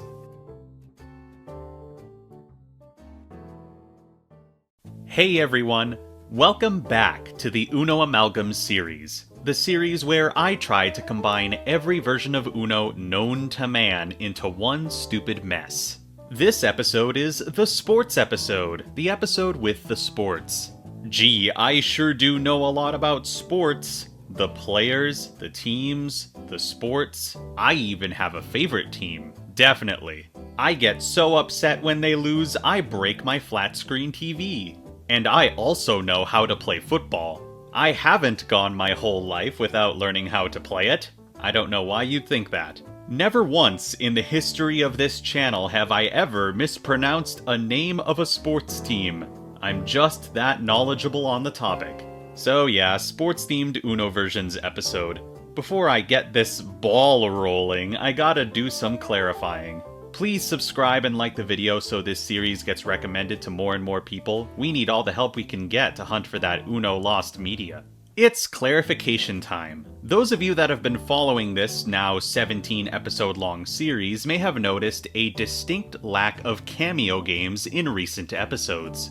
For those that don't know, cameo games are games that aren't Uno that have made it into the Uno Amalgam. There are a couple reasons for their recent lack of appearances. For one, there are just so many Uno versions to cover still, and they're taking priority over cameo games. This is the Uno Amalgam after all. Secondly, there have been a lot of cameo suggestions that don't really meet my admittedly loose requirements for what makes it into the Amalgam. I haven't really talked about what makes any given game viable for a cameo in the past, so for this clarification time, I thought I'd go over the list and then cover a few games that don't really qualify as cameos in my mind. So without further ado, here's my cameo list requirement, not quite required things. The cameo must be published by Mattel. The From the Creators of Uno advertising technique appears. The Uno art style is used. The game is in the card-shedding genre. The game has mechanics that are taken directly from Uno. The game has at least one mechanic that could technically fit into the Amalgam. The game uses colored cards and/or numbers. Now, it should be noted that cameos don't need to meet all of these requirements, except for the first one. They need to be published by Mattel or whatever came before it. That's like the one solid requirement. Basically, the more requirements any given game meets, the more likely they are to qualify, but in the end, it is my decision and I'm judging every cameo on a case-by-case basis. Looking back at previous cameo games, essentially all versions of DOS meet every single one of these requirements. The only requirement Ono 99 misses is the card-shedding genre, so that's another easy inclusion. I should also note the Ono 99's inclusion of reverses is the type of mechanics I'm referring to when I'm saying the game takes mechanics or the idea of those mechanics from Uno. Skip-Bo admittedly is one of the shakier ones because it doesn't use the Uno art style, and unless you count Skip-Bo cards as a representation of wild cards, which they kind of are but that's up for debate, then it also misses out on including game mechanics from Uno. Boom-O is another one that misses two of the requirements, those being the genre and the art style, but everything else fits well, and the live system of Boom-O is one of those crucial additions that prevents players from being instantly eliminated by specific cards, so I think its inclusion is more than valid. Luck Plus is missing the art style and mechanics directly from Uno, but still, that's just two, so it's worthy of inclusion in my mind. So those are the old cameo games, but what about other cameo games that people have suggested in the comments and in the Discord server? Are they really viable? Let's find out. Starting out with one of the popular requests, Blink. Blink doesn't have the Uno art style, doesn't have game mechanics taken directly from Uno, and notably ditches numbered and colored cards for colored symbols. Blink is a really basic game, and there's really only one mechanic at play. That mechanic being, there are no turns and you just play cards to match as quickly as possible and try to get rid of all of your cards. For obvious reasons, that won't really gel well with the Amalgam, so Blink is getting excluded. Next is Bold. Bold does not use the Uno art style, isn't in the same genre as Uno, doesn't really have any special mechanics taken from Uno, and while it does have colors, it doesn't have numbers. Bold is just missing too much to be included, so it's excluded. The Dukes of Hazzard card game is just nothing like Uno, really. No Uno art style, not the same genre, no mechanics from Uno. The game doesn't really use colors, and the numbers that it uses play into the mechanics of that game specifically. It's just not a good fit at all. Excluded. Slapjack. Different art style, different genre, no mechanics from Uno. Nope. Five Alive is actually a more interesting case. It seems like Hasbro has acquired the rights to the game, or maybe nobody owns the rights and it's just a public use name, who knows, I don't really care. But Hasbro has published the most recent version of Five Alive. Does this exclude it? Not really. Mattel definitely has their own version from way back. Surprisingly, this one does qualify. It only misses in the art and genre categories, so maybe it will appear in a future episode, but as I said, cameos are not priority editions. Next is Baja. So this one doesn't have the art style, the genre, or direct mechanics from Uno, so it's excluded. Simple. Catchword. What even is this thing? Just because the game has the from the makers of Uno thing does not mean the game qualifies. That is only one of many preferred aspects any game should have. Different art style, different genre, no mechanics from Uno. I don't really know what I would add or how I would add it because of how different the game is, and there's no colors or numbers. Excluded. Color Bunch. I can barely find any information about this one. Different art, no mechanics from Uno. Don't know what I would add because it's so basic, and the game doesn't even have numbers. Excluded. Grabbits. Different art style and genre, no mechanics from Uno, and no numbers. Excluded. Gremlins card game. Different art and genre, no colors or numbers. Really weird. Excluded. Caboodle. Different art and genre, no numbers, no real mechanics from Uno. Nope. I don't really know what land race is, but I couldn't find any info on it, so no. I can't find any information on Letter Ladder either, so nope. Lowdown. Different art, different genre, no mechanics from Uno, nope. Mad Grab, nope. Quitch, couldn't find anything. Rage, nope. SeaWorld Fish card game, literally just go fish, nope. Snappy Dressers, nope. Snorks, couldn't find anything. Stun, nope. Sting, nope. Space Rockets, couldn't find anything. Trumpet, what? Top that, huh? Whack-a-mole, weh? Vantage, wha? Angry Birds card game, funny but probably not. Sadly, even Cinco does not qualify.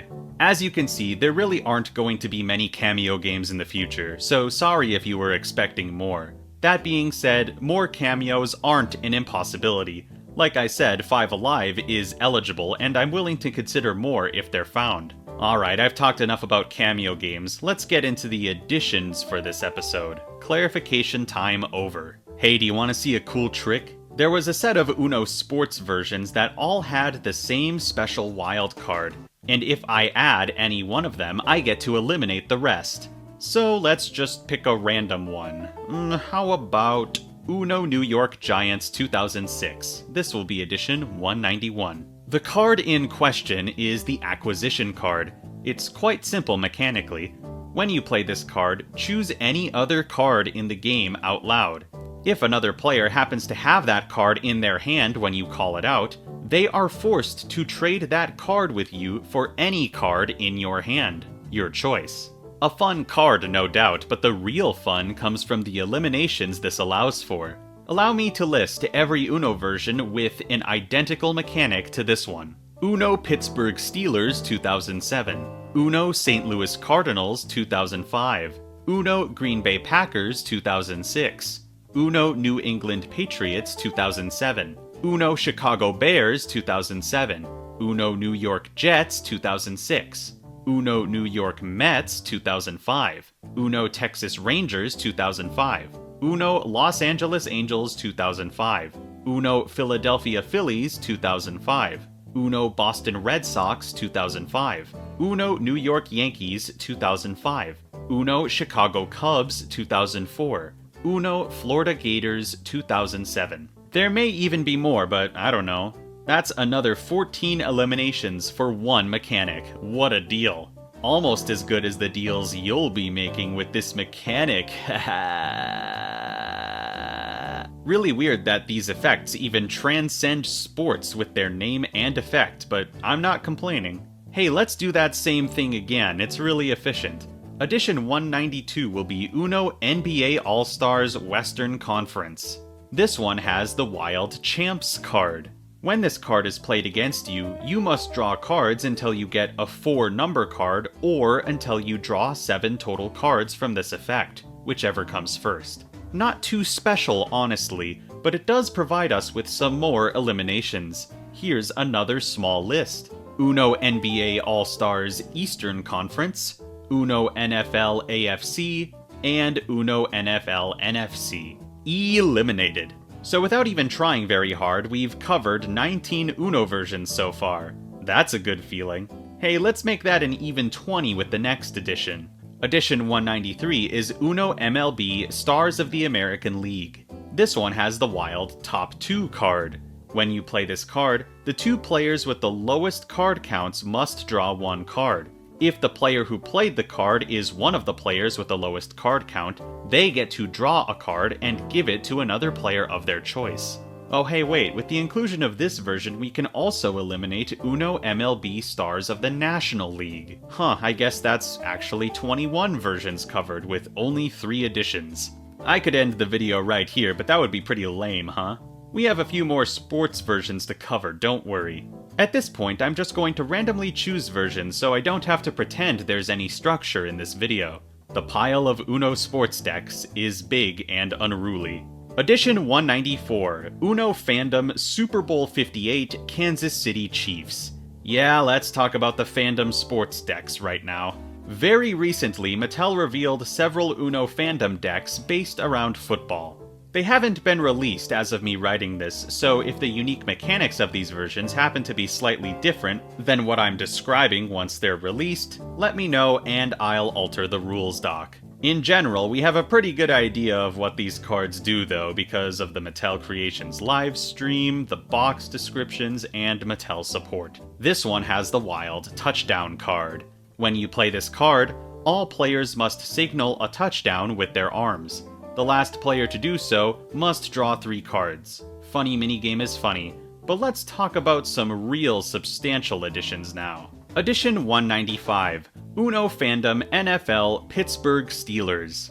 The real reason these Uno Fandom decks are significant is not because of the wild cards that come with them. It's actually because they all add new numbers to the game. The new numbers are all based on player jersey numbers from the team in question. Numbers are numbers though, so each new number will be getting placed on each color once, for a total of 5 new physical cards being added per number. Here are the new numbers from this deck: 39, 73, 88, 90, and 97. So that's 5 new numbers, 25 new physical cards total. And on top of that, this one also has a unique wild card, the Wild Steel Curtain card. When another player plays a card that would force you to draw multiple cards, play this card out of turn to nullify that effect. Then you get to choose a color and that player must draw cards until they get a card of that color. Wow, a super powerful nullifying card, that's for sure. Wild card slap. Edition 196 is Uno Fandom NFL San Francisco 49ers. Once again, we have more new numbers, including 44, 54, and 85. There's also the Wild Backup card. When you play this card, choose a card from your hand and place it in front of you. This card is reserved as your backup card. From that point on, whenever you would be forced to draw cards, you can choose to discard your reserved backup card instead of drawing. Yay, more defense cards! Edition 197 is Uno Fandom NFL Philadelphia Eagles. Hey, do you want more numbers? Because this set has 35, 55, 62, 91, and there's a new wild card, the Fly Eagles Fly card. When you play this card, you must flap your arms and screech like an eagle and dance as hard as Jason Kelce. You know, that one football player I totally know about. And your performance forces everyone to draw one card. Super gimmicky, obviously, but that's the fun of versions like these. Edition 198, Uno Fandom NFL Dallas Cowboys. The new numbers of this version are 70 and 87. The unique wild card of this version is the Hail Mary card, and I gotta say, not only is it unique, but it's also challenging to use and potentially mega powerful. If another player has only one card left in their hand, you can play this card. Take a guess at the color of the player's last card. If you're right, you discard all of your cards except for one on top of the Hail Mary card without triggering effects. What a powerful move. Imagine pulling this off. Edition 199, Uno Fandom NFL New England Patriots. More new number time. 36, 38, 60, and 80 have been added. The unique wild card is the Wild Lead Block card. You can play this card out of turn if necessary to nullify any effects that would skip your turn. Simple. But once again, defensive cards are always welcome. Haha, just like in football, because in football you play defense. Nailed it. And for the big Edition 200, we have Uno Fandom NFL Kansas City Chiefs. The new numbers are 52 and 95. And the final unique wild card of the Uno Fandom NFL series is the Wild Arrowhead Loud card. When you play this card, shout out a color, and if the next player doesn't have a card in their hand that matches that color, they must draw a card and skip their turn. With all of the new numbers of this version combined, exactly 100 more physical cards have been added to the game. For those of you that think the wild to non-wild ratio will favor wild cards, take that. For those of you that are concerned about card count and price, don't worry, I have plans, and I still want this game to be $100 or less. But I likely won't talk about those plans until I'm out of the combining phase of this project. All those wilds are getting wild card slaps as well. Anyway, now that we're done with the fandom sports versions, let's get back to some older versions. Edition 201, Uno Arsenal Highbury Legends. This one actually has two color-exclusive mechanics. To my knowledge, they're both named the same thing, the 3-point suspension card, but their effects are different and that's what really matters here. The color-exclusive red 3-point suspension card is the more powerful of the two. When you play this card, choose another player. That player is completely removed from the game for 3 of their turns.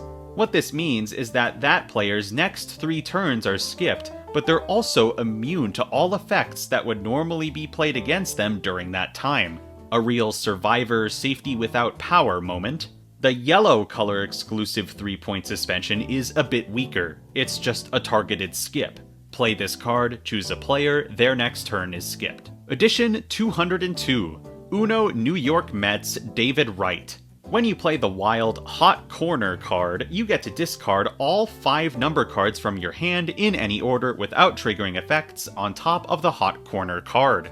Wild card slap. Edition 203, Uno NFL New England Patriots Special Edition 2005. When you play the wild Dynasty card, choose another player. That player must draw cards until they draw a 3-number card or until they've drawn 4 total cards, whichever comes first. If the chosen player draws a 3-number card, they must play it on top of the Dynasty card immediately without triggering effects. Sports joke, wild card slap. Edition 204, Uno NBA Kobe Bryant Special Edition 2007. When you play the wild 3-pointer card, choose a player. That player must draw cards until they get a 1, 2, or 3 number card. That's all. As I've said in the past, this genre of mechanic is one of the most common in all of Uno history, so I'm kind of numb to them at this point. Wild card slap. Edition 205, Uno Cricket India 2021. This one has 2 unique wild cards that are both getting wild card slaps. The first is the wild draw 4 out of 6, or 4 over 6, or 4/6, however you want to read it. This card is just a regular draw 4, but if you play it on top of any card that has the wild symbol, it becomes a draw 6 instead. What a fun little synergy. The next one is the wild bouncer card. It's really similar to the Arrowhead Loud card. When you play this card, choose a color. Then the next player must play a card of the chosen color on top of this card without triggering effects. If they can't, they must draw a card and skip their turn. Let's talk about some less traditional sports for these last few. Edition 206, Uno WWE Legends Special Edition 2006. Yes, I'm counting WWE as a sport. Look how strong these people have to be for it. This one has the wild 1-2-3 card. This card is actually exactly the same as the wild 3-pointer card, with the key difference being once the player you choose draws 1, 2, or 3, they must place it on top of the 1-2-3 card without triggering effects. Wild Card Slap. Speaking of WWE, Edition 207, Uno WWE 2017. This one has the wild Locked Up card. This is yet another interpretation of the war or battle mechanic. When you play this card, choose a player. Both you and the other player must lay down a card face up at the same time. The player with the higher number wins the battle. Non-number symbols and whatnot don't have any value, remember. The loser of the battle must take both cards that were used in the battle and add them to their hand. If there is a tie, both players take the card they played and place it back into their own hand. Wild Card Slap. How about one more WWE version? Edition 208, Uno WWE 2010. This one has the wild Royal Rumble card. When you play this card, choose a color. All other players must race to place a card of the chosen color in front of themselves. Wilds don't count. Whoever was the fastest gets to discard the card they used for this effect on top of the Royal Rumble card without triggering effects. All other players must return the card they used, if any, to their hand.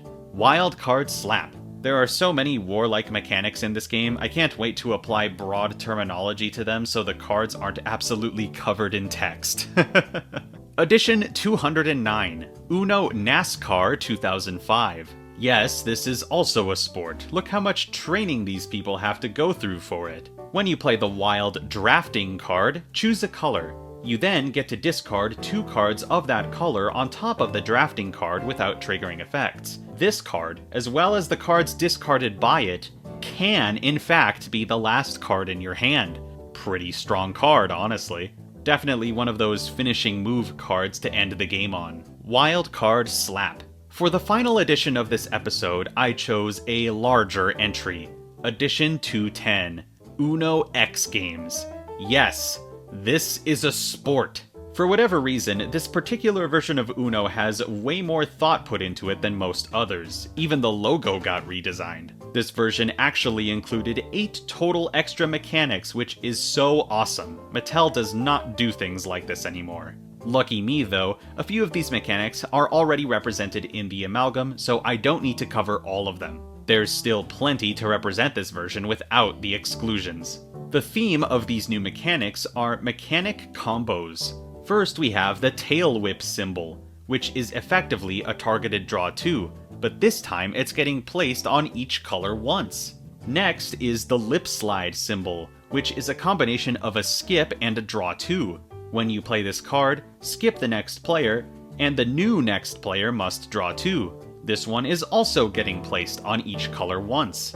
Next is the alley-oop symbol, which allows you to reverse the turn order and then discard all cards in your hand that match the color of the alley-oop card. None of these cards trigger effects. This one will also go on each color once. Finally, we have the wild Dirt Dive card. When you play this card, discard cards on top of it without triggering effects until you have only 5 cards left in your hand.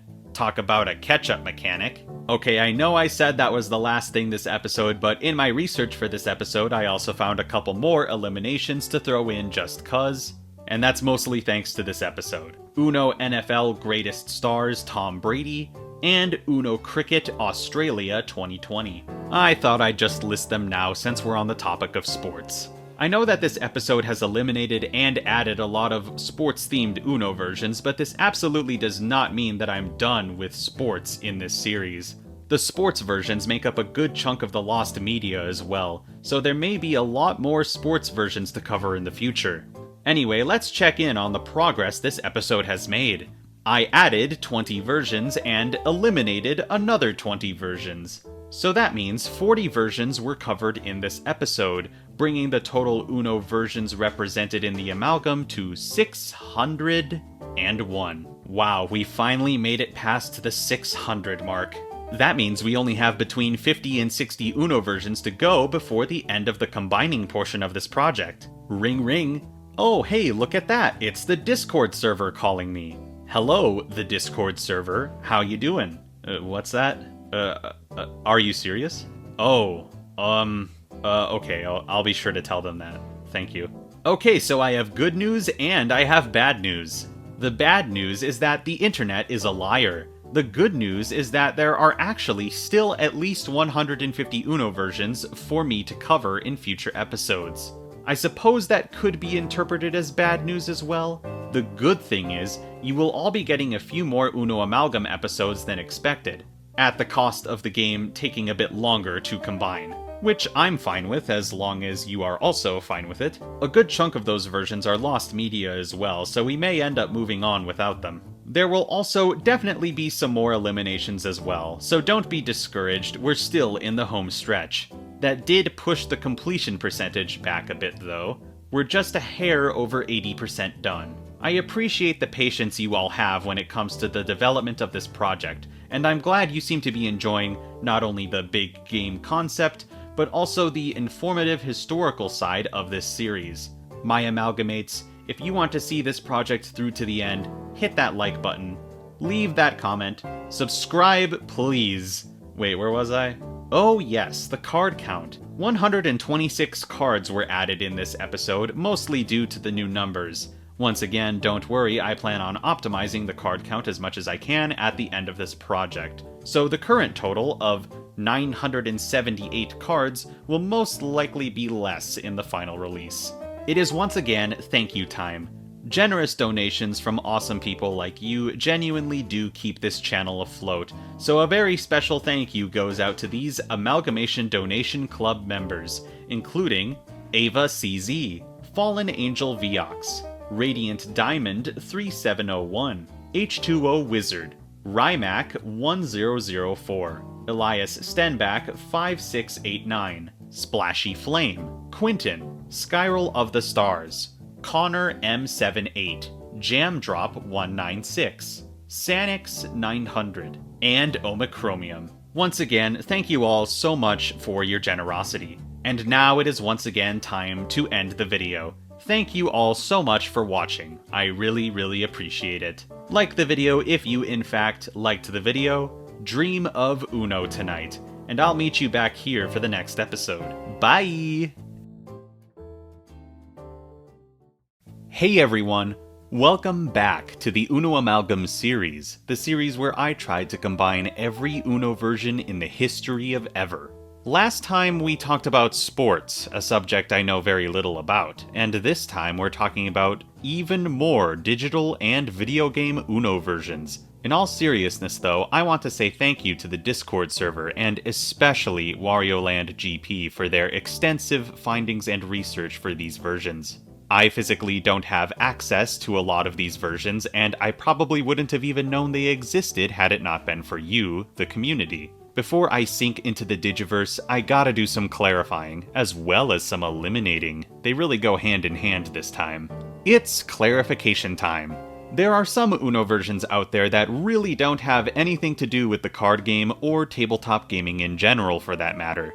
In fact, some of these things I'm about to cover are just objects. Basically, I just want to set the record straight and say that if some random object has the Uno branding on it, that does not mean it's viable for the amalgam. Things like the Uno shoes and the Hot Wheels cars with the Uno logo on them and the Uno costumes on Amazon, things like these can't even really be considered Uno versions, so I'm not even going to bother listing them in the rules doc. If it's a non-game or piece of merch, it is not viable for the Amalgam, and that's just a blanket statement. If it is a game of some sort though, I'll have to go into more detail, and officially eliminate it if it doesn't qualify. Look, it's an Uno scratch-off lottery ticket. Is it viable for the Amalgam? It's technically a game. I'm gonna have to say no to that one. It's not like something like this would be able to provide anything to the Amalgam unless you were really broad with its interpretation. But why even bother, considering this lottery ticket could just as easily be branded as anything else and still function the same. It's just a scratch-off ticket. Eliminated. A similar argument can be applied to Uno slots and Uno video slots. A slot machine is a slot machine, and not really even a game in some cases, so those two are eliminated as well. We already have our own slot machine anyway, and it's perfect as it is. When it comes to versions like these, I'll just eliminate them like normal from now on. I've eliminated a few in the past already. I just haven't gone into detail like this. Not that there will be many more of these versions to eliminate, I'm just clarifying here. If it's a thing with Uno slapped on it, rather than Uno with a thing slapped on it, it likely will not qualify, especially if it's not a game.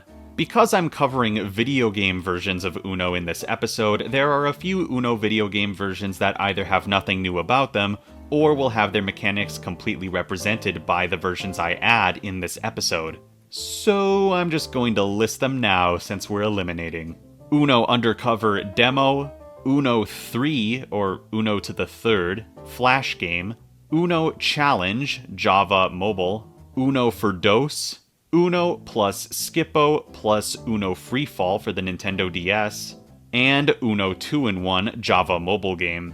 Wow, cool. I love when Uno versions copy Uno versions because I get the sweet satisfaction of slowly dragging my pencil across the names of the eliminated versions, freeing up precious space in my brain and granting me dopamine.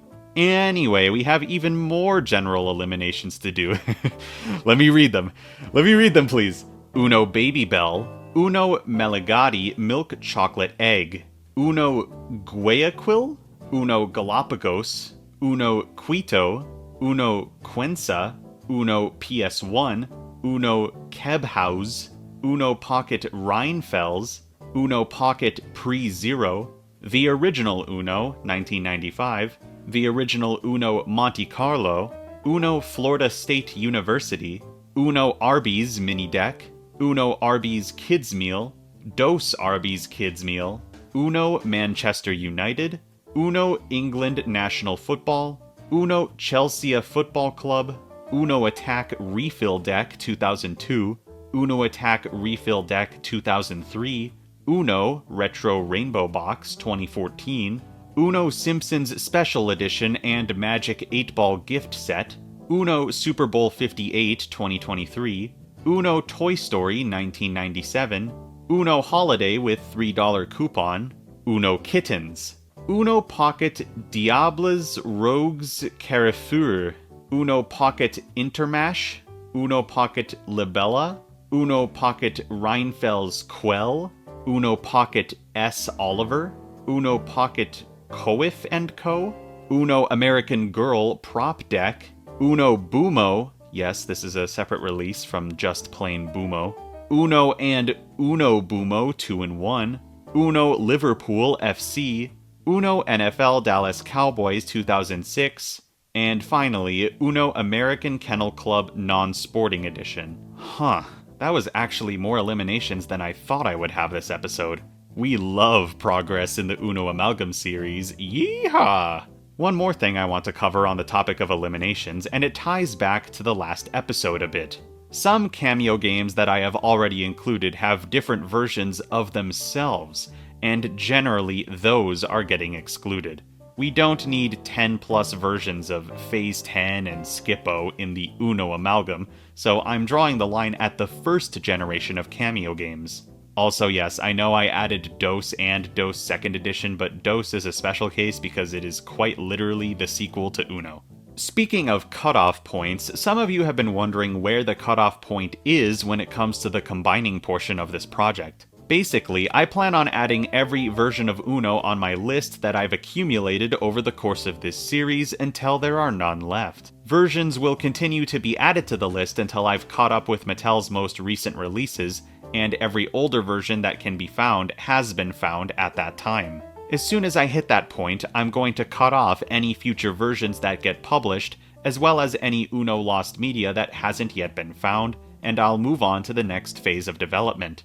Anything that I cut off will be eligible for expansion packs, assuming the base game of Chemicards is successful. So you have until then to gather the lost media. Speaking of lost media, I've put an updated list of Uno versions that still need to be found in the description. The list is very different from the last one, so I encourage you to at least give it a look and see if you know anything. Thank you in advance. One last clarification, and by clarification I mean reminder. Recently, I've been getting a lot of comments asking about Uno versions that I've already covered. I completely understand if you just can't remember what I've covered, considering I've covered over 600 Uno versions, but if by chance you haven't seen the whole series, I highly recommend doing so. There's 18 of these videos now, and the context will get more and more lost as time goes on. So if you haven't already, check out the entire series. I always leave a link to the first part of the series in the description, and there's a dedicated playlist on my channel. If you have seen the full series and don't feel like doing a fun rewatch, you can always check the rules document as well. Near the bottom of the document are several lists of every Uno version I've covered in this series. So if you want to know if I added a particular version, they're all right there. Happy reading and happy watching. Clarification time over. Let's dig into the additions of the episode. There are quite a few meaty additions this time around, so forgive me if I don't add 20 versions like normal, especially since I eliminated 30 plus versions already. Let's start with a popular request, and a very large one at that. Edition 211, Uno Undercover. This was a PC game back in the day that features you playing Uno against computers in an adventure mode. This one had characters and story and everything. And as awesome as that is, we're here for the cards, and oh boy, there are a lot of them.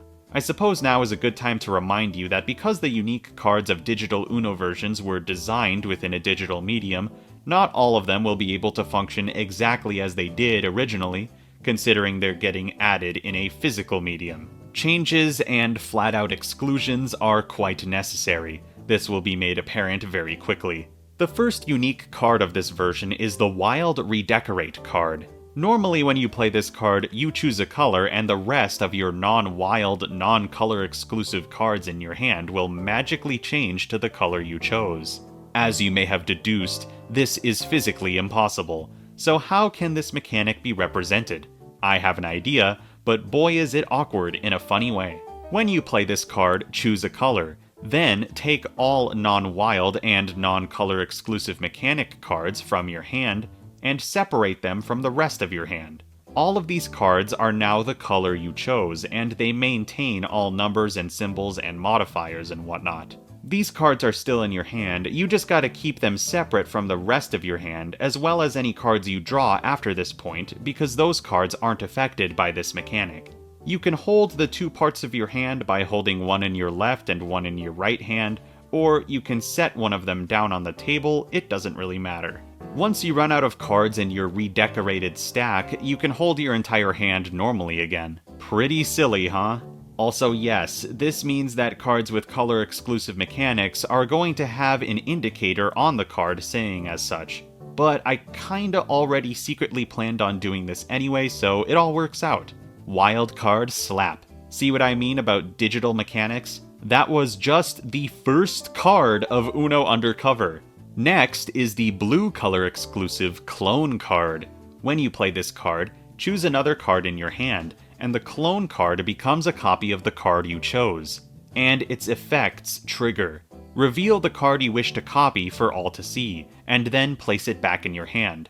Yet another cool card duplication ability. All of these new color exclusive cards will get one new card face all to themselves. Next is the yellow color exclusive Lucky Croc Tooth card. This card is very complex in its original state, and it would be game destroying if it was added to Chemicards as is. To give you an example, you could reflect all draw cards played against you for 99 turns. Obviously, that's not going to fly, so I've made some slight changes. When you play this card, take a card from your hand and place it face up in front of you. At the end of your next turn, flip this card you placed face down. Then, at the end of the next turn you have following that, discard this card onto any valid discard pile without triggering effects. While this card is placed in front of you, if any player plays a card against you that would force you to draw cards, reflect that effect. There we go. Much less overpowered, but still very powerful, and now completely manageable in a physical medium. There will be other cards that have changes similar to this one. Next is the red color exclusive Shooting Star card. When you play this card, choose a color. Wild is its own color in this case. You may then discard up to 4 cards of the chosen color on top of this card without triggering effects in any order. Notably, if this card empties your hand, you don't have to say Uno. Next is the blue color exclusive Toe Hold card. What? What is the context of this? 2008 was a really weird time, I guess. Anyway, this one needed some alterations similar to the Croc Tooth. When you play this card, choose a player and 3 random cards from that player's hand. Then, take a card from your hand and place it face up in front of you. At the end of your next turn, flip this card you placed face down. Then, at the end of the next turn you have following that, discard this card onto any valid pile without triggering effects. While this card has been placed in front of you, the player you chose cannot play any of the 3 cards you randomly chose from their hand. These cards should be set off to the side while they cannot be used. Super wacky. Imagine if the player you chose only had 3 cards left. Next is the Wild Double Cross card. When you play this card, choose a color. Then choose 2 non-wild and non-color exclusive mechanic cards from your hand.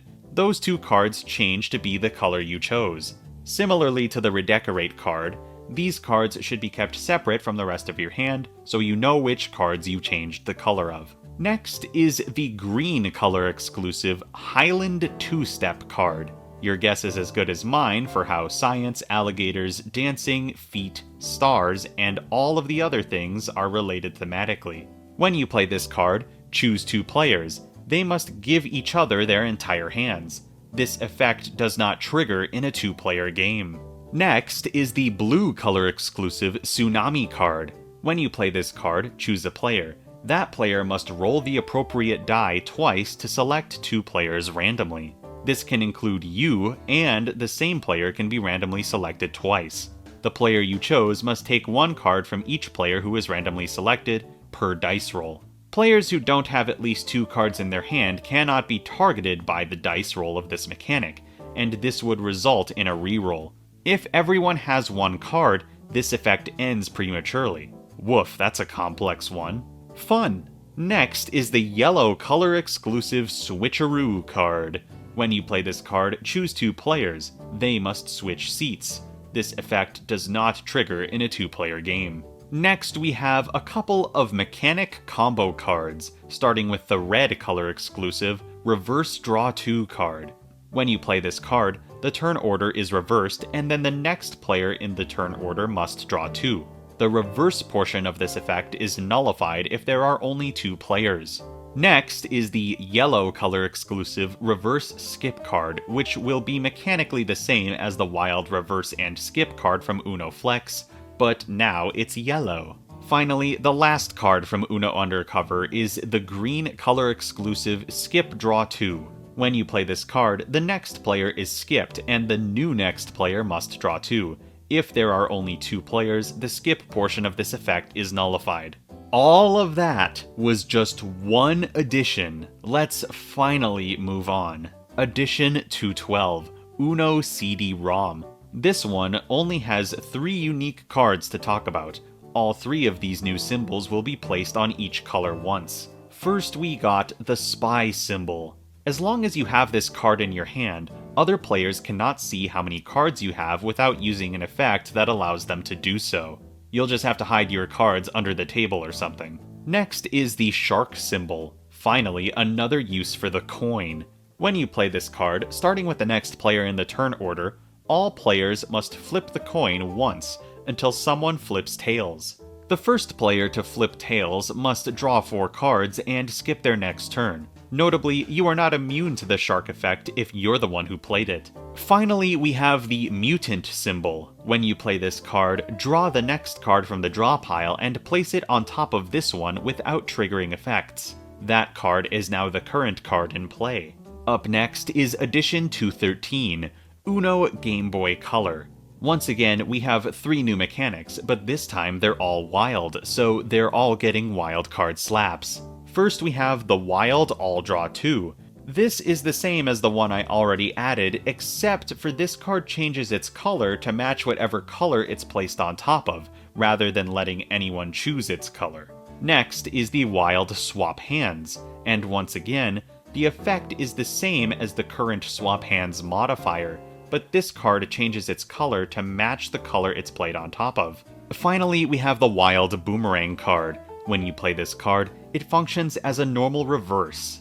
If the previous player in the turn order played a draw effect on you and you play this card though, the draw effect is reflected right back at them. Notably, this can reflect cards even if the card that player played against you was their final card, meaning you can completely undo their victory. How awesome is that? Defense cards are cherished in this household. Edition 214, Uno plus Skippo 2-Game Pack Game Boy Advance. This one brings with it some really fun stuff, and I'm not even talking about the cards, although it does have some of those, so I'm going to cover them now. This is the Wild Wild card. Funny, right? When you play this card, search the draw pile for a card of your choice. Then, place the card you chose on top of the Wild Wild card without triggering effects. That card is now the card that's in play. Wild Card Slap. Next is the All Draw 2 card. This is the same as the Wild All Draw 2 card, except instead of being wild, it's getting placed on each color once. Yikes. The final card of this version is the Leader Draw 2 card. When you play this card, all players who share the least amount of cards must draw 2. This is also getting placed on each color once. Alright, now on to the really fun stuff. This version adds 2 more game modes to the Amalgam. First we have Rounds mode.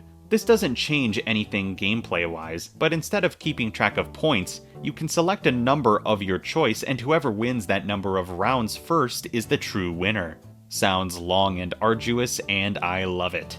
And now for my favorite part of this edition, Survival mode.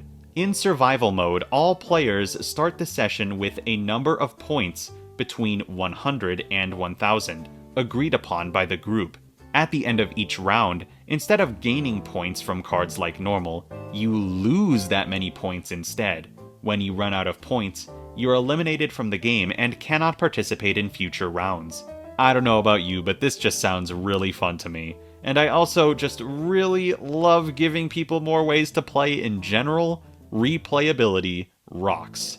The final thing this version adds is 2 more optional rules. Those being, you can now choose any number between 0 and 5 cards to be the penalty draw for forgetting to say Uno. And, before the game starts, you can choose any number between 5 and 15 to be the number of cards people start with. Talk about customization, this is so fun! Edition 215, Uno Freefall Game Boy Advance. There are actually 2 Uno video games called Uno Freefall, and they're completely different in design, so I'm going over the Game Boy Advance version first. This is a game that is nothing like Uno. It's basically a themed Tetris spin-off. Huge thank you once again to Wario Land GP, who did extensive research on both of these versions and brainstorming ideas on how the mechanics could be implemented. I took your awesome ideas into account when implementing these mechanics. Because Chemicards isn't a Tetris game and doesn't have falling blocks and whatnot, I'll just be using the row of 4 discard piles to represent what a row of blocks would be in Uno Freefall. Instead of adding a special card, I'll be adding a special block, which will then be transformed into a card because this is Chemicards.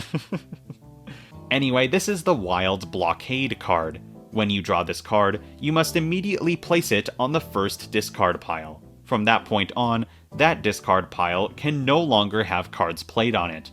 There are only two ways to get rid of the blockade, the first one being the wild clear card, which I talked about way back. The second way is to have the other 3 discard piles form a line of matches domino style. The cards can match in number, color, or symbol. As long as each card matches with one aspect of the cards next to it, it counts as part of the chain. Once all 3 cards are chained up, the top card of each discard pile, including the blockade card, gets removed and placed at the bottom of their respective discard piles. If all of the discard piles are already chained when the blockade card is played, it immediately resolves just like I described. Wild cards can be matched using any color within their wild symbol for this effect. It's been a while since we had any discard pile shenanigans like this in the Amalgam. I welcome it with open arms. Now let's move on to Edition 216, Uno Freefall Java mobile game. Once again, this is a completely different game, still an Uno game about blocks, but the mechanics are very different. Once again, I'm going to attempt to represent this game generally because of how different it is. So once again, I'm going to be converting some of the unique blocks of this game into cards. First we have the wild reverse block card. When you play this card, you need to flip the order of the top card of the 4 discard piles manually. So basically, the card on top of the first discard pile gets swapped with the 4th, and the card on top of the second gets swapped with the 3rd. I'm not sure how useful this will be, but I guess you'll just have to big brain it. Next is the wild scramble block card. It's kinda similar to the reverse block, honestly. When you play this card, take the top card of each discard pile and shuffle them. Then place them back on top of the 4 discard piles in the new random order they got shuffled into.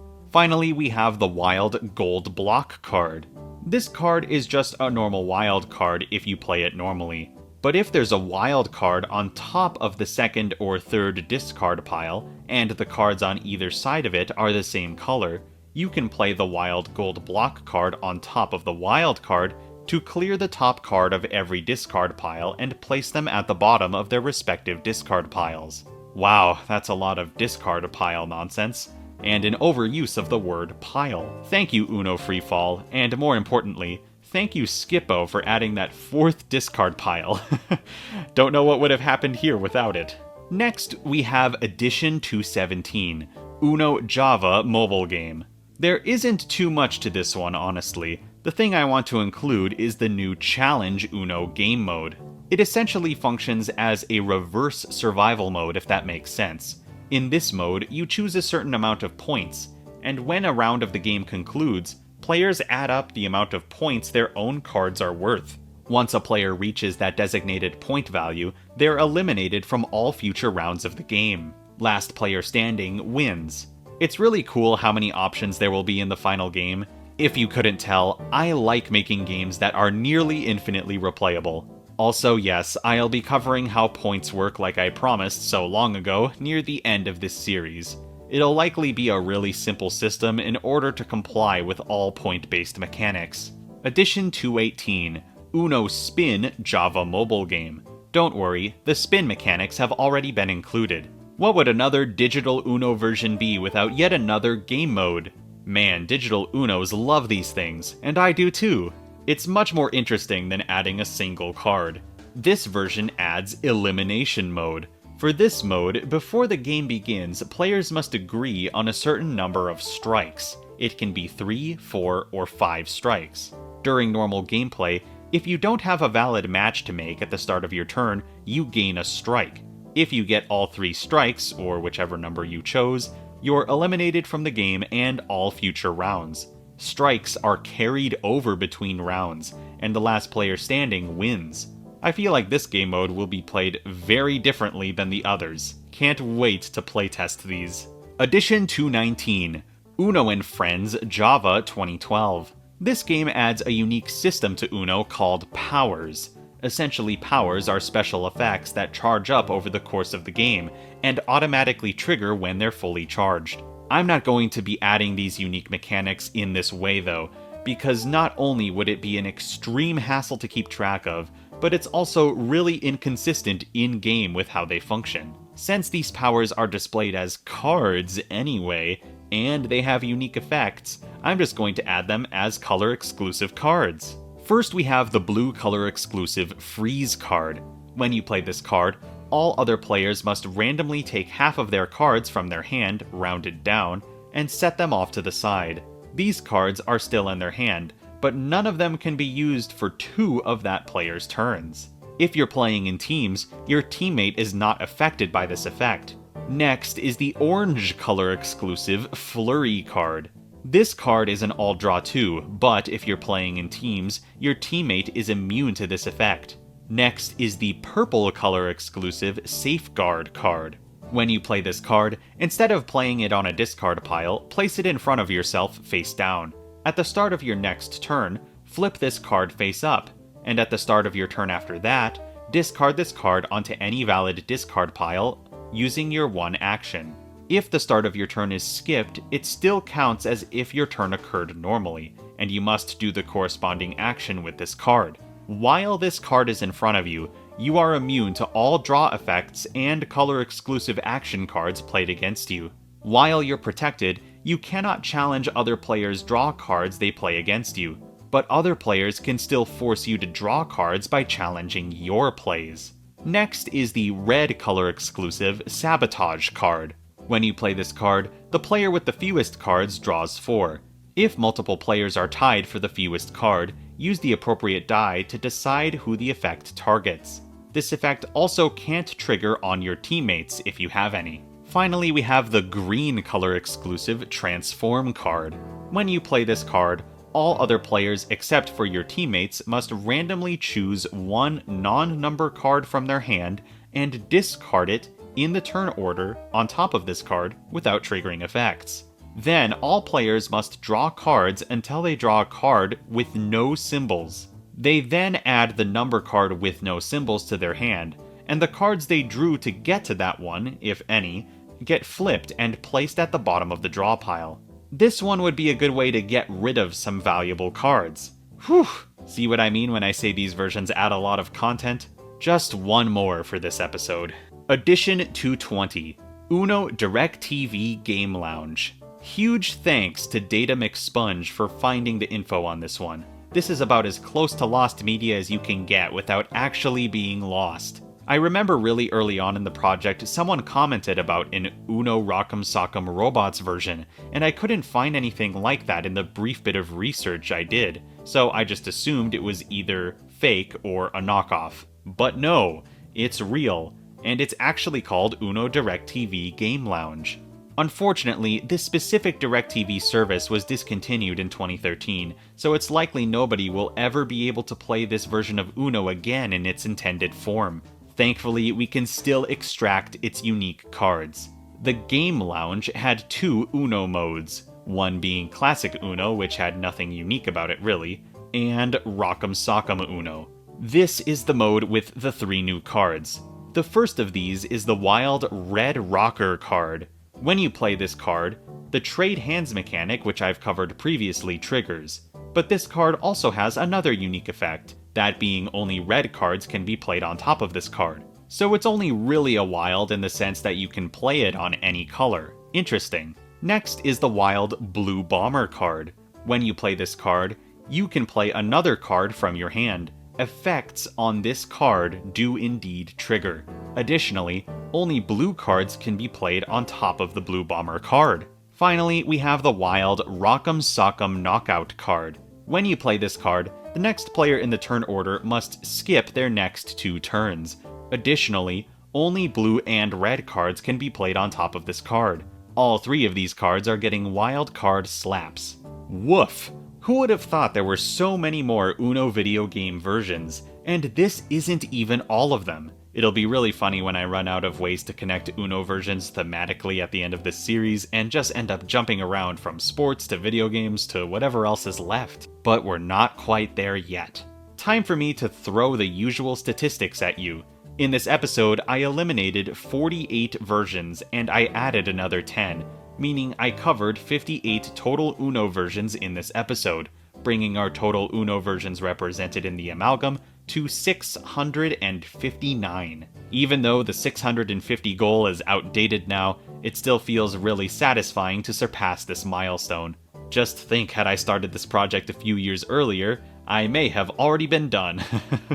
About 39 new physical cards were added in this episode, so that means, yes, currently we have surpassed 1,000 cards.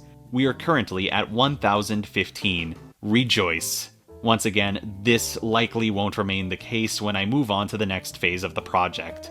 This episode also added a whopping 4 new game modes, which is kinda wild, honestly. Not to mention the new optional and house rules scattered here and there. This was a pretty bulky episode for the general rules section of the rules doc. In general. A lot of fun additions this time. Once again, it is thank you time. A special thank you goes to the Amalgamation Donation Club members, and an extra special thank you goes to those of you that donated during the most recent Jackbox Game Night stream. I'll get some of my friends together for some tabletop simulator gaming at some point in the near future. Thank you very much.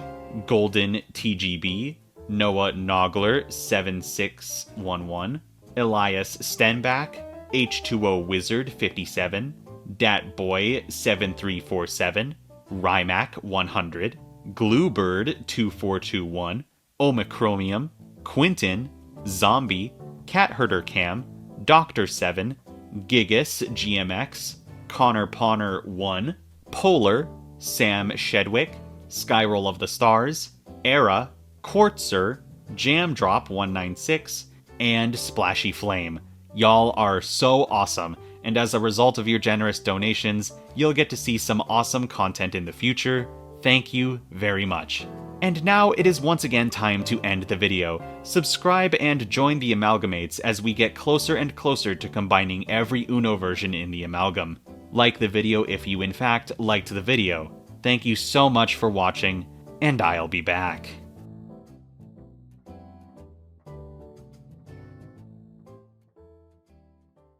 Hey everyone! Welcome back to the Uno Amalgam series, the series where I don't know when to quit. If there's one thing Mattel likes to do, it's locate a brand that people like and make an Uno version based on it. Sometimes they even use a brand that people don't like. Regardless, this is one of the main ways Mattel creates new versions and new mechanics, and because of that, there have already been a few episodes in this series covering animation. And yet, here we are with even more. Before I add even more animation Uno versions to the Amalgam though, I gotta do some clarifying. It's clarification time. A lot of you asked in the comments of the last video if the various color-exclusive mechanics would be duplicated onto other colors for balance reasons, or something adjacent to that. That would kinda defeat the purpose of them being color-exclusive in the first place. Sure, the 4 main Uno colors will have more color-exclusive mechanics and have more card faces in general, but when we're talking about potentially thousands of card faces, it really won't make that much of an impact. It's not like this will change the balance anyways, because the cards you draw are random and everyone has the same odds of getting any given card. It'll be fine, don't worry. There have been a lot of general questions recently involving the next phase of the project. Things about art and keywords and writing and condensing rules and balance and whatnot. Don't worry, once I get to that phase of the project, I'll be making videos that contain all of that juicy game development info. Sorry if I seem vague in the comment replies about the subject, I just don't want to repeat myself too much, and also I want to surprise you with all of the fun stuff once we get there. We interrupt this clarification time to bring you elimination time. Let's make some progress. Today's non-unique Elimination Uno versions are Uno Hello Kitty 2007, Uno Hello Kitty Special Edition 2008, Uno Hello Kitty Special Edition 2010, Uno Disney Adventures, Uno Explosion, Uno Petis Coraya, Uno World Series Champions St. Louis Cardinals 2006, Oreo Play Pack Uno Edition, Uno Aegean Junior Pilots, Uno Kaufland, Uno Finney, Uno Pocket Starbucks, Uno American Kennel Club Terrier Group,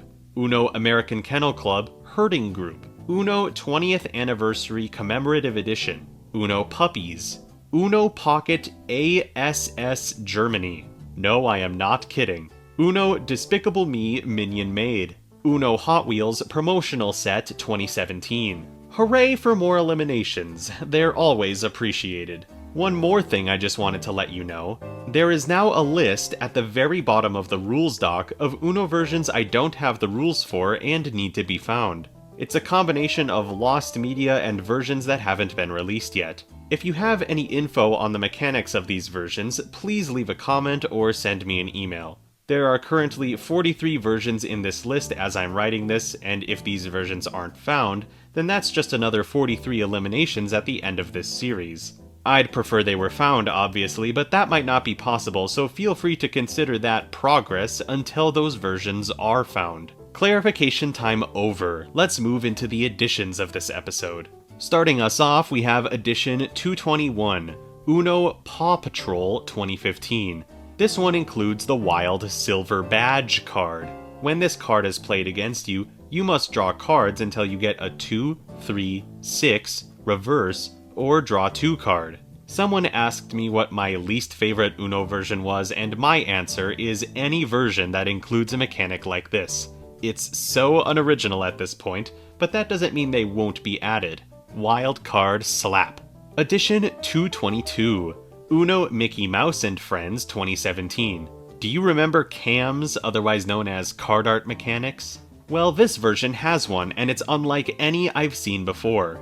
It's actually unbalanced with itself. Let me explain. When you play the Wild Pick-a-Pal card, choose one of the following numbers or number groups. Each player in the current turn order must then play a card that matches a number or one of the numbers in the number group you chose, on top of the Pick-a-Pal card, without triggering effects. Here are the numbers and number groups you can choose from: 0, 1, 8, 2, 7, 9, 3, 4, 5, and 6. This is a really weirdly designed mechanic. I can't imagine any of the 3 number groups actually being used in a competitive sense.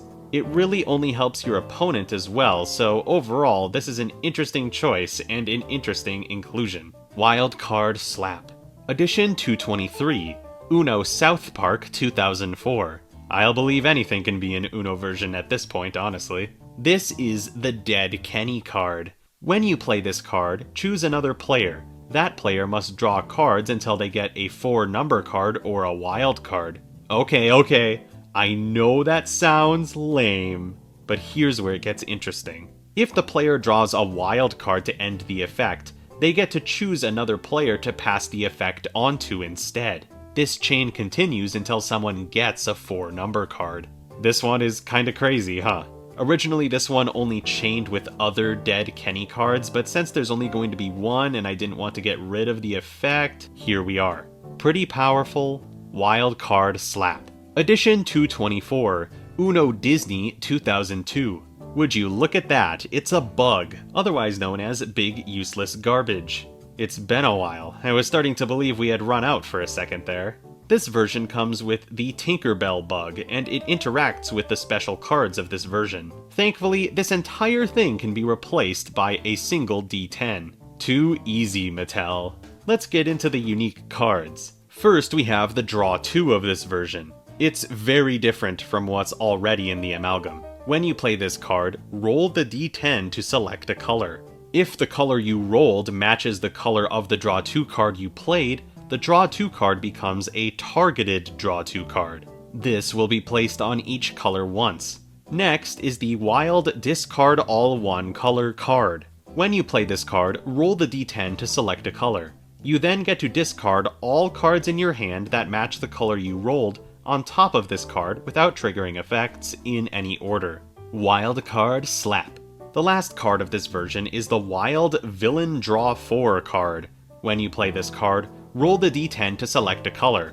In the current turn order, all players must play a card matching the color rolled on top of this card without triggering effects. If a player doesn't have a card in their hand of the color rolled, they must draw 4. Wild Card Slap. Thank you, Tinkerbell, for reminding me what squashing bugs feels like. Edition 225, Uno Disney 2016. Let's stay on the Disney train while we're here, because honestly, there is just so many Disney Uno versions. This one has the wild Sorcerer's Apprentice card. When you play this card, the next player must draw 1, and the player after that must draw 2, and the player after that must draw 3, and so on until everyone but you has drawn cards. I would not want to be sitting to the right of the person who played this. Unless the turn order was reversed. Wild Card Slap. Edition 226. Uno Disney 100. This is one of the recent releases. It's meant to celebrate Disney's 100th anniversary. The wild card of this version is called the Wild Mickey Movie Madness card. The first thing you may notice is the 100. That's a new number if I've ever seen one. First triple-digit number as well. This is currently the most valuable number if you aren't including the letters. This card also has a unique effect. When you play this card, choose a player. That player must name 4 characters from a movie of your choice, or draw 4. Obviously this was meant for Disney movies, but in order to off-brand this effect, you can choose any movie you want. Have fun flexing your obscure knowledge. Wild Card Slap. Edition 227. Uno Disney Pixar Coco. This may be one of the cheapest mechanics there is, honestly, and it's pretty funny. This is the Wild Remember Me card. When you play this card, the next player must name the 2 cards that are directly underneath it in the discard pile. If they fail, draw 3. See what I mean? Not many people are going to succeed at this little minigame. It's almost as if this mechanic was designed around only having one discard pile. Wild Card Slap. Edition 228. Uno Toy Story 2008. This one has the wild The Claw card. When you play this card, the next player must draw cards until they get a 1, 2, 3, 4, or 5 number card. Dang it, dude! So much potential with that card name wasted by this silly draw and till mechanic. I'm not upset, you're upset. Edition 229, Uno Toy Story 3 2009. This is the wild Lotso card. When you play this card, choose a color. All players must show a card that matches the color you chose. If someone doesn't have a card in that color, they draw 3. Here's the catch. If all other players have a card of that color, then you, and only you, must draw 3. This can even undo your victory if you use this as your last card. Dang, I like that little twist on an otherwise bland mechanic. Wild Card Slap. Edition 230. Uno Trolls Band Together. Let's finally get away from the Disney versions. This version has the Wild Power of Togetherness card. This is hilarious, listen to this. When you play this card, all players in the turn order must draw cards until they have the same amount of cards as the player with the most cards. What's that? Someone has 24 cards in their hand? Suddenly everyone has 24 cards in their hand. This card is not messing around. Or should I say, it's not trolling. Wild Card Slap. Edition 231, Uno Doc McStuffins. This one has the wild Stethoscope card. When you play this card, all other players must show a draw 4 or 1 number card from their hand. If they can't, they draw 2. Ya basic, Doc. Wild Card Slap. Edition 232, Uno Care Bears. This is the wild Care-a-Lot card. When you play this card, all players discard 1 card on top of this one without triggering effects in the current turn order. This would include you, it seems. Correct me if I'm wrong, but there have definitely been effects similar to this, and only now is an all discard 1 type effect getting its own wild card. Neat. Wild Card Slap. Edition 233, Uno Ren and Stimpy. Would you look at that, it's another cam. This is the wild Idiot card. Like, okay, I get it, it's a reference to one of the lines from the cartoon, but what does that have to do with this effect? When you play this card, choose another player.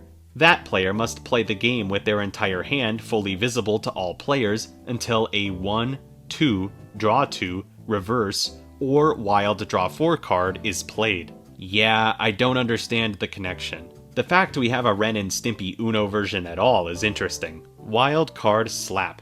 Edition 234, Uno Flip Transformers. Aw, heck yeah, I love Transformers. And just like several other versions of Uno Flip, this one comes with multiple wildcard mechanics. Both of these cards are yet another interpretation of the war battle mechanic from way back. The first is the wild Might of Optimus Prime card. When you play this card, choose a player. Both you and that player must reveal your highest number card at the same time. Whoever has the highest number gets to discard 2 cards. Notably, this cannot remove the last card from your hand. If there's a tie, you, the person who played the card, wins. Wild card slap. The second is the wild Tyranny of Megatron card. When you play this card, choose a player. Both you and that player must reveal your highest number card at the same time. Whoever has the lower number must draw 2 cards. If there's a tie, you, the person who played the card, wins. Wild card slap. Edition 235, Uno The Simpsons Springfield. This version has the wild Great Scott card. When you play this card, choose another player and give them 2 cards from your hand.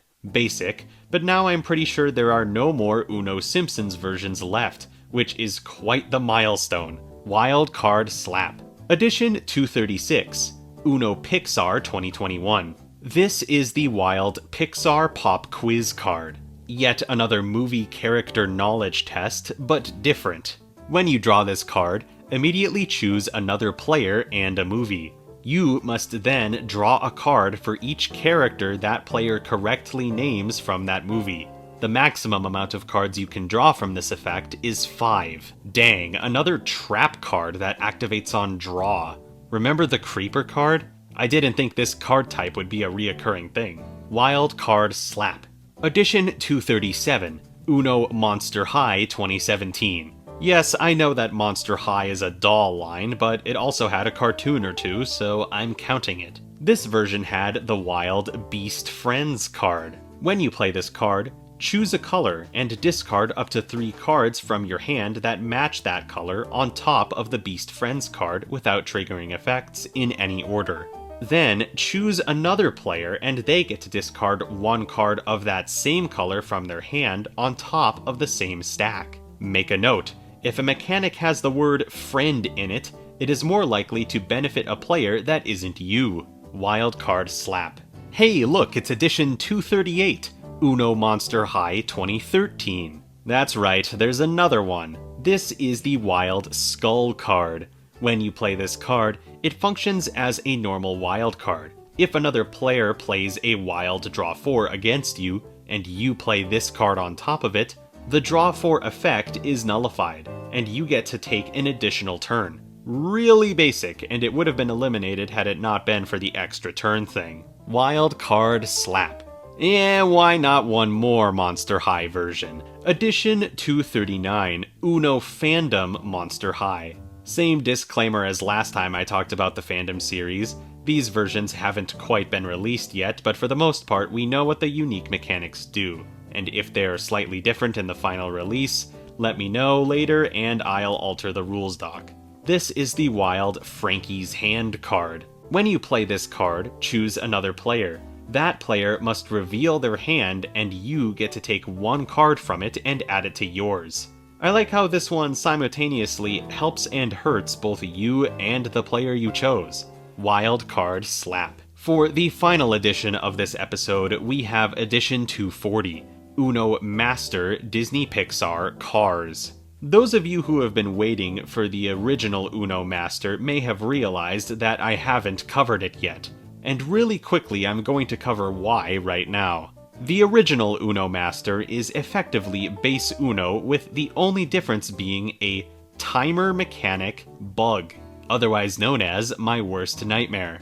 Every time you play a card, you must hit the button on the master machine to reset the timer, and now the next player only has a certain amount of seconds to play their card. I've already talked about why I'm choosing not to add timer mechanics in the Amalgam in the past, but just to summarize, without the original bug, there is no method of implementing a timer mechanic that's fair, accurate, and inexpensive. Trust me, I've probably read and responded to over 100 comments trying to solve the issue, and there really isn't a good solution. At most, timer mechanics may be added to the tabletop simulator version of ChemiCards, but that isn't guaranteed. I'm choosing to take the L on this one by adding Uno Master to the list of versions that physically cannot be added. Thankfully, Uno Master Cars will provide at least a taste of the original Uno Master, because this version is the same except it has more mechanics which can actually be added. There's a new modifier in town, and it's the Lightning modifier. This modifier will be placed on 10 9-number cards, one of each color, and 10 5-number cards, one on each color. Because Lightning McQueen is number 95. Kerchoo! When you play a card with this modifier, you must yell Lightning out loud. And then you get to play a second card, assuming you can still make a valid match with one of the cards in your hand. The effects of your second card then trigger. However, as soon as you say Lightning, the next player has the opportunity to play a card from their hand before you play your second card, and if they do that successfully, your turn ends prematurely, and you don't get to play a second card. Yes, I had to change this mechanic slightly to work around the timer thing, but it's about as accurate as you can get. Sorry, Uno Master fans, I hope this was enough for you. That's a wrap on the additions for this episode. Progress check. In this episode, we eliminated 20 Uno versions and added another 20, bringing the total number of Uno versions represented in the amalgam to 699. Well, I guess next episode we'll be surpassing the 700 mark. That'll be fun.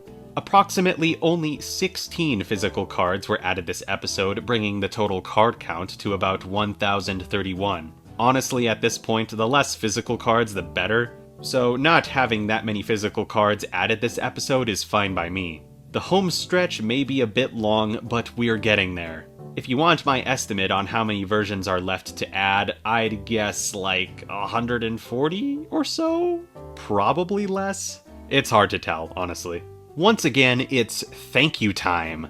Did you know that if you hit the thanks button or the little dollar bill button, you can donate to the channel?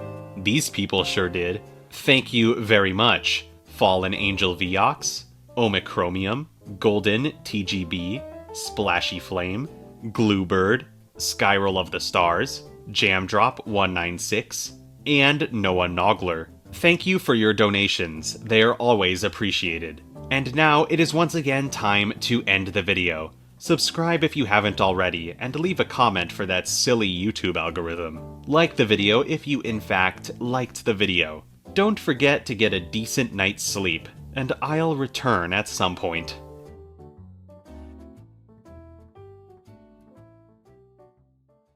Hey everyone!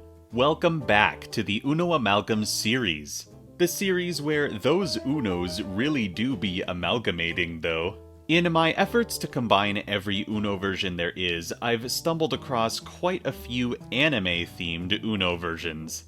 I've already covered a few of these in the past, but due to the immense research done by the community, there's a few more now. The end of the combining phase of the project grows ever nearer, so be sure to subscribe if you don't want to miss the full development of this game. Like always, before I begin, I gotta do some clarifying. It's clarification time. Wait, what? I don't have any major clarifications? Huh, that's a first. I don't really know what to say. Read the rules doc. Link in the description. It's very big, and likely contains answers to any smaller mechanical questions you may have.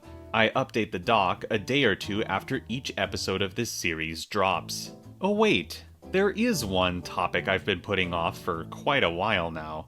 I suppose it's all I have, so now's as good a time as any. One of the most common general suggestions I have received as I've been developing this project is the idea of introductory or ascending difficulty game modes for ChemiCards. Basically, I select a batch of cards that I believe to be the easiest to understand or the simplest, and call them the introductory cards.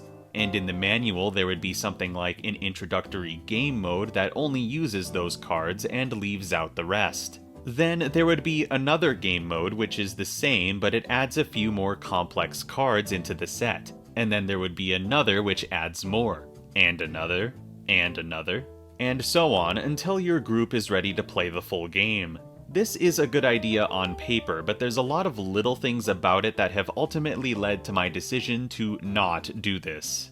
What is likely the biggest limiting factor is the amount of time it would take to balance and playtest these game modes.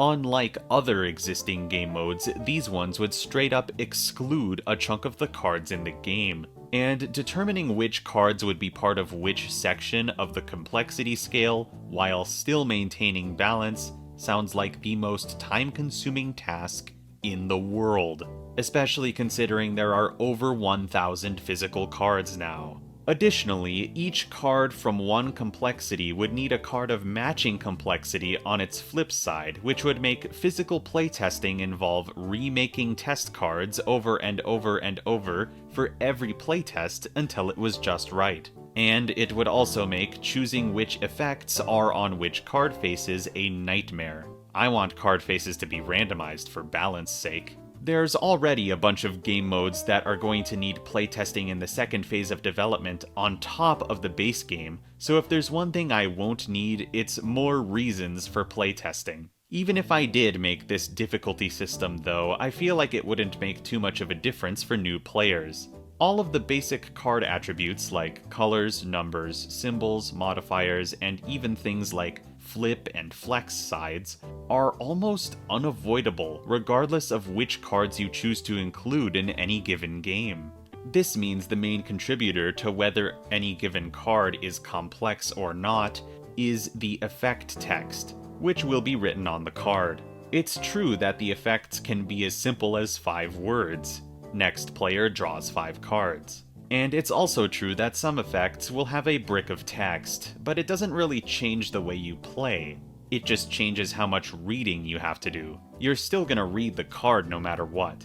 Most cards fall into a 1 to 2 sentence format for their effect descriptions as well, so encountering cards with a bit of text is something that should be expected. In the end, I don't think a difficulty system like this is the best fit for chemicards, so I don't plan on implementing it. But don't let that stop you from house ruling them in somehow with your own copy of the game. Clarification time over. Now it's elimination time. We don't have too many of these this time around either, but every little bit of progress is good progress. This also eliminates versions that would be eliminated due to this episode's additions. This episode's non-unique eliminated Uno versions are Uno Chicago White Sox 2007, Uno Pocket Hot Wheels, Uno Express Hot Wheels, Uno Samsung Smart TV 3-game bundle with snappy dressers, Uno Auburn University Tigers, Uno SpongeBob Schwammkopf, Uno Pokemon Sun and Moon, Uno Mr. Cartoon Stance, Dose Mini Hot Wheels promotional set. Consider these versions gone. Elimination time over. Let's start the anime marathon. Up first today we have edition 241, Uno Kiki's Delivery Service. I'm not the best at pronouncing things, so bear with me. This one has the wild Otodo Kemono card. When you play this card, choose a player. Then give that player 2 cards from your hand. Notably, this cannot remove the final card from your hand. This is eerily similar to the Great Scott card from last episode, but that card can apparently remove the last card from your hand, while this one can't. Wild Card Slap. Edition 242, Uno Haikyuu. This one has the wild Lover's Quick Attack. When you play this card, cards that make any player draw cards cannot be played on top of it. You can play this card out of turn if you wish. I can understand the original intent of this card. Block the player before you from playing a draw card against you out of turn. But due to the Amalgam's 4 discard piles, this effect's power has dropped significantly. Wild Card Slap. Edition 243, Uno My Hero Academia. This is the wild Tamura Shigaraki card. I'm assuming that's the name of this evil-looking person. When you play this card, touch another player. They must draw 5. A silly action-based card for sure, and I love it. A fun twist on the normal draw 5. Now you're going to have to be ready to dodge another player's hands at a moment's notice. What fun! Wild Card Slap. Edition 244, Uno Doraemon 2023. This is the wild Jian's Recital card. When you play this card, all players must drop their hand face up and race to cover their ears. The last player to do this draws 3. Another silly minigame action card mechanic. I don't know a thing about Doraemon, but I feel bad for Jian. Everyone is covering their ears to Jian's recital, how sad. Wild Card Slap. Edition 245. Uno Doraemon 2003. Hey, look at that, there's another one. And it's so old, Mattel hasn't quite stopped being lazy yet and added 2 unique wildcard effects to this game. It's a shame one of these effects already got added 2 episodes ago. This is the wild Anywhere Door card. Oh wait, there's no image. Just pretend you see it, okay? Okay. When you play this card that you can totally see, swap seats with a player of your choice. If the player before you plays a card with effects against you and you play this card in response, you can choose a player and swap seats with them, and the player you swapped with will be affected by the cards played against you instead. It's a defense card and an offense card. How versatile. Wild Card Slap. Edition 246. Uno Hi Puffy Amiyumi. This one has the wild Rock and Swap card. When you play this card, choose 2 players to swap their entire hands. This is incredibly similar to yet another symbol I've already added, with the main difference being this effect still triggers in a 2-player game.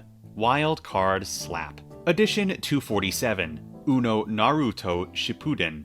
This one has the wild Yellow Flash card. When you play this card, discard all yellow cards from your hand on top of this card without triggering effects. Wow, a wild discard color card that's exclusively yellow.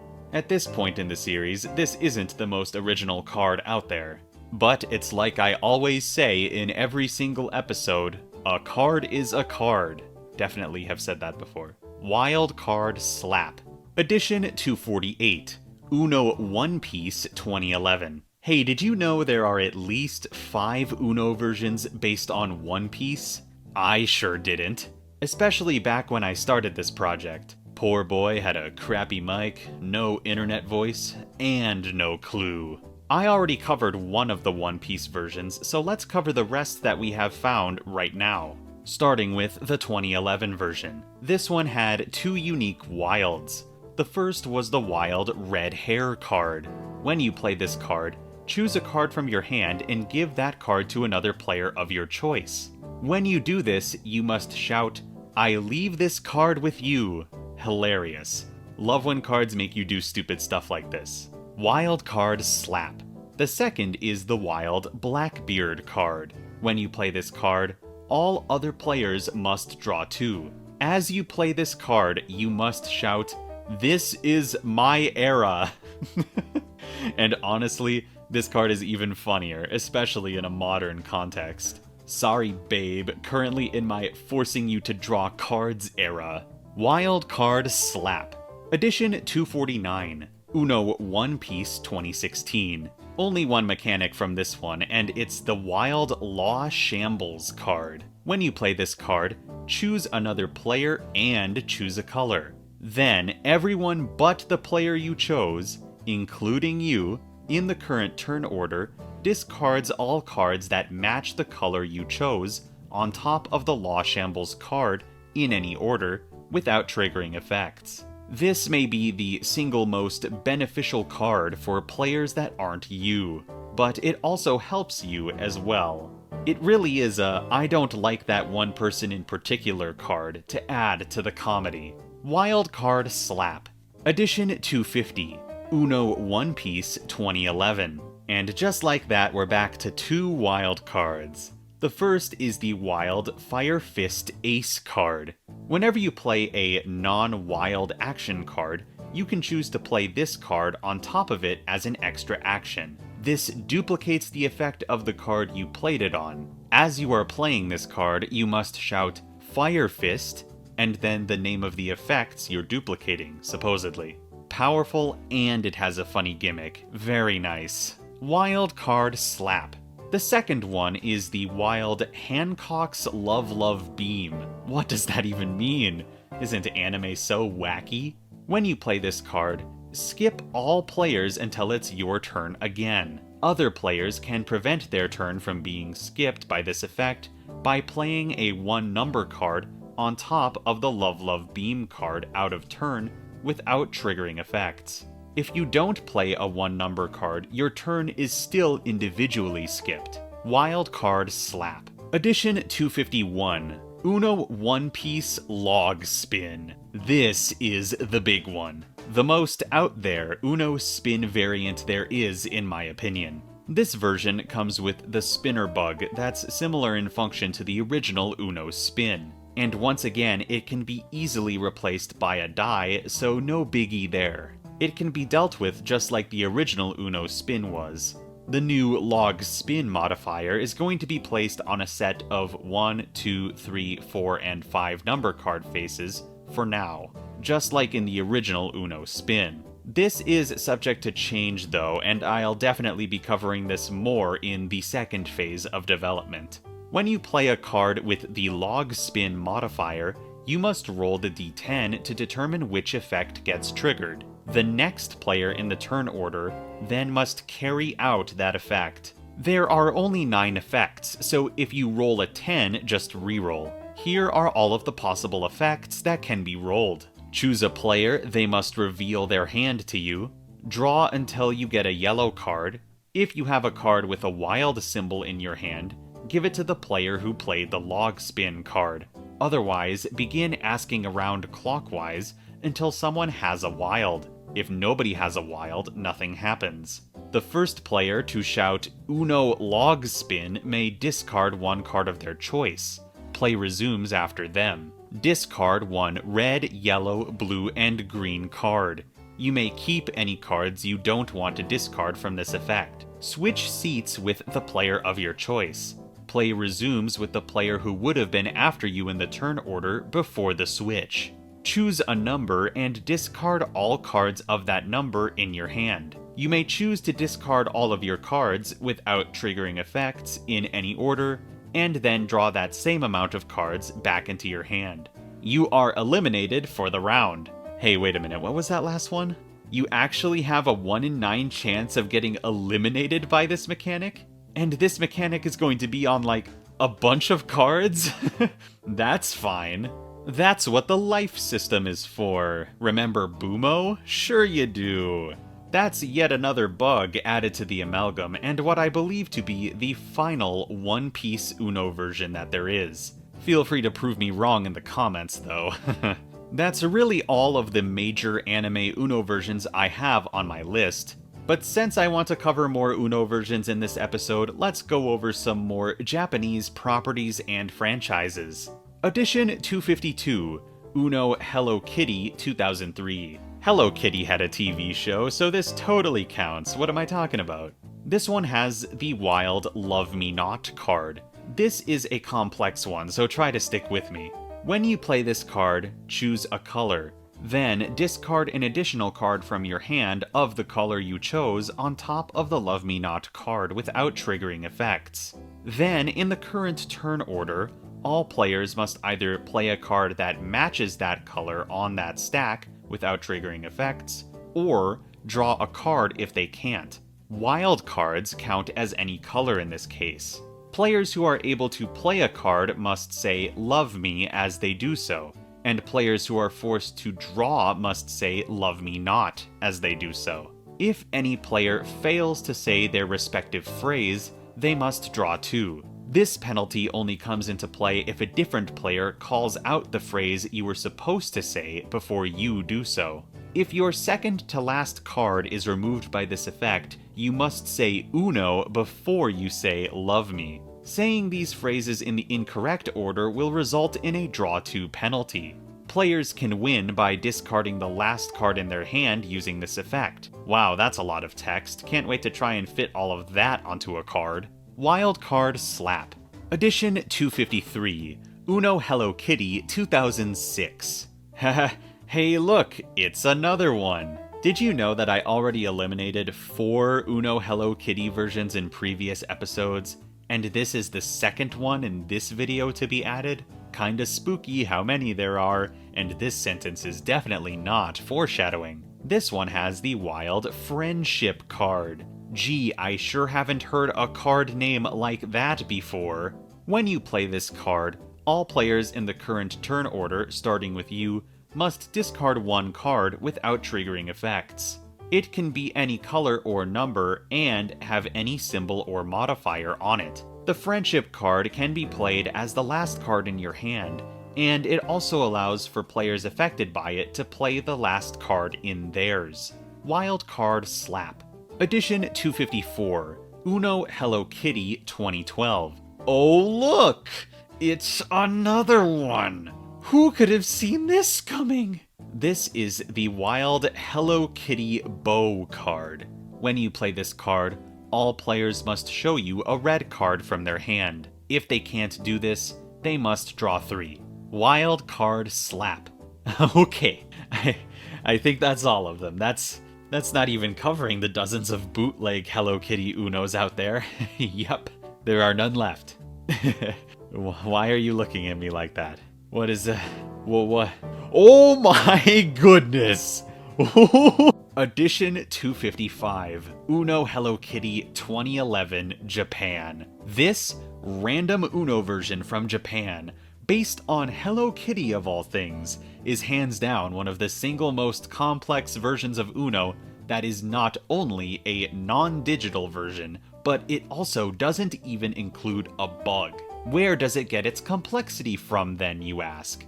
Let me show you. Firstly, it has 2 unique wild cards instead of just 1, meaning it has already beaten about 90% of Uno versions in existence when it comes to meaningful inclusions. Thankfully, only one of these cards is unique to the Amalgam. This is the Wild Red Ribbon card. When you play this card, discard all of your red cards without triggering effects, in any order, in a stack, and then place the red ribbon card on top of that stack. Wild Card Slap. Now let's get into the meat of this version. Uno Hello Kitty 2011 Japan has an alternate scoring system, but in practice it's actually just an entirely different game mode. So I'll be adding it as such. This Hello Kitty game mode messes with the point system a bit. Like in normal Uno, at the end of a round, if you win, you gain points corresponding to the value of cards remaining in your opponent's hands. Here's the twist. In this mode, if you lose points corresponding to the value of cards in your hand at the end of the round. This means in the first round, all but one player will have negative points. This goes on for 5 total rounds, and the player who has the most points at the end wins. This mode can be cut short, however. If at any point a player reaches 500 points or more, the game ends and they are declared the winner regardless of how many rounds out of 5 have passed. What more could this bugless, camless Uno version have to offer besides a unique wild and a new game mode? How about more general rules? A lot of these general rules kinda just expand upon rules from base Uno slightly, but they're still getting added. Here's the list. Typically, you can't draw a card instead of playing a card if you have a valid match during your turn, but you can still do this and pretend nothing is wrong. If the card you draw makes a match, you can play it immediately or keep it in your hand. You cannot play the card that originally matched if you're doing a sneaky draw like this, even if the card you drew isn't a match. When you're drawing cards from the draw pile because you don't have a match, other players cannot question your actions, and if they do, they must draw 2 cards immediately. If a player plays a card that isn't actually a match, and there's nothing about the card's effects that remedies this, that player can be called out, and they must take the card they incorrectly played and place it back in their hand. They must then draw 2 cards, and their current turn immediately ends. Like in normal Uno, playing a wild draw card isn't allowed if you have other valid matches, but if nobody finds out, you can totally do this. However, if someone does find out, you must draw 4 cards. and take the wild draw card you played and place it back in your hand. Only the player after the player who plays a wild draw card can challenge the legality of the play. I know I haven't talked about how challenging has changed in Chemicards yet, but much like points, it's something I'm going to have to cover in the second phase of development. Anyway, that's everything I want to add from Uno Hello Kitty 2011 Japan. Now, I'm pretty sure that is every Uno Hello Kitty version I need to worry about. Hopefully. Okay, let's see. What else is from Japan that can round out the episode? Oh, I know. Edition 256, Uno Pokemon XY. Pokemon has an anime. This totally still counts. This one has 2 unique wilds. This actually seems to be a common thing in the Japanese Uno versions, unlike my original prediction. The first wilds effect is already in the Amalgam though. What a trend. The second card is the wild Pikachu's Thunderbolt card. When you play this card, all players, including you, in the current turn order, must discard all non-action yellow cards from their hand in any order without triggering effects. If you don't have any yellow cards in your hand when you play this card, you can choose a different color for this effect to target instead. Wild Card Slap. Edition 257, Uno Pokemon Best Wishes. Once again, 2 new wilds.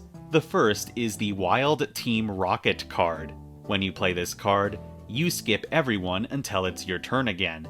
Any player can counter this effect by being the first to play specifically a yellow 1 number card on top of this card. If a player successfully does this, it skips to their turn instead. Wild Card Slap. The second is the Wild Master Ball card. When you play this card, search any and all discard piles and choose 1 card from them. Take that card and place it in the next player's hand. How evil. Wild Card Slap. Anyways, what the heck is Monster Dream Company? Edition 258, Uno Monster Dream Company. This one has the Wild Strike Shot card. When you play this card, choose a color. All players must then pass all cards of that color in their hand to the player on their left. Wild Card Slap. Seriously, I don't know what this is. Google says it's a spin-off of a mobile game, and apparently it's got its own Uno version. It's that easy, apparently.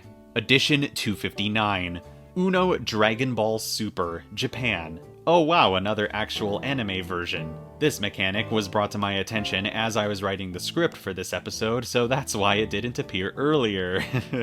This one has the wild Beerus and Champa card. When you play this card, choose a color. You must then give all cards of that color in your hand to the next player. Notably, if you choose a color you don't have in your hand initially, you must draw cards until you get a card of the color you chose, and then give the next player that card.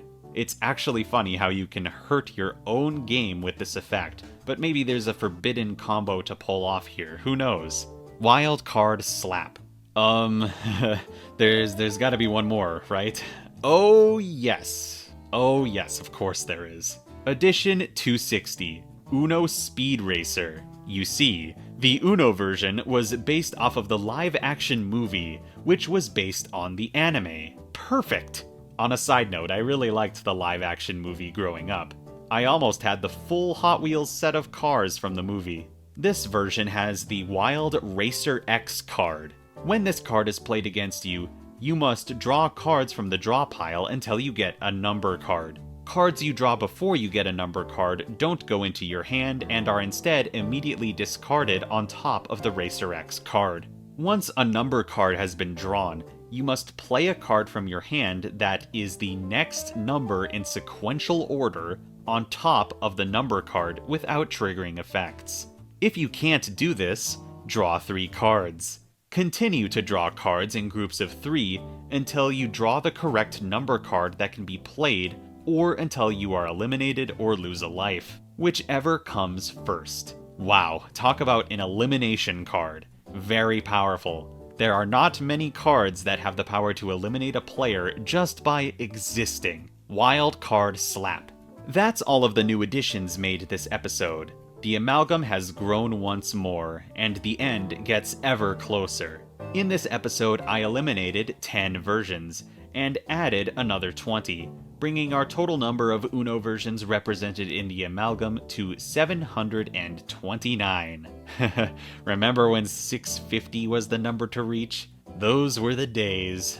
Honestly, I feel like this community is totally capable of making a very accurate and mostly comprehensive wiki that actually covers all of Uno. We are really getting there. Approximately 12 physical cards were added in this episode, bringing the card count to 1,043.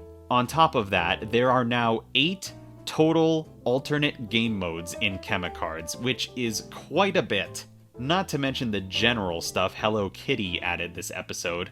It really is the beginning of the end, Amalgamates, because from this point on, episode themes are gone. There are no clean ways to lump enough Uno versions together for an episode anymore. The Uno versions that remain are so obscure and varied in comparison to each other. For these next few episodes, I'm going to be talking about whichever Uno versions I want. To my knowledge, there's only about 115 Uno versions left to cover, and that's including eliminations and lost or unreleased media. I hope you're ready for random nonsense next episode, and that you're mentally preparing yourself for the second phase of the project, because I can practically smell it from here. Be sure to subscribe if you're excited for the future of the project. It is once again thank you time. Thank you so much to the Amalgamation Donation Club for being abundantly generous and supporting me as well as this project. Thank you, Elias Stenbach, Zehir, Fallen Angel Viox, Gluebird, Datboy, Omicromium, Splashy Flame, Skyroll of the Stars, and Jamdrop196.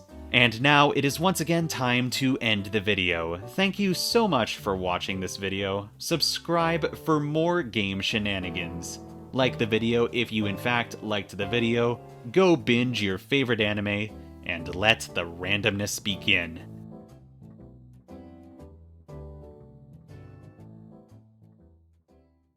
Hey everyone! Welcome back to the Uno Amalgam series, the series where I attempt to squish every Uno version together. As I said in the last episode, the remaining Uno versions I need to cover don't have much in common anymore, so this episode is going to be pretty random. It only took 729 Uno versions for this to occur. How crazy is that? The lack of episode themes is a good thing for progress, because now I can be as efficient as possible with both my additions and eliminations. Obviously, I gotta do some clarifying first though. It's clarification time. Will Chemicards be on Kickstarter once it's finished? Honestly, it seems like it. I really don't have any more details though, because the project itself isn't finished yet. After a lot of research, it seems like crowdfunding is the only way to make this game a physical reality. I'll cover this in much more detail once the project is finished. Will I be making other Amalgam-type projects after Chemicards? If that's what you all would want to see, I'd be willing. I'm not even thinking about what comes next until Chemicards is done, though. I've been asked a few times now what I would do if some crazy game-changing Uno version releases after Chemicards is complete, and how I would add it to the Amalgam. Something similar to Uno Flip or Flex that drastically changes the gameplay. For one, base Chemicards needs to be successful, like being fully crowdfunded, before expansions are even considered. For two, it would really depend on the mechanic at play. I won't know how to deal with these new mechanics if I don't know what they even are. But it's likely I'd have to get a little more creative if it was something really substantial. Will there be some gameplay videos of the game before release? Most likely. I don't know what format they'd be in yet, but it's at least something that I want to do. Will I add Monopoly Cheaters Edition to the Amalgam? No. One really important thing I've been putting off is correcting some of my own mistakes.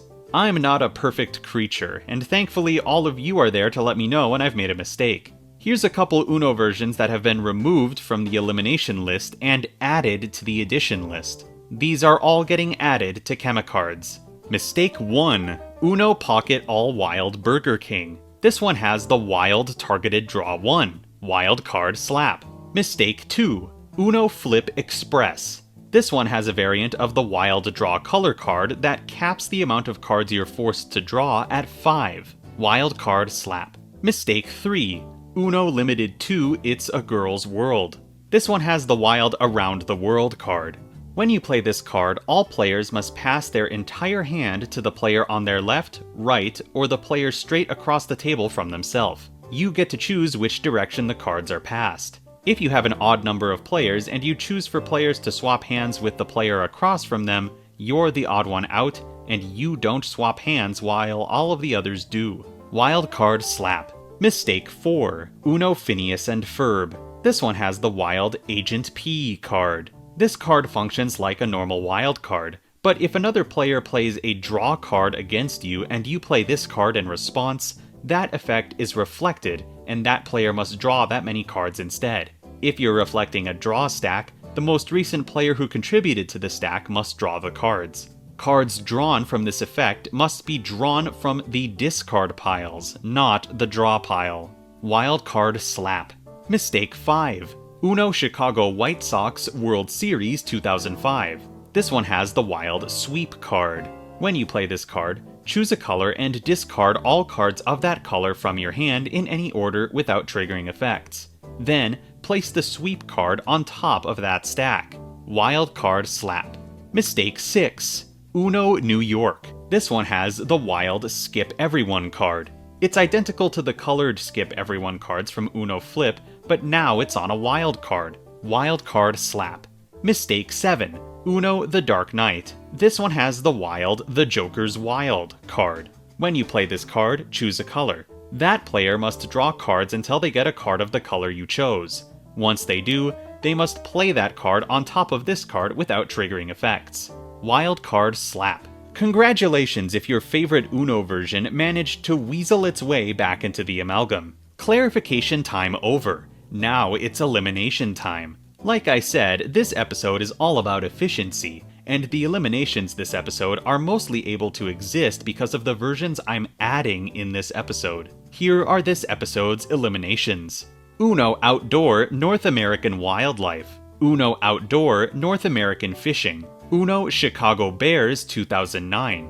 Uno Green Bay Packers 2009. Uno New England Patriots 2009. Uno New York Giants 2009. Uno New York Jets 2009. Uno Philadelphia Eagles 2009. Uno The Wizard of Oz.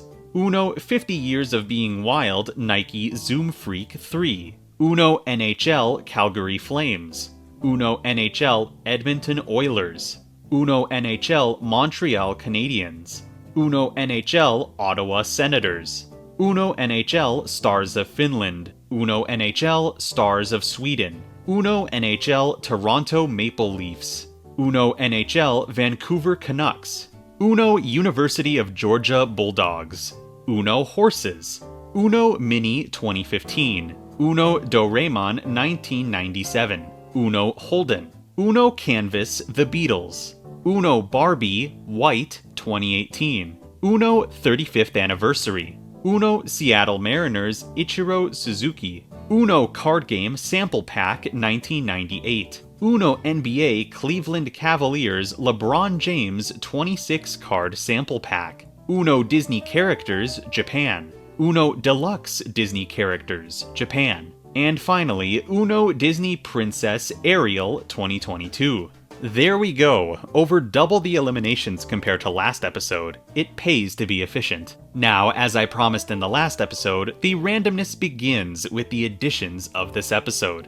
Addition 261, Uno 50 Years of Being Wild. At face value, this one doesn't have anything special. Oh, wait, I actually meant at face value, this one does have something special. Literally, it's on the box art. This set comes with both metallic gold wild cards and wild draw 4 cards. Within the context of their own game, these cards behave the same as their original counterparts, but in Chemicards, the story is very different. These cards are both getting added, and since they're the only 2 gold cards in the game, they can only match their color with each other. Thankfully, you can still match these cards using their symbols, and you can still discard them using other means.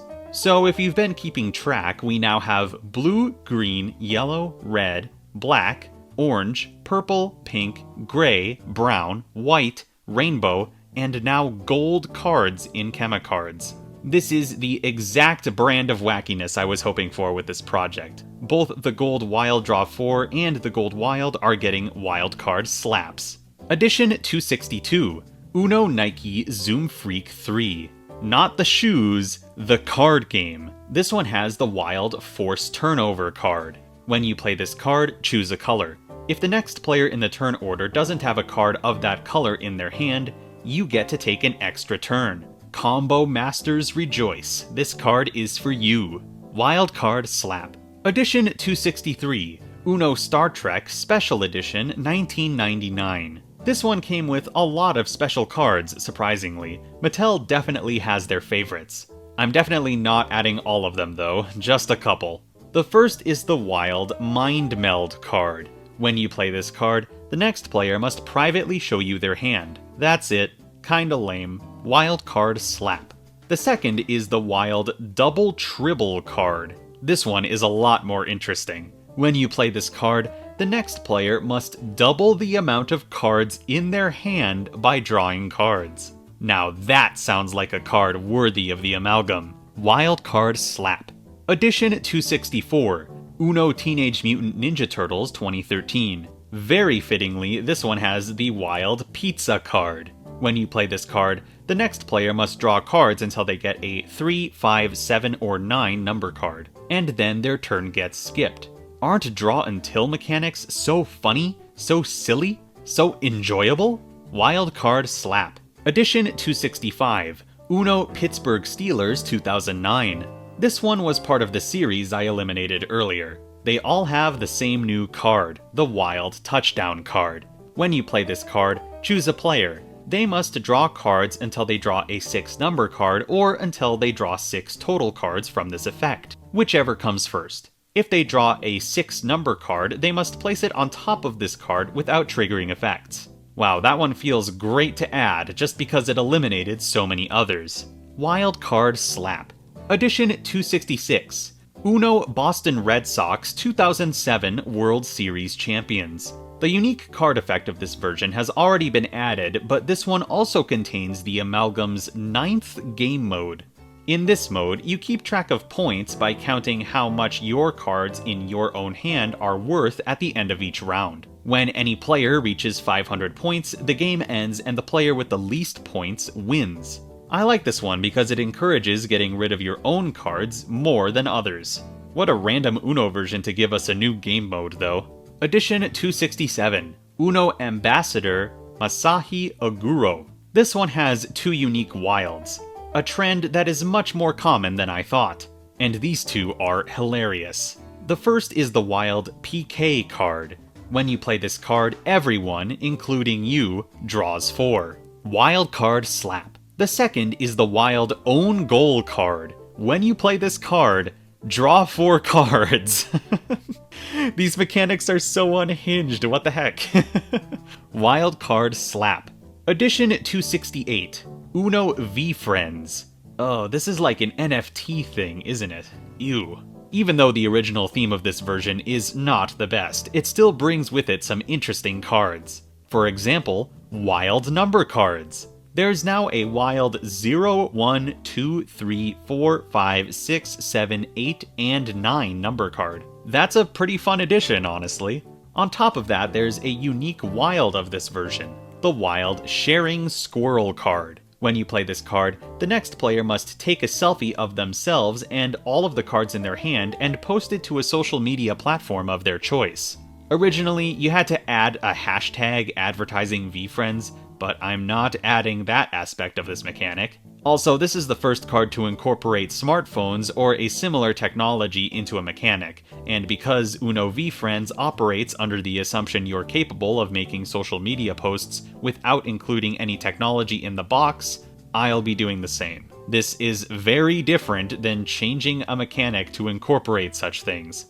Timer mechanics. Yada yada. Wild card slap. Edition 269, Uno NFL 2023. This one has the Wild Ice the Kicker card. When this card is played against you, you must successfully kick a field goal or draw 3 cards. This mechanic requires you to make a paper football and use it to play a standard round of the game, paper football. This is very similar to the mechanic I implemented for Uno Flip 2009, but this one doesn't use extra cards, and instead uses a real paper football. What a coincidence, and what an accidental instance of staying consistent. Wild Card Slap. Edition 270. Uno Boston Celtics 2005. This one has the Wild Steal card. When you play this card, take another card from your hand and place it next to the draw pile face down. The first player to grab that card draws one card. All other players draw two cards. What a wacky little minigame. Wild Card Slap. Edition 271. Uno Ford. More like Uno I can't afford it, am I right? LOL XD. This one has the Wild Handbrake U-Turn card. When you play this card, reverse the turn order and then give the next player two cards from your own hand. Wild Card Slap. Edition 272. Uno Despicable Me 4. It's kinda crazy how this movie that hasn't even been released yet has an Uno version dedicated to it. What if the movie turns out to be terrible and nobody buys the Uno version because of it? What then, Mattel? This one has the Wild Mega Minions Power card. When you play this card, all players, including you, look for any non-wild action cards in their hands. In the turn order, they must then discard all of these cards in any order by placing them at the bottom of this discard pile. Then they must draw cards corresponding to the number of cards they just discarded. Wild Card Slap. Edition 273. Uno John Deere. I love that Uno versions like these exist. Like, yeah, I love John Deere so much I need to see that brand and imagery in my card game. This one has the Wild Harvest card. When you play this card, choose another player. They must draw cards until they get a green card or until they draw 5 total cards from this effect, whichever comes first. If the player successfully draws a green card, they play that card on top of the Harvest card without triggering effects. Wild Card Slap. Edition 274. Uno Barbie Black 2018. This one has the Wild Fashion Swap card. When you play this card, choose 2 players and choose a color. Those 2 players must swap all cards of that color from their hands. I get it, it's like a swap. It's like a fashion swap. You're swapping the cards. It's a fashion swap. Wild Card Slap. Edition 275. Uno FAO Schwarz. This one has the Wild Special Delivery card. When you play this card, place it on the table and spin it. Once the card has stopped spinning, determine which 2 players are closest to being pointed at by the top and bottom edge of the card. These 2 players must draw 3. You are not immune to this effect. This one originally relied on the clock hands on the card art to choose players, but since I'm rebranding, I had to change it up a little bit. Still the same effect though. Wild Card Slap. Edition 276. Vacation Uno. This is one of the few Uno versions that included a non-game item, that being this inflatable disc thing. It's a funny inclusion, but that definitely is not making it into the amalgam. Thankfully, there's a unique symbol that's getting placed on each color once. The Check 2 symbol. When you play this card, you can do one of 2 things. You can either play another card of the same color immediately, or play a card with the wild symbol. Effects do indeed trigger. This card cannot be played on its own and therefore cannot be played as the last card in your hand. That's fairly unique, and non-wild symbols are always welcome. Edition 277. Uno Happy Birthday. Hey, speaking of non-wild cards, this one has an exciting contribution to them. These are customizable non-wild cards. There will be 10 card faces of these, one on each color. These function the same as customizable wild cards, except they aren't wild, and in the amalgam's case, they aren't tied to any other mechanics, meaning they can show up in the deck at any time like most other cards. Customization is always good, but once again, I'm not responsible for your custom decisions, so if you break the game, that's on you. Edition 278. Uno Macy's Thanksgiving Day Parade. Once again, nothing surprises me anymore. This one has the Wild Wishbone card. It's another warlike mechanic. When you play this card, choose a player. Both you and that player must simultaneously reveal a number card from your hand. The player with the higher number wins. Non-number cards count as 0. The loser of this effect must draw cards equal to the difference between the two number cards used in the battle. Oh my.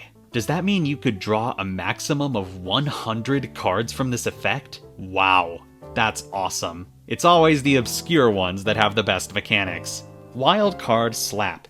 Edition 279, Uno 30-year anniversary. This is the Wild Anniversary card, or as I like to call it, the Instant Uno card. When you play this card, give your entire hand, except for one card, to another player of your choice.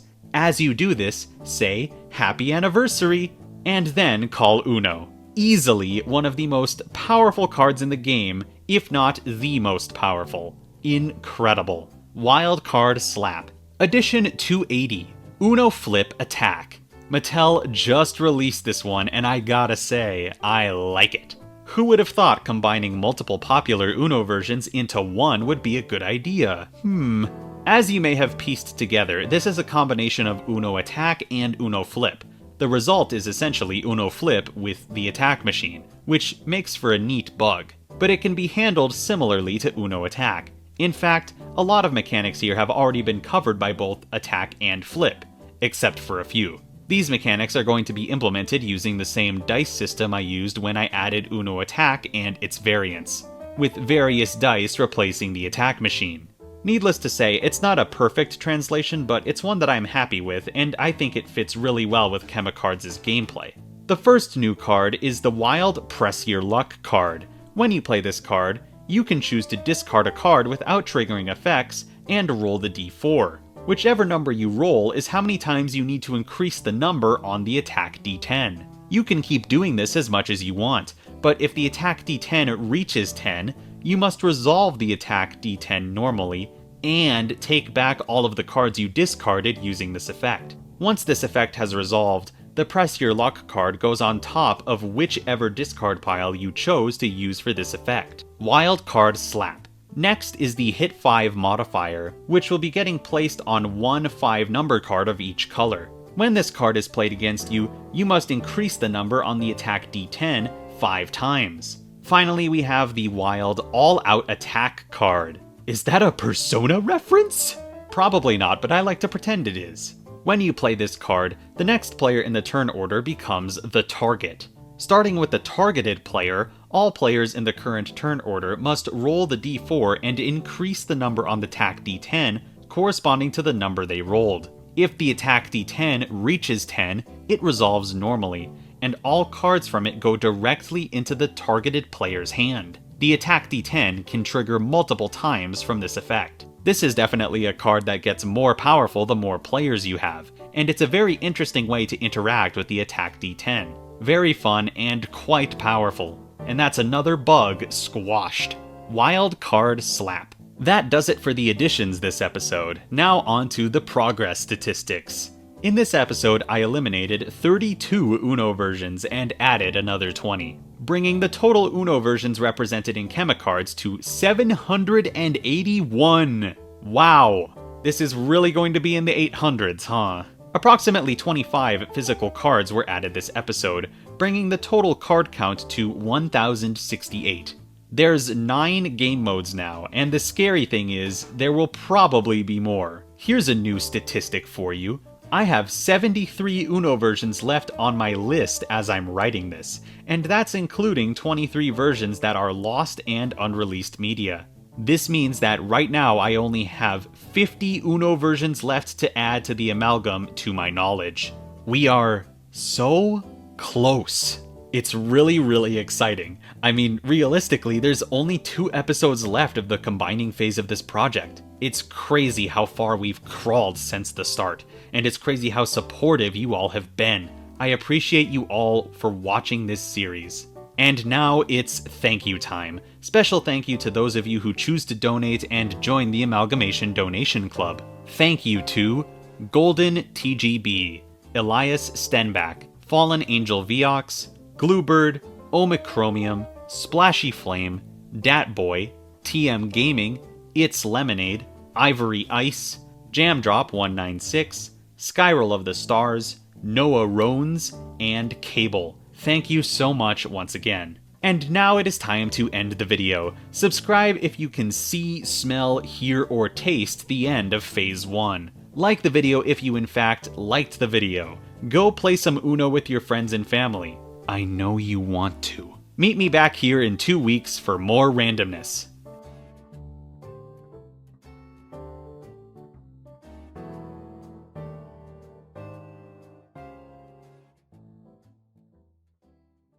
Hey everyone! Welcome back to the Uno Amalgam series, the series which is ending its first phase very soon. Those of you who have been here since the beginning already know this, but this is the series where I combine every existing version of Uno into one giant mess of a game. I have almost accomplished this goal, and once I do, Phase 1 of this project will be complete. Phase 2 will be more game balance, development, and art focused, and since Phase 2 is upon us, there is no better time to watch or rewatch the entire Uno Amalgam series so far. In Phase 2, everything I talk about will refer to aspects of nearly every episode of this series so far. So if you aren't caught up, it will be very confusing for you. Anyways, I encourage you to watch the series if you haven't already, yada yada. Also subscribe because Phase 2 is going to be exciting, and I'm so close to 40,000 subscribers, I'd really appreciate it. Thank you, bye! We are down to the final 50 Uno versions to add to Chemicards in this series. Or 73, depending on if you're counting lost and unreleased media. Before I start the countdown by adding more Uno versions, allow me to clarify. It's clarification time. Last episode, I received a lot of questions, and I'm not going to sugarcoat it, almost all of them have already been answered in either the rules doc or in earlier episodes of the series. I understand that not a lot of people have the mental fortitude to read a 58-page document, but I like to think that my videos are interesting enough, I don't know. If you have questions about the mechanics I've added in previous episodes, a lot of them are answered by the following episode in the series. This is why I'm saying having the context of the series is going to be important, because it'll only get more all over the place in Phase 2. One thing that I felt was important to clarify is the special wild colors and how they interact with Chemicards as a whole. So far, there are 2 special wild colors, as I call them, gold and rainbow. These 2 card colors are not represented on dozens of cards like the main 10 colors are, and that makes them unique. Functionally, the colors themselves are the same as the wild color, otherwise known as black, excluding rainbow's unique effect and gold's unique color match clause. These aren't colors that you'd be able to select from any effect that instructs you to choose a color, or alternatively, if you do choose rainbow or gold from an effect, it would just be the same as you selecting wild. So yes, these colors are real and they have unique interactions, but within the context of cards that interact with colors, these special wilds are the same as normal wilds. I hope that makes sense. I'll definitely be making this more clear in the final game. On a similar note, some of you observant people in the comments pointed out that Uno Canvas The Beatles, in Uno version I eliminated last episode, has a wild card that appears to be white in color. And that's completely true. There are actually a lot of Uno versions that are tied to a brand or franchise that have unique or different wild colors. So why haven't I added those? Admittedly, I'm kinda being picky-choosy, but there's a method to my madness. When it comes to Uno versions that are tied to a brand or franchise, almost always it feels like the color of the wild, or any card in those decks for that matter, is less of a mechanical or intentional choice and more so an aesthetic reskin. Like in the Beatles version, the white likely looked better compositionally from the artist's perspective, so they made them white. It's as simple as that.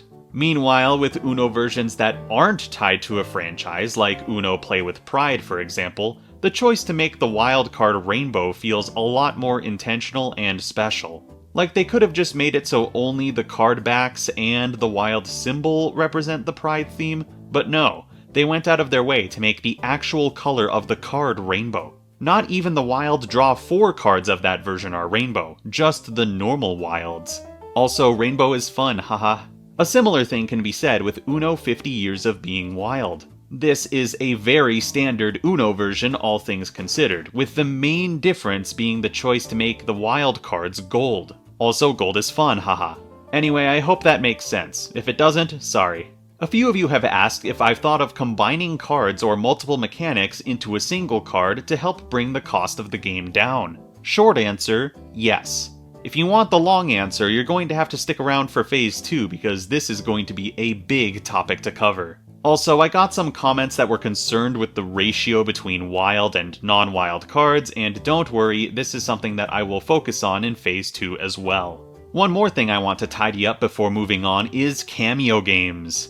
From this point on, I'll likely never address cameo games again unless one is added to the Amalgam, and I'll quietly add the other eliminated ones to the rules doc. To answer your burning question, I'm not going to be adding 5 Alive. It still definitely qualifies, but it's just one of those weird things where I don't want to cause confusion considering Hasbro, not Mattel, has published the most recent version of 5 Alive. It's first on the list for cameos worthy of inclusion in an expansion though, so if Chemicards is successful, boom, 5 Alive. Anyway, here's some other cameo games that don't qualify. Millborn, Hot Wheels Acceleracers the collectible card game, I wish.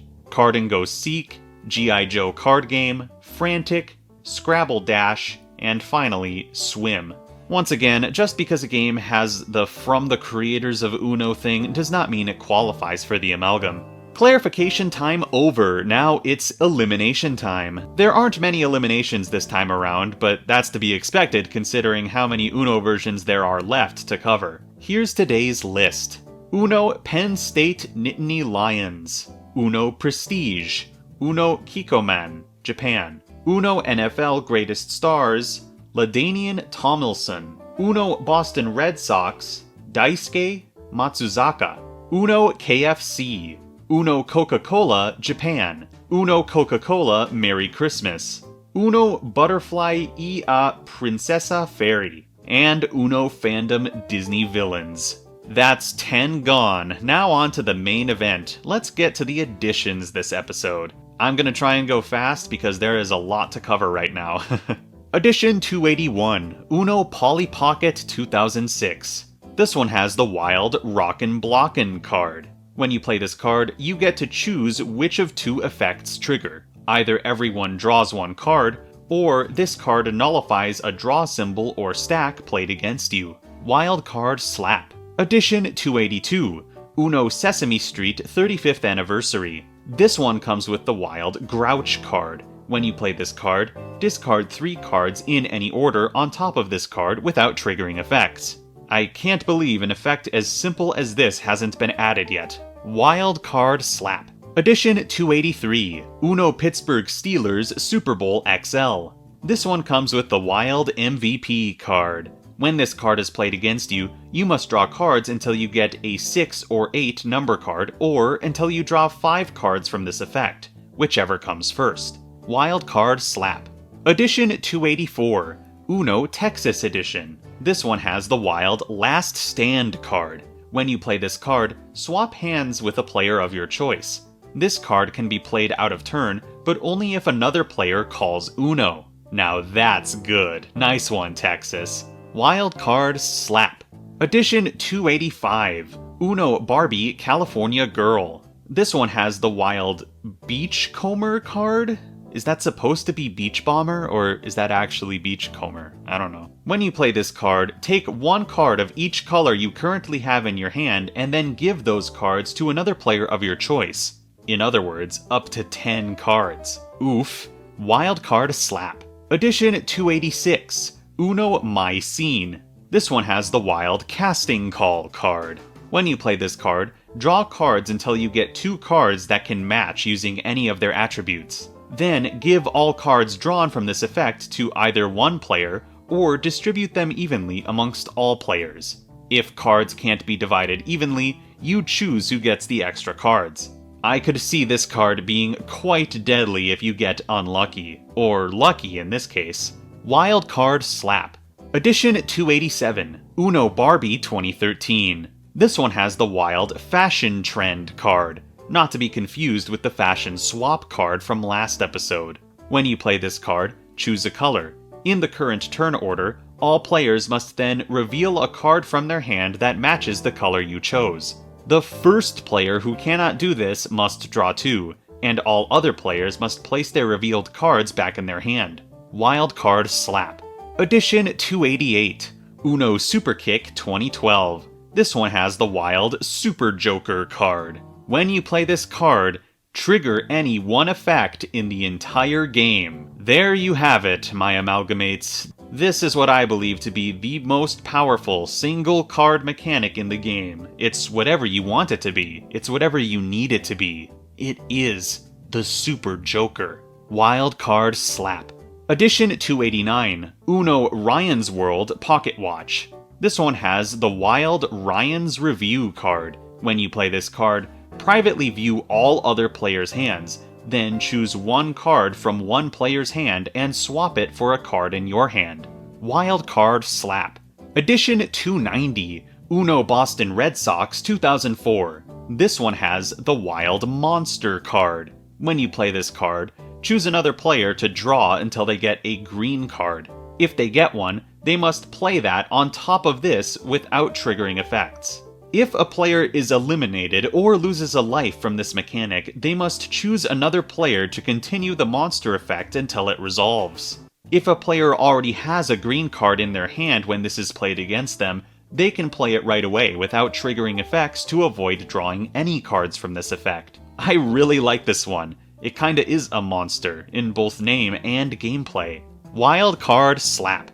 Edition 291, Uno San Antonio Spurs 2006. This one has the wild Dunk card.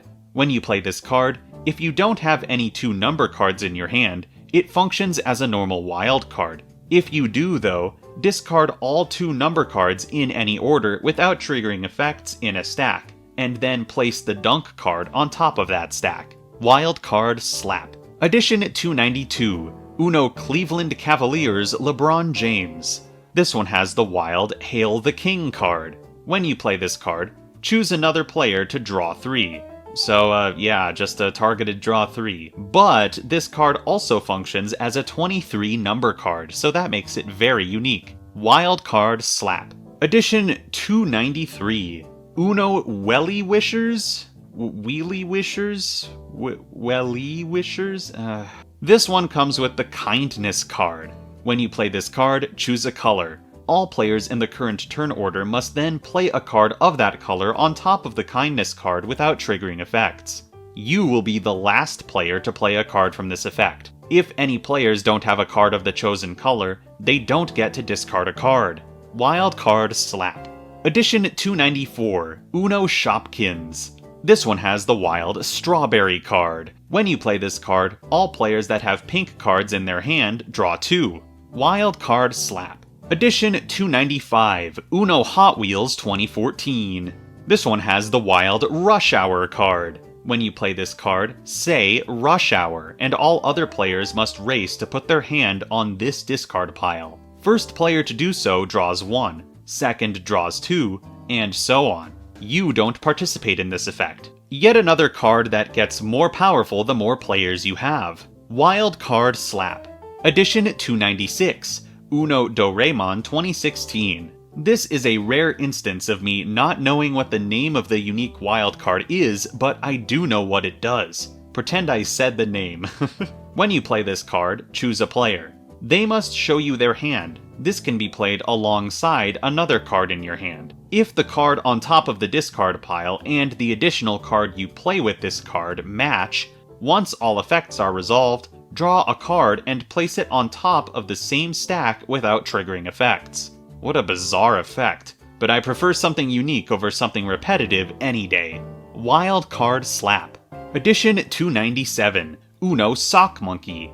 This one has the wild Hat card. When you play this card, all other players must reveal a red card from their hand or draw 3 cards. Wild Card Slap. Edition 298, King Size Uno with Free Turn. This is a really interesting one. I've already eliminated King Size Uno because I thought every release of it was the same and was essentially just Uno with slightly larger cards. But apparently one of these random releases has a unique wild mechanic, but I don't even know what year it's from, so that's why this version is called that. Anyway, as you may have guessed, this one has the wild Free Turn card. When you play this card, take another turn. Simple as that. The main thing that makes this card special is it doesn't use the word skip, so players aren't getting skipped, you just get another turn straight up. Wild Card Slap. Edition 299, Uno Moomin 2024. This one has the wild Tales from Moomin Valley card. When you play this card, all players, including you, in the current turn order, discard one card. If a player has only one card in their hand when this effect triggers, the player must draw one card and then discard one card. Wild Card Slap. Up next, we have the big Edition 300, Uno Lilo and Stitch 2024. This one has the wild Ohana card. When you play this card, all players discard cards in any order without triggering effects, or draw cards until they only have 4 cards in their hand. Wild Card Slap. Now normally this is where I would call the video done, but I want to make even more progress this episode so the final episode has more time to tie up loose ends. So let's keep going. I'm finally going to talk about the rest of those new Uno fandom versions that I haven't covered yet. Edition 301, Uno Fandom Masters of the Universe. This one has the wild The Armory of Grayskull card. When you play this card, privately look at each other player's hand. For each player, you may take one action card from their hand, and in exchange, give them one card from your own hand. Players cannot refuse the trade. If a player doesn't have any action cards, then you may not trade cards with that player. Wild Card Slap. Edition 302, Uno Fandom Star Trek. This one has the wild Mirror Mirror card. When you play this card, choose a player. That player must draw cards until they have the same amount of cards as the player with the most cards. Wild Card Slap. Up next, we have what are the 4 final Harry Potter themed Uno versions. Edition 303, Uno Fandom Harry Potter Gryffindor. This one has the wild Sword of Godric Gryffindor card. If you play this card onto a discard pile, it acts as a draw 3. However, on your turn, you may give this card to a player of your choice instead. That player must then give you a card in return, and they may choose what card they want to give you. That player can't decline the trade, however they don't show you their hand and they choose what card to give you. That player will be able to use the Sword of Godric Gryffindor card however they want on their own turn. Doing this trade does not count as your one-turn action. Wild Card Slap. Edition 304, Uno Fandom Harry Potter Slytherin. This one has the wild Parcel Tongue card. When you play this card, all players must hiss like a snake. The last player to do this must draw until they get a green card. Yay, a fun minigame. You all know how much I love those ones. Wild Card Slap. Edition 305, Uno Fandom Harry Potter Ravenclaw. This one has the wild Salvio Hexia card. This card functions like a normal wild card, but if a player plays a draw 2 or draw 4 card against you, even as the top card of a draw stack, you can play this card to reflect that effect onto the other player. Then, after that effect has resolved, that same player must draw one additional card. Wild Card Slap. Edition 306, Uno Fandom Harry Potter Hufflepuff. This one has the wild Protego Maxima card. When you play this card, instead of playing it in a discard pile, place it in front of another player that you wish to protect. Now, anytime a draw 2 or draw 4 card is played against this player, that draw effect is nullified. This immunity will last until any wild card is played by any player. When that happens, discard this card on top of that wild card. Wild Card Slap. Edition 307, Uno Fandom Avatar The Last Airbender. This one has the wild Avatar State card. When you play this card, choose a color. Then play another card from your hand that matches the color you chose. Effects from this card do indeed trigger. If you have at least 4 unique colors of card in your hand, you can play this card out of turn. Wild Card Slap. And just like that, that's all of the Fandom Uno versions that we know the unique rules of, for now. Hey, did you know that there were actually a few Uno versions released involving Diary of a Wimpy Kid? Edition 308, Uno Diary of a Wimpy Kid 2010. This one has the wild Cheese Touch card. This card can only be played on yellow cards. When you play this card, the next player must draw 2 cards, and then that player must play a yellow card on top of the Cheese Touch card. If they can't, they must draw 2 more cards, and play resumes with the player after them. Only yellow cards can be played on top of this card. Wild Card Slap. Edition 309. Uno Diary of a Wimpy Kid 2012. This one has the Wild Cheese Touch card. Yep, that's right. Same exact wild card name. Both of these Cheese Touch cards even have the same flavor text in their rule descriptions, but funnily enough, this Cheese Touch is very different from the previous one. When you play this card, all other players must publicly reveal any yellow cards they have in their hand. All players who have revealed yellow cards must draw 2 cards in the turn order. Wild Card Slap. Alright, one more for this episode. Let's end it with a bug. Edition 310. Uno Attack Mega Hit.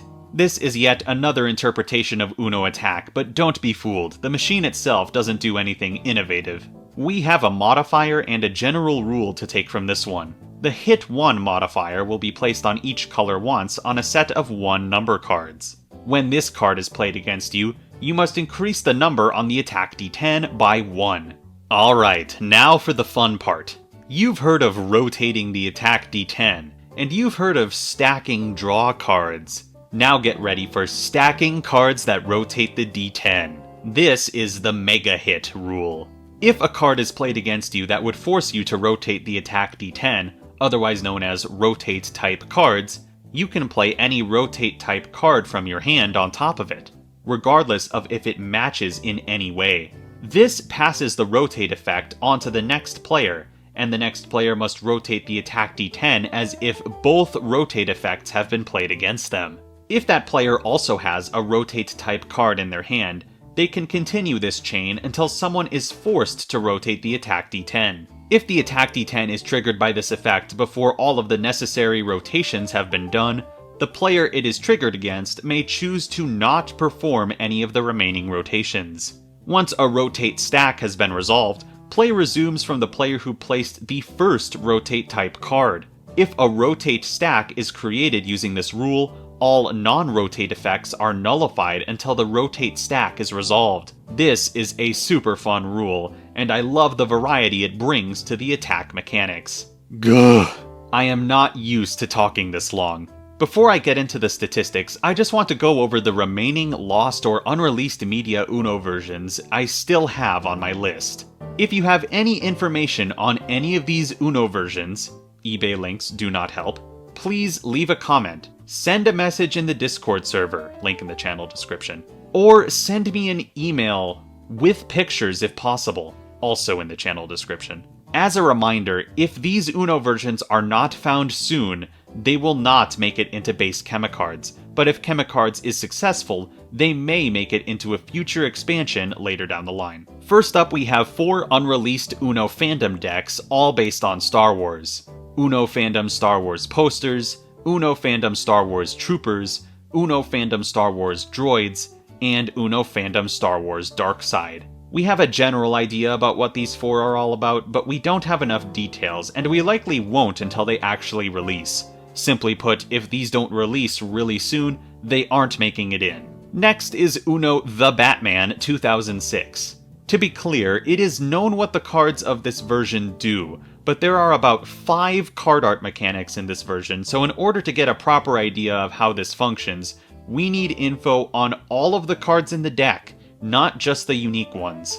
Finally, we have a bunch of Uno versions that we have next to no information on. Uno St. Louis Cardinals Albert Pujols, Uno New York Knicks, Uno Chicago Bears Bear Down, Uno NFL Greatest Stars Reggie Bush, Uno Max Steel Red Box, Uno Captain D's, Uno Fat Albert and the Cosby Kids, Uno Barbie Sapatillas Magicas, Uno Barbie the Pearl Princess, Uno Portal Secreto, Uno Domino's Burger King Spanish, and Uno Junior Germany. One more time, if you know of any unique mechanics any of these versions contain, or if you know they have nothing new about them, please let me know. They will be eliminated in the very near future otherwise. Alright, on to the progress statistics. In this episode I eliminated 10 Uno versions and added another 30. This brings the total Uno versions represented in the amalgam to 821! I told you we would surpass 800, and of course we aren't even done. About 20 physical cards were added this episode, meaning there are now 1,088 physical cards. Now, I know last time, and at the start of this video, I said there were 73 Uno versions left to cover if you include the lost and unreleased media. So logically, there are only 33 Uno versions left to cover, right? Well, that's not entirely true. There's 36. Maybe more. I love when things are found between episodes, but I am so close. I have one more announcement to make, but first, it's thank you time.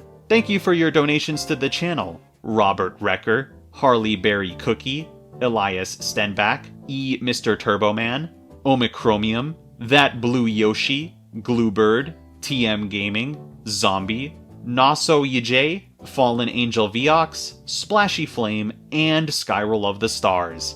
Thank you, Amalgamation Donation Club, you're the best.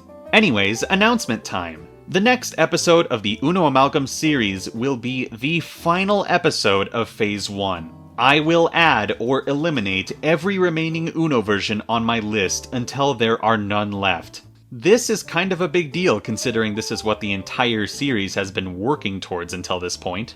You should probably subscribe if you don't want to miss it. That would be my unbiased suggestion. After that, Phase 2 will begin, and I'll be sure to talk more about that in more detail next episode. Alright everyone, like the video if you in fact liked the video. And tune in next time for the Phase 1 finale, where I finally combine every version of Uno into one game. Bye!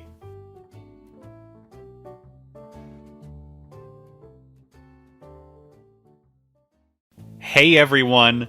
Welcome back to the Uno Amalgam series, the series that can now finally live up to its namesake. At least once this episode of this 23-episode series is over.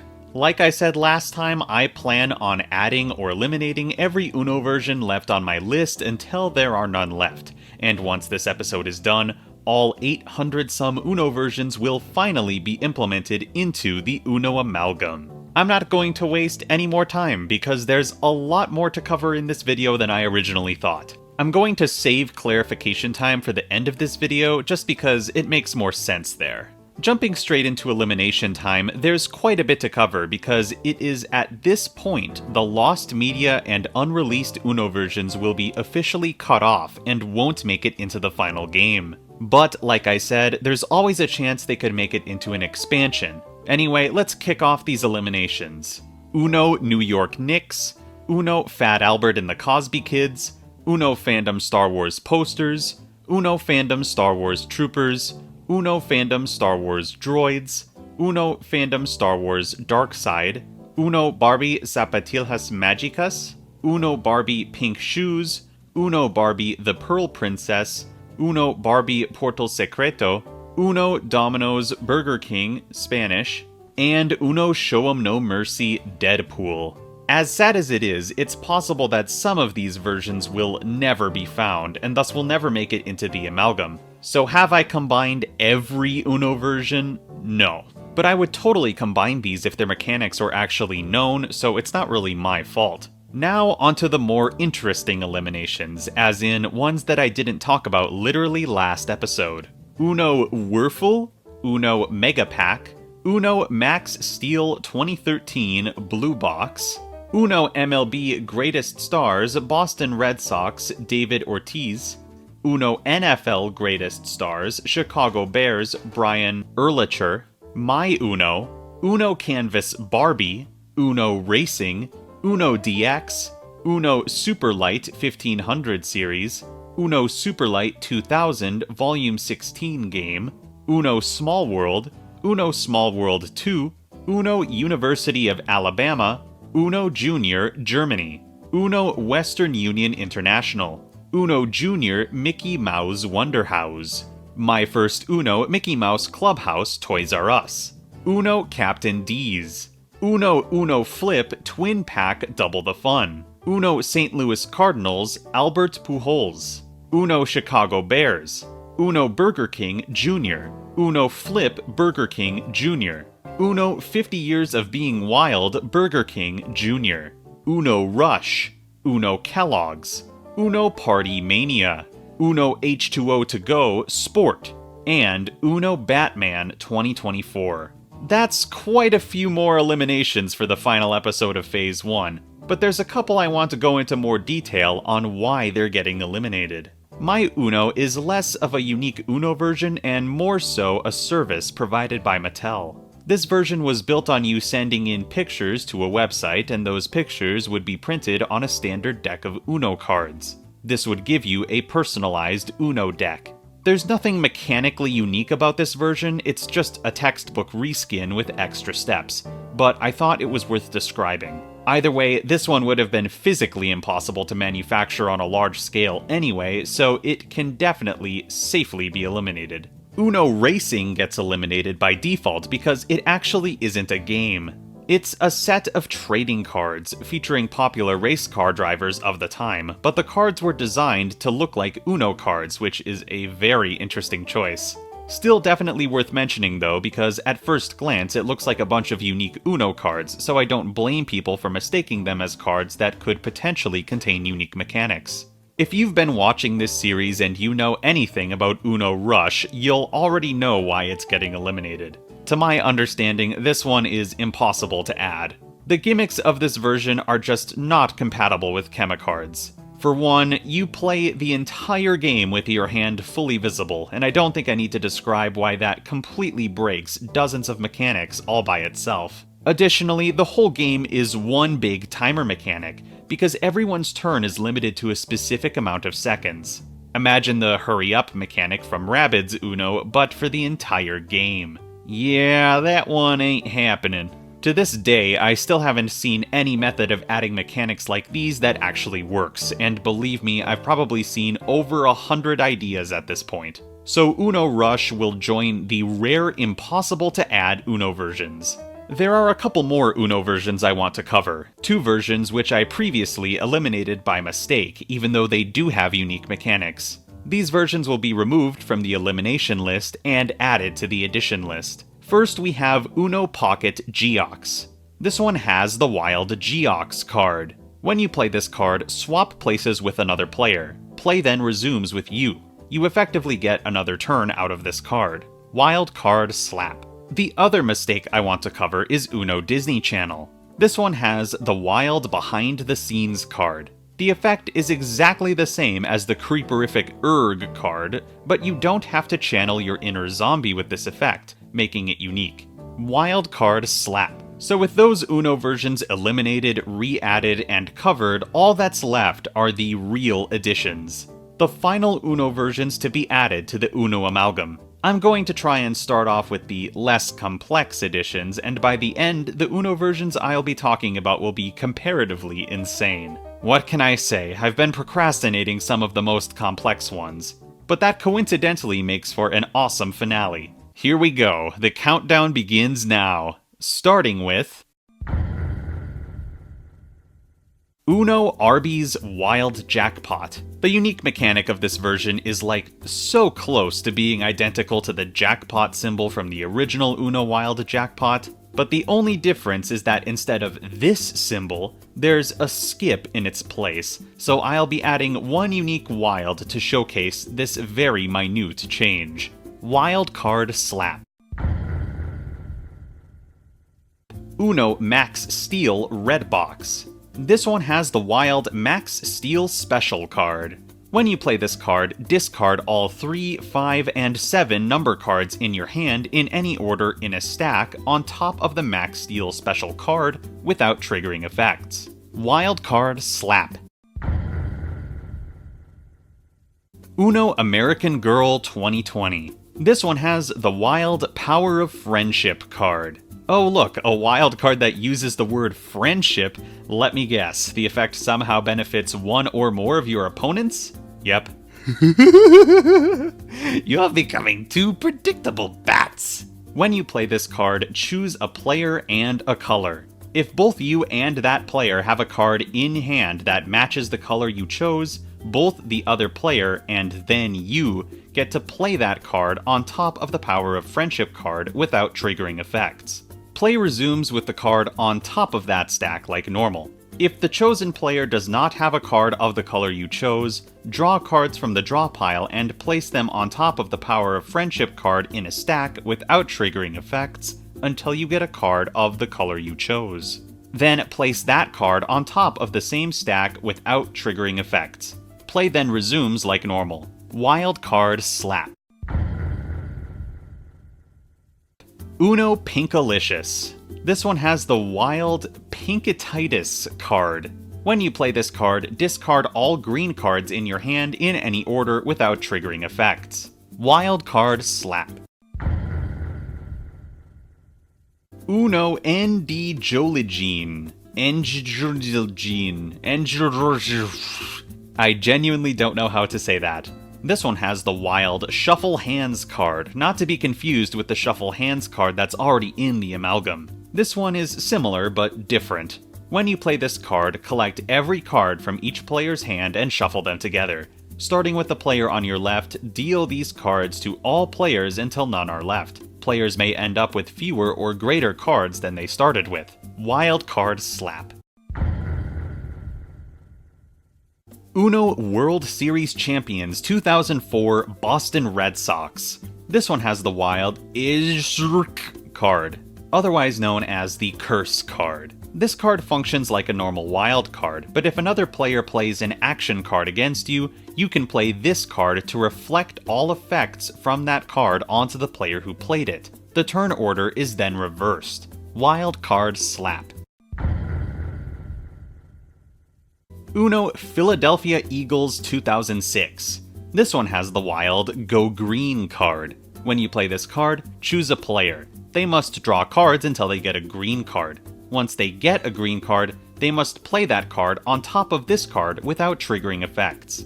Wild card slap.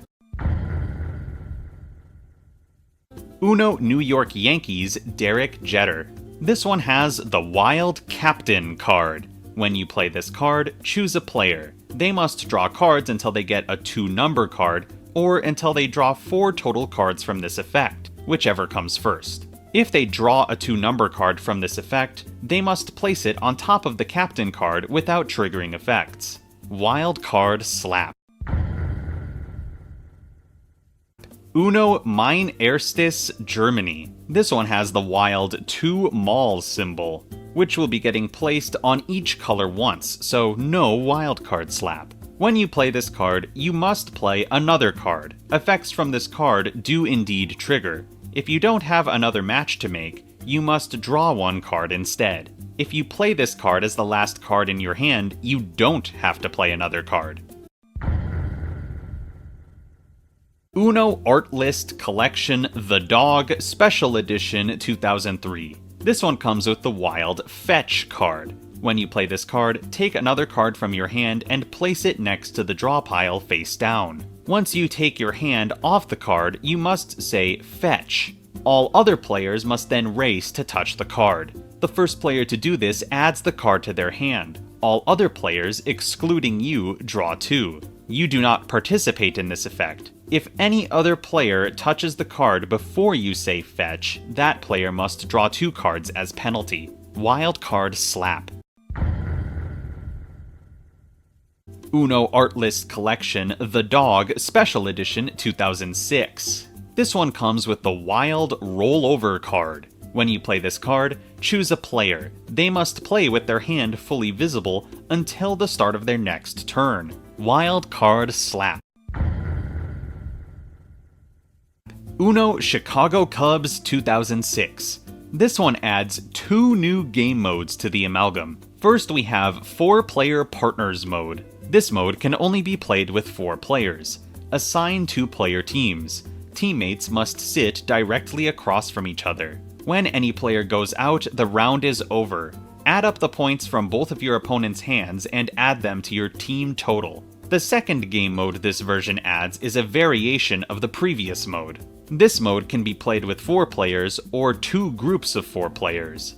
In this mode, you play 4 rounds with each player present as your partner. That's 12 rounds with 4 players and 28 rounds with 8 players.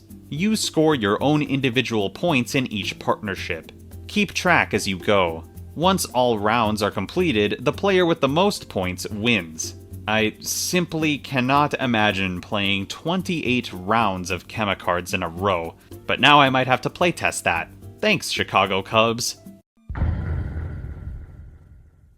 Uno Madness. We got another bug on our hands, and it's another timer mechanic. The Uno Madness machine is a vessel for these tiles to slot into mostly, but it also puts a time limit on the game before the entire thing explodes, forcing whoever's turn it is to draw tiles and reset the machine. The tiles are the same as normal Uno cards, don't worry. If you've been here since the beginning, you'll already know that there's no way I'm adding the actual Madness machine mechanics. Thankfully, this version supplies its own obscure general rule that isn't tied to the machine. When your turn is complete, you must say Madness, so the next player knows it's their turn. If you play your second to last card, you must say Uno instead of Madness.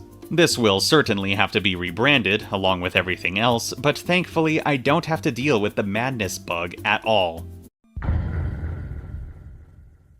Uno Utterly Butterly Omega 3. This version doesn't have any new mechanics that change the gameplay, but it does contain 3 cards that function as instructions for making 3 different snacks using the actual Utterly Butterly Omega 3 food mix. So I guess I'm going to have to include a card with a recipe on it. Let me know in the comments what recipe you'd want to see on a card. Uno Elvis. This one comes with the Vegas symbol, which will be placed on each color once. When this card is played against you, you must draw a card. If you draw a number card from this effect, you must draw cards corresponding to the number on the card you drew. If you drew a negative number, you get to discard that many cards in any order on top of this card without triggering effects. This card is hilarious because you could possibly draw 100. But you could also possibly discard 10. The chances of either happening are slim but exciting. Uno Sumiku Gurashi. This one has the Wild Penguin's Self-Search card. When you play this card, privately view all other players' hands, and then play an additional card on top of this card without triggering effects. Wild Card Slap. Uno NFL Greatest Stars Reggie Bush. This one has the Wild All-Purpose card. When you play this card, you can choose which of the following 3 effects trigger. 1. Skip. 2. Reverse. 3. Draw 2. Wild Card Slap. Uno Emoji. This one has the Wild Emoji card, and it is a seriously silly cam, otherwise known as a card art mechanic. I've had to change and adapt this one a bit for Chemicards. When you play this card, choose one of the following actions. The next player in the turn order must perform that action until the start of their next turn, 1 full round. Or draw 4 if they fail. Here are the actions you can choose from. Press your teeth together and keep them visible without smiling. Keep one eye closed. Close your eyes and smile. Stick your tongue out. Pucker your lips. Close your eyes and frown. Yes, I know this is not a perfect translation of the mechanic, but Uno Emoji didn't leave me with a lot of options, and I felt that this was the best one. Card art mechanics, I swear. Wild Card Slap. Uno 2000 Italian Ferrari. This one has the Shift Up symbol, which will be getting placed on each color once. When you play this card, you can play cards in ascending numerical order that match the color of the Shift Up symbol. Numbers must be adjacent to the previous and next number you play. You can't play 2 of the same number. Effects of these cards do indeed trigger. Uno Platica Polynesia. This one originally came with a special token, but I'm just going to transform that into a special card. The token card starts in the center of the table. Whenever you play a skip, reverse, or draw 2, take the token card from the center of the table or from whoever currently has it, and place it in front of you. This token card only interacts with one card in the entire game, and that's the Wild Mira card. When you play this card, all players except for the player who currently has the token card draw 3. Wild Card Slap. Uno Junior Move. Okay, admittedly this one has a more complex addition than most others, which is very strange considering this is an Uno Junior spin-off. Firstly, this version has 4 different movement cards. This is an extra card that remains in front of you during the game, and designates what movement you're going to be doing. The 4 different movements are jump, dance, clap, and bend. I'll talk more about those later. Each player gets one of these cards. Now, whenever you play a card with the star modifier, you must stand up and perform your movement. If you fail to do this, other players can call you out and you have to draw 1 card as penalty. So which cards have the star modifier, you ask? Well, 1 copy of the yellow and green 2, 4, 6, 8, and skip cards, as well as 1 copy of the red and blue 1, 3, 5, 7, and reverse cards.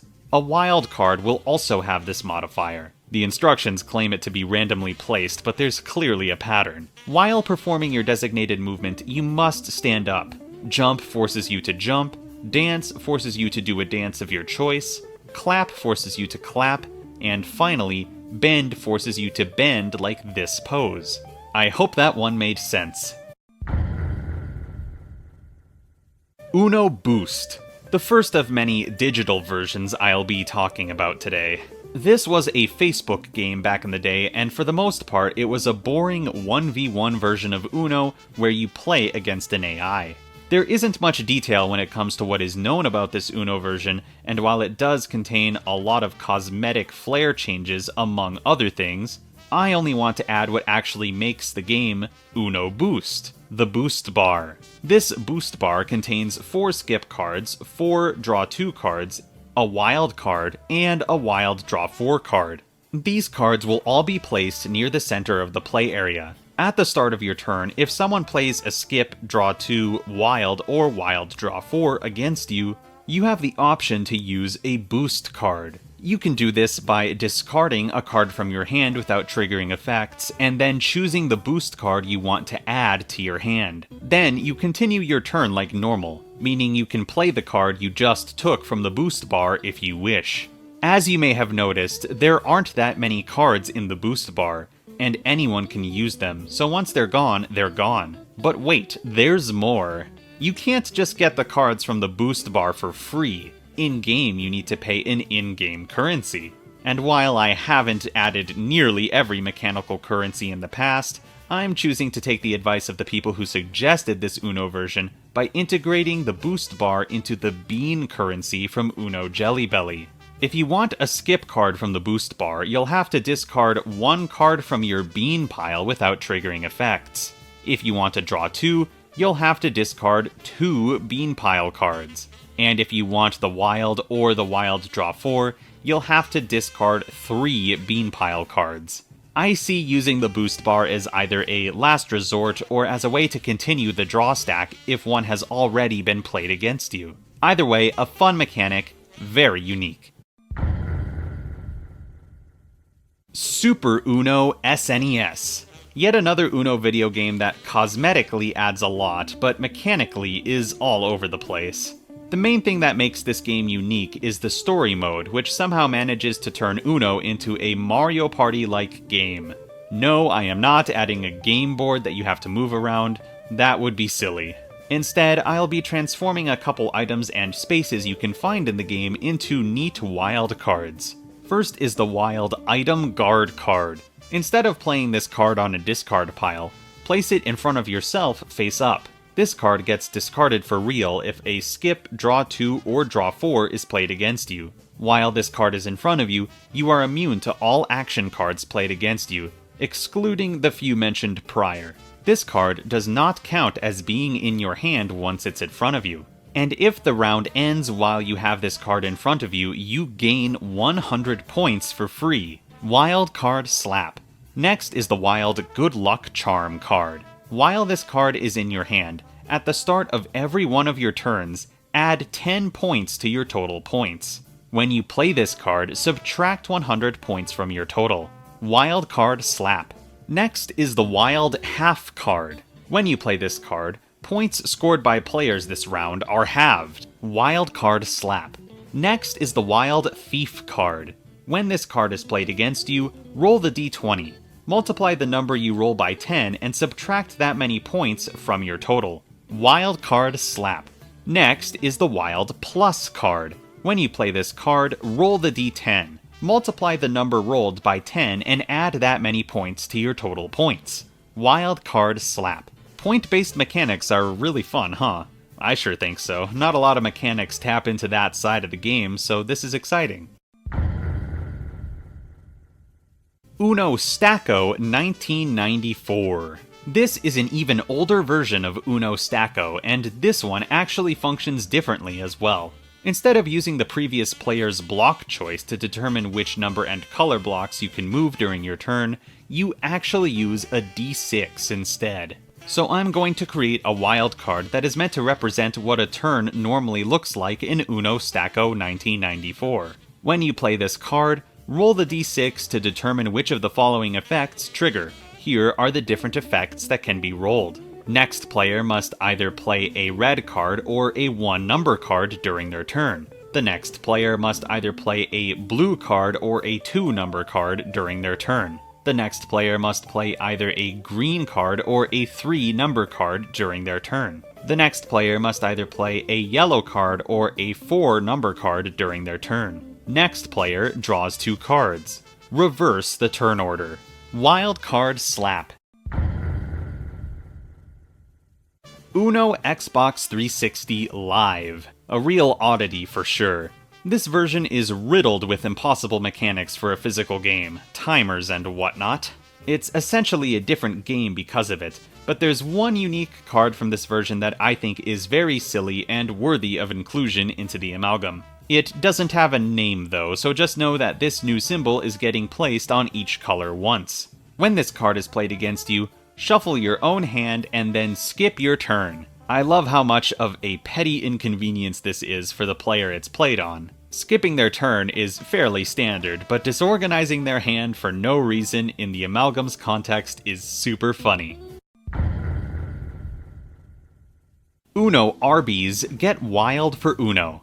Oh Arby's, do you ever get tired of being random? This is quite a unique Uno version, honestly, especially when you compare it to most Uno versions that only have one unique card.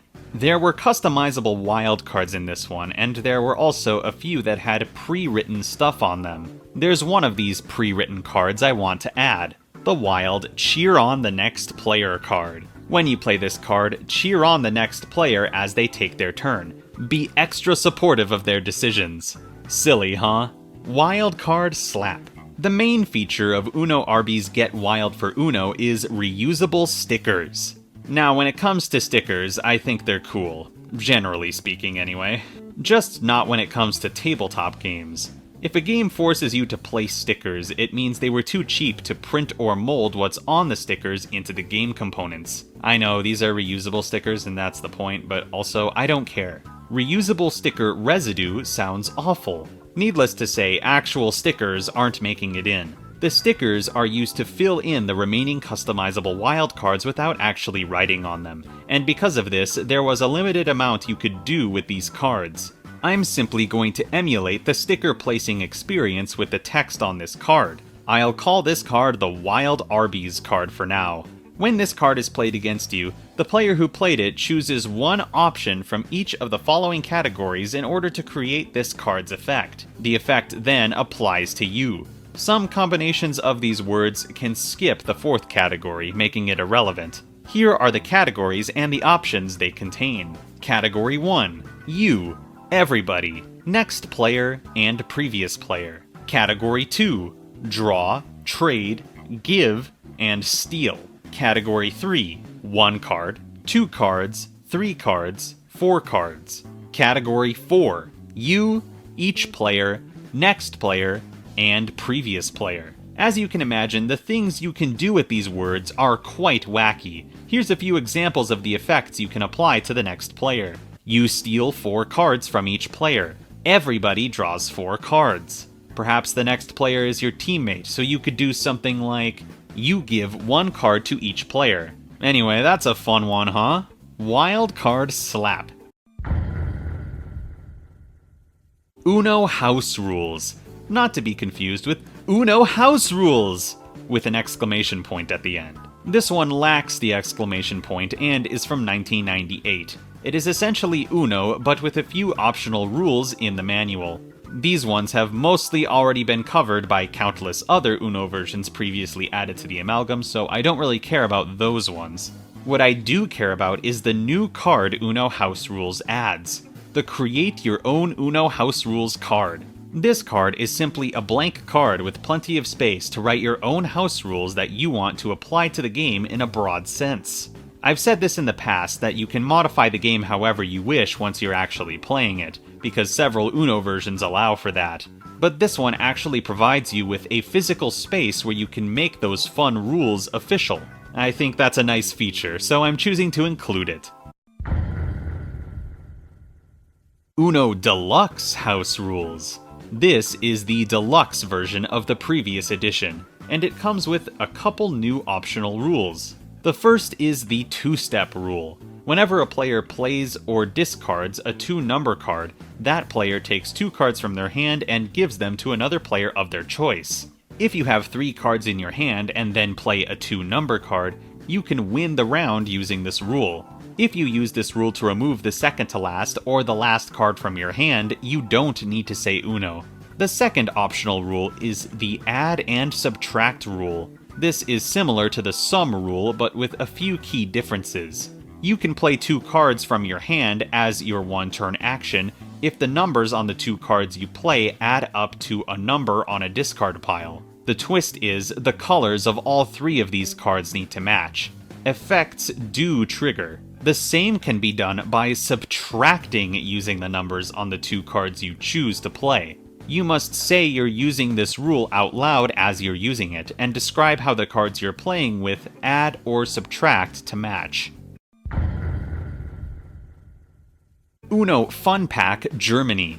This is essentially the German version of Uno House Rules 1998, but this one had a unique optional general rule to add, so here it is. This is the Show the Last One rule.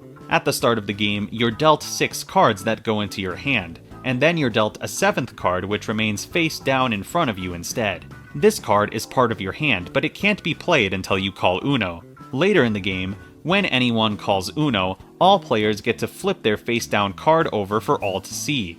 This is the last card in your hand, and you must successfully play it after you've gotten rid of the rest of your hand in order to win the game. Super fun optional rule. I can imagine the game getting a lot more strategic once everyone knows what everyone else's last card is. Uno The Batman 2006. Glad this one was found because it adds quite a lot for what seems to be a standard Uno spin-off. This one comes with 4 different villain cards, all themed after villains from the Batman TV show: Penguin, Joker, Bane, and Mr. Freeze. When you play one of these villain cards, the next player must play a specific card to defeat the villain, or draw 3 if they can't. The color of the card you use to defeat the villain does not matter, only the number does. 1 and 2 number cards defeat the Penguin, 3 and 4 number cards defeat the Joker, 5 and 6 defeat Bane, 7 and 8 defeat Mr. Freeze. Additionally, there is one more unique wild card, the Wild Draw 4 Utility Belt card. This card can be played against any of the previous villain cards to defeat them. This card also functions as a Wild Draw 4, but only if you play it when you aren't specifically countering a villain. That's 5 wild card slaps in a row. Uno Ito Family's Dining Table. Okay, we're getting into the really complex ones now. For some reason, I don't know why, this version has 12 alternative game modes. Yeah, this one random Uno version has more game modes by itself than the current Amalgam does. Thankfully, a lot of these game modes revolve around poker-like mechanics, which simply aren't viable for the Amalgam. I won't go into detail on that though, because there are actually a couple of these that can be added. Mostly. The first game mode is Safety First mode, which is essentially Slapjack. Those of you who are disappointed by Slapjack's cameo exclusion, rejoice. Begin the game by dealing all cards from the main draw pile to all other players evenly. Yeah, good luck. Extra cards can be left out of the game. Place those cards face down in front of you in a pile. Players will then take turns taking the top card of their pile and placing it face up in the center. If the card played has a non-skip symbol or is a wild card, all players race to slap it. The first player to slap it gets all of the cards from the center. If you accidentally slap a skip card or any other card that isn't a wild or contains a symbol, all cards you have acquired from the center go back in the center. The game continues until everyone's pile is empty and the player with the most cards at the end wins. So yeah, just a completely different game where almost nothing on the cards actually matters. Is it silly and clunky? Yes. But this is really for people looking to play extremely confusing Slapjack, so it fits that pretty nicely. The other game mode is Uno Luck. Shuffle the main draw pile and divide the deck in half to form 2 draw piles. Starting from the dealer and going counterclockwise, players take turns drawing cards from either deck. If you draw a number card, you add it to your hand. If you draw a 0 or a wild card, discard all cards in your hand. If you draw a card with a symbol, take all discarded cards and add them to your hand. If there are no discarded cards, discard your entire hand. Play continues until the draw piles have no cards. The player with the most cards wins. Wow, what a fitting name for this game, because the entire thing is just a luck-based action. It sounds awful, honestly, but I didn't want to add just one of these 12 game modes, and Uno Luck won't even require any playtesting. Wink. Uno Sudoku. These last few Uno versions are all video games, and as you may know, digital Uno versions are often the hardest to translate into a physical medium. Uno Sudoku is a perfect example of this, considering this game is nothing like Uno gameplay-wise. It's a Sudoku-style puzzle game. It's single-player, there are no cards, and yet it's official and has Uno in the title, so it has to be added. Special thanks to Wario Land GP for the ideas on how to implement this one. The best way to implement a game like this is to try and replicate its core gameplay in any fashion within the context of the Amalgam. So here's what I got. A brand new win condition. Here's how you can win. If at the end of your turn you can get the 4 discard piles to have a specific layout, you straight up win the round. For this win condition, you'll need all 4 discard piles to have a number card on top. None of these cards can be wild. The number of either the first or the 4th discard pile must equal the sum of the 3 numbers on the other 3 piles. And the 3 cards that are getting added must be linked domino style by either color or number to the cards adjacent to it. If you can do all of that, you win. What are the chances of you actually achieving this win condition? Who knows? I'm just going to go with astronomically low, but man would it be funny. This is now the most difficult win condition in the game. Good luck! Uno Mobile. With that, we've made it to the final 3. Uno Mobile and the following edition are very closely related, as they share a lot of in-game assets and artwork. But what they don't share is a lot of its effects. Let's get into the unique cards of this version, because there's quite a few. First, we have the Double Discard All card. This symbol will be getting placed on each color once. That's 10 total card faces that contain this symbol. When you play this card, roll the d10 to select a color.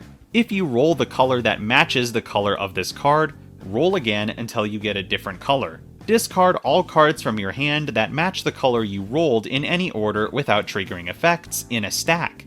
Then, discard all cards in your hand that match the color of this card in any order without triggering effects on that same stack. Finally, place this card on top of that stack. Next is the Wild Trick card. When you play this card, rotate it so that the card sticks out from the deck at a 90-degree angle. The draw pile is now cursed. The next player who draws a card from the draw pile for any reason must draw an additional 3 cards as well. Once this has occurred, the draw pile is no longer cursed and this card can be rotated normally back into the deck. This effect cannot be triggered from players drawing cards for forgetting to say Uno. Wild Card Slap. Next is the time balloon card. This symbol will also be placed on each color once. When you play this card, instead of playing it on any discard pile, place it in front of the next player in the turn order. From now on, whoever has the time balloon card in front of them must roll the d4 at the start of their turn to determine if this effect triggers. If they roll a 1, this effect triggers, and that player must draw 2 cards. This card would then get placed on top of any valid discard pile. If they roll any other number, they continue their turn like normal, and then place the time balloon card in front of the next player in the turn order. If the turn order ever changes, the time balloon must move to whoever's turn it currently is at the start of every turn. The next thing this version adds is another game mode called the side-to-side mode. In this mode, you must have an even number of players. These players are divided into teams of 2 however you see fit. When you sit around the table, you must be sitting next to your teammate. Teammates are allowed to view each other's hands and strategize using their combined knowledge. If either member of the team wins a round, both players win the round, and earn points equal to the combined value of the cards in all other teams' hands. Finally, we have one more game mode from this version, and it will be the last thing I add from Uno Mobile: Community Cup mode. In this mode, like in normal Uno, all players start with 0 points. When they win the round, they win points corresponding to the value of all remaining cards in all opponents' hands. And much like in the Hello Kitty game mode, the players who lost the round lose points corresponding to the value of the cards in their own hand. This can drop you into negative points. Here's where this mode differentiates itself. The points you win and lose while playing this mode are multiplied by a number which is dependent on the round you're currently playing. During the first round, your points are multiplied by 1, so they don't change. In the second round, they're multiplied by 1.5. Third round is 2, fourth round is 3, fifth round is 4. The game ends when 5 rounds go by or when someone reaches 300 points. The player who reached 300 points, or whoever has the most points at the end of 5 rounds, wins. Uno To Go. This is Uno Mobile's big brother. There's a lot more original content here. Special thank you once again to Wario Land GP for compiling all of the research on this Uno version. And in general, thank you to the Discord community, people who were looking for stuff in the YouTube comments, and people who emailed me info, because this project would not have been possible without all of your work and dedication. Currently, I am in your debt, so allow me to continue making this game for you. Alright, on to the cards. First, we have the Wild Trick card making a comeback. It is almost identical to its Uno Mobile counterpart, with the difference being its effect can be triggered when someone is forced to draw cards because they forgot to say Uno. Wild Card Slap. Next is the Wild Punch card. This card functions like a normal wild card, but if another player plays a draw card or a draw stack against you, you can play this in response to reverse the current turn order and reflect the draw card or stack back at the other player. If a draw card or stack is reflected on you using this effect, you have the option to continue the stack by playing a valid draw card that could continue or create a stack. Any color card can be played on top of this card to continue the stack. That's a nice little twist on the traditional reflection card. Wild Card Slap. Next we have what is without a doubt the biggest and most substantial thing this Uno version adds: double color cards. Double color cards function as both colors represented on them equally. This means they can be played on top of either color, and either color can be played on top of them. You can only jump in with double color cards using other double color cards. Unlike flex colors, the colors of double color cards are not randomly combined, and instead each color has been assigned a second color that it always pairs with. Blue always pairs with red, and yellow always pairs with green. Each double color pair has a corresponding range of number cards, that range being 0 to 9.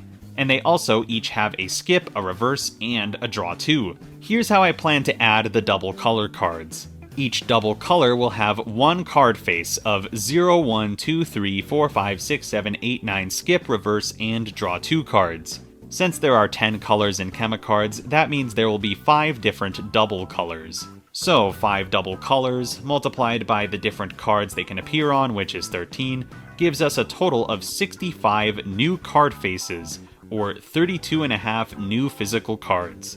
Don't worry, if there's a remaining half a card at the end of this, I'll address it in Phase 2. So obviously this is a really substantial addition, but I think it's quite a good one considering it helps with multiple problems that I could be facing in Phase 2. For one, this adds more non-wild cards, so that'll tip the balance a bit, and it also adds more copies of the original Uno numbers and symbols. This is a good thing because there are dozens of mechanics that exclusively involve the original Uno numbers, so having more of them will aid in the balance, no doubt. While we're on the topic of double color cards, the next thing to cover is a fresh take on an old effect. The double color discard all card. This functions the same as a discard all card, but because this card is a double color card, you get to discard cards that match both colors. This includes other double color cards, of course. The discard all symbol will be placed on 5 card faces, with those card faces being one copy of each double color. Already, this Uno version has added a lot, but there's some fun, unique cards that are worth adding. So anyway, next is the Wild Number Tornado card. When you play this card, take all number cards from your hand, as well as this card, and place them at the bottom of the draw pile in any order. Wild Card Slap. Next is the Wild Parrot card. When you play this card, choose a player. That player must call out loud every color they have in their hand. They must do this once when this card is played, and then once at the end of their next 2 turns. Jump-ins count as turns for this effect. When playing with teams, this card can only be played on opponents. Wild Card Slap. Next is the Wild Ice Cream card. When you play this card, skip the next player and choose a color. From now on, if a player plays a card matching the color you chose, the next player is skipped. This effect lasts until any wild card is played by any player. Wild Card Slap. Next up are the Jellyfish cards. These cards will functionally be wild when you play them, but once they're played, their color becomes that of the color underneath them. Similar to the cards from the Uno Game Boy Color version. I'll probably have to make a special symbol for this at this point. There will be 1 jellyfish for every number 0 through 9, resulting in 5 new cards total. Next up we have the Dandelion modifier. This thing is all over the place, so I'll leave it to Phase 2 which cards this modifier goes on. Whenever one of your Dandelion cards in your hand gets placed on a discard pile, all other Dandelion cards in your hand get placed on the same pile in a stack underneath the original Dandelion card, without triggering effects in any order. Finally, for the last of the card effects, we have the Shark modifier. This one is also all over the place, so I'll decide what cards it goes on later. When you play this card, as long as it remains on top of the discard pile, if any card is played on top of it, that card is immediately removed from the game and all of its effects are nullified. Once one card has been removed from this effect is nullified. Well, this is it, everyone. After months of hard work doing research, making these videos, and working with you all to hunt down the hundreds of Uno versions, there is now only one Uno version remaining on my ginormous list. Just one left. So I guess you could say, I finally have Uno. The entire series has led to this moment, so allow me to tell you about the final edition of the Uno Amalgam Phase 1. Uno and Friends Online. This is the final edition of both this episode and of Phase 1 as a whole. Why is this the final edition, you may ask? Well, because it's one of the most complex versions of Uno there is, surprisingly. In many ways, this version reminds me of Uno Ultimate. You know, the Uno version I had to dedicate an entire episode of this series just to cover. This edition is not the same as regular Uno and Friends. Far from it. There are 2 completely unique features I want to incorporate in some way. First, we have the boost system, which is very different from that of Uno Boost's boost bar. These special powers could be bought using in-game currency, and function as a buff to the player who played it. I'm going to transform some of these boosts' effects into cards, mostly because incorporating the entire system has a chance to break the game. All of these new symbols will be orange color exclusive in reference to their menu artwork. Now let's get into the unique effects these cards will possess. First we have the Dampener card. This card functions as a normal orange card, but if another player plays a draw card or stack against you, and you play this card in response, The number of cards you're forced to draw is cut in half, rounded up. Next is the New Hand card, which will be mechanically identical to the Cosmic Crush card, only it's orange now. The Cosmic Crush card gives you a full hand refresh. Next is the Mirror card. This card functions as a normal orange card, but if another player plays a draw card or stack against you, and you play this card in response, the player who played the draw card against you will be forced to draw the same amount of cards as you during your turn. Next is the 50% point bonus card. Instead of playing this card on any discard pile, place it in front of yourself face up. For the rest of the current round, any points you gain are multiplied by 1.5. Next is the Snare card. This card functions as a normal orange card, but if another player plays a reverse or skip symbol directly against you, you can play this card in response to nullify skip and reverse effects on that card. This does not count as your one-turn action. Finally, we have the Safety Net card. When you play this card, discard cards until you only have 5 cards left in your hand in any order without triggering effects on top of this card. This is effectively the same as the Dirt Dive symbol, but now it's orange. Now for the big edition, and the part of Uno and Friends Online that reminds me of Uno Ultimate.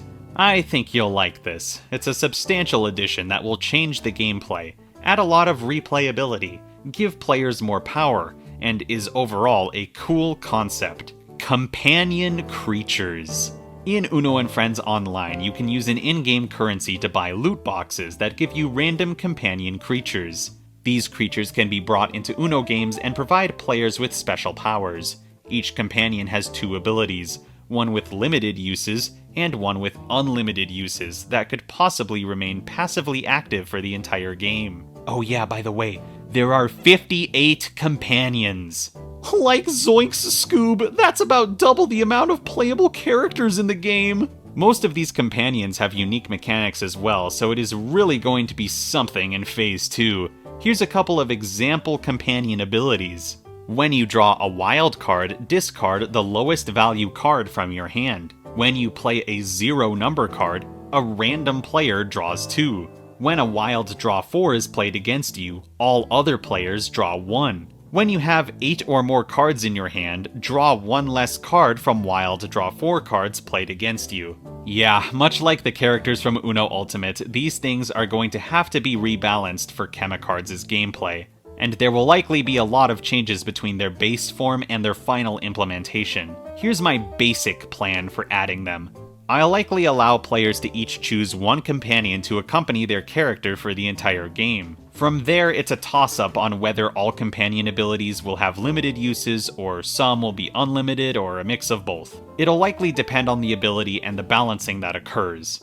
Regardless, these abilities are all situational, so if you encounter that specific situation in-game, you'll be able to use your companion ability in response. For now, it's as simple as that.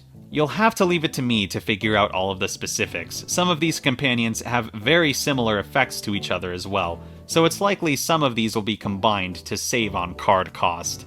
Either way, you'll have plenty of options, probably around the 50 range is my guess. So that's an additional 50-ish cards added to the Amalgam. I've done it, everyone. I have combined essentially every mechanically unique Uno version. The Uno Amalgam Phase 1 is now complete.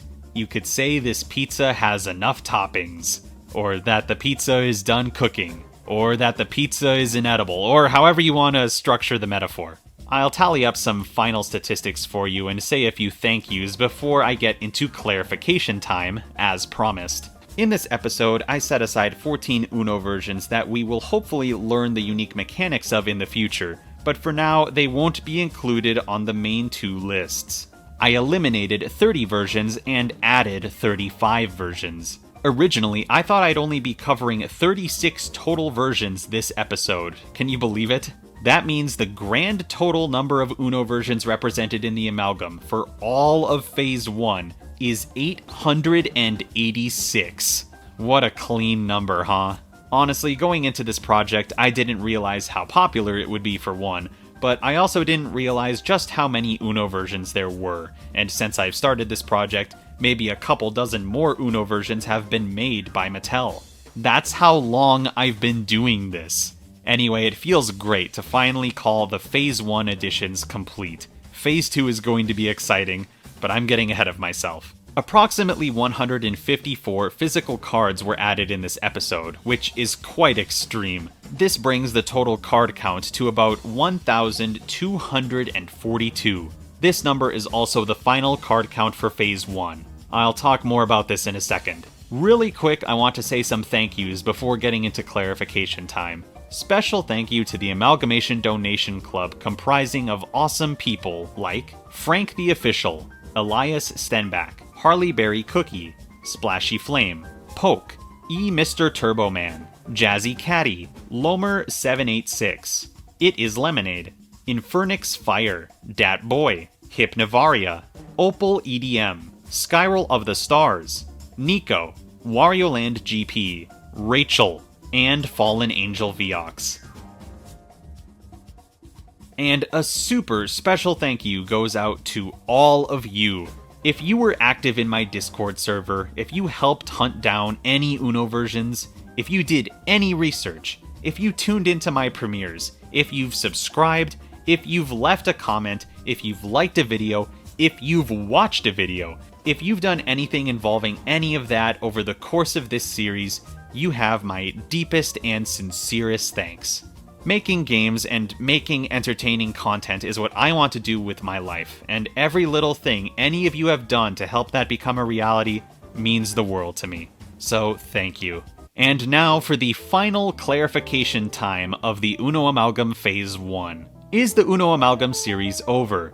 No, absolutely not. Phase 2 is just as important and will be just as eventful as Phase 1, so please, please, please, please, stick around for more. What is Phase 2 going to be about now that you've done the combining part? I've talked about this a little bit before, but Phase 2 is going to be all about taking this disorganized mess and organizing it, cleaning it up so it can be presented as a real physical game. Just to throw out some examples of videos that will likely happen in Phase 2, reducing the card count will likely be its own episode. There are far too many cards in this game, and my goal is to eventually sell this game for $100 or less.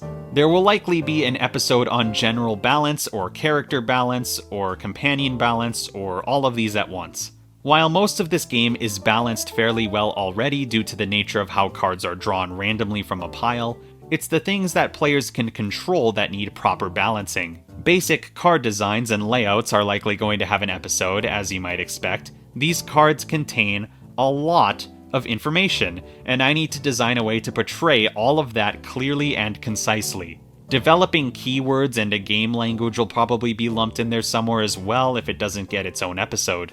Artwork in general is going to be a big topic to cover. This ties back into card borders and characters especially. Those characters are going to have portraits, and their official designs will be revealed and talked about in those videos too, so you definitely won't want to miss that. I do kind of want to make a new font for this game as well, so that'll probably happen at some point. There are several topics that I need to cover about general gameplay that I haven't yet, and now that all of the mechanics of base chemicards are gathered, I can finally talk about them. Things like points and challenging cards and whatnot. Writing a rulebook and making the box art will likely be one of the last things I talk about because I'll be working on those slowly as I go. There's definitely more, but that's the major stuff. But Luke, that sounds like a lot of work. This is going to take forever. I would like my game now, please. I mean, yeah, it's gonna take a bit, but I'm the one that's going to be doing all of the work. It's definitely true that there's still a ways to go, but I can almost guarantee that Phase 2 will be shorter than Phase 1. I've been making the symbols for the individual mechanics as I go, and that is for sure the thing about this game that would take the longest in the art department. All of the card effects have been gathered, I just need to reword them and place them where they need to be. The characters have already been dreamt up, I just need to draw them. The hardest parts are done. Just to be completely clear, here's my plan going forward. First, I have to condense the card count, then do some balancing, do the artwork, write the rulebook and the cards, and make a presentable game. Once that's done, I'll order myself a pretty prototype and show it to you all. I'll use this pretty prototype to playtest, and then I'll make any additional adjustments that are needed. Once all of that is done, I'll likely launch a Kickstarter campaign, and assuming that campaign is successful, chemicards will be available for you to buy. How long will this take?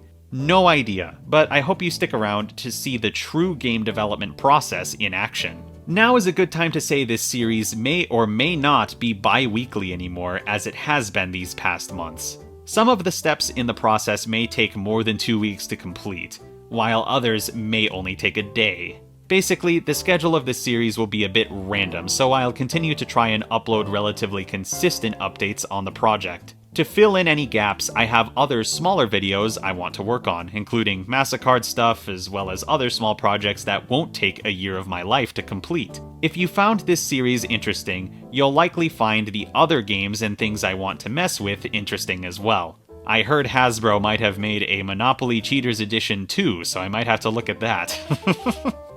Oh no, I'm the Monopoly Cheaters Edition guy, aren't I? I've received a lot of requests for more big projects like this one. Don't get me wrong, I've enjoyed making this series, and both a Monopoly amalgam and a chess amalgam do genuinely intrigue me. But I'm going to be taking a break from amalgams once this project is done, because this has taken a lot out of me despite how fun it has been. I'm not saying that I'll never make an amalgam again, but I want to take some time to make more variety videos and create smaller projects. I have so many video ideas I want to pursue, and if you stick around, I'm willing to bet you'll enjoy them. Once I'm ready, and if you are still interested, I'll do something like this again. But that's all future talk. I need to focus on the present. Expect massacards and chemicards content in the near future with the occasional random variety video thing thrown in. Before I end this video, I just want to ask, did I miss anything? Like, I know I've been dramatic with the finality of this video, but there's a really high chance that there are Uno versions out there that I have missed or forgotten about. Please check the rules doc. Use Command F. Is there anything missing? Are there any existing rules that are wrong for seemingly no reason? If so, please let me know, and I'll be sure to cover topics like that in Phase 2 as well. Thank you, love you, kiss kiss. Okay, after all of that, it is time to end the video. Please subscribe. I have put way too much effort into this, and if you've made it this far in the video, I feel I have earned your subscription. Like the video if you in fact liked the video. Goodbye, Uno Amalgam Phase 1. Tune in next time for the true beginning of Phase 2.